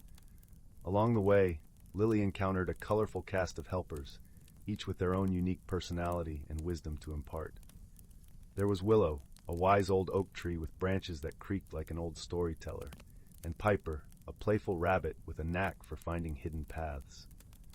One day, as they traversed a misty glade, Lily and her companions stumbled upon a great stone wall, stretching as far as the eye could see.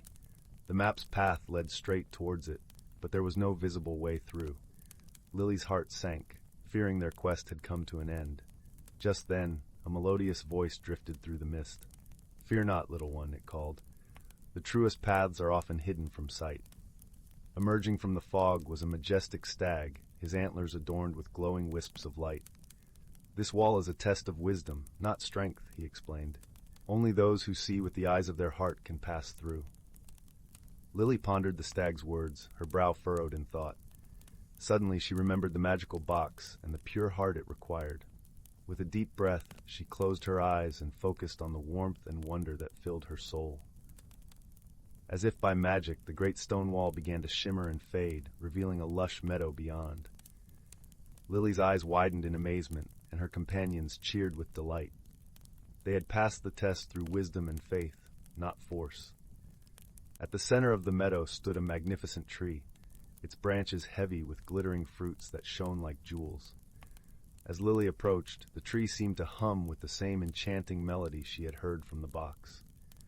In that moment, Lily understood the true power of the box. It was a key, unlocking the magic within her own heart. The journey had not been about reaching a destination, but about discovering the wonder and courage that lived within her all along. From that day on, Lily carried the box wherever she went, its gentle melody a reminder of the extraordinary magic that can be found in the most ordinary of places, if only one has the pure heart to see it. And as the evening stars twinkled overhead, Lily would drift off to sleep, dreaming of her next wondrous adventure, secure in the knowledge that the greatest magic of all was the power of her own imagination and the boundless possibilities it could unveil. Story 53. In the heart of an ancient forest, where the whispering leaves of towering trees brushed against the sky, there lay a hidden world unknown to most human eyes. This was the realm of the Green Glade, a sanctuary where nature's creatures lived in perfect harmony, guided by the gentle flow of seasons and the wisdom of the land. The air was filled with the rich scent of evergreen and damp earth, a symphony of life that resonated in every corner. Sunlight filtered through the canopy, dappling the forest floor in a dance of light and shadow. Here, in this secluded haven, the creatures of the forest thrived, each playing their part in the grand tapestry of nature. Among these creatures was a wise old tortoise named Bramble, whose shell bore the marks of countless years. Bramble was the keeper of stories, a gentle soul who knew the forest's secrets and cherished the harmony that bound its inhabitants. His eyes, deep and knowing, had witnessed the cycles of life and the magic woven into the turning of the seasons. One crisp autumn morning, when the air was laced with the scent of fallen leaves and the promise of winter, Bramble gathered the young creatures of the forest around him. Squirrels with bushy tails, gentle deer with soft eyes, and inquisitive foxes settled down, their breath mingling with the cool morning mist. "Today," Bramble began in his slow, melodic voice, "I will tell you a tale of balance and the season's magic, a tale that has been passed down through generations." As he spoke, the creatures listened intently, their hearts warmed by the stories of old. Bramble told them of the sky dance, a magical phenomenon that occurred once every few decades. It was said that when the balance of the forest tipped, the spirits of the wind would join in a celestial dance, restoring harmony to the land. "Long ago," Bramble continued, "the forest faced a great imbalance. The summer had lingered too long, and the streams ran dry, while the leaves withered under the relentless sun. It was then that a young fawn named Lily, wise beyond her years, stepped forward. Lily was known for her gentle heart and quick mind. She had often been seen conversing with the whispering winds and listening to the songs of the trees.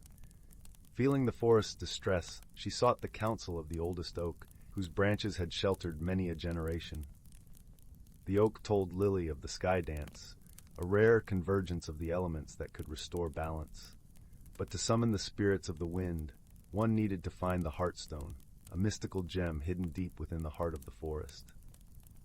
Bramble paused, letting the anticipation build as the young creatures leaned closer. Lily set out on her journey, guided by the wisdom of the oak and the whispers of the wind. She traversed the forest, her hooves silent on the soft earth, her eyes sharp and searching. The young ones could almost feel the weight of the forest's breath around them, as if they too were walking alongside Lily through the dense undergrowth and over moss-covered stones. Her journey led her to the Crystal Glen, a place where the earth seemed to hold its breath, and the very air shimmered with magic. There, amid the wildflowers and the gentle hum of bees, Lily found the Heartstone, glowing softly with the light of the setting sun. With the Heartstone in her possession, Lily returned to the heart of the forest, where a circle of ancient stones stood sentinel. As she placed the stone in the center, a soft wind began to stir, lifting leaves into a swirling dance. The spirits of the wind had heard her call, Bramble said, his voice filled with awe. They twirled and spun, their ethereal forms weaving through the trees, spreading cool breezes and gentle rains that quenched the parched earth. The balance was restored, and the forest thrived once more. The young creatures sat in silence, the story wrapping around them like a warm cloak. The lesson was clear, yet softly imparted, that nature's balance was delicate, and each creature, no matter how small, played a part in its preservation. As the sun dipped below the horizon, painting the sky in hues of gold and crimson, Bramble spoke once more. "Remember, dear ones, the magic of the forest lies not in grand gestures, but in the quiet harmony of all its parts. We are each a note in nature's song, and together we create its melody." With that, the gathering dissolved into the gentle embrace of twilight. The creatures returned to their homes, their hearts filled with the warmth of the tale and the promise of another dawn. And so, under the watchful gaze of the ancient forest, the stories continued to be told, passed down through generations, a testament to the enduring bond between nature and those who dwell within its sacred embrace. Story 54. In a quaint village nestled at the edge of a lush, whispering forest, there lived a gentle soul named Marin. The village, with its cobblestone paths lined with flowering hedgerows and quaint cottages, was a place where time seemed to drift lazily by, like the tendrils of smoke curling from the chimneys. Marin, with eyes as deep and blue as the twilight sky, was known for her kindness and warm heart, yet she carried within her a quiet turmoil. Change was a tide that she feared and resisted, preferring the familiar rhythms of her days to the unpredictable waves of transformation that life sometimes demanded. One crisp autumn morning, as the leaves danced their fiery ballet in the breeze, Marin set out for the forest. She often wandered along its winding paths, finding solace in the soft rustle of leaves and the gentle murmur of the brook that wove its way through the trees. The forest was a place of magic, whispered to hold secrets and wonders for those who dared to seek them. As Marin meandered deeper into the woods, she stumbled upon a clearing bathed in golden light. At its center stood an ancient oak, its gnarled branches stretching towards the heavens, leaves shimmering with a mysterious silvery glow. Curious, she approached, feeling an inexplicable pull towards the venerable tree. Suddenly, a soft voice floated through the air, as light as a spider's thread. "Welcome, Marin," it said, and from behind the oak stepped an ethereal figure. It was a small, enchanting creature with wings like stained glass, the colors shifting and changing with every breath of wind. "I am Lyra," the creature spoke, her voice a melody that seemed to entwine with the rustling leaves. "Guardian of the forest's heart, I sense a struggle within you. Change, like the seasons, is natural, yet you resist it." Marin hesitated, her heart a tumult of emotions. "I fear losing what I know," she admitted, her voice barely above a whisper. Lyra smiled gently, her eyes twinkling with understanding. "You are not alone in your journey. Let me introduce you to friends who can help guide you." With a graceful sweep of her hand, the guardian summoned two creatures from the shadows of the forest. First came a wise old owl named Cedric, his feathers as soft as the twilight dusk, with eyes that held the knowledge of the ages. Beside him stood a playful fox, Lyra, her fur a vibrant auburn, eyes sparkling with mischief and curiosity. "Each of us holds a lesson," Lyra explained. "Cedric will show you the power of wisdom, and Lyra, the joy of embracing spontaneity." Marin spent her days with her newfound companions, learning to navigate the forest's secrets. Cedric perched on her shoulder, whispered tales of courage and insight, stories woven from the threads of the stars themselves. His wisdom was a gentle lantern, illuminating the path ahead, teaching her to see beyond her fears. Lyra, with her boundless energy, led Marin on wild chases through the forest, teaching her the beauty of letting go, of dancing with the wind and laughing with the bubbling brook. She showed Marin that change, like the shifting clouds, could bring unexpected beauty and joy. As the days turned into weeks, Marin began to feel a shift within her. The fear that had once gripped her heart was slowly melting away, replaced by a quiet strength and an openness to the possibilities that lay beyond the horizon. One evening, as the sun dipped below the treetops, painting the sky with hues of amber and rose, Marin stood once more before the ancient oak. "Thank you," she murmured, her heart full of gratitude. Lyra appeared again, her presence as comforting as a lullaby. "You have grown, Marin. The magic of the forest reflects the magic within you. Remember, change is not to be feared, but embraced, for it leads us to discover who we truly are." With a serene smile, Marin nodded.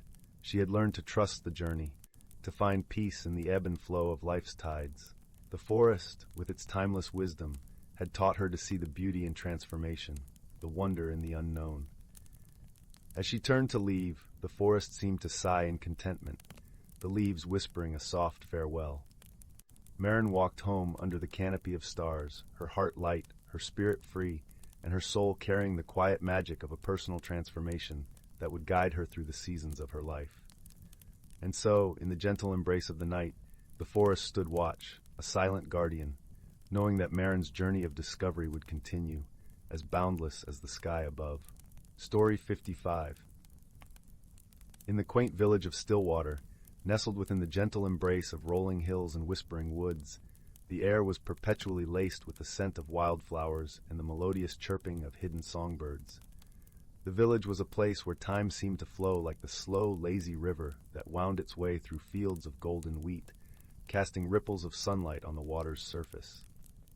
Here, in a cottage cloaked with ivy and surrounded by a garden of vibrant blooms, lived an old woman named Marigold. Marigold was known throughout Stillwater not just for her exquisite herbal teas and the comforting warmth of her hearth, but for a long-forgotten secret she kept hidden within the folds of her memory. She was a keeper of stories, tales of magic and wonder, preserved like the preserves in her pantry, sweet, vibrant, and waiting to be shared. One crisp autumn evening, as the sun dipped below the horizon and painted the sky with strokes of amber and violet, a young girl knocked on Marigold's door. Her name was Leora, a spirited child with hair the color of chestnuts and eyes that sparkled with endless curiosity. She had heard whispers of Marigold's stories and was eager to uncover their mysteries.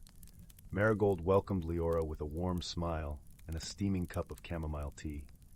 They settled by the fireplace, the crackling flames casting playful shadows on the walls. Marigold began her tale, her voice a soothing melody that wove through the air like a gentle breeze. Long ago, in a time not so different from ours, Marigold began, there existed a hidden world nestled within the heart of the ancient forest that bordered our village. This was a place where the trees whispered secrets, and the air shimmered with the glow of unseen magic. It was a world accessible only to those who believed in the impossible and carried kindness in their hearts. Leora leaned closer, her eyes wide with wonder. In this world, Marigold continued, there lived a boy named Finn. He was a gentle soul, with a heart as open as the sky and a spirit as free as the wind. Finn possessed a unique gift, an ancient compass that could guide him to places unseen by ordinary eyes. This compass, passed down through generations, was said to lead its bearer to their truest desires. One autumn morning, as mists curled around the trees and dew kissed the earth, Finn set out on a journey. He felt a call deep within him, a whisper on the wind urging him to seek something beyond the borders of his known world. With the compass in hand, he ventured into the heart of the enchanted forest, where the sunlight danced through the leaves and the air was alive with the scent of pine and earth. As Finn wandered deeper, the forest seemed to come alive around him. Birds sang songs of welcome, and the trees swayed in rhythm to his steps. He followed the compass's gentle pull, trusting its guidance as he traversed hidden paths and crossed babbling brooks. The forest was a tapestry of vibrant colors, with leaves of emerald and gold, and flowers that bloomed in hues of azure and crimson. Finn soon discovered he was not alone in this magical realm. He encountered a wise old owl named Sage, perched upon a gnarled branch. Sage had eyes that gleamed with ancient wisdom, and a voice that rumbled like distant thunder. "Welcome, young traveler," Sage hooted, nodding sagely. "What brings you to this enchanted place?" "I seek that which is hidden," Finn replied, his voice filled with quiet determination. "A truth or treasure that my heart desires." Sage regarded him with a knowing gaze. "To find that which you seek, you must learn to see with more than just your eyes. Trust your heart, for it is a compass unto itself." With Sage's words echoing in his mind, Finn continued his journey. The forest stretched on, a labyrinth of wonder and mystery, and Finn's heart brimmed with anticipation. He met creatures of all kinds, playful foxes with eyes like liquid amber, and gentle deer who watched him with serene curiosity. Each encounter taught him something new, a piece of wisdom to carry forward. As the sun dipped lower in the sky, casting long shadows upon the forest floor, Finn arrived at a clearing. In the center stood an ancient oak, its branches stretching towards the heavens. Beneath its canopy, the air was thick with magic, and the ground shimmered with a silver light. It was here that Finn found her, a girl with hair like spun gold and eyes that mirrored the sky's deepest blue. Her name was Arya, and she was as much a part of the forest as the trees and the wind. She greeted Finn with a smile that felt like sunlight breaking through clouds. "You've come far," Arya said, her voice like a song carried on the breeze. "What is it you seek?" "I'm not sure," Finn admitted, feeling a warmth spread through him. "But I think it's something important." Arya nodded, understanding in her gaze. The forest has a way of revealing what is truly needed, not just what is wanted. Together they explored the forest, sharing stories and laughter that echoed through the trees. Arya showed Finn wonders he had never imagined, rivers that sang with the voices of ages past, and meadows where the stars danced upon the earth.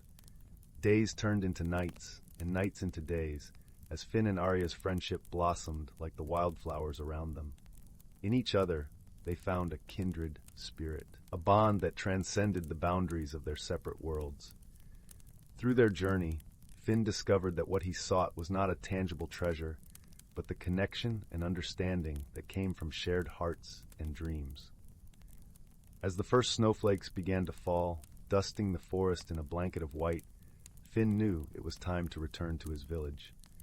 But he carried with him the lessons of the forest, the wisdom of sage, and the friendship of Arya.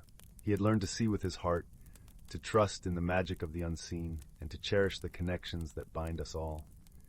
With a bittersweet farewell, Finn and Arya promised to keep each other in their hearts, knowing that true friendship is never bound by distance or time. Finn returned to Stillwater, his spirit enriched by the journey and his heart alight with newfound hope. As Marigold finished her tale, Leora sat in silence, the warmth of the fire wrapping around her like a comforting embrace. She understood now that the true magic of the story lay not in the compass or the hidden world, but in the journey itself and the friendships forged along the way. Marigold smiled at Leora, her eyes twinkling like stars. "Remember, dear child, that life is a journey, filled with paths yet to be discovered. Trust your heart, for it will guide you to the places you are meant to be." With a heart full of dreams and the promise of new adventures, Leora thanked Marigold and stepped out into the crisp night, the stars above twinkling like distant campfires guiding her home. And so, in the quiet village of Stillwater, under a canopy of stars, the story of Finn and his journey through the enchanted forest continued to live on, whispered from one generation to the next, a gentle reminder of the magic that lies within us all. Story 56. In the vast expanse of the Andromeda Nebula, where stars shimmered like scattered diamonds across the velvet cloak of space, nestled a small but bustling space station known as Port Starlight. It served as a meeting point for travelers from all corners of the galaxy. On any given day, one could encounter a myriad of beings, each with their own stories etched in the cosmic dust. Among these travelers was a gentle, azure-skinned Eluvian named Kira, whose eyes mirrored the deep ocean of her home planet. Her heart, as vast as the sky, was filled with dreams of exploring the unknown. Kira's people were known for their grace and their deep connection to the rhythms of nature, often communicating through songs and delicate gestures that echoed the whisper of the wind through the trees. On the other side of the station, a towering armored being called Jax from the rugged planet of Dorax adjusted his heavy gear. Doraxians were known for their strength and their affinity for the harsh landscapes of their world, where survival was often a battle against the elements.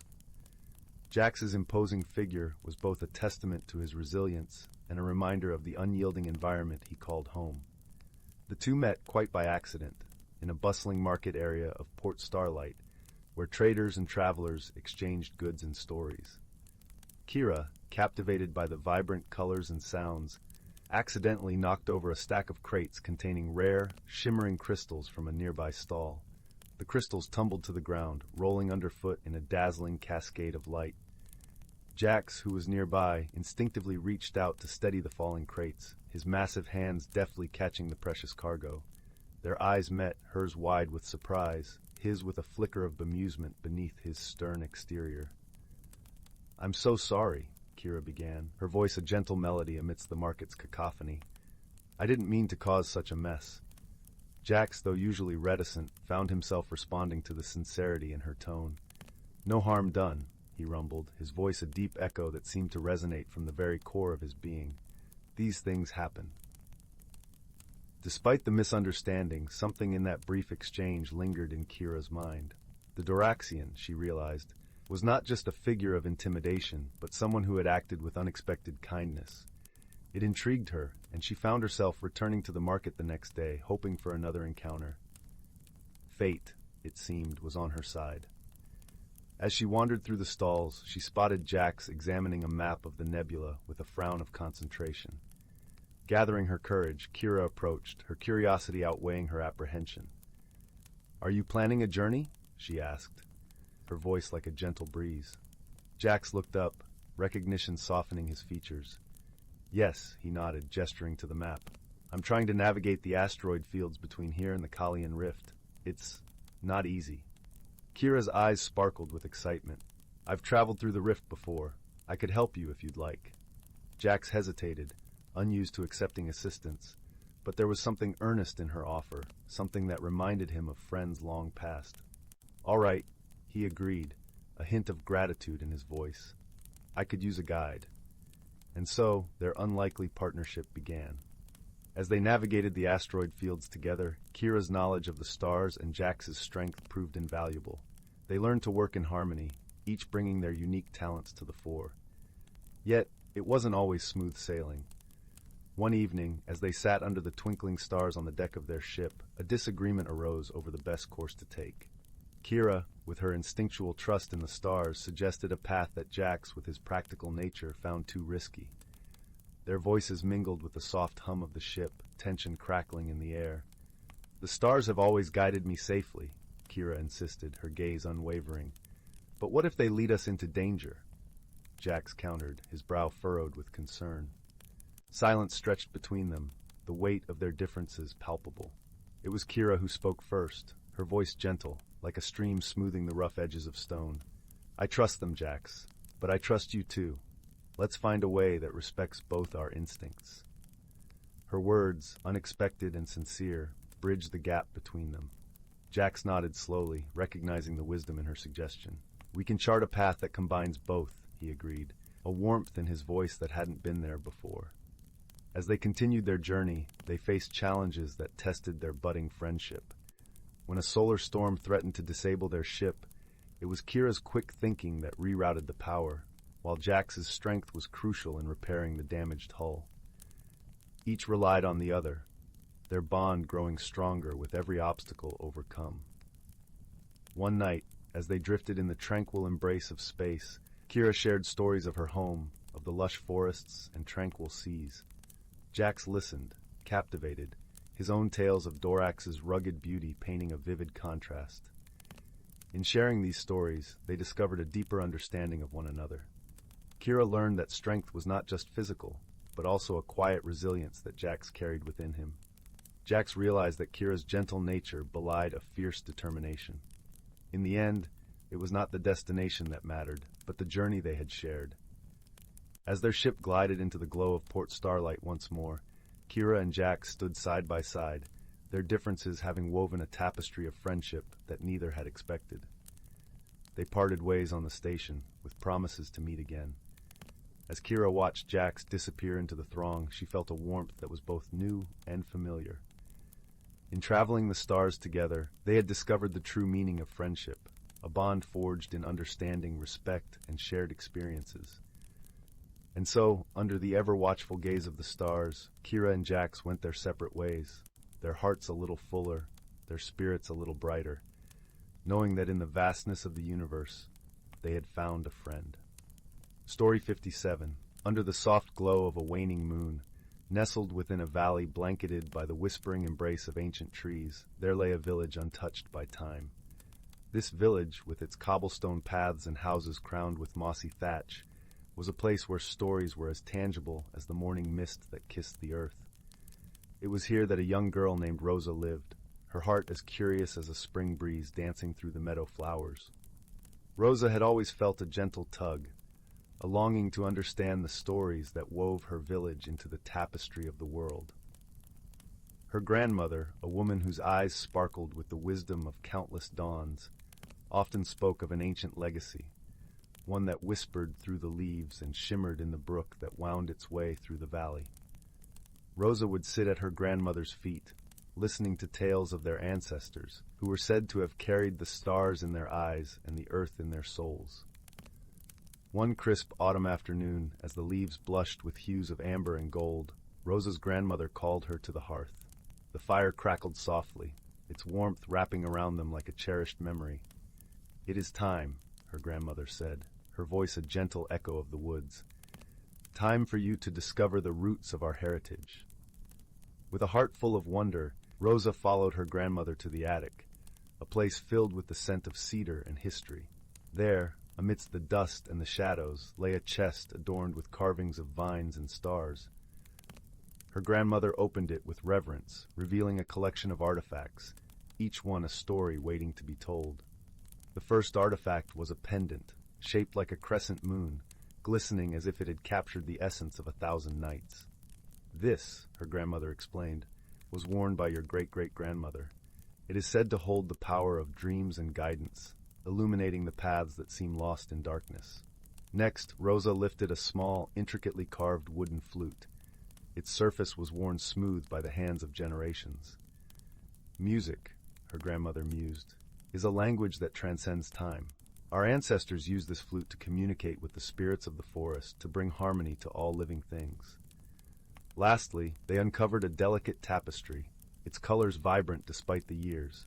It depicted a tree, its branches reaching towards the heavens while its roots delved deep into the earth. "This tapestry," her grandmother whispered, "is the story of our people. It tells of unity and strength, of the balance between earth and sky, past and future." As Rosa held these treasures, a warmth spread through her, as if the very spirit of her ancestors was flowing into her veins, singing in a language only the heart could understand. She felt a connection, a sense of belonging that she had never known before. The artifacts were not just objects, they were pieces of her soul, threads in the fabric of her identity. That evening, as the sun dipped below the horizon, painting the sky in hues of lavender and rose, Rosa sat by the brook.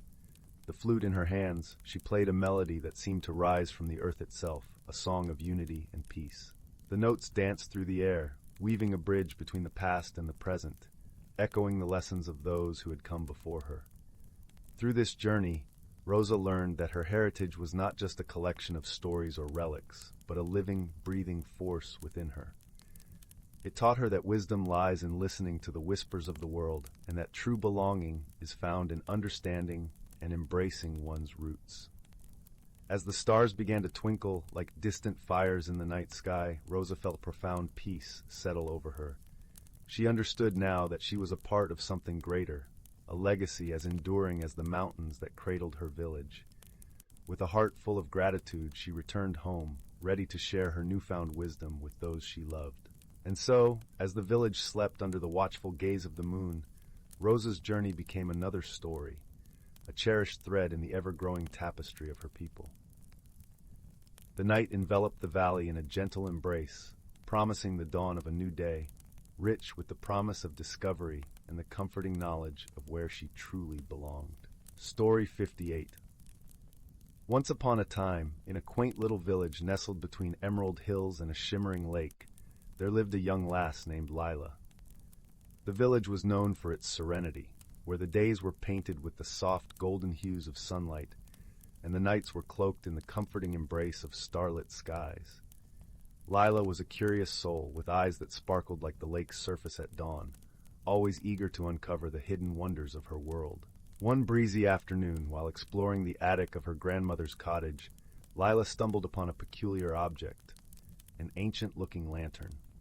Its brass frame was intricately carved with swirling patterns, and the glass panels seemed to dance with an iridescent glow, even though the lantern was unlit. Intrigued, Lyla carefully lifted it, the metal cool against her fingertips, and noticed a small inscription at the base that read, "Light reveals the heart's true desire." That night, under a cloak of stars, Lyla decided to test the lantern's mystery. She whispered her wish, a longing to understand the whispers of the forest that bordered her village. As she lit the lantern, a gentle warmth enveloped her, and the air hummed with a melody only she could hear. The trees outside swayed as if acknowledging her presence, their leaves rustling a language she suddenly comprehended. Eager to explore this newfound ability, Lyla ventured into the forest the next morning. The path was soft beneath her shoes, and the air was filled with the earthy scent of moss and pine. Birds chirped greetings from the branches above, and the brook babbled secrets as it wound through the undergrowth. Lyla listened intently, her heart open and light as the lantern's glow. Along her journey, she met a charming squirrel named Thistle, whose bushy tail twitched with enthusiasm. Thistle was a chatterbox, full of tales from the treetops, and eager to befriend this human who could understand him. Together, they followed the paths less trodden, discovering hidden nooks and forgotten groves. As they ventured deeper, they encountered an old, wise tortoise named Sage. With eyes as deep and calm as the village lake, Sage spoke slowly but with great wisdom. "The forest holds many secrets," he said, "but the greatest of all is the harmony that binds us. Listen closely, and you will find what you seek." Lyla and her companions traveled together through sun-dappled clearings and shadowed thickets, guided by the lantern's soft glow and the forest's gentle whispers. They came upon an ancient oak, its branches stretching wide like welcoming arms. Beneath it lay a stone circle, a place of gathering for the creatures of the forest. It was here that Lyla faced her challenge.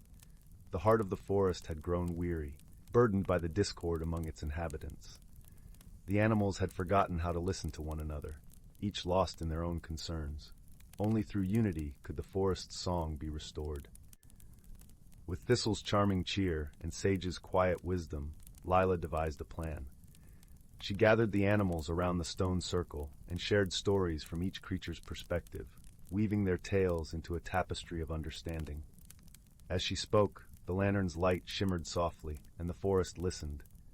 Slowly, the animals began to see through each other's eyes, their hearts opening to the shared melody of their home. The rustling of leaves became a symphony, and the songs of birds wove through the branches like a gentle breeze. The stone circle hummed with renewed energy, and the forest's spirit was restored. Lyla realized that the true magic of the lantern was not in its light, but in the wisdom it had helped her uncover, the power of empathy and understanding. Her journey had changed her, teaching her that the heart's true desire was often the simplest of all, to connect and belong. As Lyla returned to her village, the lantern's glow faded, its purpose fulfilled. She carried with her the lessons of the forest, a newfound peace in her heart, and a deeper connection to the world around her. Her adventures with Thistle and Sage had shown her the beauty of friendship and the strength found in unity. And so, in the gentle light of the setting sun, Lyla's story became one with the village's many tales, whispered among the rustling leaves and carried by the wind to those with hearts open to listen. The forest thrived in its harmony, and Lyla's world was forever enriched by the magic of understanding. And in this way, the village, the forest, and Lyla herself were wrapped in a comforting, everlasting peace, just like the cozy warmth of a crackling fireplace on a starlit night. Story 59.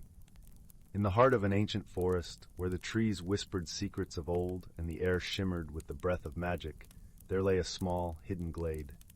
This glade was the home of countless creatures, each playing their part in the delicate dance of life.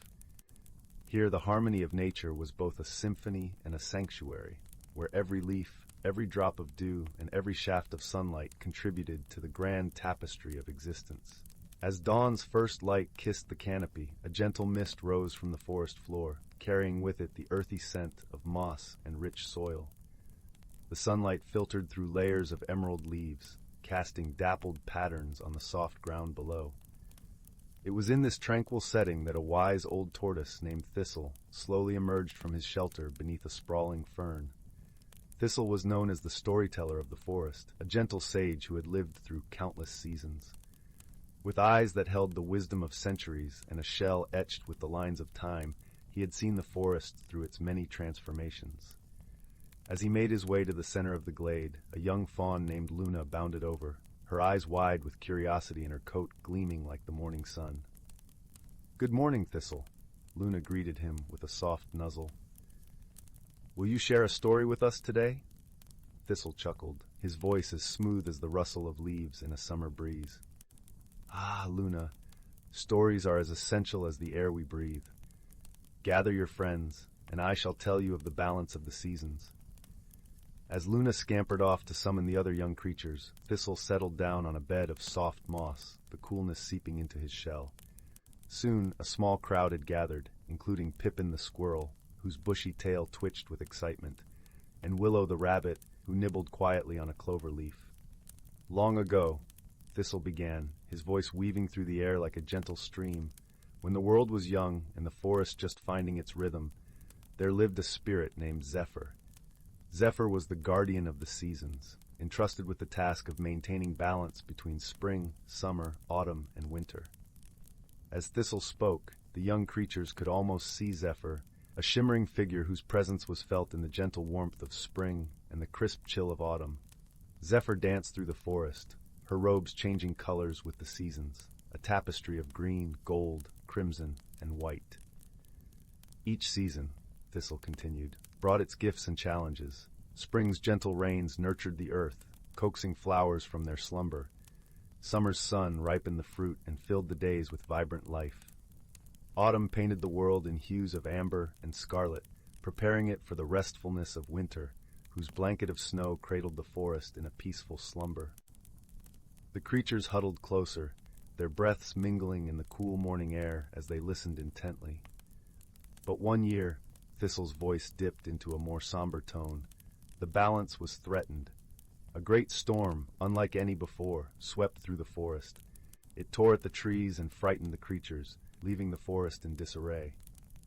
Luna's eyes widened with concern. What did Zephyr do? Zephyr knew that harmony must be restored, Thistle replied. And so she called upon the wisdom of the forest.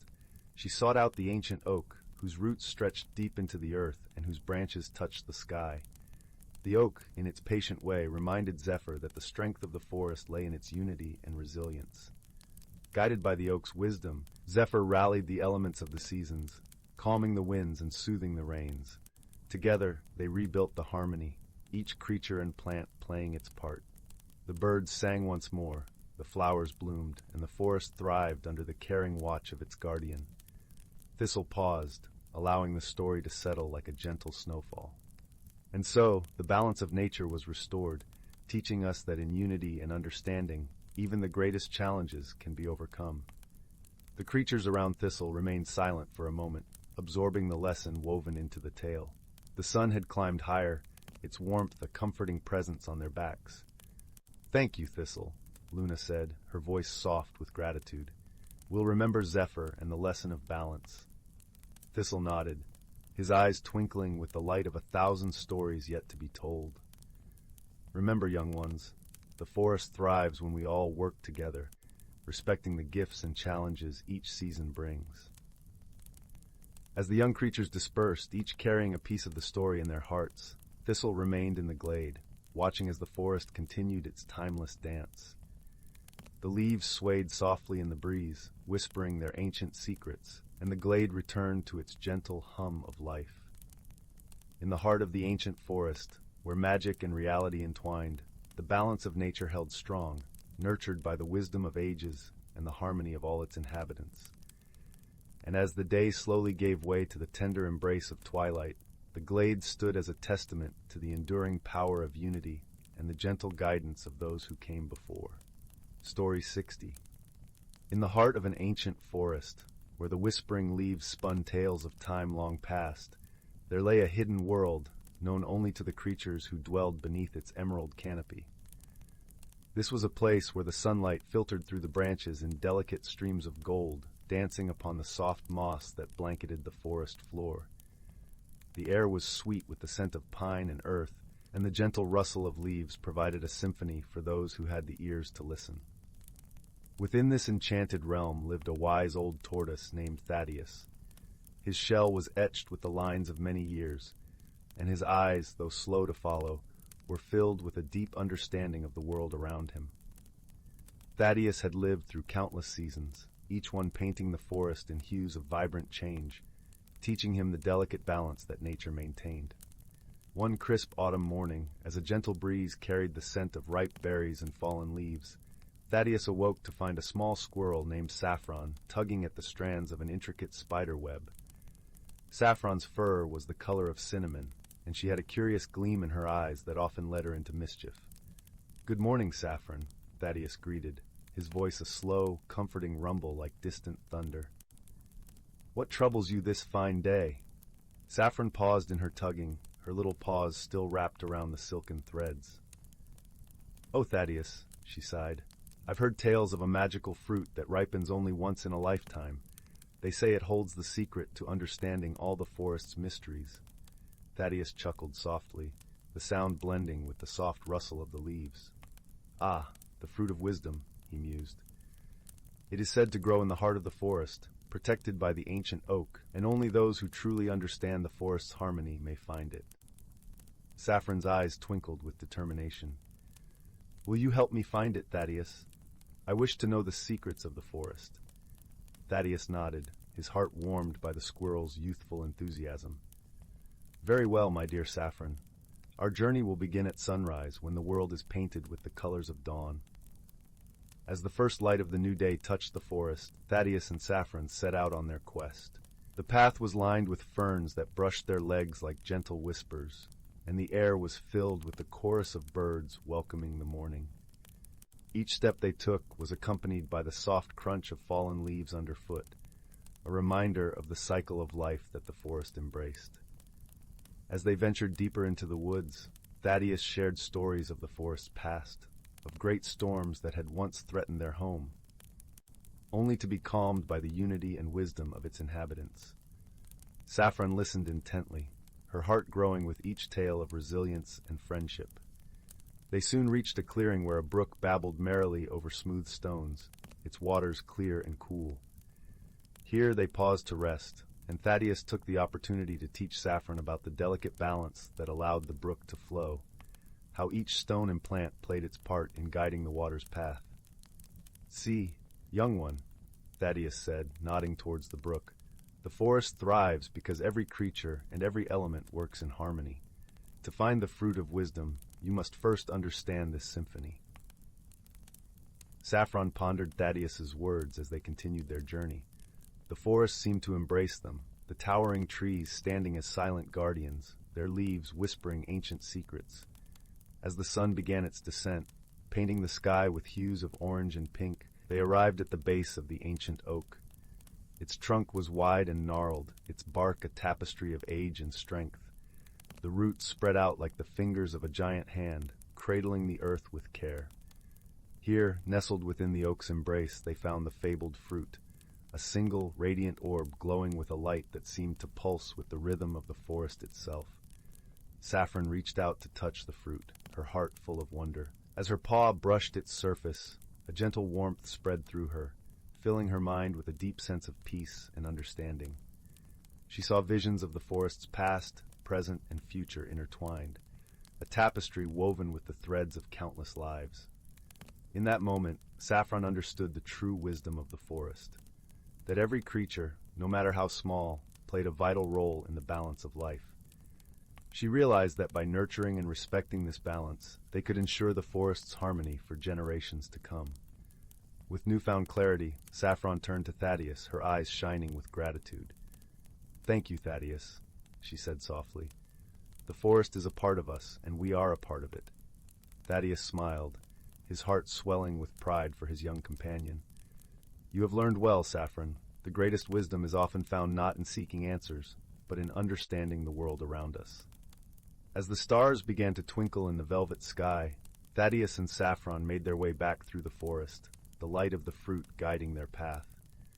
The forest seemed to hum with a gentle contentment, as if acknowledging the bond that had been strengthened that day. When they reached the edge of the forest, Thaddeus and Saffron paused to look back at the path they had traveled. The moon bathed the forest in a silvery glow, casting a serene peace over the land. "Remember, Saffron," Thaddeus said softly, "wisdom is a journey, not a destination. Continue to learn and to share what you have learned, and the forest will always be your home." With a heart full of wisdom and a spirit renewed, Saffron scampered off into the night, her mind alight with the promise of new adventures and the enduring harmony of the forest. And so, under the watchful eyes of the stars, the ancient forest continued its timeless dance. Nurtured by the wisdom of its inhabitants, and the gentle whisper of leaves that told tales of harmony and balance to those who would listen. Once upon a time, in a land where rainbows danced across the sky and wildflowers bloomed in kaleidoscopic hues, there lived a peculiar pair of friends, Ziggy the zebra and Puddles the penguin. Ziggy's stripes seemed to swirl with every excited movement, while Puddles waddled with an adorably lopsided gait, leaving a trail of wet footprints behind. One sun-kissed morning, as they frolicked through the whimsical meadows, something extraordinary caught their eye, a shimmering portal, its edges glittering with stardust. Ziggy's curiosity immediately piqued, and before Puddles could voice any protest, the zebra leaped right through, disappearing in a burst of sparkles. Puddles, ever the loyal friend, mustered his bravery and waddled after Ziggy, emerging in a realm unlike any they had ever seen. The sky was a swirl of bubblegum pinks and lemony yellows, and the ground beneath their hooves and feet seemed to be made of bouncy marshmallows. As they explored this confectionery wonderland, they stumbled upon a most peculiar sight, a trio of giggling gingerbread creatures, each with a different frosting pattern, engaged in a lively dance around a towering gumdrop tree. "Oh, hello there, travelers," one of the gingerbread folk exclaimed, her voice as warm and comforting as a freshly baked cookie. "Welcome to the sugar-spun realm. We're the Gingersnap Guardians, protectors of all things sweet and delicious." Ziggy and Puddles exchanged a bewildered glance, their minds already spinning with excitement at the prospect of endless treats. However, their sugary fantasies were soon interrupted by a collective gasp from the Gingersnap Guardians. "Oh no, the Lollipop Lagoon!" another Guardian cried, pointing toward a once vibrant, candy-coated lake that now appeared dull and lifeless. Ziggy and Puddles followed their distressed gaze and saw that the once sparkling waters were now a murky, unappetizing shade of gray. Surrounding the lagoon, the once lush candy cane trees hung limp and wilted, their bright red stripes faded to a dreary crimson. "What happened here?" Puddles asked, his voice trembling with concern. The third Guardian shook her gingerbread head solemnly. "The sourpuss sorcerer has struck again, casting his bitter spell over our beloved lagoon. If we don't restore the sweetness soon, the entire realm will lose its magic." Ziggy's stripes seemed to quiver with determination. "Fear not, dear Guardians. My friend Puddles and I will find a way to sweeten up this sour situation." And so their quest began. With the Gingersnap Guardians as their guides, Ziggy and Puddles embarked on a whirlwind adventure through the sugar-spun realm, encountering one delightfully odd character after another. First, they sought the wisdom of the Jelly Bean Sages, a group of wise and wrinkled elders who communed with the ancient forces of fruity flavors. After careful consultation and a few obligatory taste tests, the sages advised them to seek out the rare and elusive fizzy-lifting licorice, a magical plant known for its effervescent properties. Their search led them deep into the peppermint forest, where they crossed paths with a mischievous band of gummy bear pranksters. After a series of hilarious mishaps, involving a sticky syrup trap and an overly enthusiastic pillow fight, the gummy bears revealed the location of the fizzy-lifting licorice, hidden within the cavernous depths of the chocolate chasm. Undeterred by the daunting task ahead, Ziggy and Puddles pressed on, their spirits buoyed by the infectious laughter of their new gummy friends. As they descended into the chasm, they encountered a maze of twisting tunnels carved from solid chocolate, each one more tempting than the last. Just when they thought they might succumb to the sweet siren song of the cocoa-coated walls, a glimmer of light caught Ziggy's eye. There, nestled in a cozy alcove, was a sprawling patch of fizzy-lifting licorice, its vines wriggling and fizzing with effervescent energy. With the precious cargo in tow, they raced back to the Lollipop Lagoon, where the Gingersnap Guardians awaited with bated breath. Carefully following the sage's instructions, they scattered the fizzy-lifting licorice across the murky waters, watching in awe as the licorice released a cascade of bubbles and sweetness. Within moments, the lagoon began to sparkle and shimmer, its waters transforming into a mesmerizing swirl of sugary hues. The candy cane trees regained their vibrant stripes, and the once wilted lollipops sprang back to life, their colors brighter than ever before. As the sugar-spun realm celebrated its renewed sweetness, Ziggy and Puddles shared a triumphant high-five, or in Puddles' case, a delighted flipper slap. Their adventure had taught them the power of friendship, creativity, and an unwavering belief in the magic of sugary delights. From that day forward, whenever the residents of the sugar-spun realm looked upon the Lollipop Lagoon, they were reminded of the two unlikely heroes who had saved their realm from a sour fate. And as for Ziggy and Puddles, they knew that no matter what adventure awaited them next, they would face it together, with a sprinkle of laughter and a heaping helping of whimsical wonder. Story 62. In the heart of an ancient forest, where the sunlight danced through the canopy like 1,000 golden threads, there lay a world untouched by the hurried hands of time. This forest, known to its inhabitants as the Whispering Wood, was a sanctuary of serenity and secrets, where the boundary between the mundane and the magical blurred into a soft, dreamlike haze. As dawn kissed the treetops, the forest awoke with a gentle symphony. The rustle of leaves whispered ancient secrets, while the babbling brook wove its way through mossy stones, singing a tune as old as the earth itself. In this haven, every creature played its part in the delicate dance of life, their hidden lives intertwined in a tale of harmony and balance. Among the rustling leaves and murmuring waters lived a wise old tortoise named Bramble. His shell, a tapestry of earthy browns and greens, bore the story of ages past. Bramble had spent many seasons wandering the forest, learning from its rhythms and harmonies. His eyes, deep and knowing, held the gentle glow of wisdom passed down through generations. One crisp autumn morning, as the air was filled with the scent of fallen leaves and the promise of change, Bramble set out on his daily journey to the great oak. This majestic tree stood at the heart of the forest, its branches stretching wide like welcoming arms. It was here, beneath the oak's sprawling canopy, that the creatures of the forest gathered to share stories and dreams. As Bramble trudged along the winding path, he was joined by Willow, a graceful hare with fur as soft and white as the first snow. Her eyes sparkled with curiosity and kindness, reflecting the dappled sunlight that filtered through the trees. "Good morning, Bramble," Willow chirped, her voice as light as the breeze that rustled through the leaves. "What tales do you bring us today?"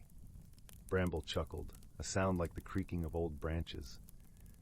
"Ah, Willow, today I carry a tale of balance and renewal, of how the forest teaches us to live in harmony with the world around us." Together, they made their way to the great oak, where a gathering of creatures awaited. Squirrels with bushy tails perched on branches, songbirds flitted from twig to twig, and even the shy deer emerged from the shadows, their presence a testament to the peace that reigned in the Whispering Wood.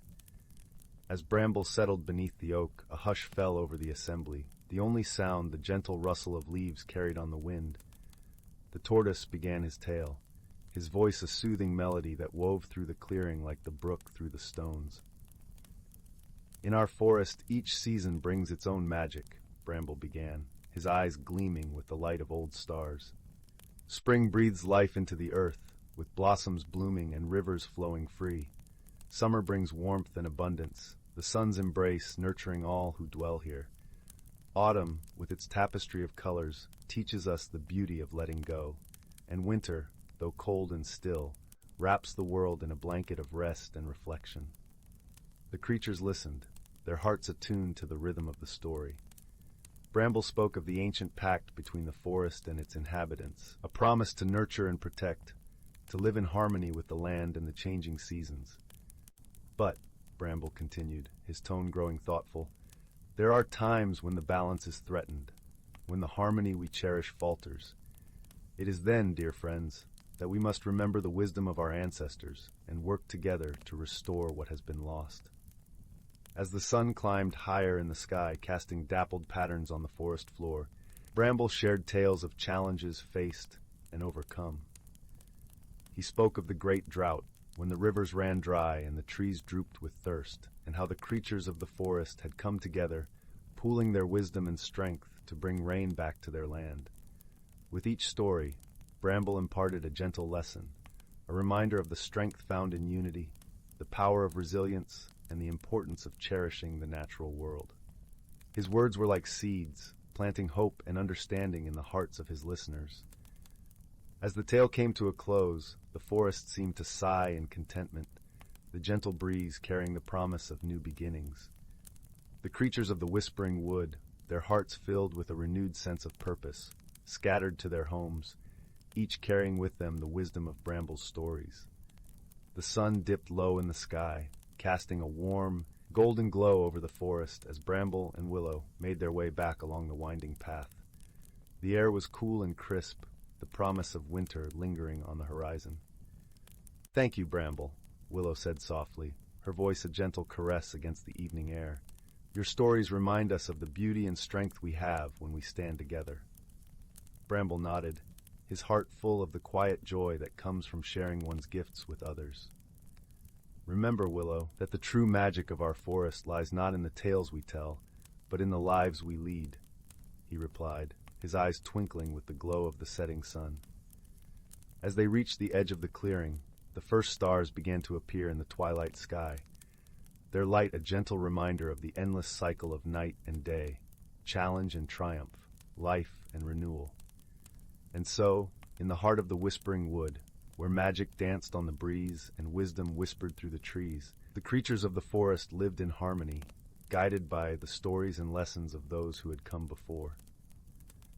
Together, they faced the challenges of each new day, knowing that with friendship, wisdom, and a deep respect for the world around them, they could overcome anything.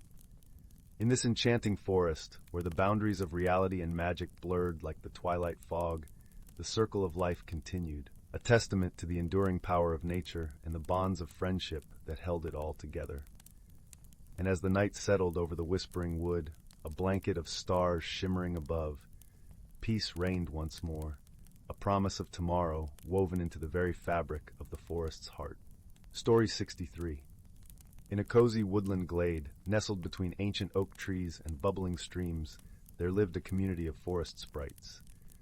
These whimsical little beings spent their days dancing among the wildflowers, chasing butterflies, and tending to the plants and animals under their care.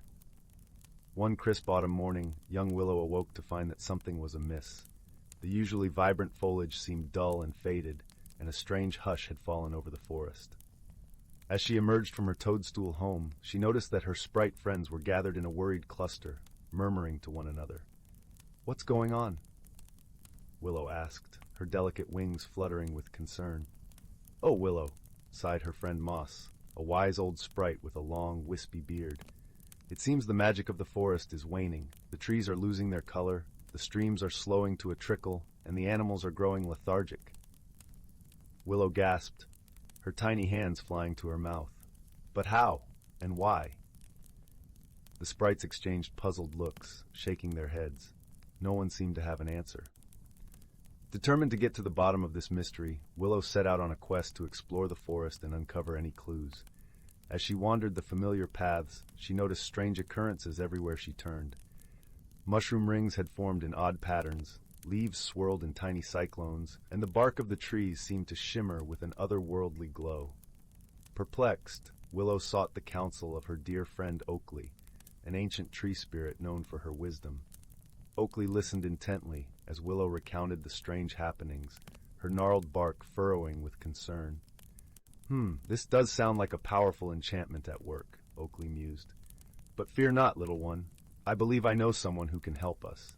With a creak of her mighty branches, Oakley summoned a vibrant hummingbird. "Seek out the reclusive wizard Zephyr," she instructed the tiny creature. "He dwells in the misty mountains and has a vast knowledge of magic. Ask him to lend us his aid." The hummingbird chirped an affirmative and zipped off into the distance, its iridescent feathers glinting in the fading sunlight. Days passed, and the forest grew quieter and more somber with each passing hour. Just when Willow was starting to lose hope, the hummingbird returned, trilling excitedly, and perched upon its back was a diminutive figure cloaked in shimmering robes, the wizard Zephyr himself. With a wave of his gnarled staff, Zephyr cast an intricate spell, his eyes narrowing in concentration. Suddenly the air around them shimmered, and a ghostly figure flickered into view, a mischievous forest imp. The imp cackled impishly, batting its pointed ears. "Aha! You found me out," it crowed.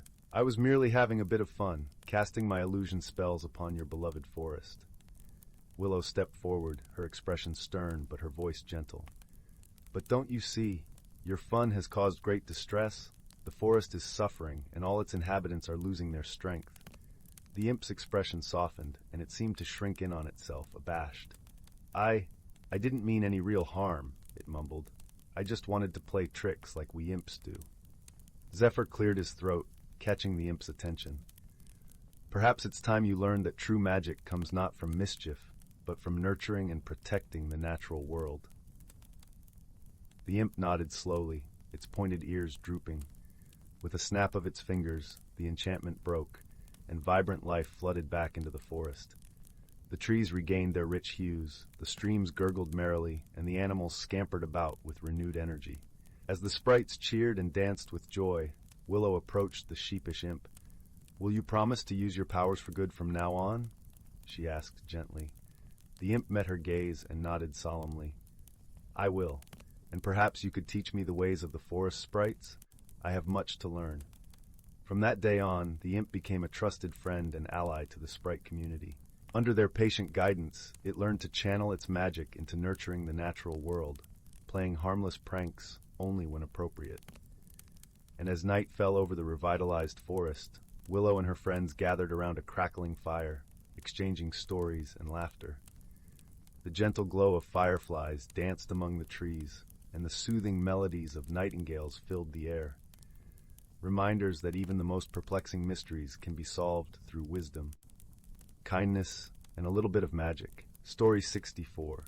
In the heart of a lush, emerald valley, nestled between gentle, rolling hills, there lay a quaint, cobblestone village called Larkspur. The village was a tapestry of thatched-roof cottages, each surrounded by vibrant gardens where wildflowers danced in the breeze. Birds sang delicate melodies that drifted through the air, and the gentle babble of a stream created a soothing symphony that lulled the entire village into a state of serene tranquility. In this peaceful place lived a young girl named Anwen. Anwen had always been curious about the whispers of her family's past, stories of ancient traditions and magical heirlooms said to be hidden within the valley's verdant embrace. Her grandmother, the village's wise elder, often spoke of the legends tied to their lineage, though her words were more like riddles than tales.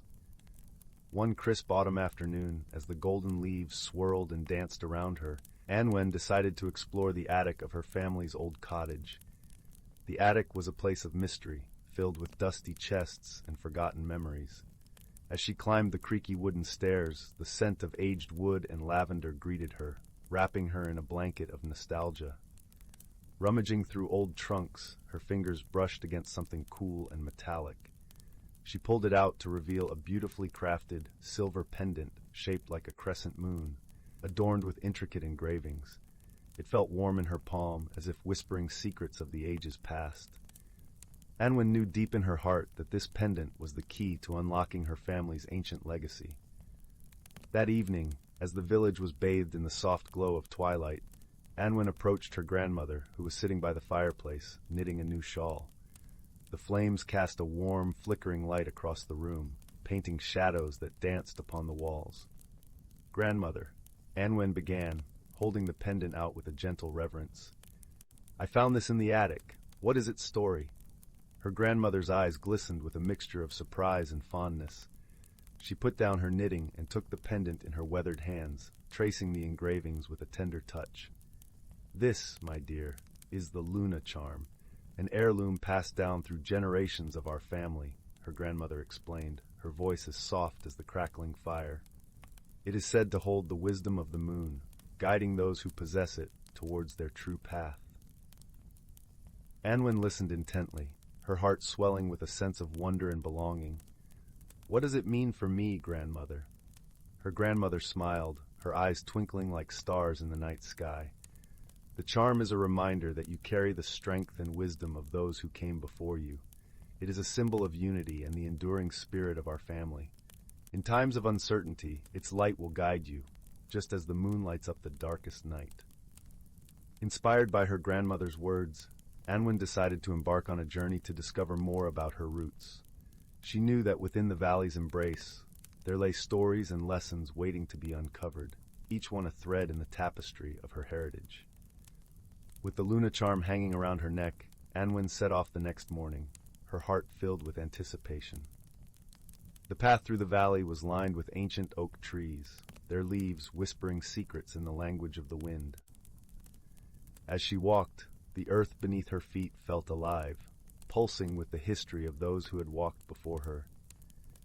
Her first stop was the old stone circle at the edge of the village, a place where her ancestors had gathered under the moonlit sky for ceremonies and celebrations. The stones stood tall and proud, their surfaces etched with the marks of time. Anwen knelt beside them, closing her eyes and letting the energy of the place flow through her.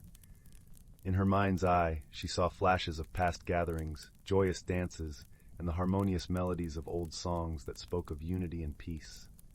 Next, she wandered to the heart of the forest, where a crystal-clear spring bubbled up from the earth. The water shimmered in the sunlight, casting rainbows that danced across the moss-covered rocks. Anwen cupped her hands and drank from the spring, feeling a surge of vitality flow through her. It was as if the very essence of her ancestors' spirit was woven into the water, invigorating her with their strength and wisdom. As the sun began its descent, painting the sky with hues of orange and pink, Onwin made her way to a secluded glen, where wildflowers bloomed in a riot of colors. She sat amidst the blossoms, breathing in their sweet fragrance, and felt a profound sense of connection to the land and its stories. It was in this moment of stillness that she realized the true gift of her family's legacy, the understanding that she was never alone, that the love and wisdom of her ancestors were always with her, guiding her steps and lighting her path. When Anwen returned to the village, she felt a deep sense of peace and belonging. The Luna charm hung warm against her chest, a constant reminder of the bond she shared with her heritage. Her grandmother greeted her with a knowing smile, her eyes filled with pride. "You've found your place, haven't you?" her grandmother asked, wrapping Anwen in a gentle embrace. Anwen nodded, her heart full of gratitude. "I have, grandmother. I now understand that our legacy is not just about the past, but about the present and future as well. It's about carrying the love and wisdom of those who came before us, and using it to create a world filled with kindness and unity." And so, as the stars began to twinkle above the valley, Anwen found herself at peace, her heart as light as the moonlit sky. In the quiet of the night, she knew that she was a part of something greater, a legacy woven from the threads of time, binding her to the land, her family, and the stories that had shaped her. And with this newfound understanding, she drifted into a gentle slumber, dreaming of the endless possibilities that lay ahead, comforted by the knowledge that she was never truly alone. Story 65. In a distant corner of the universe, where stars twinkled like scattered diamonds on a velvet cloak, there lay a galaxy known as the Celestial Spiral. Within its embrace orbited a quaint planet called Lumina, bathed in shimmering light from its twin suns. Lumina was home to the gentle Luminarians, beings of pure light who glided gracefully through their luminous forests. On an ordinary day, when the golden glow of the suns danced through the delicate branches, a peculiar shadow crossed the sky. It was an interstellar vessel, sleek and metallic, a stark contrast to the soft, organic beauty of Lumina. The ship belonged to a young traveler named Kazan, a wanderer from the rocky planet of Beldor, where the terrain was rugged and the inhabitants even more so. Kazan had journeyed across galaxies seeking new experiences, his heart filled with the fire of adventure. Yet his landing on Lumina was unintentional, a result of a malfunction that had left him stranded. As his ship descended into the luminous woods, it startled the local creatures and sent a gentle ripple through the air. The Luminarians, curious and cautious, gathered to observe the newcomer. Among them was Lyla, a radiant being whose luminescent aura shimmered with the colors of the dawn. She was intrigued by Kazan, his solid form and earthy presence so different from her own ethereal nature. With much curiosity, Lyra approached Kazan, who was attempting to repair his vessel. His tools clanked and clattered in the serene silence of the forest. At first, Kazan did not notice Lyra, consumed by his frustration and the unfamiliarity of his surroundings. But as he paused to catch his breath, he saw her, a figure of glowing light standing amidst the trees. "Hello?" Lyra's voice was like the soft hum of distant stars, kind and inviting. Kazan, taken aback by her radiant form, stumbled over his words. Hello. I'm Kazan, from Beldor. My ship, it's well a bit broken. Lyra's light brightened with understanding. I see. Our world is not accustomed to visitors from beyond the stars, but perhaps I can help. Kazan was skeptical. How could a being of light understand the complexities of machinery? Yet there was something sincere in her glowing eyes. With a nod, he accepted her offer. As days turned into weeks, Kazan and Lyra worked together, exchanging knowledge in the universal language of gestures and expressions. Kazan learned of the Luminarians' connection to their environment, how they could coax the plants to grow and the winds to sing. Lyra, in turn, was fascinated by Kazan's tales of exploration, the stars he had touched, and the worlds he had seen. But their journey was not without misunderstandings. One evening, as the twin suns set and the forest was awash in twilight hues, Kazan suggested using some of the local minerals to repair his ship. Lyra hesitated, her aura dimming slightly.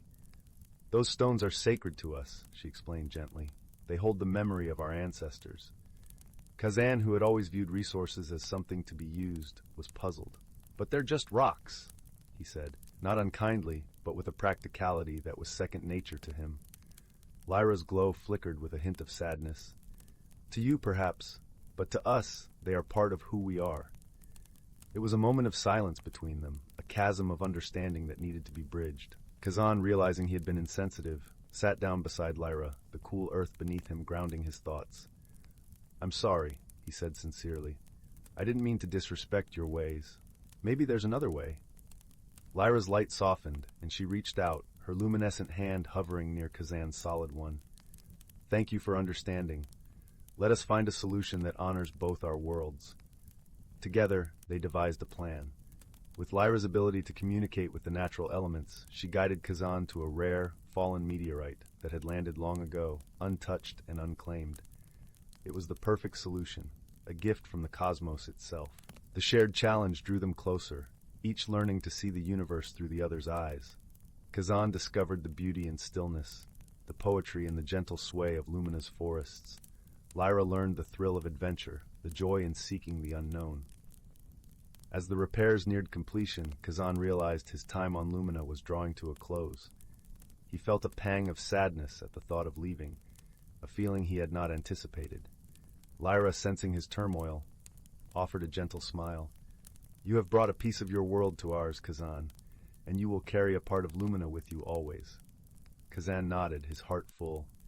"And I will always have a friend among the stars," he replied, his voice warm with gratitude. As he prepared to depart, the forest gathered around to bid him farewell, their light weaving a tapestry of shimmering colors. Kazan stood beside Lyra, their unlikely friendship forged in the crucible of understanding and respect. With a final embrace, Kazan boarded his ship, now imbued with the gentle glow of Lumina's essence.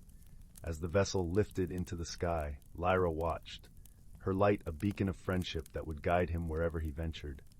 And so Kazan soared into the stars, his heart lightened by the bond he had formed.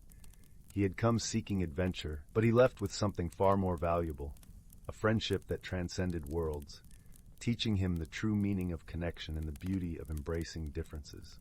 As the stars stretched out before him, Kazan knew he was never truly alone. For in the vast expanse of the universe, he carried the light of a friend who had shown him the way, a reminder that even the most unlikely companions can find harmony among the stars. Story 66, titled The Whispering Woods.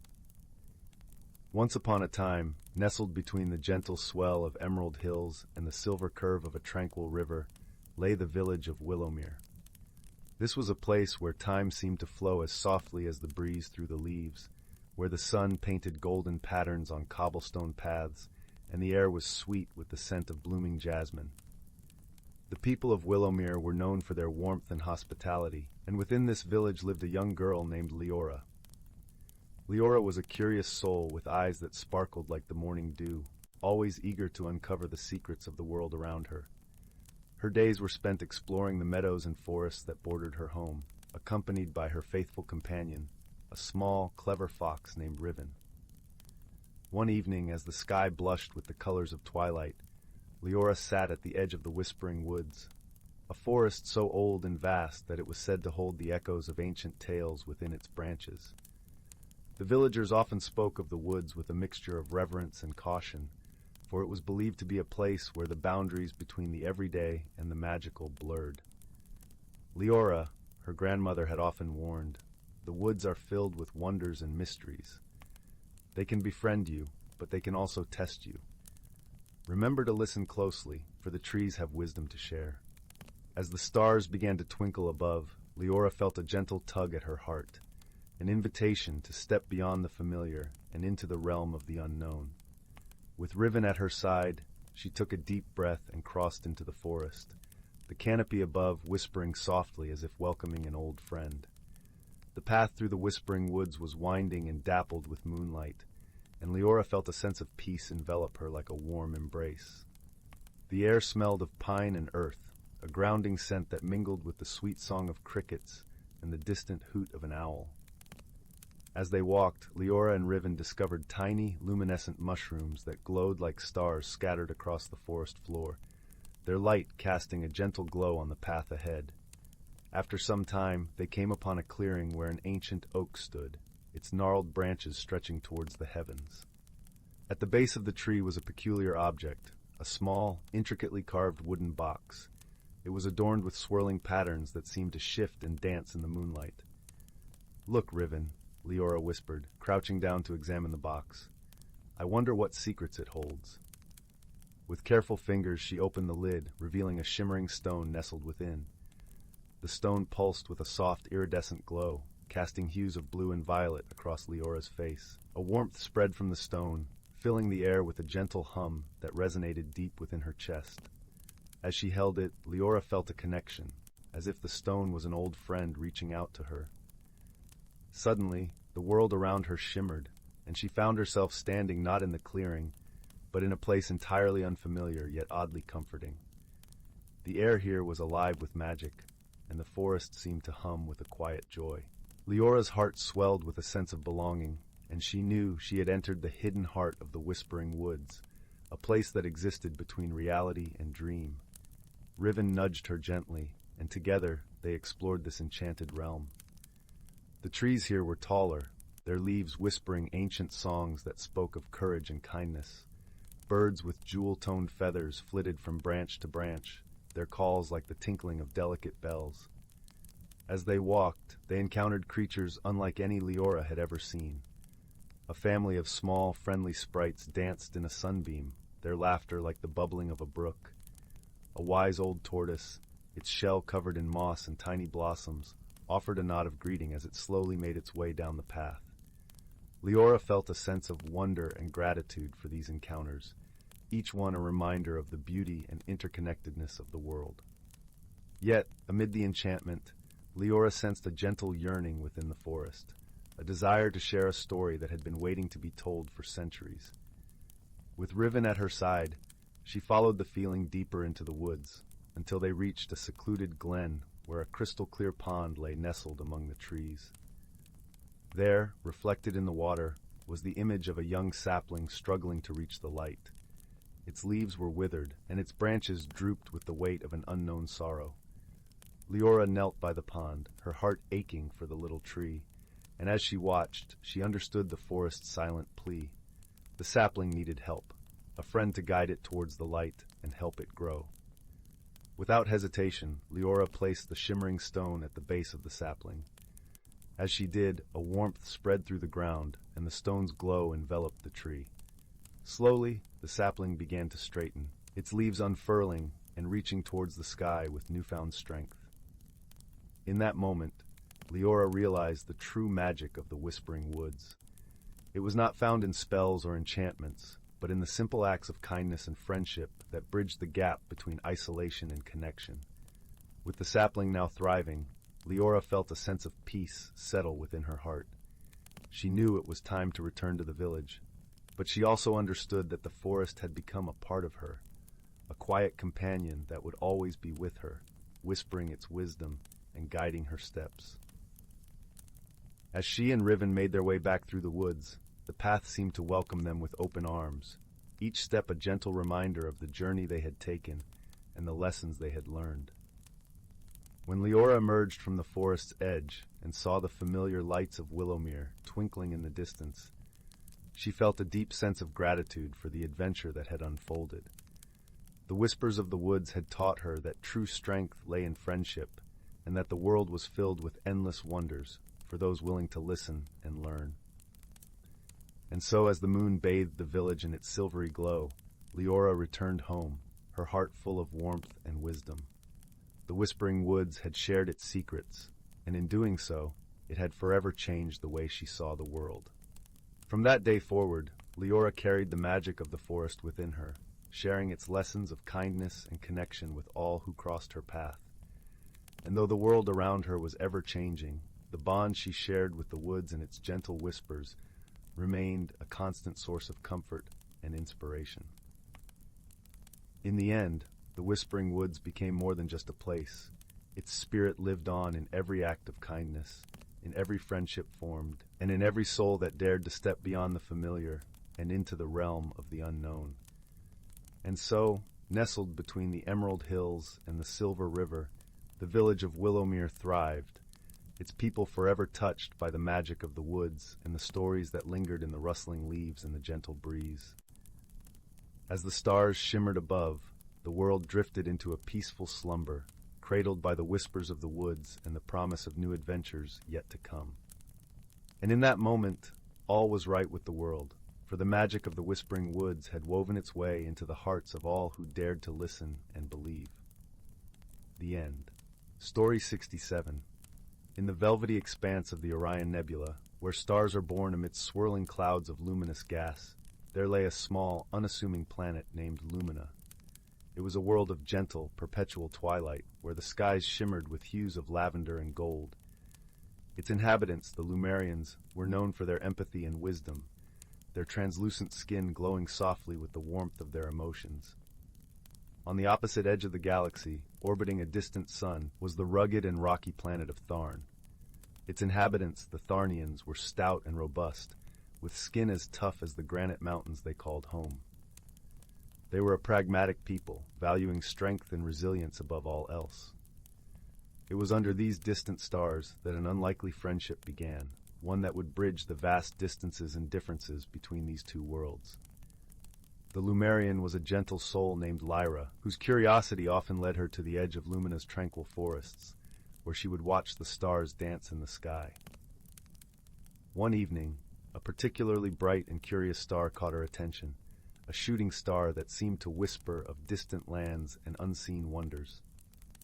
On Tharn, the young Tharnian, known as Durak, was being prepared for his first solo mission beyond his planet. He had been tasked with exploring new worlds, a duty that filled him with both excitement and trepidation. His people had never ventured far beyond their rocky confines, and the galaxy was an uncharted mystery to them. As fate would have it, Durak's spacecraft encountered a sudden meteor storm, veering off course and hurtling towards the twilight world of Lumina. Lyra, witnessing the spectacle from her forest perch, felt a pang of concern for the falling star. With her heart glowing a soft pink in her chest, she resolved to find the source of the disturbance. When Durak's vessel crash-landed amidst Lumina's soft, luminescent fields, he emerged, dazed but unharmed, to find himself in a world so unlike his own. Everywhere was soft light, gentle sounds, and the air seemed to shimmer with warmth. Lyra approached cautiously, her eyes wide with wonder and a touch of fear. She had never seen a being like Durak, whose tough exterior and gruff demeanor seemed so foreign to her own kind. "Are you hurt?" Lyra asked, her voice as soft as the twilight around them. Durak, startled by the Lumerian's glowing presence, fumbled with his words. "I am not," he replied, his voice echoing with the deep timbre of stone. There was a moment of silence, a gulf of misunderstanding between them, as they tried to comprehend each other's presence. But Lyra's innate empathy sensed Durak's confusion and unease, and she offered a gentle smile, her glow brightening slightly. "You're far from home," she said kindly. "Come, let me help you." Durak hesitated, but the warmth in her voice was undeniable. Despite his natural inclination to rely on his own strength, he nodded, allowing Lyra to guide him through the unfamiliar landscape. As the days passed, Lyra and Durak forged an understanding. Lyra taught Durak about the luminescent flora and fauna of her world, while Durak shared stories of Tharn's rugged beauty and the strength of his people. They laughed over the differences in their worlds, Lyra's gentle waves of emotion and Durak's straightforward practicality. Their bond was tested when a sudden storm swept across Lumina, a rare event that threatened to uproot the delicate balance of the twilight world. Durak, with his sturdy build, shielded Lyra from the storm's ferocity, using his own body as a barrier against the wind and rain. In return, Lyra's calming presence soothed Durak's anxiety, helping him to remain grounded amidst the chaos. When the storm passed and the skies cleared, they sat together under the shimmering canopy of stars, their friendship solidified by shared trials and mutual support. "I never thought I'd find a friend so different from myself," Durak admitted, his eyes reflecting the soft glow of Lumina's sky. "Nor I," Lyra replied, her heart glowing a warm gold. "But I've learned that true friendship is about understanding and accepting those differences." As Durak prepared to leave Lumina and return to Tharn, Lyra gave him a small glowing stone, a piece of her world to carry with him. "To remind you," she said, "that no matter how far apart our worlds may be, our friendship bridges the stars." Durak, touched by the gesture, promised to return one day, to share more stories and adventures with his Lumerian friend. And so, as the galaxy turned and the stars continued their dance, two unlikely companions discovered the true meaning of friendship, not through similarity, but through the strength found in diversity, understanding, and the gentle warmth of shared experiences. In the quiet of the twilight world, under a sky painted with the colors of dreams, Lyra watched the stars, her heart aglow with the comfort of knowing that friendship could reach across the vastness of space, lighting the way with its gentle, unwavering light. Story 68. In the heart of the whispering woods, where the air was always sweet with the scent of pine and the ground blanketed by a carpet of soft moss, there stood a quaint little village known as Willowbrook. The village was a cluster of charming cottages, each adorned with ivy-covered walls and chimneys that puffed wispy curls of smoke into the sky. The villagers of Willowbrook were a cheerful folk, known for their kindness and the warmth of their hearths. It was a place where magic lingered in the air, gentle and benign, like the softest of summer breezes. The villagers were accustomed to the occasional enchantment, flowers that bloomed in a rainbow of colors, or streams that sang gentle lullabies. But lately there had been a curious series of events that had everyone in Willowbrook scratching their heads in wonder.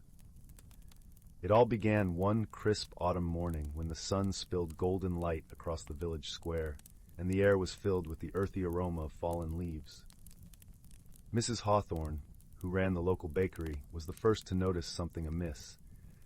As she opened her shop, the delicious scent of freshly baked honey cakes wafting out, she found a peculiar sight. Her baskets of bread, which she had left perfectly stacked the night before, were now arranged in the shape of a heart. Mrs. Hawthorne chuckled softly, assuming it to be the play of the mischievous pixies that sometimes visited the village. But the next day, the pattern repeated itself, only this time with her loaves of rye bread forming a spiral like a coiled fern frond. The villagers began to talk, murmurs of curiosity spreading like ripples in a pond. Gideon, a wise old owl who resided in the tallest oak at the edge of the village, was often consulted for his sage advice. His feathers were the color of moonlit snow, and his eyes held depths of knowledge gathered over many years. The villagers decided to seek his counsel, hoping he might shed light on these strange occurrences.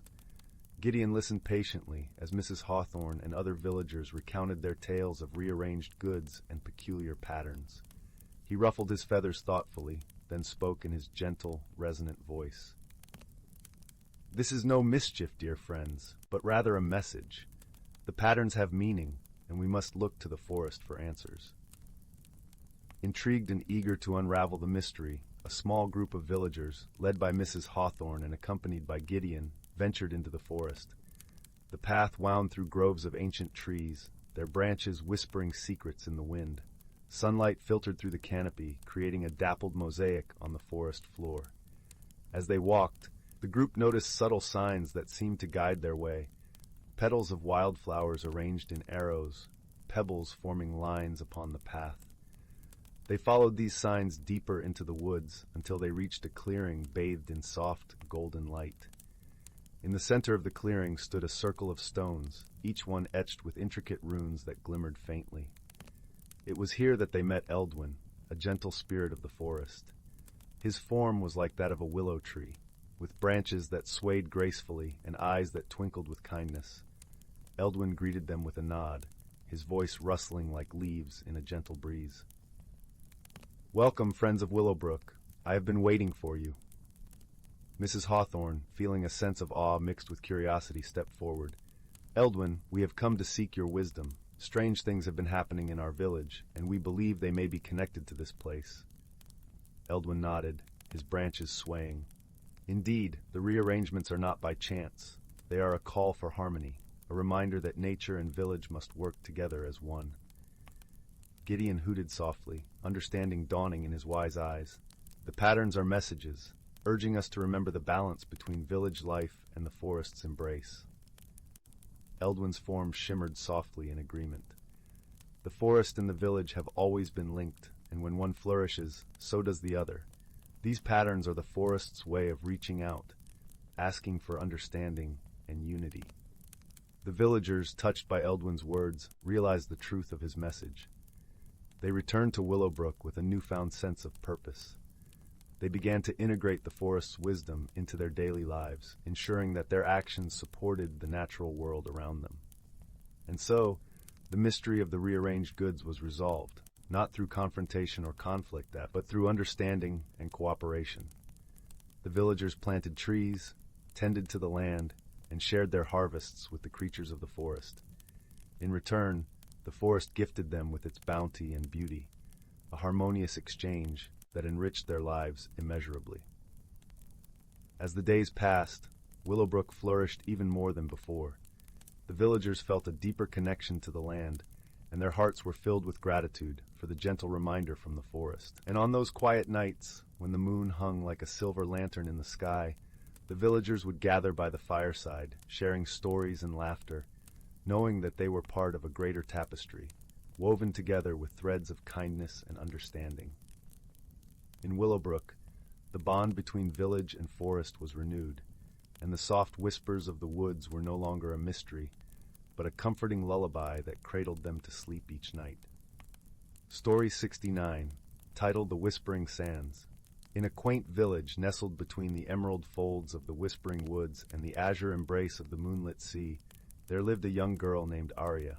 Her home was a small stone cottage with a thatched roof, perched on the edge of a cliff that sang with the ocean's lullaby. The village itself was a tapestry of wildflowers and cobbled paths, where stories lingered longer than the sound of the waves crashing against the rocks. Arya was known in the village for her boundless curiosity and the kindness that shone from her like a beacon. Her days were spent exploring the tangled paths of the Whispering Woods, where sunlight dripped through the canopy like honey, and the air was fragrant with the scent of pine and wild lilac. Her evenings were devoted to listening to the tales of the old fishermen, who spoke of mysterious islands that appeared only under the cloak of night and vanished with the dawn. One golden afternoon, as the sun began its slow descent into the horizon, painting the sky in strokes of tangerine and lavender, Arya discovered something peculiar. She had wandered farther than usual, her feet guiding her to a secluded cove where the sands shimmered as if kissed by starlight. Nestled within this cove was an object unlike any Arya had ever seen, a conch shell, but not just any conch shell. It glowed with an ethereal light, pulsating softly like the heartbeat of the ocean. Arya picked up the shell, marveling at its intricate swirls and the warmth that seeped from it into her palms.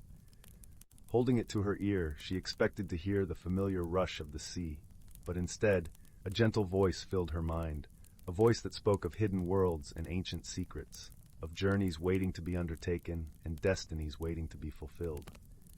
"Who are you?" Arya whispered, her breath mingling with the salty air.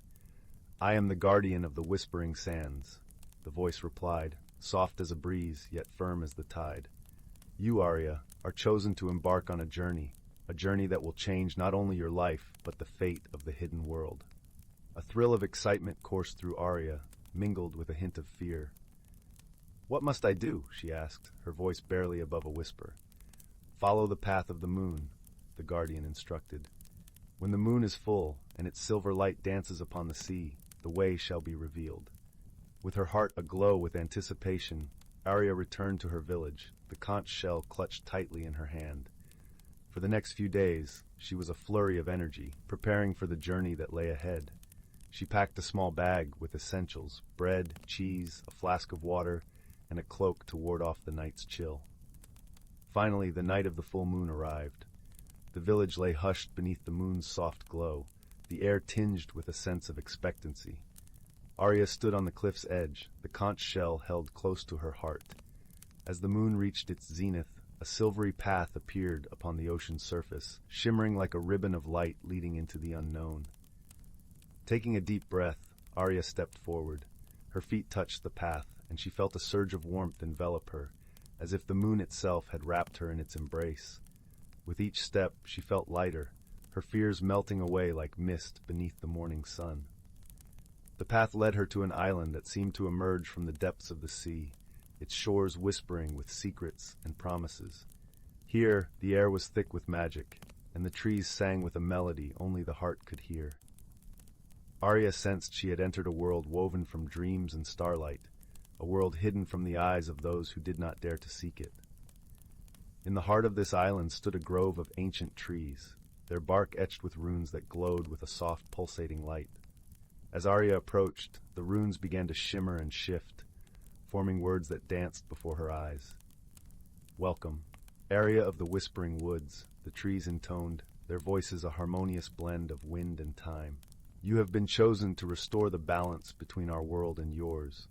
The whispering sands have been silent for too long, and the harmony of our realms depends on their song. Arya nodded, understanding that her journey was only beginning. She felt a sense of purpose unfurl within her, guiding her like the stars that twinkled above. Her first task was to find the Song of the Sands, a melody said to awaken the heart of the island and rekindle its magic. It was hidden within the depths of the island, guarded by the Keeper of the Keys, a creature of wisdom and mystery. Arya set out, her steps light and confident. The island was a tapestry of wonders, with flowers that glowed like ember, streams that sang with laughter, and creatures that watched with curious eyes. Each moment was a discovery, each step a dance upon the melody of the earth. As she journeyed deeper into the island, Arya felt a presence beside her, an animal of pure grace and warmth. It was a fox, its fur a blend of russet and gold, its eyes shimmering with intelligence and mischief. The fox bounded alongside her, its spirit intertwined with hers in a bond of friendship. Together, they reached a glen where the air was filled with the scent of jasmine and the soft hum of hidden magic. In the center of the glen stood a stone altar, and upon it lay a key that glowed with the light of 1,000 sunsets. The Keeper of the Keys emerged from the shadows, a being woven from moonlight and mist. Its eyes were ancient and wise, filled with the knowledge of ages past. To claim the key, you must answer a riddle, the Keeper said, its voice a melody of time and tide. What is it that sings without a voice, dances without feet, and binds the world in harmony? Arya paused, her mind whirling with possibilities. She glanced at the fox, who watched her with patient eyes. Then the answer came to her like a whisper upon the wind. It is the heart, she replied softly. The heart sings with love, dances with joy, and binds us all in the harmony of life. The Keeper nodded, a smile playing upon its lips. You have chosen wisely, Arya. The key is yours. With the key in hand, Arya returned to the grove, her heart alight with hope. She placed the key upon the altar, and as it touched the stone, a melody arose, a song that filled the air with beauty and wonder, a song that sang of life and love, of dreams and destiny. The island trembled with joy, its magic rekindled, its heart awakened. The trees swayed to the rhythm of the song, their runes glowing with the light of 1,000 stars. Arya felt the warmth of the island embrace her, a promise of friendship and unity. Her journey had changed her, as all journeys do. She had discovered the strength within her heart, the wisdom within her soul, and the magic within her spirit. She had learned that the world was filled with wonders, waiting to be discovered by those who dared to listen to the whisper of the sands. As the moon dipped below the horizon, Arya returned to her village, her heart filled with the song of the island. The conch shell lay silent in her hand, its purpose fulfilled, its magic woven into the tapestry of her life. The village greeted her with open arms, its people eager to hear her tale. Arya spoke of the hidden world, the friendship of the fox, the wisdom of the keeper, and the melody of the sands. Her story lingered in the hearts of those who listened, a reminder of the beauty and magic that lay hidden within the world. And so, as Arya drifted to sleep beneath the watchful gaze of the moon, her dreams were filled with the song of the sands, a song that promised adventures yet to come, journeys yet to be undertaken, and a world waiting to be discovered. And thus, dear listener, our tale comes to a gentle close. But remember, the world is vast and filled with wonders, and the heart is a compass that can guide us to places beyond imagination. As you close your eyes and drift into dreams, may you find your own path upon the whispering sands. Story 70. In a quaint village nestled between emerald hills and a river that sang softly as it flowed, there lived a young woman named Lyra. Her cottage was a small, cozy place, surrounded by a garden that thrived under her gentle care. The villagers often admired her blooming roses and fragrant herbs, not knowing that they grew so well because of the whispers she shared with them under the moonlight. Lyra had always felt a subtle tug towards something greater than the simple life she led. She had inherited her grandmother's love for the earth and stars, spending many nights with her head tilted towards the infinite sky, wondering about the stories it held. Her grandmother had been a woman of mystery and wisdom, often speaking of a legacy that Lyra was destined to uncover. But the tales were always wrapped in riddles, leaving Lyra with more questions than answers. One golden autumn afternoon, as the sun began its descent and painted the sky with hues of amber and rose, Lyra received a letter. It was from a distant relative she had never met, inviting her to visit the ancestral home she had only heard about in stories. The letter spoke of an artifact, a symbol of their lineage, waiting to be discovered. Intrigued and filled with a sense of purpose, Lyra set out on her journey. The path wound through forests where leaves whispered secrets to the wind and meadows where wildflowers stretched up to kiss the sun. The air was crisp and carried the scent of pine and earth, wrapping her in a comforting embrace. After a long journey, Lyra arrived at the ancestral home, a stately manor surrounded by ancient oak trees whose branches seemed to cradle the skies. The manor, with its stone walls covered in ivy and windows that glowed warmly from within, felt like a place out of a dream. As she stepped inside, the air was filled with the aroma of aged wood and lavender, a scent that reminded her of home. The hall was adorned with portraits of generations past, their eyes twinkling with secrets of times gone by. Lyra felt a strange sense of belonging, as if she had stepped into a tapestry where she, too, was a vibrant thread. Her host, an elderly woman named Amara, greeted her with a knowing smile that crinkled the corners of her eyes. "Welcome, Lyra," Amara said, her voice soft as a lullaby. "You have come to find what has been waiting for you." Guided by Amara, Lyra found herself in a room filled with books and artifacts, the air humming with stories waiting to be told. In the center of the room stood a chest, intricately carved with symbols that seemed to dance in the flickering candlelight. Amara gestured for Lyra to open it, her eyes filled with encouragement. With a mixture of anticipation and reverence, Lyra lifted the lid. Inside lay a beautifully wrought amulet, a circle of silver entwined with vines and set with a single, shimmering stone that caught the light like a captured star. As her fingers closed around the amulet, she felt a warmth spread through her, as if the love and wisdom of her ancestors were flowing into her heart. "This amulet," Amara explained, "is a symbol of our family's bond with the earth and its magic. It holds the memories of those who came before you and the dreams of those yet to come. Wear it, and you shall understand the legacy you carry." As the days passed, Lyra learned the stories of her ancestors, tales of courage, kindness, and the gentle magic that ran in their veins. She discovered that her grandmother had been a healer, using the herbs and flowers that Lyra now tended with such care. The amulet, a guiding beacon, helped her see the connections between past and present, teaching her that her roots were deeply entwined with the world around her.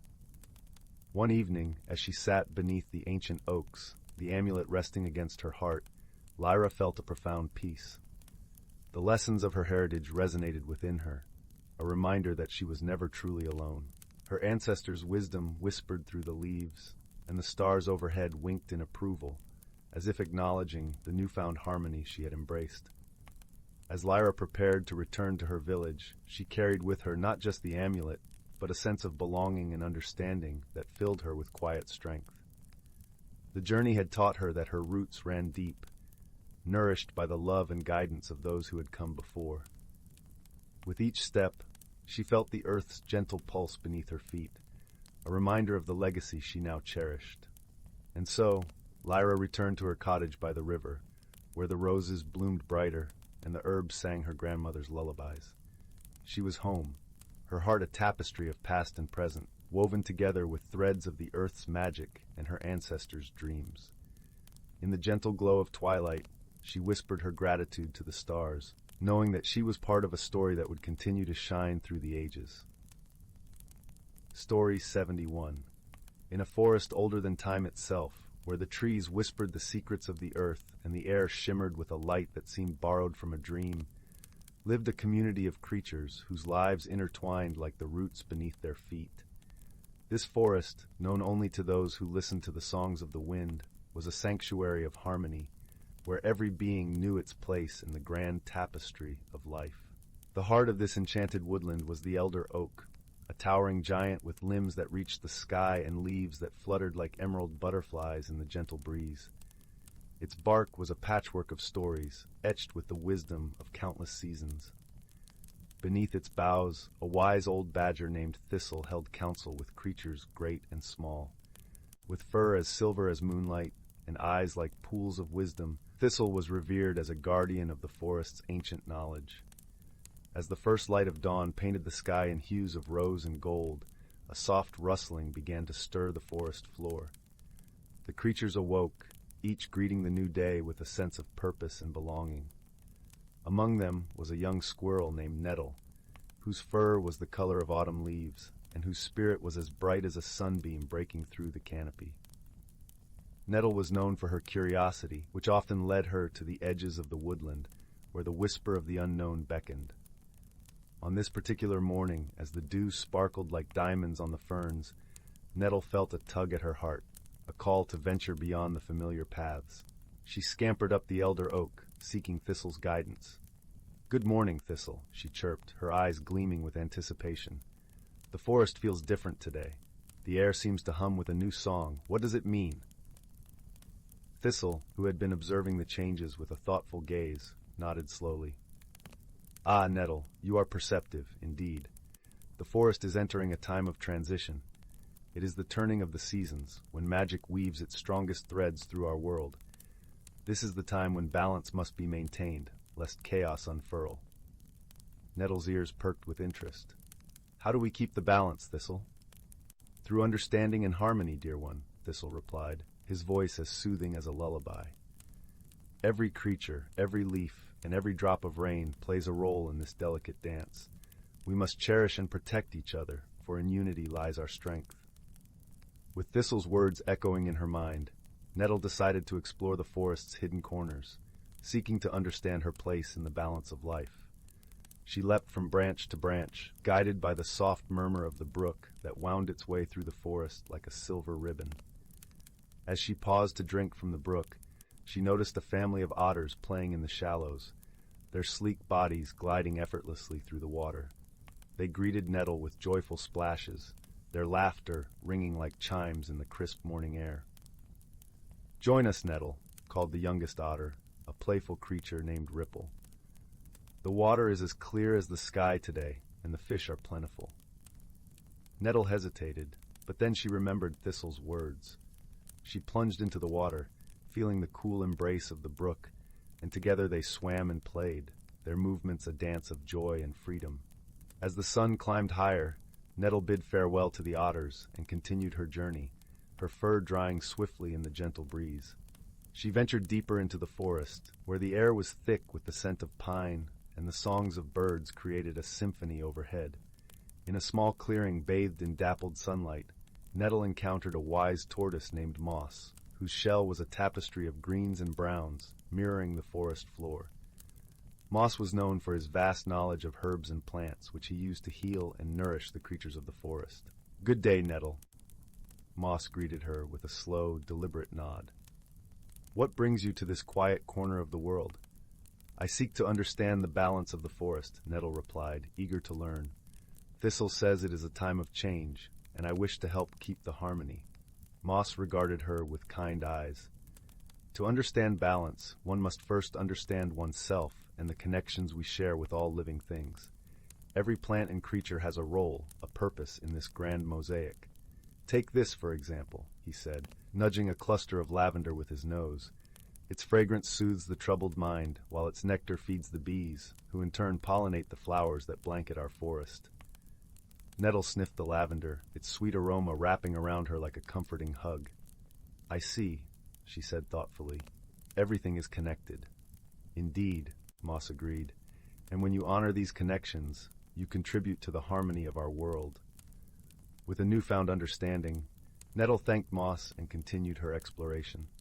As the day began to wane, painting the sky with strokes of amber and violet, she found herself drawn to a secluded glade where the air was cool and still.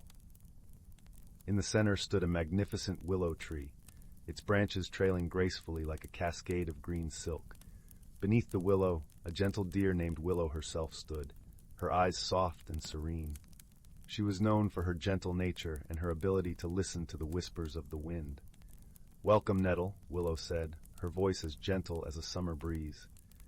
"The willow has long been a symbol of resilience and adaptability. Do you know why?" Nettle shook her head, eager to learn more.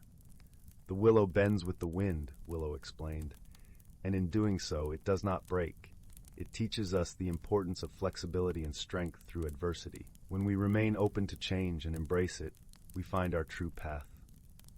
Nettle pondered Willow's words, feeling a sense of peace settle over her like a warm blanket. The forest, she realized, was a living, breathing entity, guided by the principles of balance, harmony, and wisdom. Each creature, plant, and drop of rain contributed to the melody of life, and she was a part of that beautiful symphony.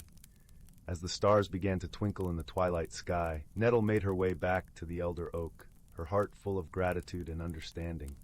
She found Thistle waiting for her, his eyes twinkling with knowing. "You have learned much today, young one," Thistle said, his voice filled with pride. "The forest thrives when we live in harmony with it, when we respect the cycle of life and the lessons it imparts." Nettle nodded, her spirit aglow with the knowledge she had gained. "I understand now, Thistle. Balance is not just about keeping the scales even. It's about embracing the connections that bind us all." "Exactly, dear Nettle," Thistle replied, his smile as warm as the hearth in a winter's night. "And with this understanding, you help to weave the magic that keeps our forest alive." As Nettle curled up in her cozy nest high in the branches of the elder oak, she listened to the gentle rustle of the leaves, the soft murmur of the brook, and the distant call of the night creatures. The forest sang its lullaby, a melody of peace and unity, and Nettle drifted into a deep, contented sleep, knowing that she was a cherished thread in the fabric of this enchanted world. And so, in the heart of the ancient forest, where the magic of the seasons danced among the trees and the wisdom of generations whispered through the air, life continued in perfect harmony, guided by the gentle hands of those who lived and loved beneath its leafy canopy. Story 72. In the quiet village of Meadowbrook, nestled between rolling hills and lush, whispering forests, there lived a young girl named Lyla. Her days were filled with the simple joys of wandering through sun-dappled fields and exploring the winding paths that led through the nearby woods. Lyla had an unusual gift. She could speak to the animals of the forest, understanding their soft, secretive languages as if they were her own. One crisp autumn afternoon, as golden leaves danced in the gentle breeze, Lyla decided to visit the old stone bridge at the edge of the village. It was a place often whispered about by the elders. They said it was built by ancient hands, and that it held the echoes of stories long forgotten. Lyla, with her boundless curiosity, was drawn to it like a magnet. As she reached the bridge, she noticed something peculiar. Tucked between two mossy stones was a small, tarnished key. It glimmered faintly in the fading sunlight, as if calling out to her. Lyla picked it up, turning it over in her hands. It was oddly warm to the touch, and she felt a strange tingling sensation in her fingertips. Intrigued, Lyla decided to seek the advice of old Tobias, the village's wise herbalist, who was known for his knowledge of all things mystical. His cottage, nestled at the edge of the forest, was a cozy haven filled with the scent of dried herbs and the soft glow of candlelight.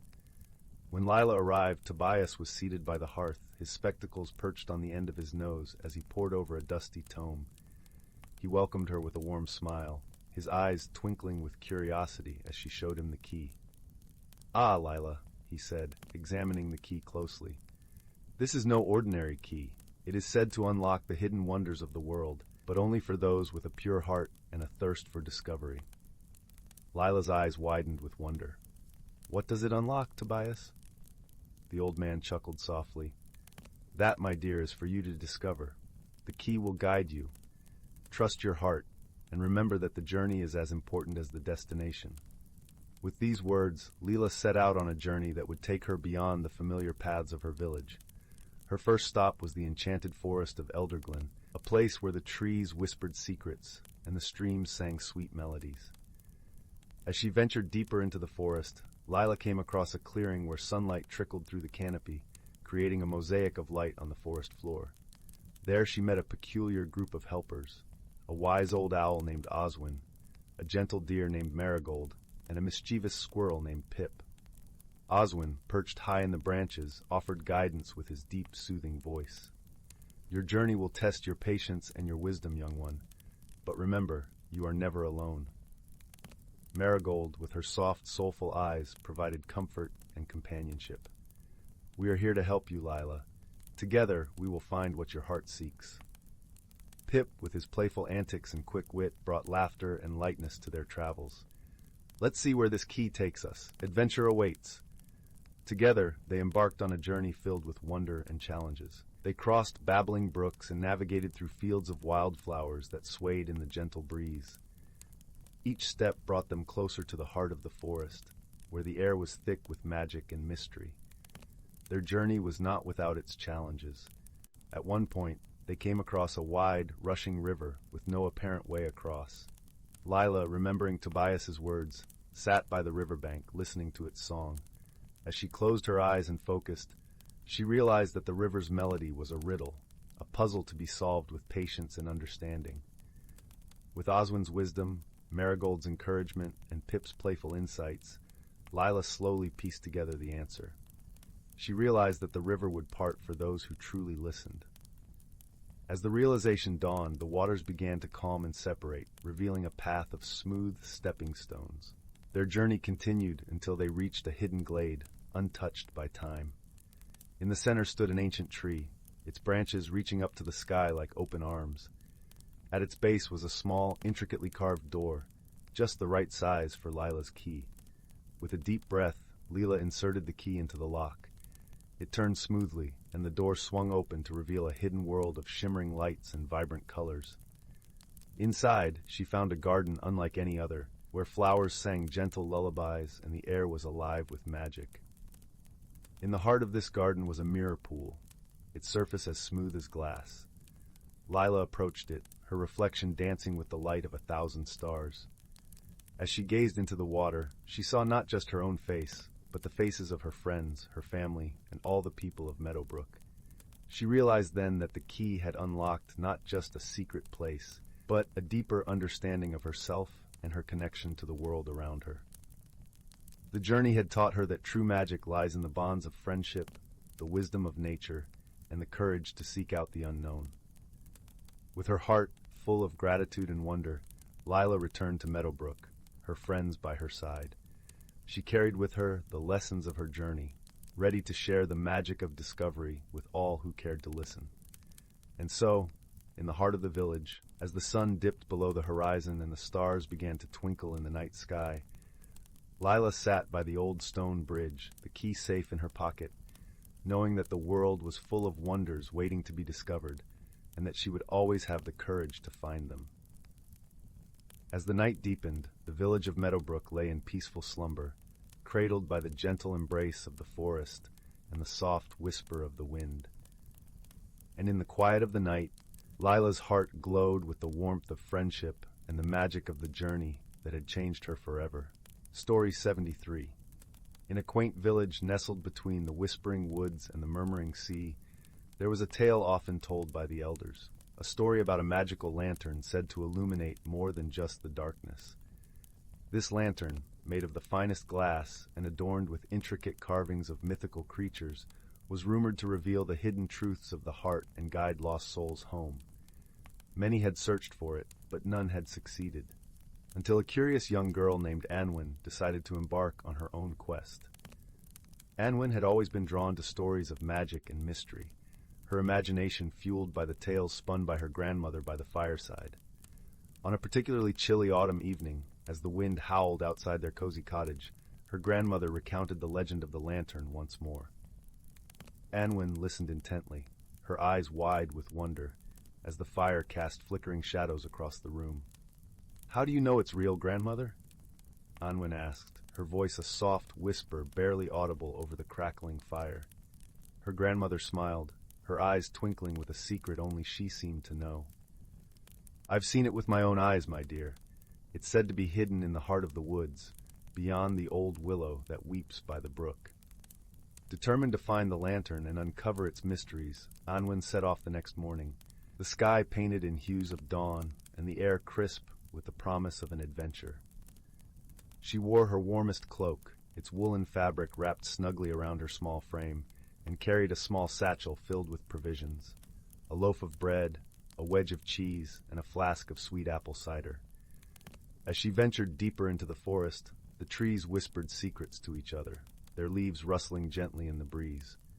Sunlight filtered through the canopy, casting dappled shadows on the forest floor, where a carpet of fallen leaves crunched softly underfoot. The scent of pine and earth filled the air, mingling with the distant sound of the brook, babbling cheerfully as it wound its way through the woods. Anwen followed the brook, her heart beating with a mixture of excitement and trepidation. She had never ventured this far into the forest before, and everything felt both familiar and strange, like a forgotten dream slowly coming to life. Her journey was peaceful, the forest enveloping her in its gentle embrace, until she reached the old willow. The willow stood sentinel by the brook, its branches trailing in the water like fingers skimming the surface. Anwen paused, her breath catching in her throat as she realized this was the place her grandmother had spoken of. But where was the lantern? As she pondered, a soft, melodious voice broke through her thoughts. "Are you lost, little one?" Startled, Anwen turned to find a small fox sitting on a moss-covered rock, its fur a brilliant shade of red, eyes sharp and curious. She had heard of talking animals from her grandmother's tales, but never had she imagined meeting one. "I'm searching for the Lantern of Truths," Anwen replied, her voice filled with both awe and determination. The fox tilted its head, considering her words. "Many seek it, but few find it. What do you intend to do with such a treasure?" Anwen thought for a moment, her gaze drifting to the flowing brook. "I want to understand the secrets of my heart," she said finally, "and help others find their way too." The fox nodded, seemingly satisfied with her answer. "Very well. Follow me, and I shall guide you." Together they ventured deeper into the woods, the fox leading the way with graceful steps, its tail flicking back and forth like a playful dancer.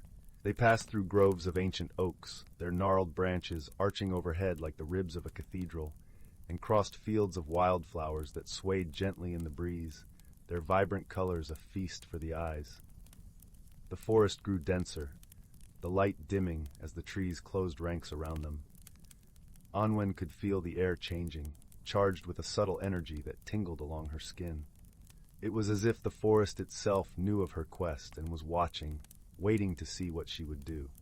Finally, they arrived at a clearing where the sunlight streamed in bright beams, illuminating a small hillock at its center. Upon the hillock stood a stone pedestal, and atop the pedestal rested the legendary lantern, its glass shining with an inner light that pulsed like a heartbeat. Anwen approached the lantern with reverence, her footsteps careful and deliberate. As she reached out to touch it, the fox spoke once more. "Remember, young seeker, the lantern reveals not only truths but also the shadows. Be prepared for what you might see."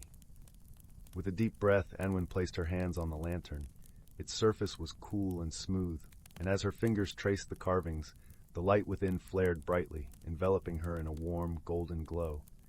In that moment, the world around her faded away, and Anwen found herself standing in a place that was both familiar and strange, a reflection of her own heart. The air was filled with the scent of wildflowers and the sound of laughter, but there were also shadows lurking at the edges, whispering doubts and fears she had long tried to ignore. Anwen faced these shadows with courage, acknowledging their presence and understanding that they were a part of her, just as much as the light. With each truth she accepted, the shadows receded and the light grew stronger, illuminating a path that led back to the clearing. When she opened her eyes, the fox was sitting patiently beside her, its eyes filled with wisdom far beyond its years. Anwen felt lighter, as if a burden she hadn't realized she was carrying had been lifted. "Thank you," she said softly, her heart full of gratitude. The fox nodded, its expression serene. "The lantern has shown you the way. Now it is up to you to walk the path." With that, the fox turned and disappeared into the forest, leaving Anwen alone with her thoughts. She knew now that the true magic of the lantern was not in the light it cast, but in the understanding it brought. It had shown her that the answers she sought were within her all along, waiting to be discovered. As Anwen made her way back home, the sun began to set, painting the sky in shades of amber and rose. The forest, once so mysterious and daunting, now felt like an old friend, its secrets shared and understood. When she finally reached the village, the stars were twinkling in the night sky, and the warm glow of her grandmother's cottage beckoned invitingly. Anwen entered, her heart full of stories and lessons learned, and sat by the fire where her grandmother awaited, a knowing smile on her lips. "Did you find what you were looking for, my dear?" her grandmother asked, her voice gentle and full of love. Anwen nodded, her eyes shining with newfound wisdom. "I did, grandmother, and so much more." And as the fire crackled softly, casting its warm glow around the room, Anwen shared her tale, weaving a story that would be told for generations to come. A story of courage, friendship, and the magic of finding one's own truth in the heart of the whispering woods. So once upon a time, nestled in the heart of a lush, whispering forest, there lay a quaint little village known as Willowbrook. This village was a haven of serenity, where the air was sweet with the scent of blooming wildflowers, and the gentle babble of a nearby brook provided a soothing lullaby to all who lived there. The village was home to a vibrant community of creatures, each unique and wonderful in their own way. Among these creatures was a gentle, timid rabbit named Rowan. Rowan was a creature of habit, content with his simple life of tending to the garden he lovingly nurtured behind his cozy burrow. His fur was as soft as the clouds that drifted lazily across the sky, and his heart was as kind as the warm sun that kissed the earth each morning. But Rowan had a secret burden. He was afraid of change. The very thought of the unknown sent shivers down his spine and kept him rooted in the familiar comforts of his home. One crisp autumn day, as leaves of amber and gold danced gracefully to the ground, a mysterious breeze swept through Willowbrook. It carried with it whispers of ancient magic, a magic that promised transformation to all who embraced its tender embrace. The village was abuzz with excitement and curiosity, for it was said that this magic could unlock one's true potential, revealing strengths and talents hidden deep within. Rowan, however, was skeptical. He watched from the safety of his garden as his friends, an adventurous squirrel named Pippin and a wise old owl named Sage, spoke of the wonders that awaited those willing to step beyond their comfort zones. Pippin's eyes sparkled with enthusiasm as he chattered about exploring new horizons, while Sage listened with a serene smile, his feathers ruffled gently by the breeze. "Rowan," Pippin chirped, bounding over to the rabbit, "you should come with us. Who knows what amazing things you might discover?" Rowan hesitated, his ears twitching nervously. "I don't know, Pippin. What if I can't handle it?" Sage hooted softly, his eyes gleaming with wisdom. "Sometimes, my dear Rowan, the greatest discoveries lie just beyond the edges of our comfort. The magic of this breeze is not to change who you are, but to illuminate who you might become." With Sage's gentle words echoing in his heart, Rowan pondered the possibility. That night, as stars twinkled like diamonds in the velvety sky, Rowan lay awake in his burrow, contemplating the promise of transformation. The breeze had stirred something within him, a quiet yearning for growth, a desire to be more than what he had always been. As dawn broke, painting the world in hues of rose and gold, Rowan made a decision. He would step into the unknown, guided by the promise of the magical breeze and the support of his friends. With a heart full of trepidation yet buoyed by hope, Rowan ventured beyond the boundaries of Willowbrook, with Pippin and Sage by his side. The journey was filled with wonder and discovery. They traversed fields of lavender that perfumed the air with their calming fragrance, and climbed hills that offered breathtaking views of valleys bathed in sunlight. As they journeyed, Rowan felt the magic of the breeze weaving through him, gently coaxing his fears into the light and transforming them into courage. One evening, as they rested by the banks of a shimmering lake, Pippin and Sage shared stories of their own transformations. Pippin spoke of his initial fear of heights and how he learned to embrace his adventurous spirit, while Sage recounted the wisdom gained through his years of observing and listening to the world around him. Rowan listened intently, his heart swelling with gratitude for the companionship and insights his friends offered. In the days that followed, Rowan began to notice changes within himself. He felt a newfound strength in his limbs, a lightness in his heart, and a clarity in his mind. The garden he tended back home seemed to flourish more vibrantly in his absence, as if reflecting the growth taking place within him. As the magical breeze began to wane, signaling the end of its transformative journey, Rowan returned to Willowbrook with his friends. The village welcomed them with open arms, and Rowan found himself filled with a sense of belonging and purpose he had never known before.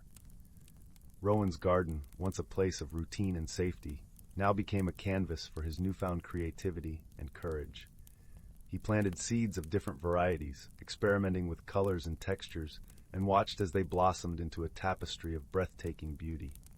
The garden became a gathering place for the village, a testament to Rowan's journey and the magic that had transformed him. Through his experience, Rowan learned that change was not something to be feared, but embraced. He discovered that within him lay a wellspring of potential, waiting to be unlocked by the winds of change. With the support of his friends and the gentle guidance of the magical breeze, Rowan had grown into a version of himself he never imagined possible. And so, under the watchful gaze of the twinkling stars, Rowan sat by his garden, the air filled with the sweet scent of blossoms and the gentle hum of the forest. He felt a profound sense of peace and fulfillment, knowing that his journey was just beginning, and that the magic of transformation would always be a part of him. As the village settled into the quiet of the night, Rowan whispered a silent thanks to the magical breeze, to his friends, and to the courage that had led him to embrace the unknown. And with that, he drifted into a deep, restful sleep, dreaming of the wonders yet to come. The end. Story 75. In the heart of the whispering woods, where the trees rustled with secrets and the air was perfumed with the scent of wild flowers and honey, lay a quaint little village named Tansy Hollow. The cottages of Tansy Hollow were snuggled together like a patchwork quilt, each with moss-covered roofs and chimneys that puffed out tendrils of smoke, spiraling into the crisp sky. The villagers were a merry bunch, known for their warmth and kindness, and they were particularly fond of the annual Starry Night Festival, where lanterns were released into the sky to float among the stars. However, as the festival approached, a peculiar series of events began to unfold, casting a gentle shadow of mystery over the village. It started with the honey. Mrs. Bramble, the beekeeper, discovered that her honey jars were disappearing overnight. Not one or two, but all of them, as if they had simply spirited away. Then there was Mr. Thistle, the clockmaker, whose intricate timepieces began ticking backward, much to his befuddlement. Lastly, the village's beloved nightingale, who lived in the great oak at the village square, had stopped singing during the moonlit hours, only to resume its melody at dawn. These happenings, though harmless, stirred the curiosity of young Meera, a bright-eyed girl with an insatiable love for puzzles and a knack for noticing the overlooked. With a heart as warm as her woolen mittens and a mind as sharp as the winter air, Meera decided to uncover the mystery behind these strange occurrences. One crisp morning, Meera set off through the village, her scarf fluttering in the breeze like a banner of determination. Her first stop was at Mrs. Bramble's apiary, where the kind beekeeper was busy tending to her buzzing companions. "Good morning, Mrs. Bramble," Meera called out, her voice cheery and bright. "I've come to see if I can help with the missing honey." Mrs. Bramble, her cheeks rosy from the cool air and her apron sprinkled with pollen, smiled warmly at Meera. "Ah, Meera, I was hoping you would come by. It's the strangest thing. Every morning my honey jars are gone, yet I find no trace of disturbance." Meera thought for a moment, her gaze drifting to the forest beyond the apiary. "May I take a look around?" she asked. "Of course, dear," Mrs. Bramble replied, leading Meera to the edge of the woods. Meera knelt down, her fingers brushing the soft earth. There, among the fallen leaves, she found a faint trail of sticky golden droplets glistening in the dappled sunlight. "It seems the honey left a trail," Meera mused, rising to follow the glistening path deep into the woods. The trail led her to a clearing where a light breeze carried the sweet scent of honey. There, perched on a stump, was a tiny creature with wings as delicate as spun sugar and eyes that twinkled like dewdrops. It was a honey sprite, a rare and shy creature known to have a fondness for all things sweet. "Hello," Meera said softly, not wanting to startle the sprite. "Have you been taking Mrs. Bramble's honey?" The sprite looked up, a hint of mischief in its eyes. "I borrowed a little," it admitted in a voice as light as a whispering breeze. "For the bees in the hollow tree who have fallen ill, they needed it to regain their strength." Understanding flooded Meera's heart, and she smiled kindly at the sprite. "Thank you for helping the bees. Perhaps we could ask Mrs. Bramble to share some honey with you regularly, so you won't need to take it without asking." The sprite nodded, grateful for Meera's understanding. With the first mystery solved, Meera made her way back to the village, her next stop being Mr. Thistle's clock shop, where the sound of ticking filled the air like a symphony of tiny footsteps. "Good day, Mr. Thistle," Meera greeted, stepping into the cozy shop. "I've heard about your clocks. May I have a look?" Mr. Thistle, a gentle soul with spectacles perched on his nose, gestured to the shelves lined with clocks of every size and shape. "It's the most peculiar thing, Meera. They all tick backward." Meera examined the clocks, her fingers tracing the carved wood and polished brass. She noticed a faint shimmer, like the glint of sunlight on water, hovering around the clocks. Intrigued, she followed the shimmer to a small, dusty corner of the shop, where a tiny door, hardly bigger than a mouse hole, stood ajar. Bending down, Meera peered inside and found a gnome, his beard long and tangled like the roots of an ancient tree, tinkering with a clockwork model of the village. "Hello there," Meera said, her voice gentle and inviting. The gnome looked up, his eyes twinkling behind his spectacles. "Ah, you've found me," he chuckled, not at all embarrassed. "I was trying to fix the village's time flow. It seems my calculations were a bit off." Meera smiled, understanding the gnome's well-intentioned efforts.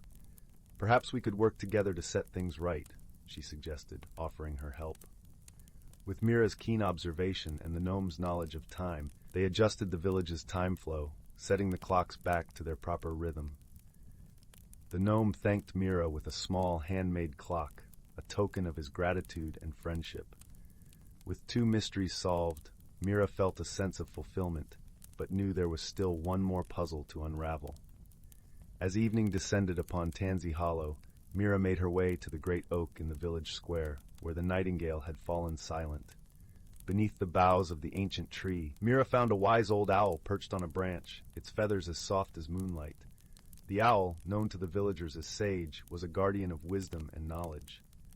"Good evening, Sage," Meera greeted, looking up at the owl with respect. "I've come to understand why the nightingale no longer sings by night." Sage blinked slowly, a thoughtful expression in its golden eyes.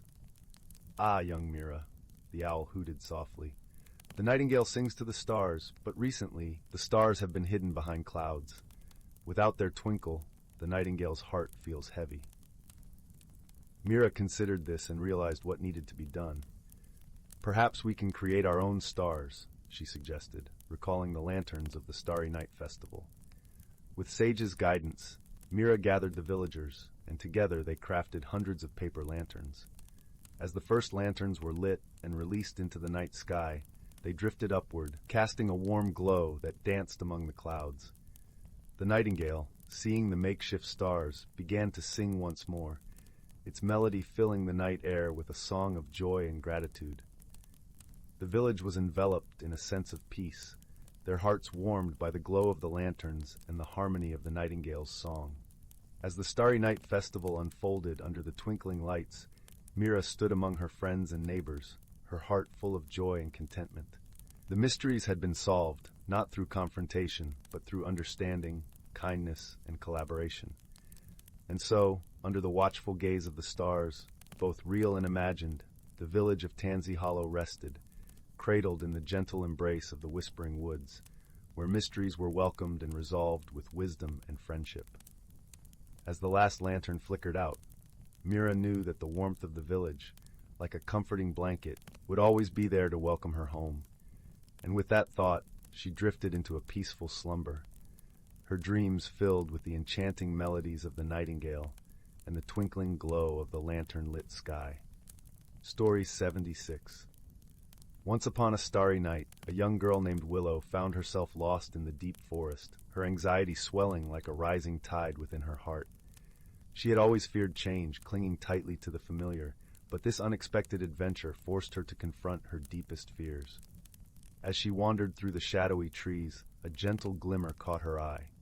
A tiny winged creature fluttered before her, its gossamer wings shimmering like crystals in the moonlight. "Fear not, little one," the fairy sprite spoke in a melodic voice. "I am Zephyr, guardian of these ancient woods, and I sense the turmoil within you." Willow's eyes widened in wonder, but she remained hesitant, uncertain of this magical encounter. Zephyr seemed to sense her apprehension and offered a reassuring smile. "Change is the natural rhythm of life, my dear. Just as the seasons transition, so too must we embrace growth and transformation." With a wave of her delicate hand, Zephyr summoned a swirling mist that coalesced into the form of a small, glowing seedling. "Watch closely," she whispered, and before Willow's eyes, the seedling began to sprout and grow, its vibrant leaves unfurling in a mesmerizing dance. As the seedling flourished into a towering tree, its branches stretching towards the starry sky, Willow felt a profound shift within her heart. She understood, in that moment, that change was not something to fear, but rather an opportunity for growth and renewal. Zephyr introduced Willow to her dearest friends, a kindly oak tree named Oakley, and a wise old owl named Hoots, who welcomed the girl with open branches and outstretched wings. Together they shared stories of transformation, teaching Willow the beauty of embracing the ever-changing cycles of life. With each passing day, Willow's anxiety melted away, replaced by a newfound sense of wonder and appreciation for the natural world's capacity for renewal. She marveled at the delicate bloom of wildflowers, the graceful molt of a butterfly emerging from its chrysalis, and the vibrant hues of autumn leaves dancing on the gentle breeze.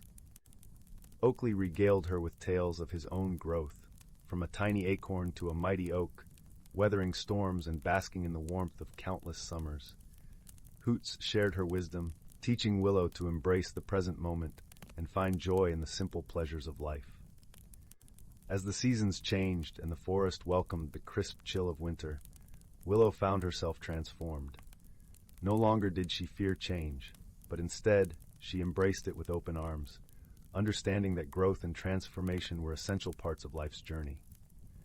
One evening, as the first snowflakes drifted lazily from the sky, Zephyr appeared once more, her wings sparkling like diamonds in the frosty air.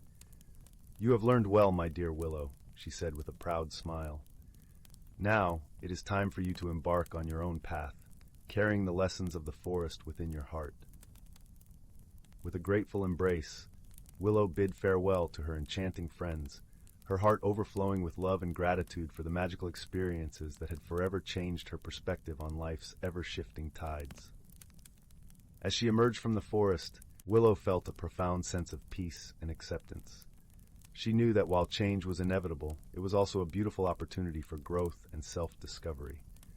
With each new season, she would embrace the transformation, allowing her spirit to blossom like the vibrant flowers of spring, ever evolving and ever renewing. Story 77.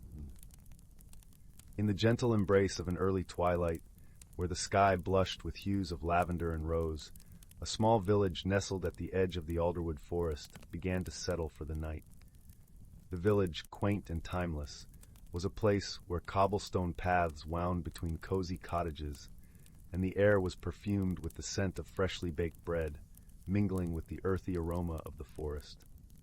At the heart of this village, in a snug little cottage with a thatched roof, lived a young girl named Leora. Her hair was the color of autumn leaves, and her eyes sparkled with the curiosity of someone who believed in the magic that lay just beyond the veil of the everyday world. Leora was known for her gentle nature and her affinity with the creatures of the forest, who seemed to understand her in ways that words could not express. As the sun dipped below the horizon, Leora sat by the window, her gaze drifting towards the ancient woods that whispered secrets in the language of rustling leaves and sighing branches. Her grandmother, a wise woman with stories etched in every wrinkle, often spoke of the wonders hidden within the alderwood, a world unseen by most, yet alive with enchantment for those who dared to look. "Remember, Leora," her grandmother had said, her voice as soft as the touch of a feather. "The forest holds many mysteries. You must listen with your heart, for it is there that true magic resides." That evening, as the first stars began to twinkle in the indigo sky, Leora felt a pull, a gentle tug at her heartstrings, urging her to step beyond the familiar paths of the village and into the embrace of the alderwood. With a sense of anticipation, she wrapped herself in a woolen cloak and slipped quietly out of the cottage, leaving behind the warmth of the hearth and the sleepy murmurs of the village. The forest was a cathedral of towering trees, their branches interwoven like the fingers of old friends. The air was cool and crisp, carrying the scent of pine and moss, and the ground beneath her feet was a tapestry of fallen leaves, whispering softly with each step. Leora moved with purpose, guided by an instinct she could not name, deeper into the heart of the woods. As she walked, the forest seemed to come alive around her. Fireflies danced in the shadows, their tiny lights flickering like stars scattered among the trees. The gentle hoot of an owl echoed through the branches, a lullaby in the quiet night. Leora felt a sense of belonging here, as if the forest were welcoming her into its secret world. It was then that she noticed something unusual, a faint, silvery glow emanating from a clearing up ahead. Drawn by its allure, Leora made her way towards the light, her heart beating in time with the rhythm of the forest.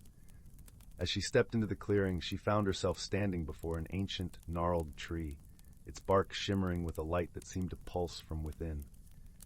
Curious and unafraid, Leora approached the tree, her fingers brushing against its rough surface. To her surprise, the tree responded, its glow intensifying until it revealed a hidden door, outlined by the silvery light. A soft, melodic hum filled the air, as if the tree were singing a song only she could hear. With a deep breath, Leora reached for the door, her fingers finding the latch with ease. As the door swung open, she was enveloped in a warm golden light, and the world around her shifted, transforming into a place of wonder and magic. She found herself standing in a hidden glade, a place untouched by time, where flowers bloomed in colors she had never imagined, and a gentle brook babbled over smooth stones, its waters sparkling like liquid crystal. The air was alive with the buzz of bees and the fluttering of butterflies, their wings painted with the hues of 1,000 rainbows. In the center of the glade stood a figure, elegant and ethereal, with hair that cascaded like a waterfall of silver and eyes that held the wisdom of ages. Her presence was both comforting and awe-inspiring, and Leora felt an instant connection, as if she were meeting an old friend. "Welcome, Leora," the figure said, her voice a melody that echoed in the quiet of the glade. "I am Seraphina, guardian of the alderwood. You have found your way to our hidden realm." Leora, though filled with wonder, spoke with a clarity that surprised even her. "I felt the forest calling to me," she said. "I have always believed in its magic." Seraphina smiled, her eyes twinkling like the stars overhead. "The magic of the forest is ancient and true, but it is a gift that comes with responsibility. The alderwood is in need of your help." Leora listened intently as Seraphina explained the plight of the forest. A shadow had crept into its heart, threatening to dim the light that sustained its hidden world. The balance of nature was at risk, and only someone with a pure heart and an unwavering belief in magic could restore it. Without hesitation, Leora agreed to help, her resolve as steady as the roots of the trees that surrounded her. Seraphina guided her deeper into the glade, where a path of stepping stones led to a small, crystal-clear pool. At its center lay a stone, smooth and round, glowing with a soft, inner light. "This is the Heartstone," Seraphina explained. "It holds the essence of the forest's magic. To restore the balance, you must place the Heartstone in the Well of Whispers, hidden deep within the alderwood. The journey will not be easy, but you will not be alone." With reverence, Leora picked up the Heartstone, feeling its warmth seep into her skin.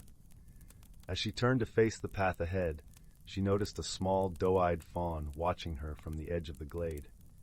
Its gaze was gentle and trusting, and Leora knew in her heart that this creature would be her companion on the journey. Together, Leora and the fawn set off, guided by the light of the Heartstone and the whispers of the forest.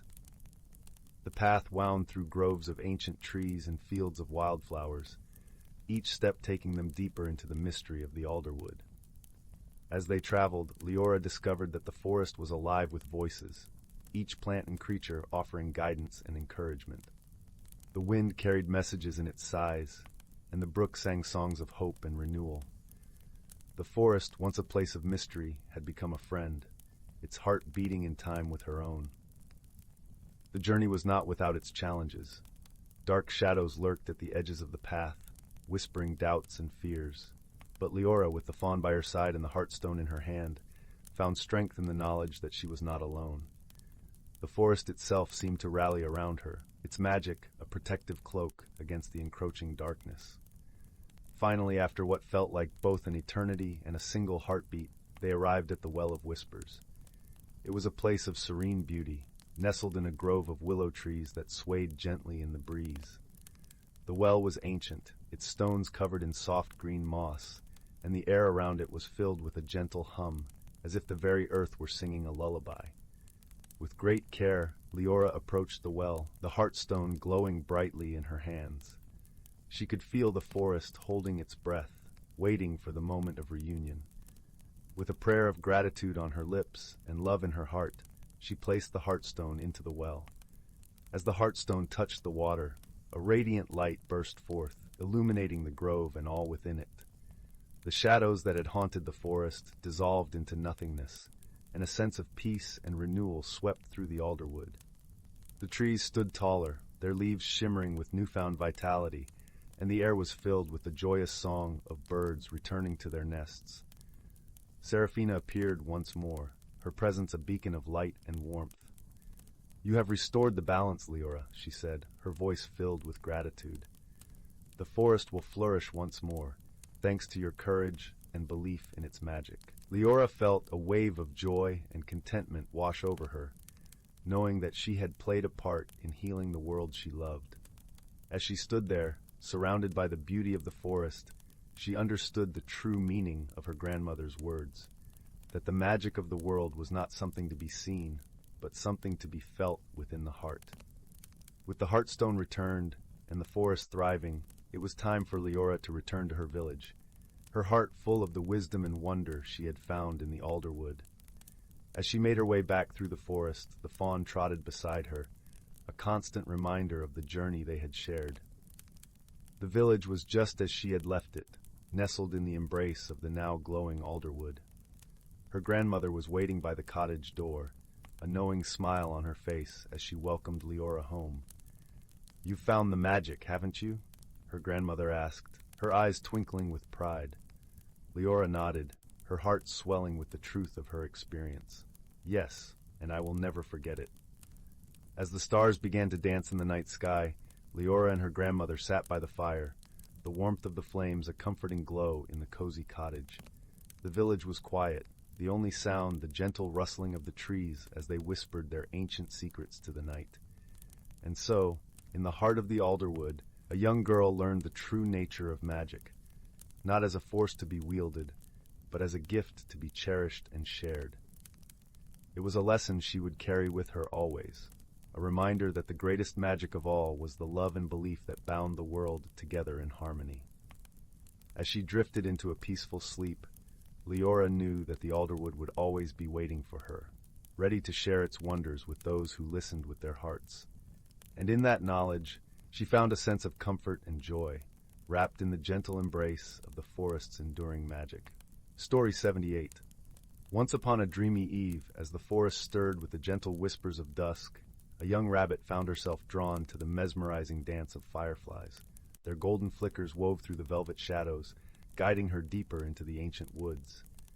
As she ventured further, the canopy above shifted, revealing a star-dusted sky. The air carried the earthy scent of moss and rain-kissed bark, and the distant murmurs of a babbling stream beckoned her onward. It was then that she stumbled upon a wondrous sight, a gathering of woodland creatures assembled beneath the boughs of a great oak tree. Rabbits, deer, foxes, and countless feathered friends huddled together, their eyes aglow with anticipation. From the hollows of the ancient oak emerged a wise old turtle, his shell adorned with intricate markings that seemed to shimmer like moonlight on water. The creatures fell silent, their reverence palpable. "My friends," the turtle's gentle voice carried through the stillness, "the equinox draws near, and with it the balance of our world shifts once more."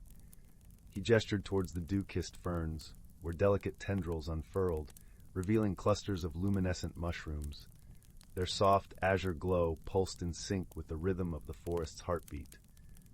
"These sacred fungi bloom but once a year, heralding the dawn of a new season," the turtle continued. "Their light guides us through the transition, reminding us of the delicate harmony that binds all life together." As if on cue, the mushrooms released a shimmering mist that swirled through the air, carrying whispers of ancient wisdom. The creatures inhaled deeply, their eyes reflecting the ethereal light. The young rabbit listened, entranced, as the turtle wove tales of generations past, stories of resilience, growth, and the eternal cycle of renewal that governed the forest's rhythms. "We are but temporary guardians of this verdant realm," the turtle's words echoed. "It is our sacred duty to nurture and protect its wonders, so that they may flourish long after we are gone." With each tale, the creatures seemed to grow more attuned to the heartbeat of the forest, their spirits intertwined with the ebb and flow of life that pulsed through every branch and burrow. As the night deepened, the mushroom's glow gradually faded, their magic seeping back into the earth, replenishing the soil with their ancient energy. The creatures dispersed, their souls enriched by the timeless wisdom they had witnessed. The young rabbit lingered, her heart swelling with newfound reverence for the intricate tapestry of life that surrounded her. She vowed to honor the lessons imparted by the wise turtle, cherishing the delicate balance that sustained the forest's enchantment. From that night forth, she moved through the world with a heightened awareness, her every step a gentle caress upon the living earth. And whenever the sacred mushrooms bloomed once more, she would gather with her kin, sharing the stories that bound them to the eternal dance of nature's rhythms. Story 79. Once upon a time, nestled deep within the arms of the Whispering Woods, there lay a quaint little village known as Willowbrook. It was a place where the sun's golden rays danced through the leaves, painting the forest floor with patches of light and shadow. The villagers lived harmoniously with nature, tending to their gardens and orchards, and weaving tales of wonder and magic into the very fabric of their lives. In this village lived a young girl named Lyla. Her eyes sparkled with curiosity, and her heart brimmed with a love for adventure. Lyla was known for her gentle spirit and the way she could listen to the whispers of the forest, almost as if she could understand the secret language of the trees. One crisp autumn morning, as the leaves turned to hues of amber and gold, Lyla set out on a familiar path that wound through the woods. Her trusty satchel, filled with bread and cheese, swung gently at her side. The path was dappled with sunlight, and the air was fragrant with the scent of pine and earth. As she walked, she hummed a sweet melody, a song that seemed to echo the rustling leaves above. Lyla's journey was not aimless. She was bound for the ancient oak of Eldergrove, a towering tree said to be as old as the forest itself. The oak was known to hold secrets in its gnarled branches and roots, and Lyla had always felt drawn to its quiet majesty. As she approached the oak, a soft breeze ruffled her hair, and she heard a gentle voice that seemed to rise from the very soul of the tree. "Welcome, dear Lyla. it murmured, in a tone as warm and soothing as a grandmother's embrace. Startled yet intrigued, Lyla placed her hand on the rough bark. "Hello, old friend," she replied softly, her voice barely above a whisper. "What stories do you hold today?" The oak's branches swayed, and from the heart of the tree, a small, glowing acorn tumbled to the ground. It landed with a delicate thud at Lila's feet, pulsating softly with an ethereal light. She picked it up, cradling it in her palms, feeling a gentle warmth spread through her fingers. "This is the acorn of Ethelwyn," the oak explained, its voice woven with ancient wisdom. "It holds the power to reveal hidden worlds and unveil the unseen, but it must only be used with a heart full of kindness and courage."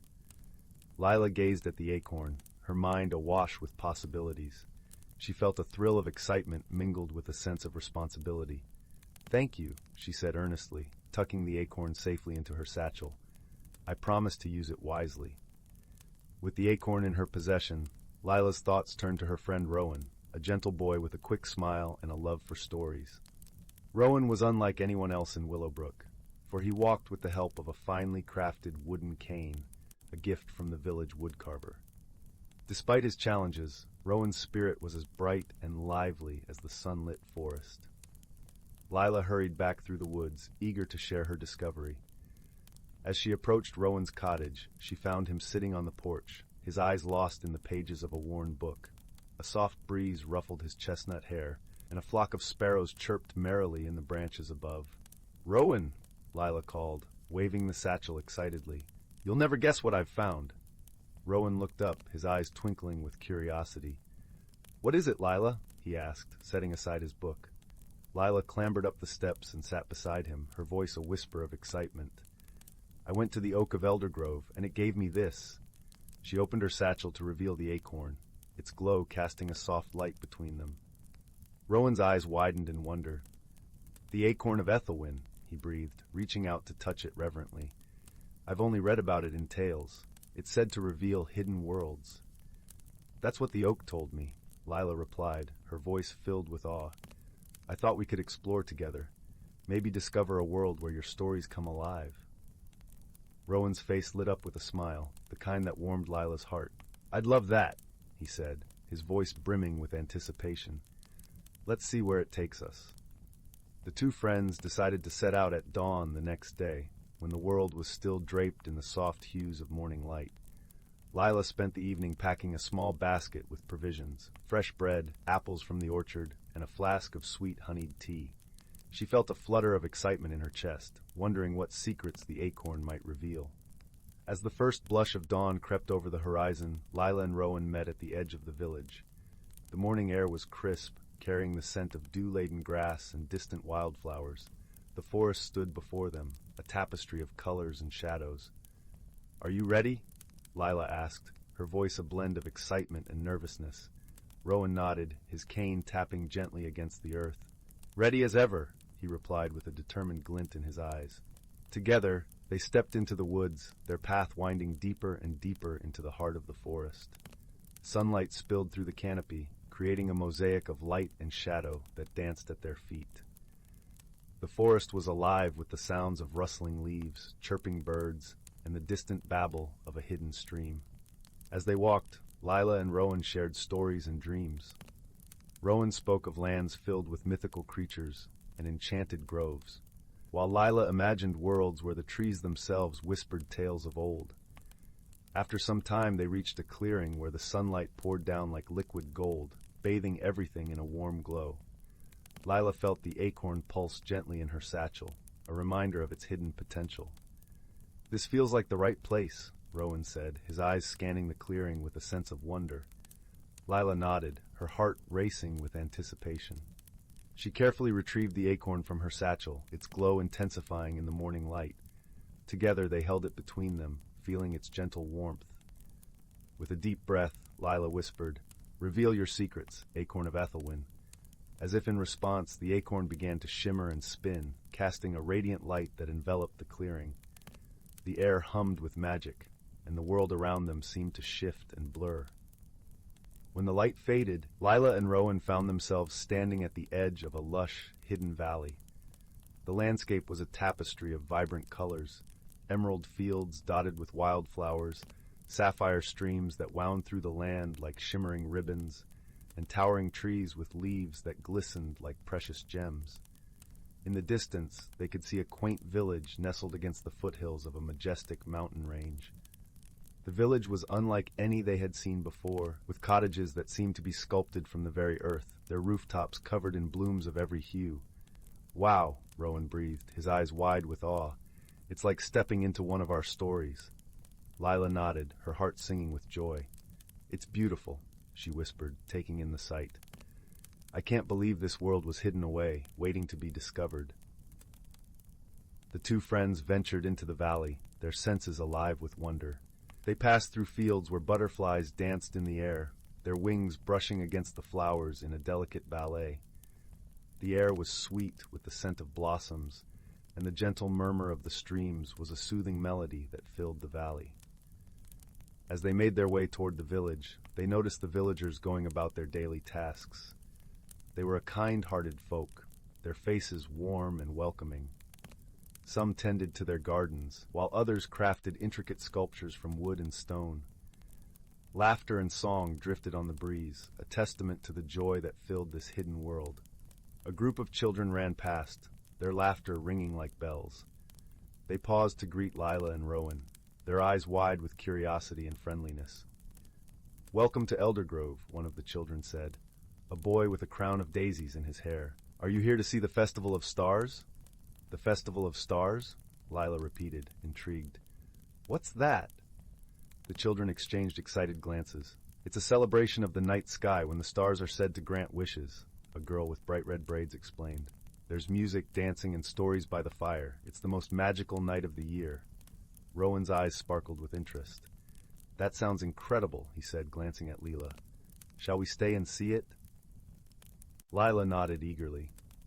"I wouldn't miss it for the world," she replied, her heart filled with excitement. The children offered to show them around the village, and Lyla and Rowan accepted gratefully. As they strolled through the cobbled streets, they marveled at the artistry and craftsmanship that adorned every corner. The villagers greeted them with smiles and kind words, their eyes alight with the same joy that filled the valley. As evening descended, the village transformed into a realm of twinkling lights. Lanterns hung from the trees, casting a warm glow that mingled with the soft light of the setting sun.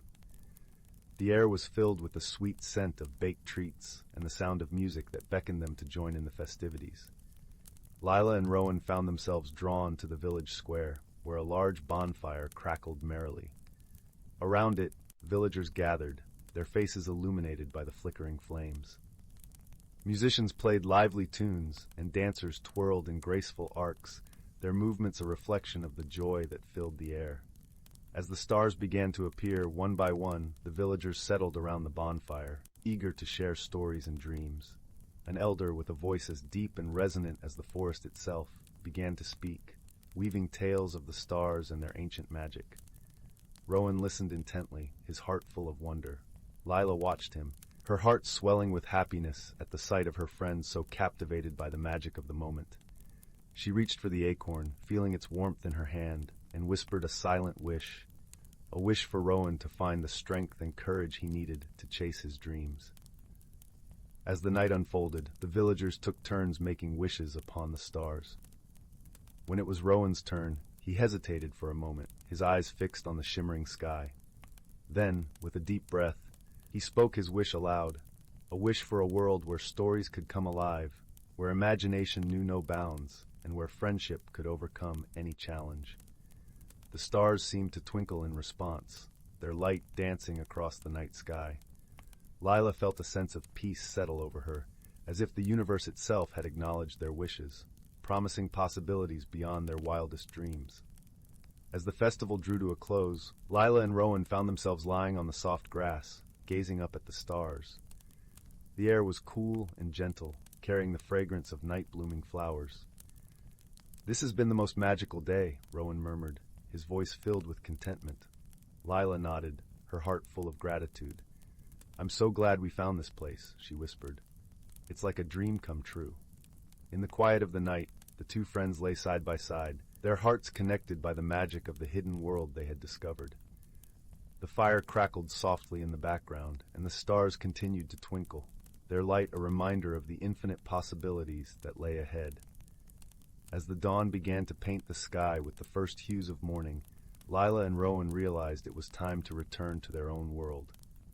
They bid farewell to the villagers, promising to return one day. With the acorn in hand, they retraced their steps through the valley, the landscape slowly fading back into the familiar woods of Willowbrook. The journey home was filled with a sense of fulfillment and wonder, their hearts forever changed by the experiences they had shared. When they finally emerged from the forest, the village of Willowbrook greeted them with the gentle warmth of a new day. Lyla and Rowan stood at the edge of the woods, the acorn's glow a soft reminder of the magic they had witnessed. "Thank you for sharing this adventure with me," Rowan said, his eyes reflecting the morning light. Lyla smiled, squeezing his hand gently. "Thank you for believing in the magic," she replied, "and for reminding me that the greatest adventures are the ones we share with friends." As they walked back to the village, Lyla and Rowan knew that their journey had only just begun. The hidden world of Eldergrove would always hold a special place in their hearts, a place where dreams came alive and the bonds of friendship were forged stronger than ever. And so, with each new day, they carried the magic of the hidden world with them, their hearts forever touched by the wonder of the acorn of Aethelwyn and the adventures that awaited beyond the horizon. As time passed, Lyla and Rowan's friendship continued to blossom, enriched by the shared memories of their journey. They often returned to the Oak of Eldergrove, seeking its wisdom and guidance in moments of doubt or uncertainty. The acorn became a cherished symbol of their bond, a reminder of the magic that lay within their grasp. The villagers of Willowbrook, too, were touched by the tales of their adventure. Inspired by the hidden world and its wonders, they began to create new traditions and celebrations, honoring the beauty of the stars and the power of dreams. Lyla and Rowan became storytellers in their own right, weaving the magic of Eldergrove into each tale they shared. Years later, as Lyla and Rowan stood at the edge of the Whispering Woods, they reflected on the journey that had shaped their lives. They had grown wiser and stronger, their friendship an unbreakable force that had guided them through life's challenges. "We've come a long way," Rowan mused, his gaze fixed on the familiar path that wound through the forest. Lyla nodded, her heart full of gratitude. "And there's still so much more to discover," she replied, her voice filled with hope. With a shared glance and a smile, they stepped forward, ready to embrace whatever adventures lay ahead. The world was a tapestry of possibilities, and they knew that, together, they could overcome any obstacle and explore the hidden wonders that awaited them.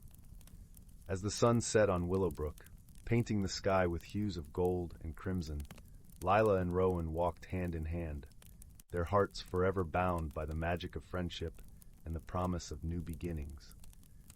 And in the soft glow of twilight, the stars began to twinkle, whispering secrets of the hidden worlds that lay just beyond the horizon, waiting to be discovered by those with the courage to seek them out. Story 80. In the heart of the tranquil village of Willowbend, where the gentle breeze carried the sweet scent of lilacs and the cobblestone paths echoed with the soft murmur of the river, lived a young woman named Marigold. Marigold had hair as golden as the dawn, and eyes like the deep, mysterious pools of the forest. Despite her vibrant exterior, Marigold felt a restlessness within her, a struggle with change that whispered like a forgotten melody. Marigold adored her village, with its quaint cottages nestled amidst lush greenery and its garden paths lined with blooming marigolds, the flowers after which she was named. Yet she felt an inexplicable tug at her heart, an urge to transform, though she did not know into what or how. Her days were spent working at the village apothecary, her evenings in quiet contemplation by the river bank, where the water glimmered under the moonlight like scattered silver. The villagers of Willowbend were kind-hearted, always greeting each other with warm smiles and helping hands. Among them was old Cedric, a gentle elder with a long white beard and eyes that twinkled with the wisdom of many years. Cedric often spoke of the magic that lived in the heart of Willowbend, a magic that mirrored the growth and changes within its people. One misty morning, as the sun stretched its sleepy rays across the village, Marigold set out on her usual walk to the river. Her path took her through the ancient willow grove, where the trees whispered secrets to those who would listen. It was here, beneath the watchful branches, that Marigold found a peculiar object, a small, ornate mirror with a frame of intertwining vines and flowers. Curious, Marigold picked up the mirror. As she gazed into its depths, she saw not her reflection, but a swirling dance of colors and shapes, like a kaleidoscope of dreams. This enchanted mirror seemed to speak to her heart, revealing visions of what could be, if only she embraced change. Marigold was hesitant, for change was as unfamiliar to her as the forest paths at midnight. But the mirror's magic was gentle, coaxing her with images of growth and transformation. She felt a warmth spreading through her, as if the sun itself had taken residence in her soul. Determined to understand the mirror's message, Marigold sought the counsel of old Cedric, who was known for his wisdom and patience. She found him tending to his garden, where herbs and flowers grew in delightful disorder, their scents mingling in a fragrant symphony. "Ah, Marigold," Cedric greeted her with a smile as warm as fresh-baked bread. "What brings you to my humble garden on this fine morning?" Marigold showed him the mirror and spoke of her desire to change, though she did not know how. Cedric listened intently, his eyes gleaming with understanding. "Change is like the seasons, dear Marigold," he said, his voice a gentle rumble. "It comes whether we will it or not, but within each change lies a seed of potential, waiting to bloom. This mirror you found is a gift, a reflection of your inner journey." Cedric encouraged Marigold to trust the process, to allow herself to grow as naturally as the flowers in his garden. He told her that true transformation comes from within, nurtured by the light of self-discovery and the waters of experience. Inspired by Cedric's words, Marigold decided to embrace the mirror's magic, to seek out the changes it promised.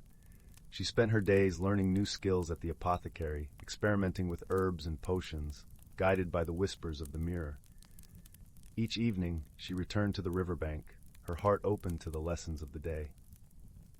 As the weeks passed, Marigold began to notice subtle shifts within herself. Her once quiet voice grew strong with confidence, her hands steady with newfound skill. The villagers saw these changes too, and they celebrated her growth with kindness and support. One day, as the first blush of spring painted the village in shades of pink and green, Marigold felt a profound change stirring within her. It was as if a door had opened in her heart, revealing a path she had never seen before. The mirror, ever her guide, showed her a vision of herself, radiant and fulfilled, surrounded by friends and laughter. With the village gathered in the square, Marigold stood before them, her heart full of gratitude and love. "I have found my place," she told them, her voice carrying the warmth of the sun and the strength of the river. "And it is here, with all of you, in the heart of Willowbend."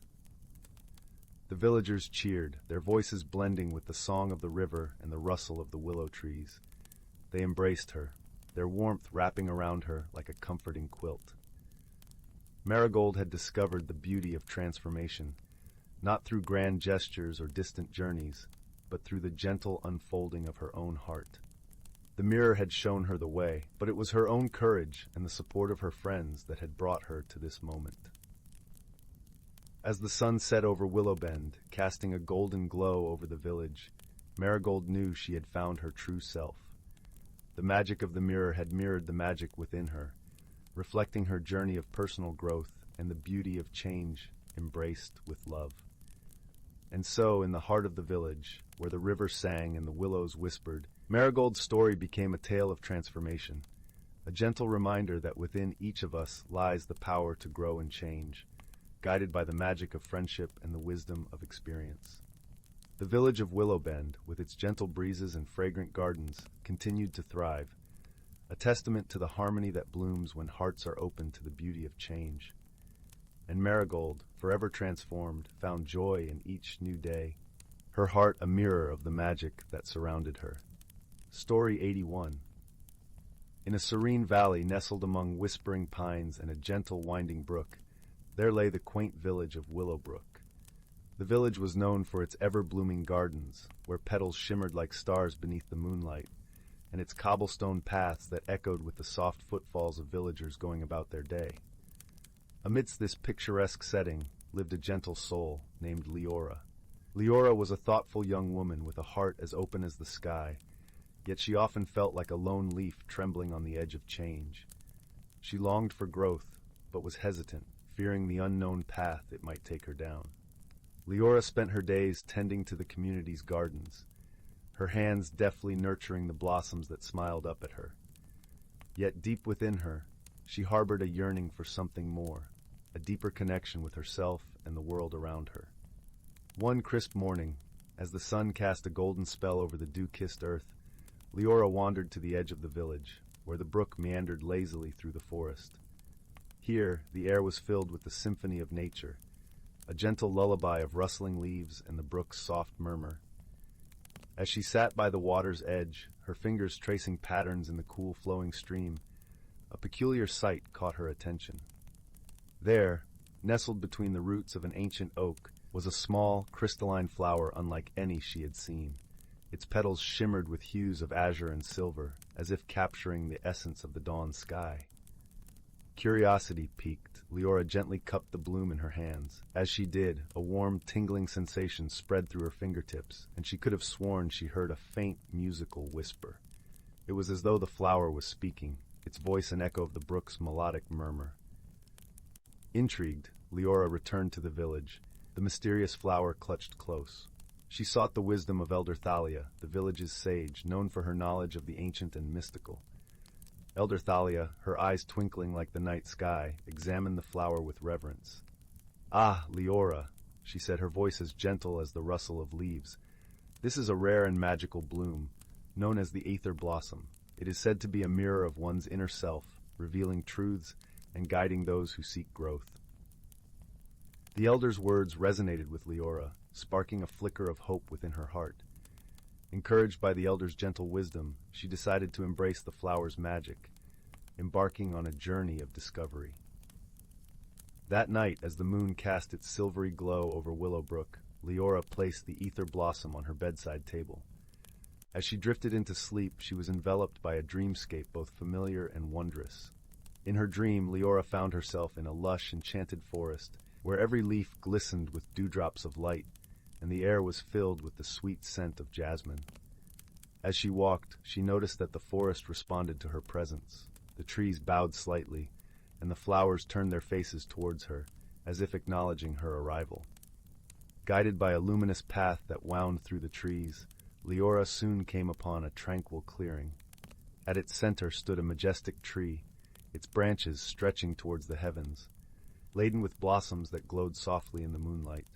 As Leora approached, she felt a sense of calm wash over her, as if the tree's presence was a balm to her soul. It was then that she noticed a figure standing beneath the tree, a gentle being with eyes of starlight and a smile that radiated warmth. "Welcome, Leora," the figure said, their voice like the soothing hum of a distant melody. "I am the guardian of the ether blossom, here to guide you on your journey of transformation." Leora felt a sense of peace as she listened to the guardian's words. She realized that the forest was a reflection of her own inner world, a place where her hopes and dreams intertwined with her fears and doubts. "The path to growth is often shrouded in uncertainty," the guardian continued, "but it is through embracing change that we find our true selves. Trust in the journey and let the magic within you unfold." With each word, Leora felt a gentle unraveling of the worries that had once bound her.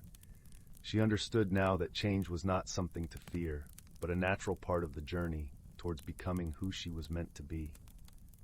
As the dream began to fade, Leora awoke to the soft light of dawn streaming through her window. The ether blossom, still resting on her table, seemed to glow with a serene light, a reminder of the revelations she had experienced. In the days that followed, Leora embraced the lessons of the ether blossom. She found herself more attuned to the rhythms of the village, her connection to the gardens deepening as she infused her newfound understanding into her work. The villagers noticed a change in Leora, a quiet confidence that seemed to light her from within. Her friends, kind-hearted souls who had always supported her, were delighted to see her blossom in her own unique way. Among them was Rowan, a gentle artist whose sketches captured the beauty of Willowbrook in every stroke. He had always admired Leora's dedication to the gardens and found inspiration in her journey of self-discovery. One afternoon, as the sun dipped low in the sky, casting a golden hue over the village, Rowan approached Leora with a gift, a sketch of the enchanted forest from her dream, a place he had never seen but somehow captured through the magic of Leora's transformation. "Your journey has inspired many of us, Leora," Rowan said, his voice filled with admiration. "This is a reminder that we are never alone on our paths, that our growth touches others in ways we may never fully understand." Leora, deeply moved by Rowan's gesture, realized that her transformation was not hers alone. It was a shared experience, woven into the fabric of the community she cherished. As the seasons turned, Leora continued to nurture the gardens, her hands and heart guided by the wisdom of the ether blossom. She learned to embrace change, seeing it not as an end, but as a beginning, a chance to bloom anew with each passing day. And so, in the embrace of Willowbrook's gentle beauty, Leora discovered the magic of personal growth. It was a journey of transformation, where the whispers of the brook and the shimmer of starlit petals echoed the truths she had come to know. In the end, Leora realized that the most profound magic lay within her all along, waiting patiently for the moment she would trust it enough to let it shine. And as she walked the paths of her beloved village, she carried with her the gentle wisdom of the ether blossom, a beacon of light guiding her ever forward. Story 82. In a quaint little village nestled between rolling hills and lush forests, where the golden sun cast its warm glow upon cobblestone streets, there lived a young boy named Henry. His home was a small, ivy-covered cottage that hummed with the fragrance of blooming wildflowers. Each morning the village awoke to the soft melody of songbirds flitting among the trees, while the gentle rustle of leaves whispered secrets of the forest to those who cared to listen. Henry, with his tousled brown hair and eyes the color of the summer sky, was a curious soul, ever eager to explore the mysteries of the world around him. His days were filled with adventures through the meadows and woods that bordered the village, accompanied by his trusty companion, a small, spirited squirrel named Pippin. Pippin was no ordinary squirrel. His fur shimmered with an unusual iridescence, and his eyes sparkled with an intelligence that suggested he understood far more than a simple forest creature should. The villagers often spoke of a hidden world deep within the heart of the forest, a place where magic still danced in the air, and time itself seemed to flow like a gentle stream. Many believed this world to be mere legend, a fairy tale told to children as they drifted to sleep. Yet Henry, with his boundless imagination and unwavering belief in the extraordinary, was determined to find this enchanted realm. One crisp autumn morning, as the first light of dawn painted the sky in hues of pink and gold, Henry set off on what he hoped would be his most exciting adventure yet. With Pippin scampering beside him, he ventured deeper into the forest than ever before, guided by the unseen pull of something wondrous that lay beyond the known world. The forest was alive with vibrant colors and sounds, the crunch of fallen leaves underfoot, the gentle babble of a nearby brook, and the sweet scent of pine mingling with the earthy aroma of damp soil. As they walked, Pippin chattered excitedly, occasionally darting up a tree to scout ahead. After hours of wandering, they stumbled upon a clearing bathed in sunlight, at the center of which stood an ancient oak tree. Its gnarled branches stretched toward the sky, and its trunk was adorned with a tapestry of emerald moss and delicate silvery lichen. Intrigued, Henry approached the tree, noticing a peculiar shimmer at its base.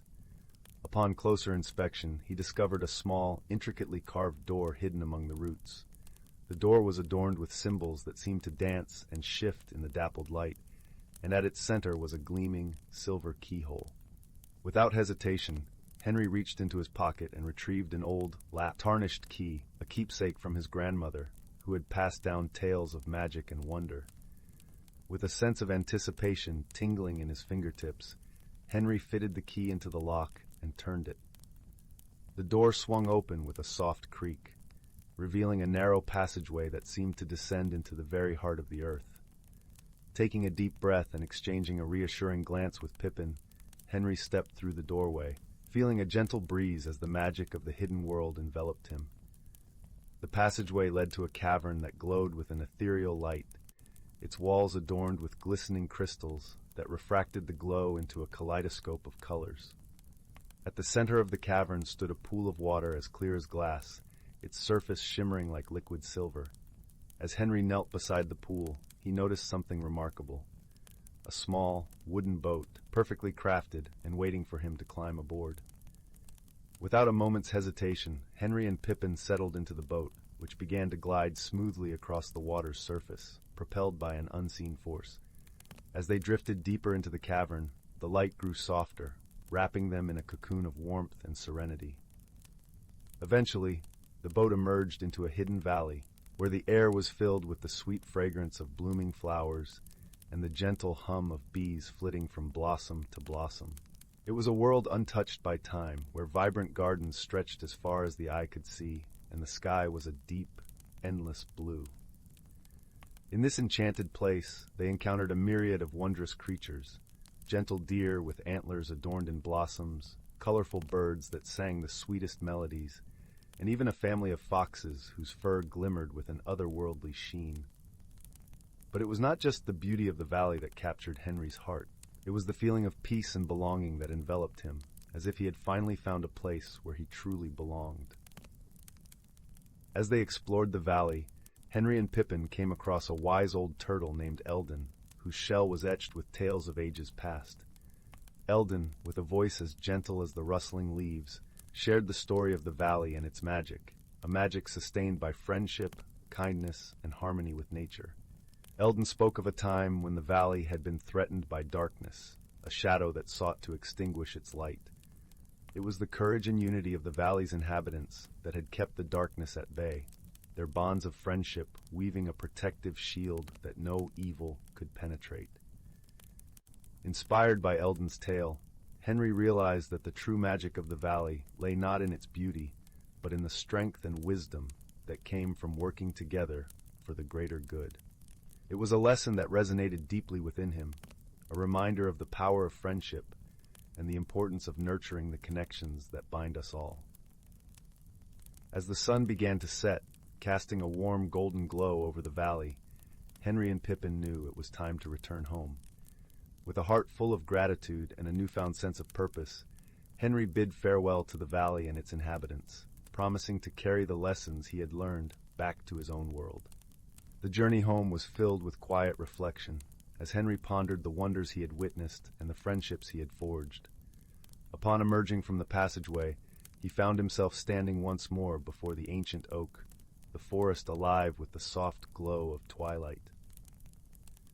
With Pippin perched on his shoulder, Henry made his way back to the village, the warmth of the hidden world lingering in his heart.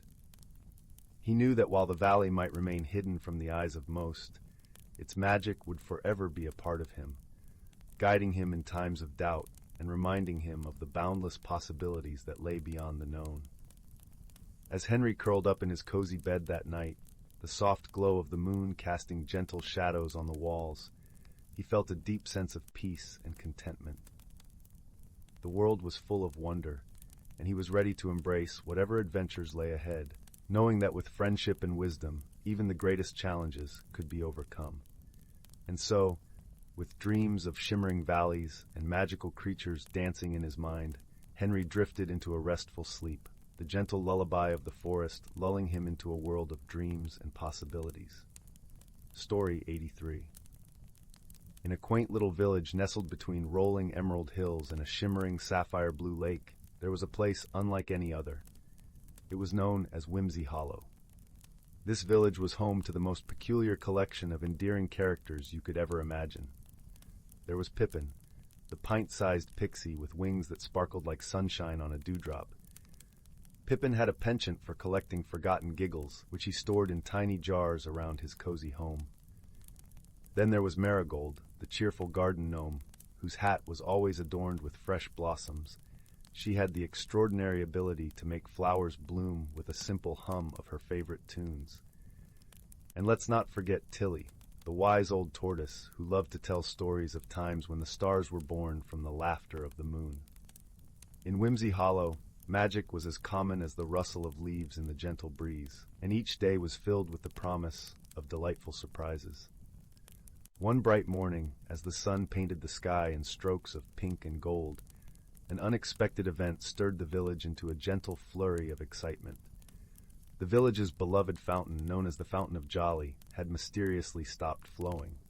This fountain wasn't just any old fountain. Its waters were infused with enchantments that kept the village's spirit light and joyful. Without it, Whimsy Hollow seemed to lose a bit of its sparkle. The villagers gathered around the dry fountain, their faces a tapestry of worry mixed with curiosity. Pippin fluttered above the crowd, his wings flickering like a kaleidoscope of color in the morning light. "Fear not, my friends," he chirped, his voice as cheerful as a bird's song. "We shall solve this mystery with a sprinkle of creativity and a dash of fun." Marigold, who was always up for an adventure, suggested they start by consulting Tilly, whose wisdom was as deep as the oldest tree in the village. The three friends set off, Tilly ambling along with a sage-like slowness, while Pippin and Marigold danced around her in excitement. As they reached Tilly's favorite sun-drenched rock, they found her basking in the warmth, her eyes twinkling with the stories of ages past. "Ah, the fountain, you say?" Tilly murmured, her voice as smooth as a lullaby. "I once heard a tale of a playful sprite who loved to frolic in the fountain's waters. Perhaps she has something to do with this." Intrigued, the trio decided to seek out this playful sprite. They ventured into the enchanted woods, where the trees whispered secrets only the winds could understand. The paths were lined with flowers that giggled when tickled, and the air was filled with the sweet scent of honeysuckle and magic. After a merry search, they found her, a tiny, mischievous sprite named Lyla, who was known for her love of pranks and all things merry. Lyla was perched atop a mushroom, her eyes sparkling like mischief itself. "Pippin, Marigold, Tilly," she chimed, her voice like a tinkling bell. "What brings you to my neck of the woods?" Pippin explained the fountain's plight, and Lila's eyes widened with a mix of surprise and amusement. "Oh dear, I may have accidentally borrowed the fountain's laughter for my own little party," Lyla confessed, looking a tad sheepish. "I didn't realize it would stop the fountain entirely." The friends chuckled at Lila's antics, knowing well that her heart was as light as her laughter. "Well, Lyla," Tilly said gently, "let's see if we can return the laughter to its rightful place." With a twinkle in her eye, Lyla agreed, and together they concocted a plan that was as whimsical as the village itself.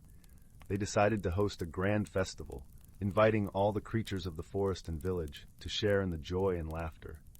The festival would be filled with music, dancing, and the most delightful of games designed to generate giggles by the barrelful. As the moon cast its silvery glow over Whimsy Hollow, the festival began. Fireflies danced in the air like tiny lanterns, and the villagers gathered in a meadow that seemed to glimmer with anticipation. Lyla, Pippin, Marigold, and Tilly orchestrated a series of games that had everyone in fits of laughter, from the silliest of sack races to a tickle-the-troll contest that left even the grumpiest of trolls smiling. All the laughter collected from the night was guided by Lyla back to the Fountain of Jolly. As the first light of dawn kissed the horizon, the fountain bubbled back to life, sending a cascade of shimmering magical water into the air. The village cheered, their hearts light and their spirits renewed. With the fountain restored, Whimsy Hollow sparkled with an even greater magic. The villagers thanked Lyla, who promised to keep her pranks a little less mischievous in the future.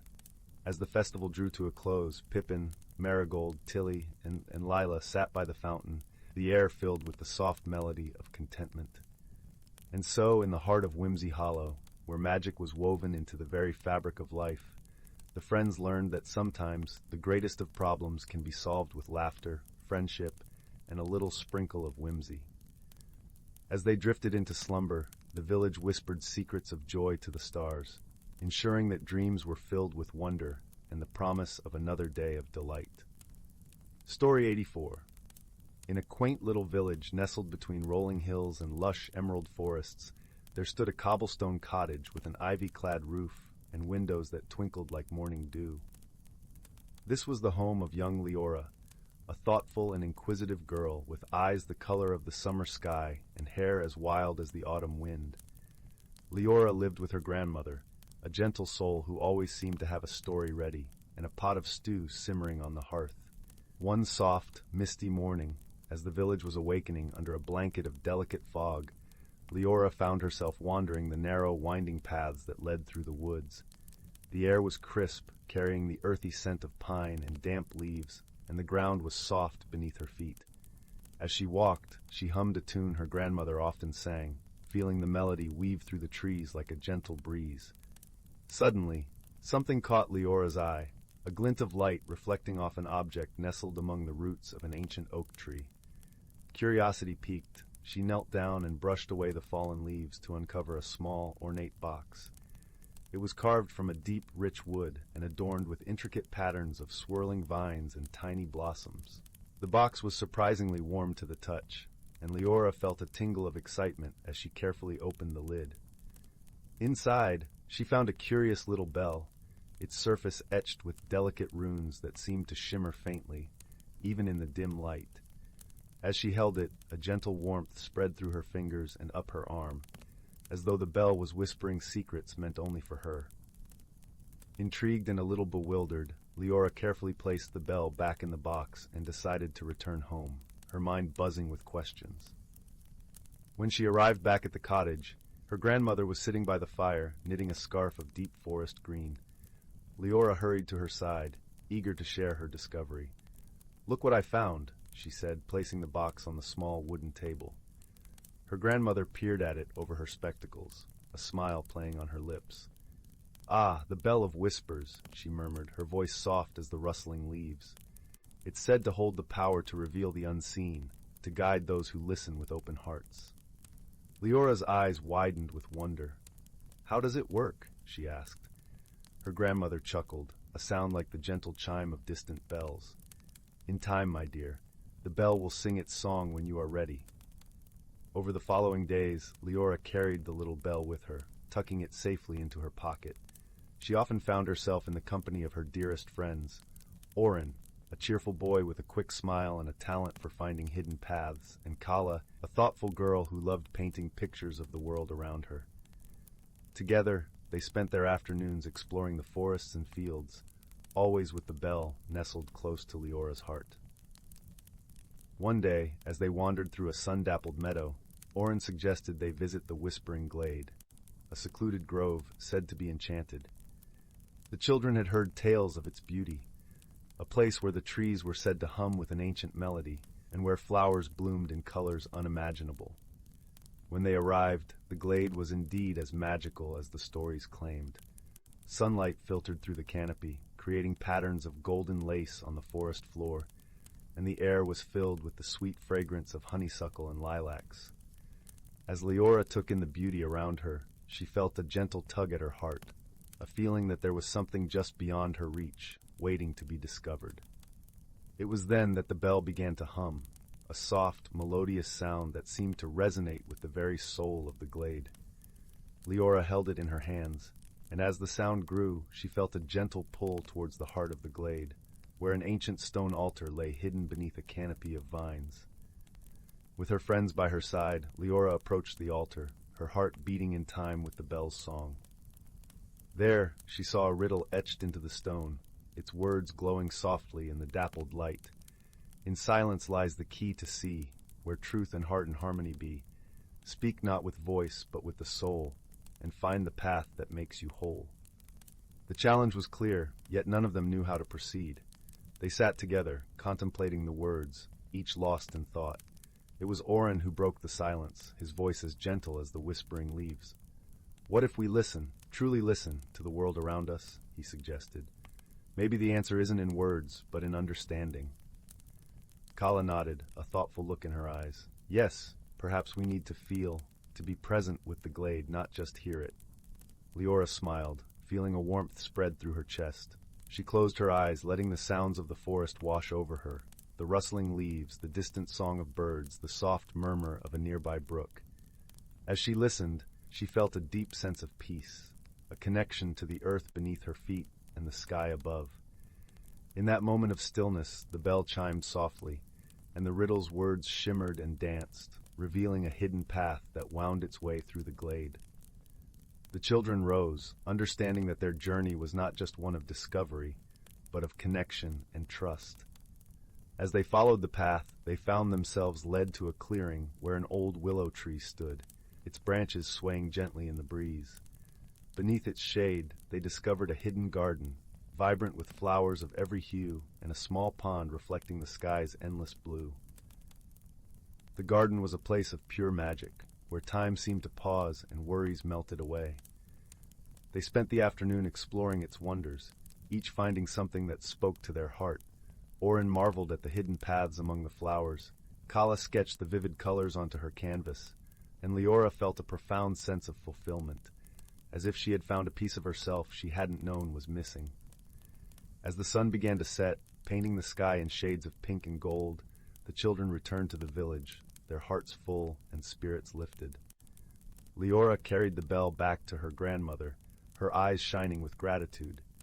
"You found the heart of the glade," her grandmother said with a knowing smile, "and in doing so, you found a part of yourselves." Leora nodded, understanding the truth of her grandmother's words. The journey had been one of discovery, but also of friendship and trust, of listening and feeling rather than speaking. It was a lesson she would carry with her always, a reminder that sometimes the greatest magic lies not in what we see, but in what we feel. And so, as the village settled into the gentle embrace of night, Leora tucked the bell away, knowing that its true magic was not in its song, but in the journey it had inspired. She fell asleep with a heart full of peace, dreaming of hidden paths and whispered secrets and the quiet, enduring magic of friendship. Story 85. Once upon a time, nestled in the heart of a quaint little village, was a modest bookstore called the Whispering Pages. Its shelves were lined with volumes of every color and size, their spines hinting at worlds of wonder and adventure. The shop was owned by a gentle old man named Mr. Harris, whose eyes twinkled like stars behind his round spectacles. But the real magic of the bookstore lay in its attic, a place few knew existed.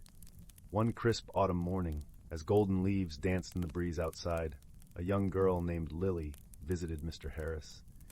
She had a fondness for stories, particularly those that carried her far beyond the confines of her small village. Her visits to the Whispering Pages were frequent, and she always left with a new tale to ponder. On this particular day, as she browsed the shelves, Mr. Harris approached her with a knowing smile. "Lily," he said in his soft, raspy voice, "I believe it's time you discovered something special." With a gentle nod, he led her to the back of the store, where a narrow staircase spiraled up into the attic. The attic was dimly lit by the soft glow of a solitary window, dust motes swirling lazily in the shafts of sunlight. It was cluttered with forgotten treasures, old maps, globes, and stacks of books that had long since been out of print. But amidst this sea of forgotten things stood an unassuming wooden box, its surface worn smooth by time. "What is it?" Lily inquired, her voice a whisper of excitement. Mr. Harris chuckled softly. "This, my dear, is a very special book. It has been waiting for you." He placed the box gently into her hands. Lily carefully opened the box, and inside lay an ancient-looking book, its cover embossed with swirling patterns of gold.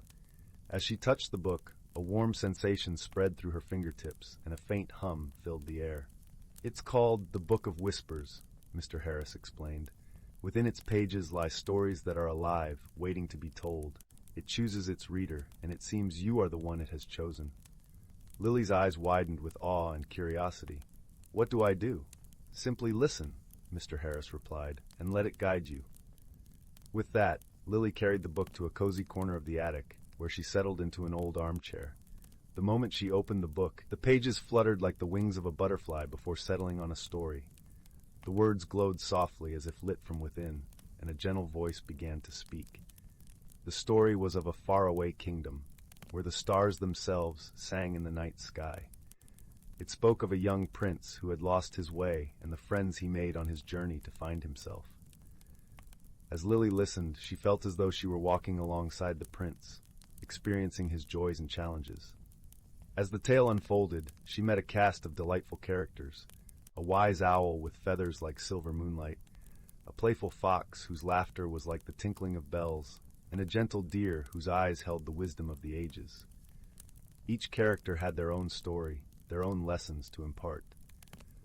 The prince's journey was not one of battles or fierce dragons, but rather of understanding and kindness. He learned to listen to the whispers of the world around him, to see the beauty in the smallest of things, and to value the bonds of friendship above all else. As the story drew to a close, Lily felt a deep sense of peace and contentment. The book, now resting quietly in her lap, seemed to hum with approval. Mr. Harris approached, his smile warm and reassuring. "You see, Lily," he said, "the true magic of the Book of Whispers is not just in the stories it tells, but in how it opens our hearts to the wonders of the world." Lily nodded, her heart full of gratitude. She knew that this was only the beginning of her adventures with the magical book, and she couldn't wait to discover more of the secrets it held. As she left the bookstore, the autumn sun casting a golden glow over the village, Lily felt transformed. She had embarked on a journey of discovery, not just of other worlds, but of her own heart. The whispers of the book had shown her the power of kindness, friendship, and the beauty that lies in every corner of the world. And so, with each turn of the page, Lily's own story continued, filled with wonder, wisdom, and the gentle magic of the Book of Whispers. Story 86. Once upon a time, nestled in a quiet valley where the gentle slopes were blanketed in wildflowers, there was a small village named Willowbrook. It was a place where time seemed to move at a different pace, where the air was always tinged with the sweet scent of honey and lavender, and the rustling leaves whispered secrets of the forest. In this serene setting lived a young woman named Faye, who found herself at a crossroads in her life. Faye was known throughout Willowbrook for her radiant smile and her ability to find beauty in the simplest things. Yet deep within her, there was a stirring, a restlessness she couldn't quite name. She loved the village deeply, but she felt an inexplicable pull towards something greater, something unknown. The thought of change frightened her, for Willowbrook was all she had ever known, and the world beyond the valley seemed vast and daunting. One crisp autumn evening, as the sun dipped below the horizon and painted the sky in hues of violet and gold, Faye wandered into the heart of the Whispering Woods. The woods were a place of enchantment, where ancient trees stood like sentinels, and the ground was carpeted with moss that glowed softly in the moonlight. As Faye meandered along a winding path, she came upon a clearing where a peculiar sight met her eyes. In the center of the clearing stood an ancient oak, its trunk twisted and gnarled with age. But what caught Faye's attention were the tiny, luminescent creatures flitting around its branches, fairies, their wings shimmering like opals in the moonbeam. Faye had heard tales of these magical beings, but never had she imagined she would see them with her own eyes. As she watched in awe, one of the fairies, a delicate creature with wings that sparkled like the morning dew, approached her. "Welcome, Faye," the fairy said in a voice as soft as a summer breeze. "We have been waiting for you." Faye's heart skipped a beat. "Waiting for me?" she echoed, her voice filled with wonder. "Yes," the fairy replied with a gentle smile. "You carry within you the seed of change, and it is time for it to bloom." "But I am afraid," Faye confessed, her voice barely above a whisper. "I fear what lies beyond the comfort of what I know." The fairy nodded understandingly. "Change can indeed be daunting, but it is through change that we discover who we truly are. Let us help guide you on this journey." With that, the fairies began to dance, weaving through the air in intricate patterns. As they did, the ancient oak began to glow with a warm, golden light. The bark shimmered and shifted, revealing a hidden door. Faye felt a gentle nudge in her heart, urging her to step forward. With a deep breath, she placed her hand on the door, feeling the warmth seep into her fingertips. As it swung open, she was enveloped in a soft, welcoming glow. Inside, Faye found herself in a world that mirrored her deepest dreams, a realm where the boundaries between magic and reality blurred. In this magical place, Faye encountered wondrous creatures who shared their wisdom with her. A wise owl with feathers of midnight blue taught her the importance of patience, explaining that all things in life have their season. A gentle deer, its eyes pools of serenity, showed her the strength found in gentleness and kindness. As Faye journeyed through this enchanted land, she discovered that each magical encounter reflected a part of herself she had long ignored. The fairies taught her the art of listening, not just with her ears, but with her heart, Through their guidance, she learned to embrace the unknown, understanding that change was not something to be feared, but a natural part of life's tapestry. With each lesson, Faye felt a shift within her, a growing confidence and a quiet strength she had never known before. She realized that the magic she had been seeking was not something external, but a part of her all along. When the time came for Faye to return to Willowbrook, she found that the world she had left behind had not changed, but she had. Her perspective had shifted, and she saw her village with new eyes, each familiar sight now filled with potential and promise. The villagers welcomed her back with open arms, sensing the quiet transformation that had taken place within her. Faye carried the wisdom of the fairies in her heart, sharing her newfound insights with those around her. She became a beacon of hope, showing that even the most profound changes could be met with grace and courage. And so, in the tranquil village of Willowbrook, under the watchful gaze of the whispering woods, Faye embraced her journey of self-discovery. She learned that true magic lies not in escaping the world, but in finding wonder within it. As the seasons turned and the wildflowers bloomed, Faye continued to grow, her heart as boundless as the sky above. And every evening, as the sun set behind the hills, Faye would walk to the edge of the woods, where the fairies danced in the moonlight, a reminder that the most extraordinary transformations often begin with the simplest of steps. And with that thought, she would smile, knowing that she was exactly where she was meant to be. Story 87. In the heart of the whispering woods, where the trees sang sweet lullabies to the moon, there lay a quaint village called Willowbrook. The cottages were nestled together like dear friends, their thatched roofs dusted with shimmering stardust each night. The villagers went about their simple lives, tending to gardens that bloomed with flowers of every imaginable hue, and harvesting fruits that glowed softly with a gentle, magical light. Among these villagers lived a young girl named Leora. With a heart full of curiosity and kindness, Leora spent her days exploring the edges of the forest, befriending every creature she met. She had a special knack for listening to the world around her, a skill that would soon become quite important. One crisp autumn evening, as the sun dipped below the horizon and the sky began its nightly transformation into a canvas of twinkling stars, something peculiar began to occur in Willowbrook. The village's beloved source of light, the moonberry lanterns, started flickering unexpectedly. These lanterns, filled with the essence of moonberries, had always glowed steadily, casting a warm silvery light that comforted the village through the darkest nights. The villagers, puzzled by the sudden dimming, gathered in the village square to discuss the strange phenomenon. Among them was old Jasper, the village's wise elder, whose beard was as white as the winter snow, and whose eyes twinkled with the wisdom of many years. "There is surely a reason for this," he mused aloud, stroking his beard thoughtfully. "Perhaps the forest holds the answers we seek." Leora, standing beside her mother, felt a gentle nudge in her heart, a call to action. She had always been the first to notice the subtle whispers of the woods, and she felt certain that this mystery was one she needed to solve. With a determined nod to her mother, who smiled encouragingly, Leora set off toward the edge of the forest, her faithful companion, a small fox with fur as red as autumn leaves, trotting at her side. As they entered the forest, the air was cool and fragrant, filled with the sweet scent of pine and the earthy aroma of fallen leaves. The path was dappled with moonlight, and Leora's footsteps were soft against the carpet of moss. She paused now and then, listening intently to the rustle of the trees and the chirrup of crickets. Suddenly a soft glow caught her attention. Nestled among the roots of an ancient oak was a tiny creature, a moonbeam sprite. Its delicate wings shimmered like spun silver, and its eyes were bright with a gentle wisdom. The sprite looked up at Leora, sensing her kind heart, and fluttered closer. "Good evening, young one," the sprite greeted in a voice that was as light as the breeze. "What brings you to the forest on such a night?" Leora explained the mystery of the flickering lanterns, her voice tinged with concern.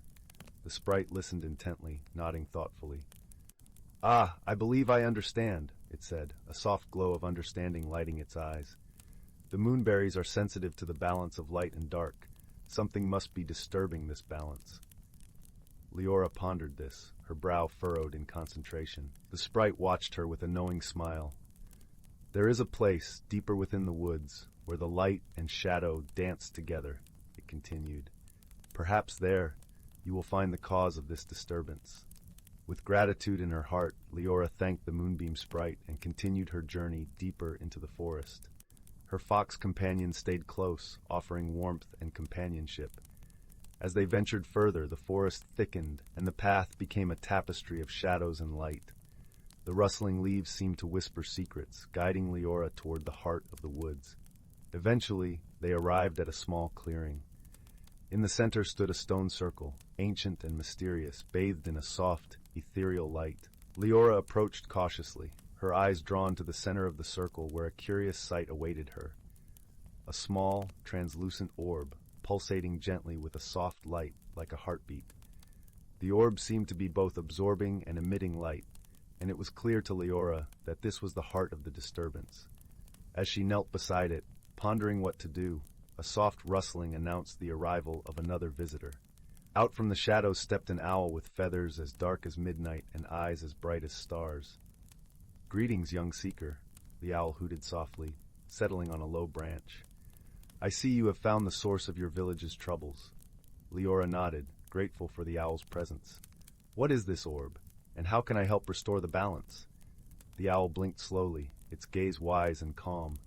"This orb is a mirror of the moon's light, a rare phenomenon that occurs when the balance between light and dark is disrupted. It has drawn in more light than it gives back, causing the flickering in your village." Understanding dawned on Leora like the first light of dawn. "Then, I must help it to release the light it has gathered, to restore the balance." With a gentle nod from the owl, Leora carefully cupped her hands around the orb. She closed her eyes, focusing on the gentle light within her own heart, a light of kindness, hope, and love. Slowly she breathed out, imagining her own light merging with the orb's glow, encouraging it to release its burden. The orb responded, its light growing brighter and purer, until it shone like a miniature moon. The clearing was awash with a gentle radiance, and Leora felt a deep sense of peace settle over her. As she opened her eyes, she saw the orb lift into the air, dispersing its light back into the forest, where it mingled with the shadows in a harmonious dance. The owl hooted approvingly, its eyes warm with gratitude. "You have done well, dear child. Harmony is restored. Your village's lanterns will glow brightly once more." With a heart full of joy and gratitude, Leora thanked the owl and began her journey back to Willowbrook, her fox companion skipping happily at her side. As they emerged from the forest, the village was aglow with the steady, soothing light of the moonberry lanterns once again. The villagers gathered to welcome Leora back, their faces lit with relief and admiration. Old Jasper, his eyes twinkling with pride, patted Leora's shoulder. "You have shown great wisdom and courage, dear Leora. The forest will remember your kindness." That night, as Leora snuggled into her cozy bed, the moon shone brightly through her window, casting a silver path across her room. She drifted into a peaceful sleep, her dreams filled with the gentle glow of moonlight and the soft whispers of the forest. And so in the heart of the whispering woods, where the trees sang to the moon, the village of Willowbrook continued to thrive, its nights forever bathed in the comforting glow of the moonberry lanterns, thanks to the bravery and kindness of one young girl and her friends in the forest. Story 88. Once upon a time, in a galaxy far, far away, there lived a young Arcadian named Xara. With her shimmering violet skin and gentle eyes that seemed to hold the wisdom of the cosmos, she was a curious soul who yearned to explore the vast reaches of space. One fateful day, Xara's starship encountered a strange anomaly that flung her across the galaxy to an unfamiliar planet called Kazor.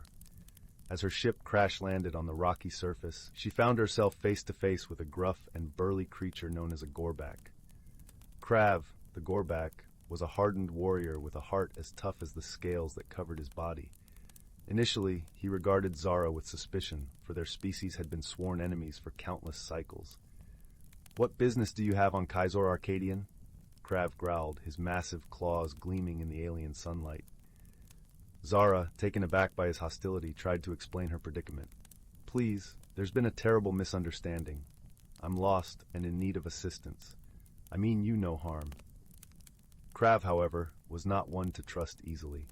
He scoffed at her words and turned away, leaving Xara stranded amidst the rugged terrain. Days passed, and Xara struggled to survive on the inhospitable planet. Her supplies dwindled, and she found herself growing weaker with each passing cycle. Just when she thought all hope was lost, she heard a familiar growl in the distance. It was Krav, and to Xara's surprise, he was carrying a bundle of strange fruits and a canteen of water. Without a word, he tossed them at her feet before turning to leave once more. From that day on, a peculiar bond began to form between the unlikely companions. Krav would bring Xara provisions, and in return, she would share tales of her home world and the wonders of the cosmos. Slowly but surely, their walls of mistrust crumbled, and they realized that they had more in common than they ever imagined. One fateful night, as they huddled around a fire, a massive sandstorm swept across Kaizor, threatening to bury them alive. Without hesitation, Krav shielded Xara with his massive frame, and she used her quick wit to navigate them to a nearby cave for shelter. As the storm raged outside, they found themselves sharing stories and laughter, their differences melting away in the warmth of their newfound friendship. Xara spoke of her dreams of exploring uncharted worlds, and Krav shared his tales of honor and valor on the battlefield. In that moment, they realized that true friendship transcends the boundaries of species and culture. It is a bond forged through understanding, compassion, and a willingness to see beyond the surface differences that so often divide. Together, they faced countless challenges, from navigating treacherous landscapes to fending off fierce predators. And with each obstacle they overcame, their bond grew stronger, until they became an inseparable team, each relying on the other's unique strengths and perspectives. Years passed, and Xara's starship was eventually repaired, allowing her to return to her home world. But as she prepared to depart, she found herself hesitating, for she had found a true friend in Krav, a soul companion who had taught her the true meaning of loyalty and acceptance. With tears in her eyes, Xara turned to Krav and said, "My friend, you have shown me that the greatest adventures are not found among the stars, but within the hearts of those who embrace diversity and understanding." Krav, his gruff exterior softened by their shared experiences, nodded solemnly. "And you have taught me that true strength lies not in the might of one's claws, but in the courage to open one's heart to new perspectives." In that moment, they embraced, two beings from vastly different worlds, united by a bond that transcended the boundaries of space and time. And as Xara's starship disappeared into the vast expanse of the cosmos, she carried with her the knowledge that no matter how far she traveled, a piece of her heart would forever remain on Kaizor, intertwined with the friendship she had forged with the most unlikely of companions.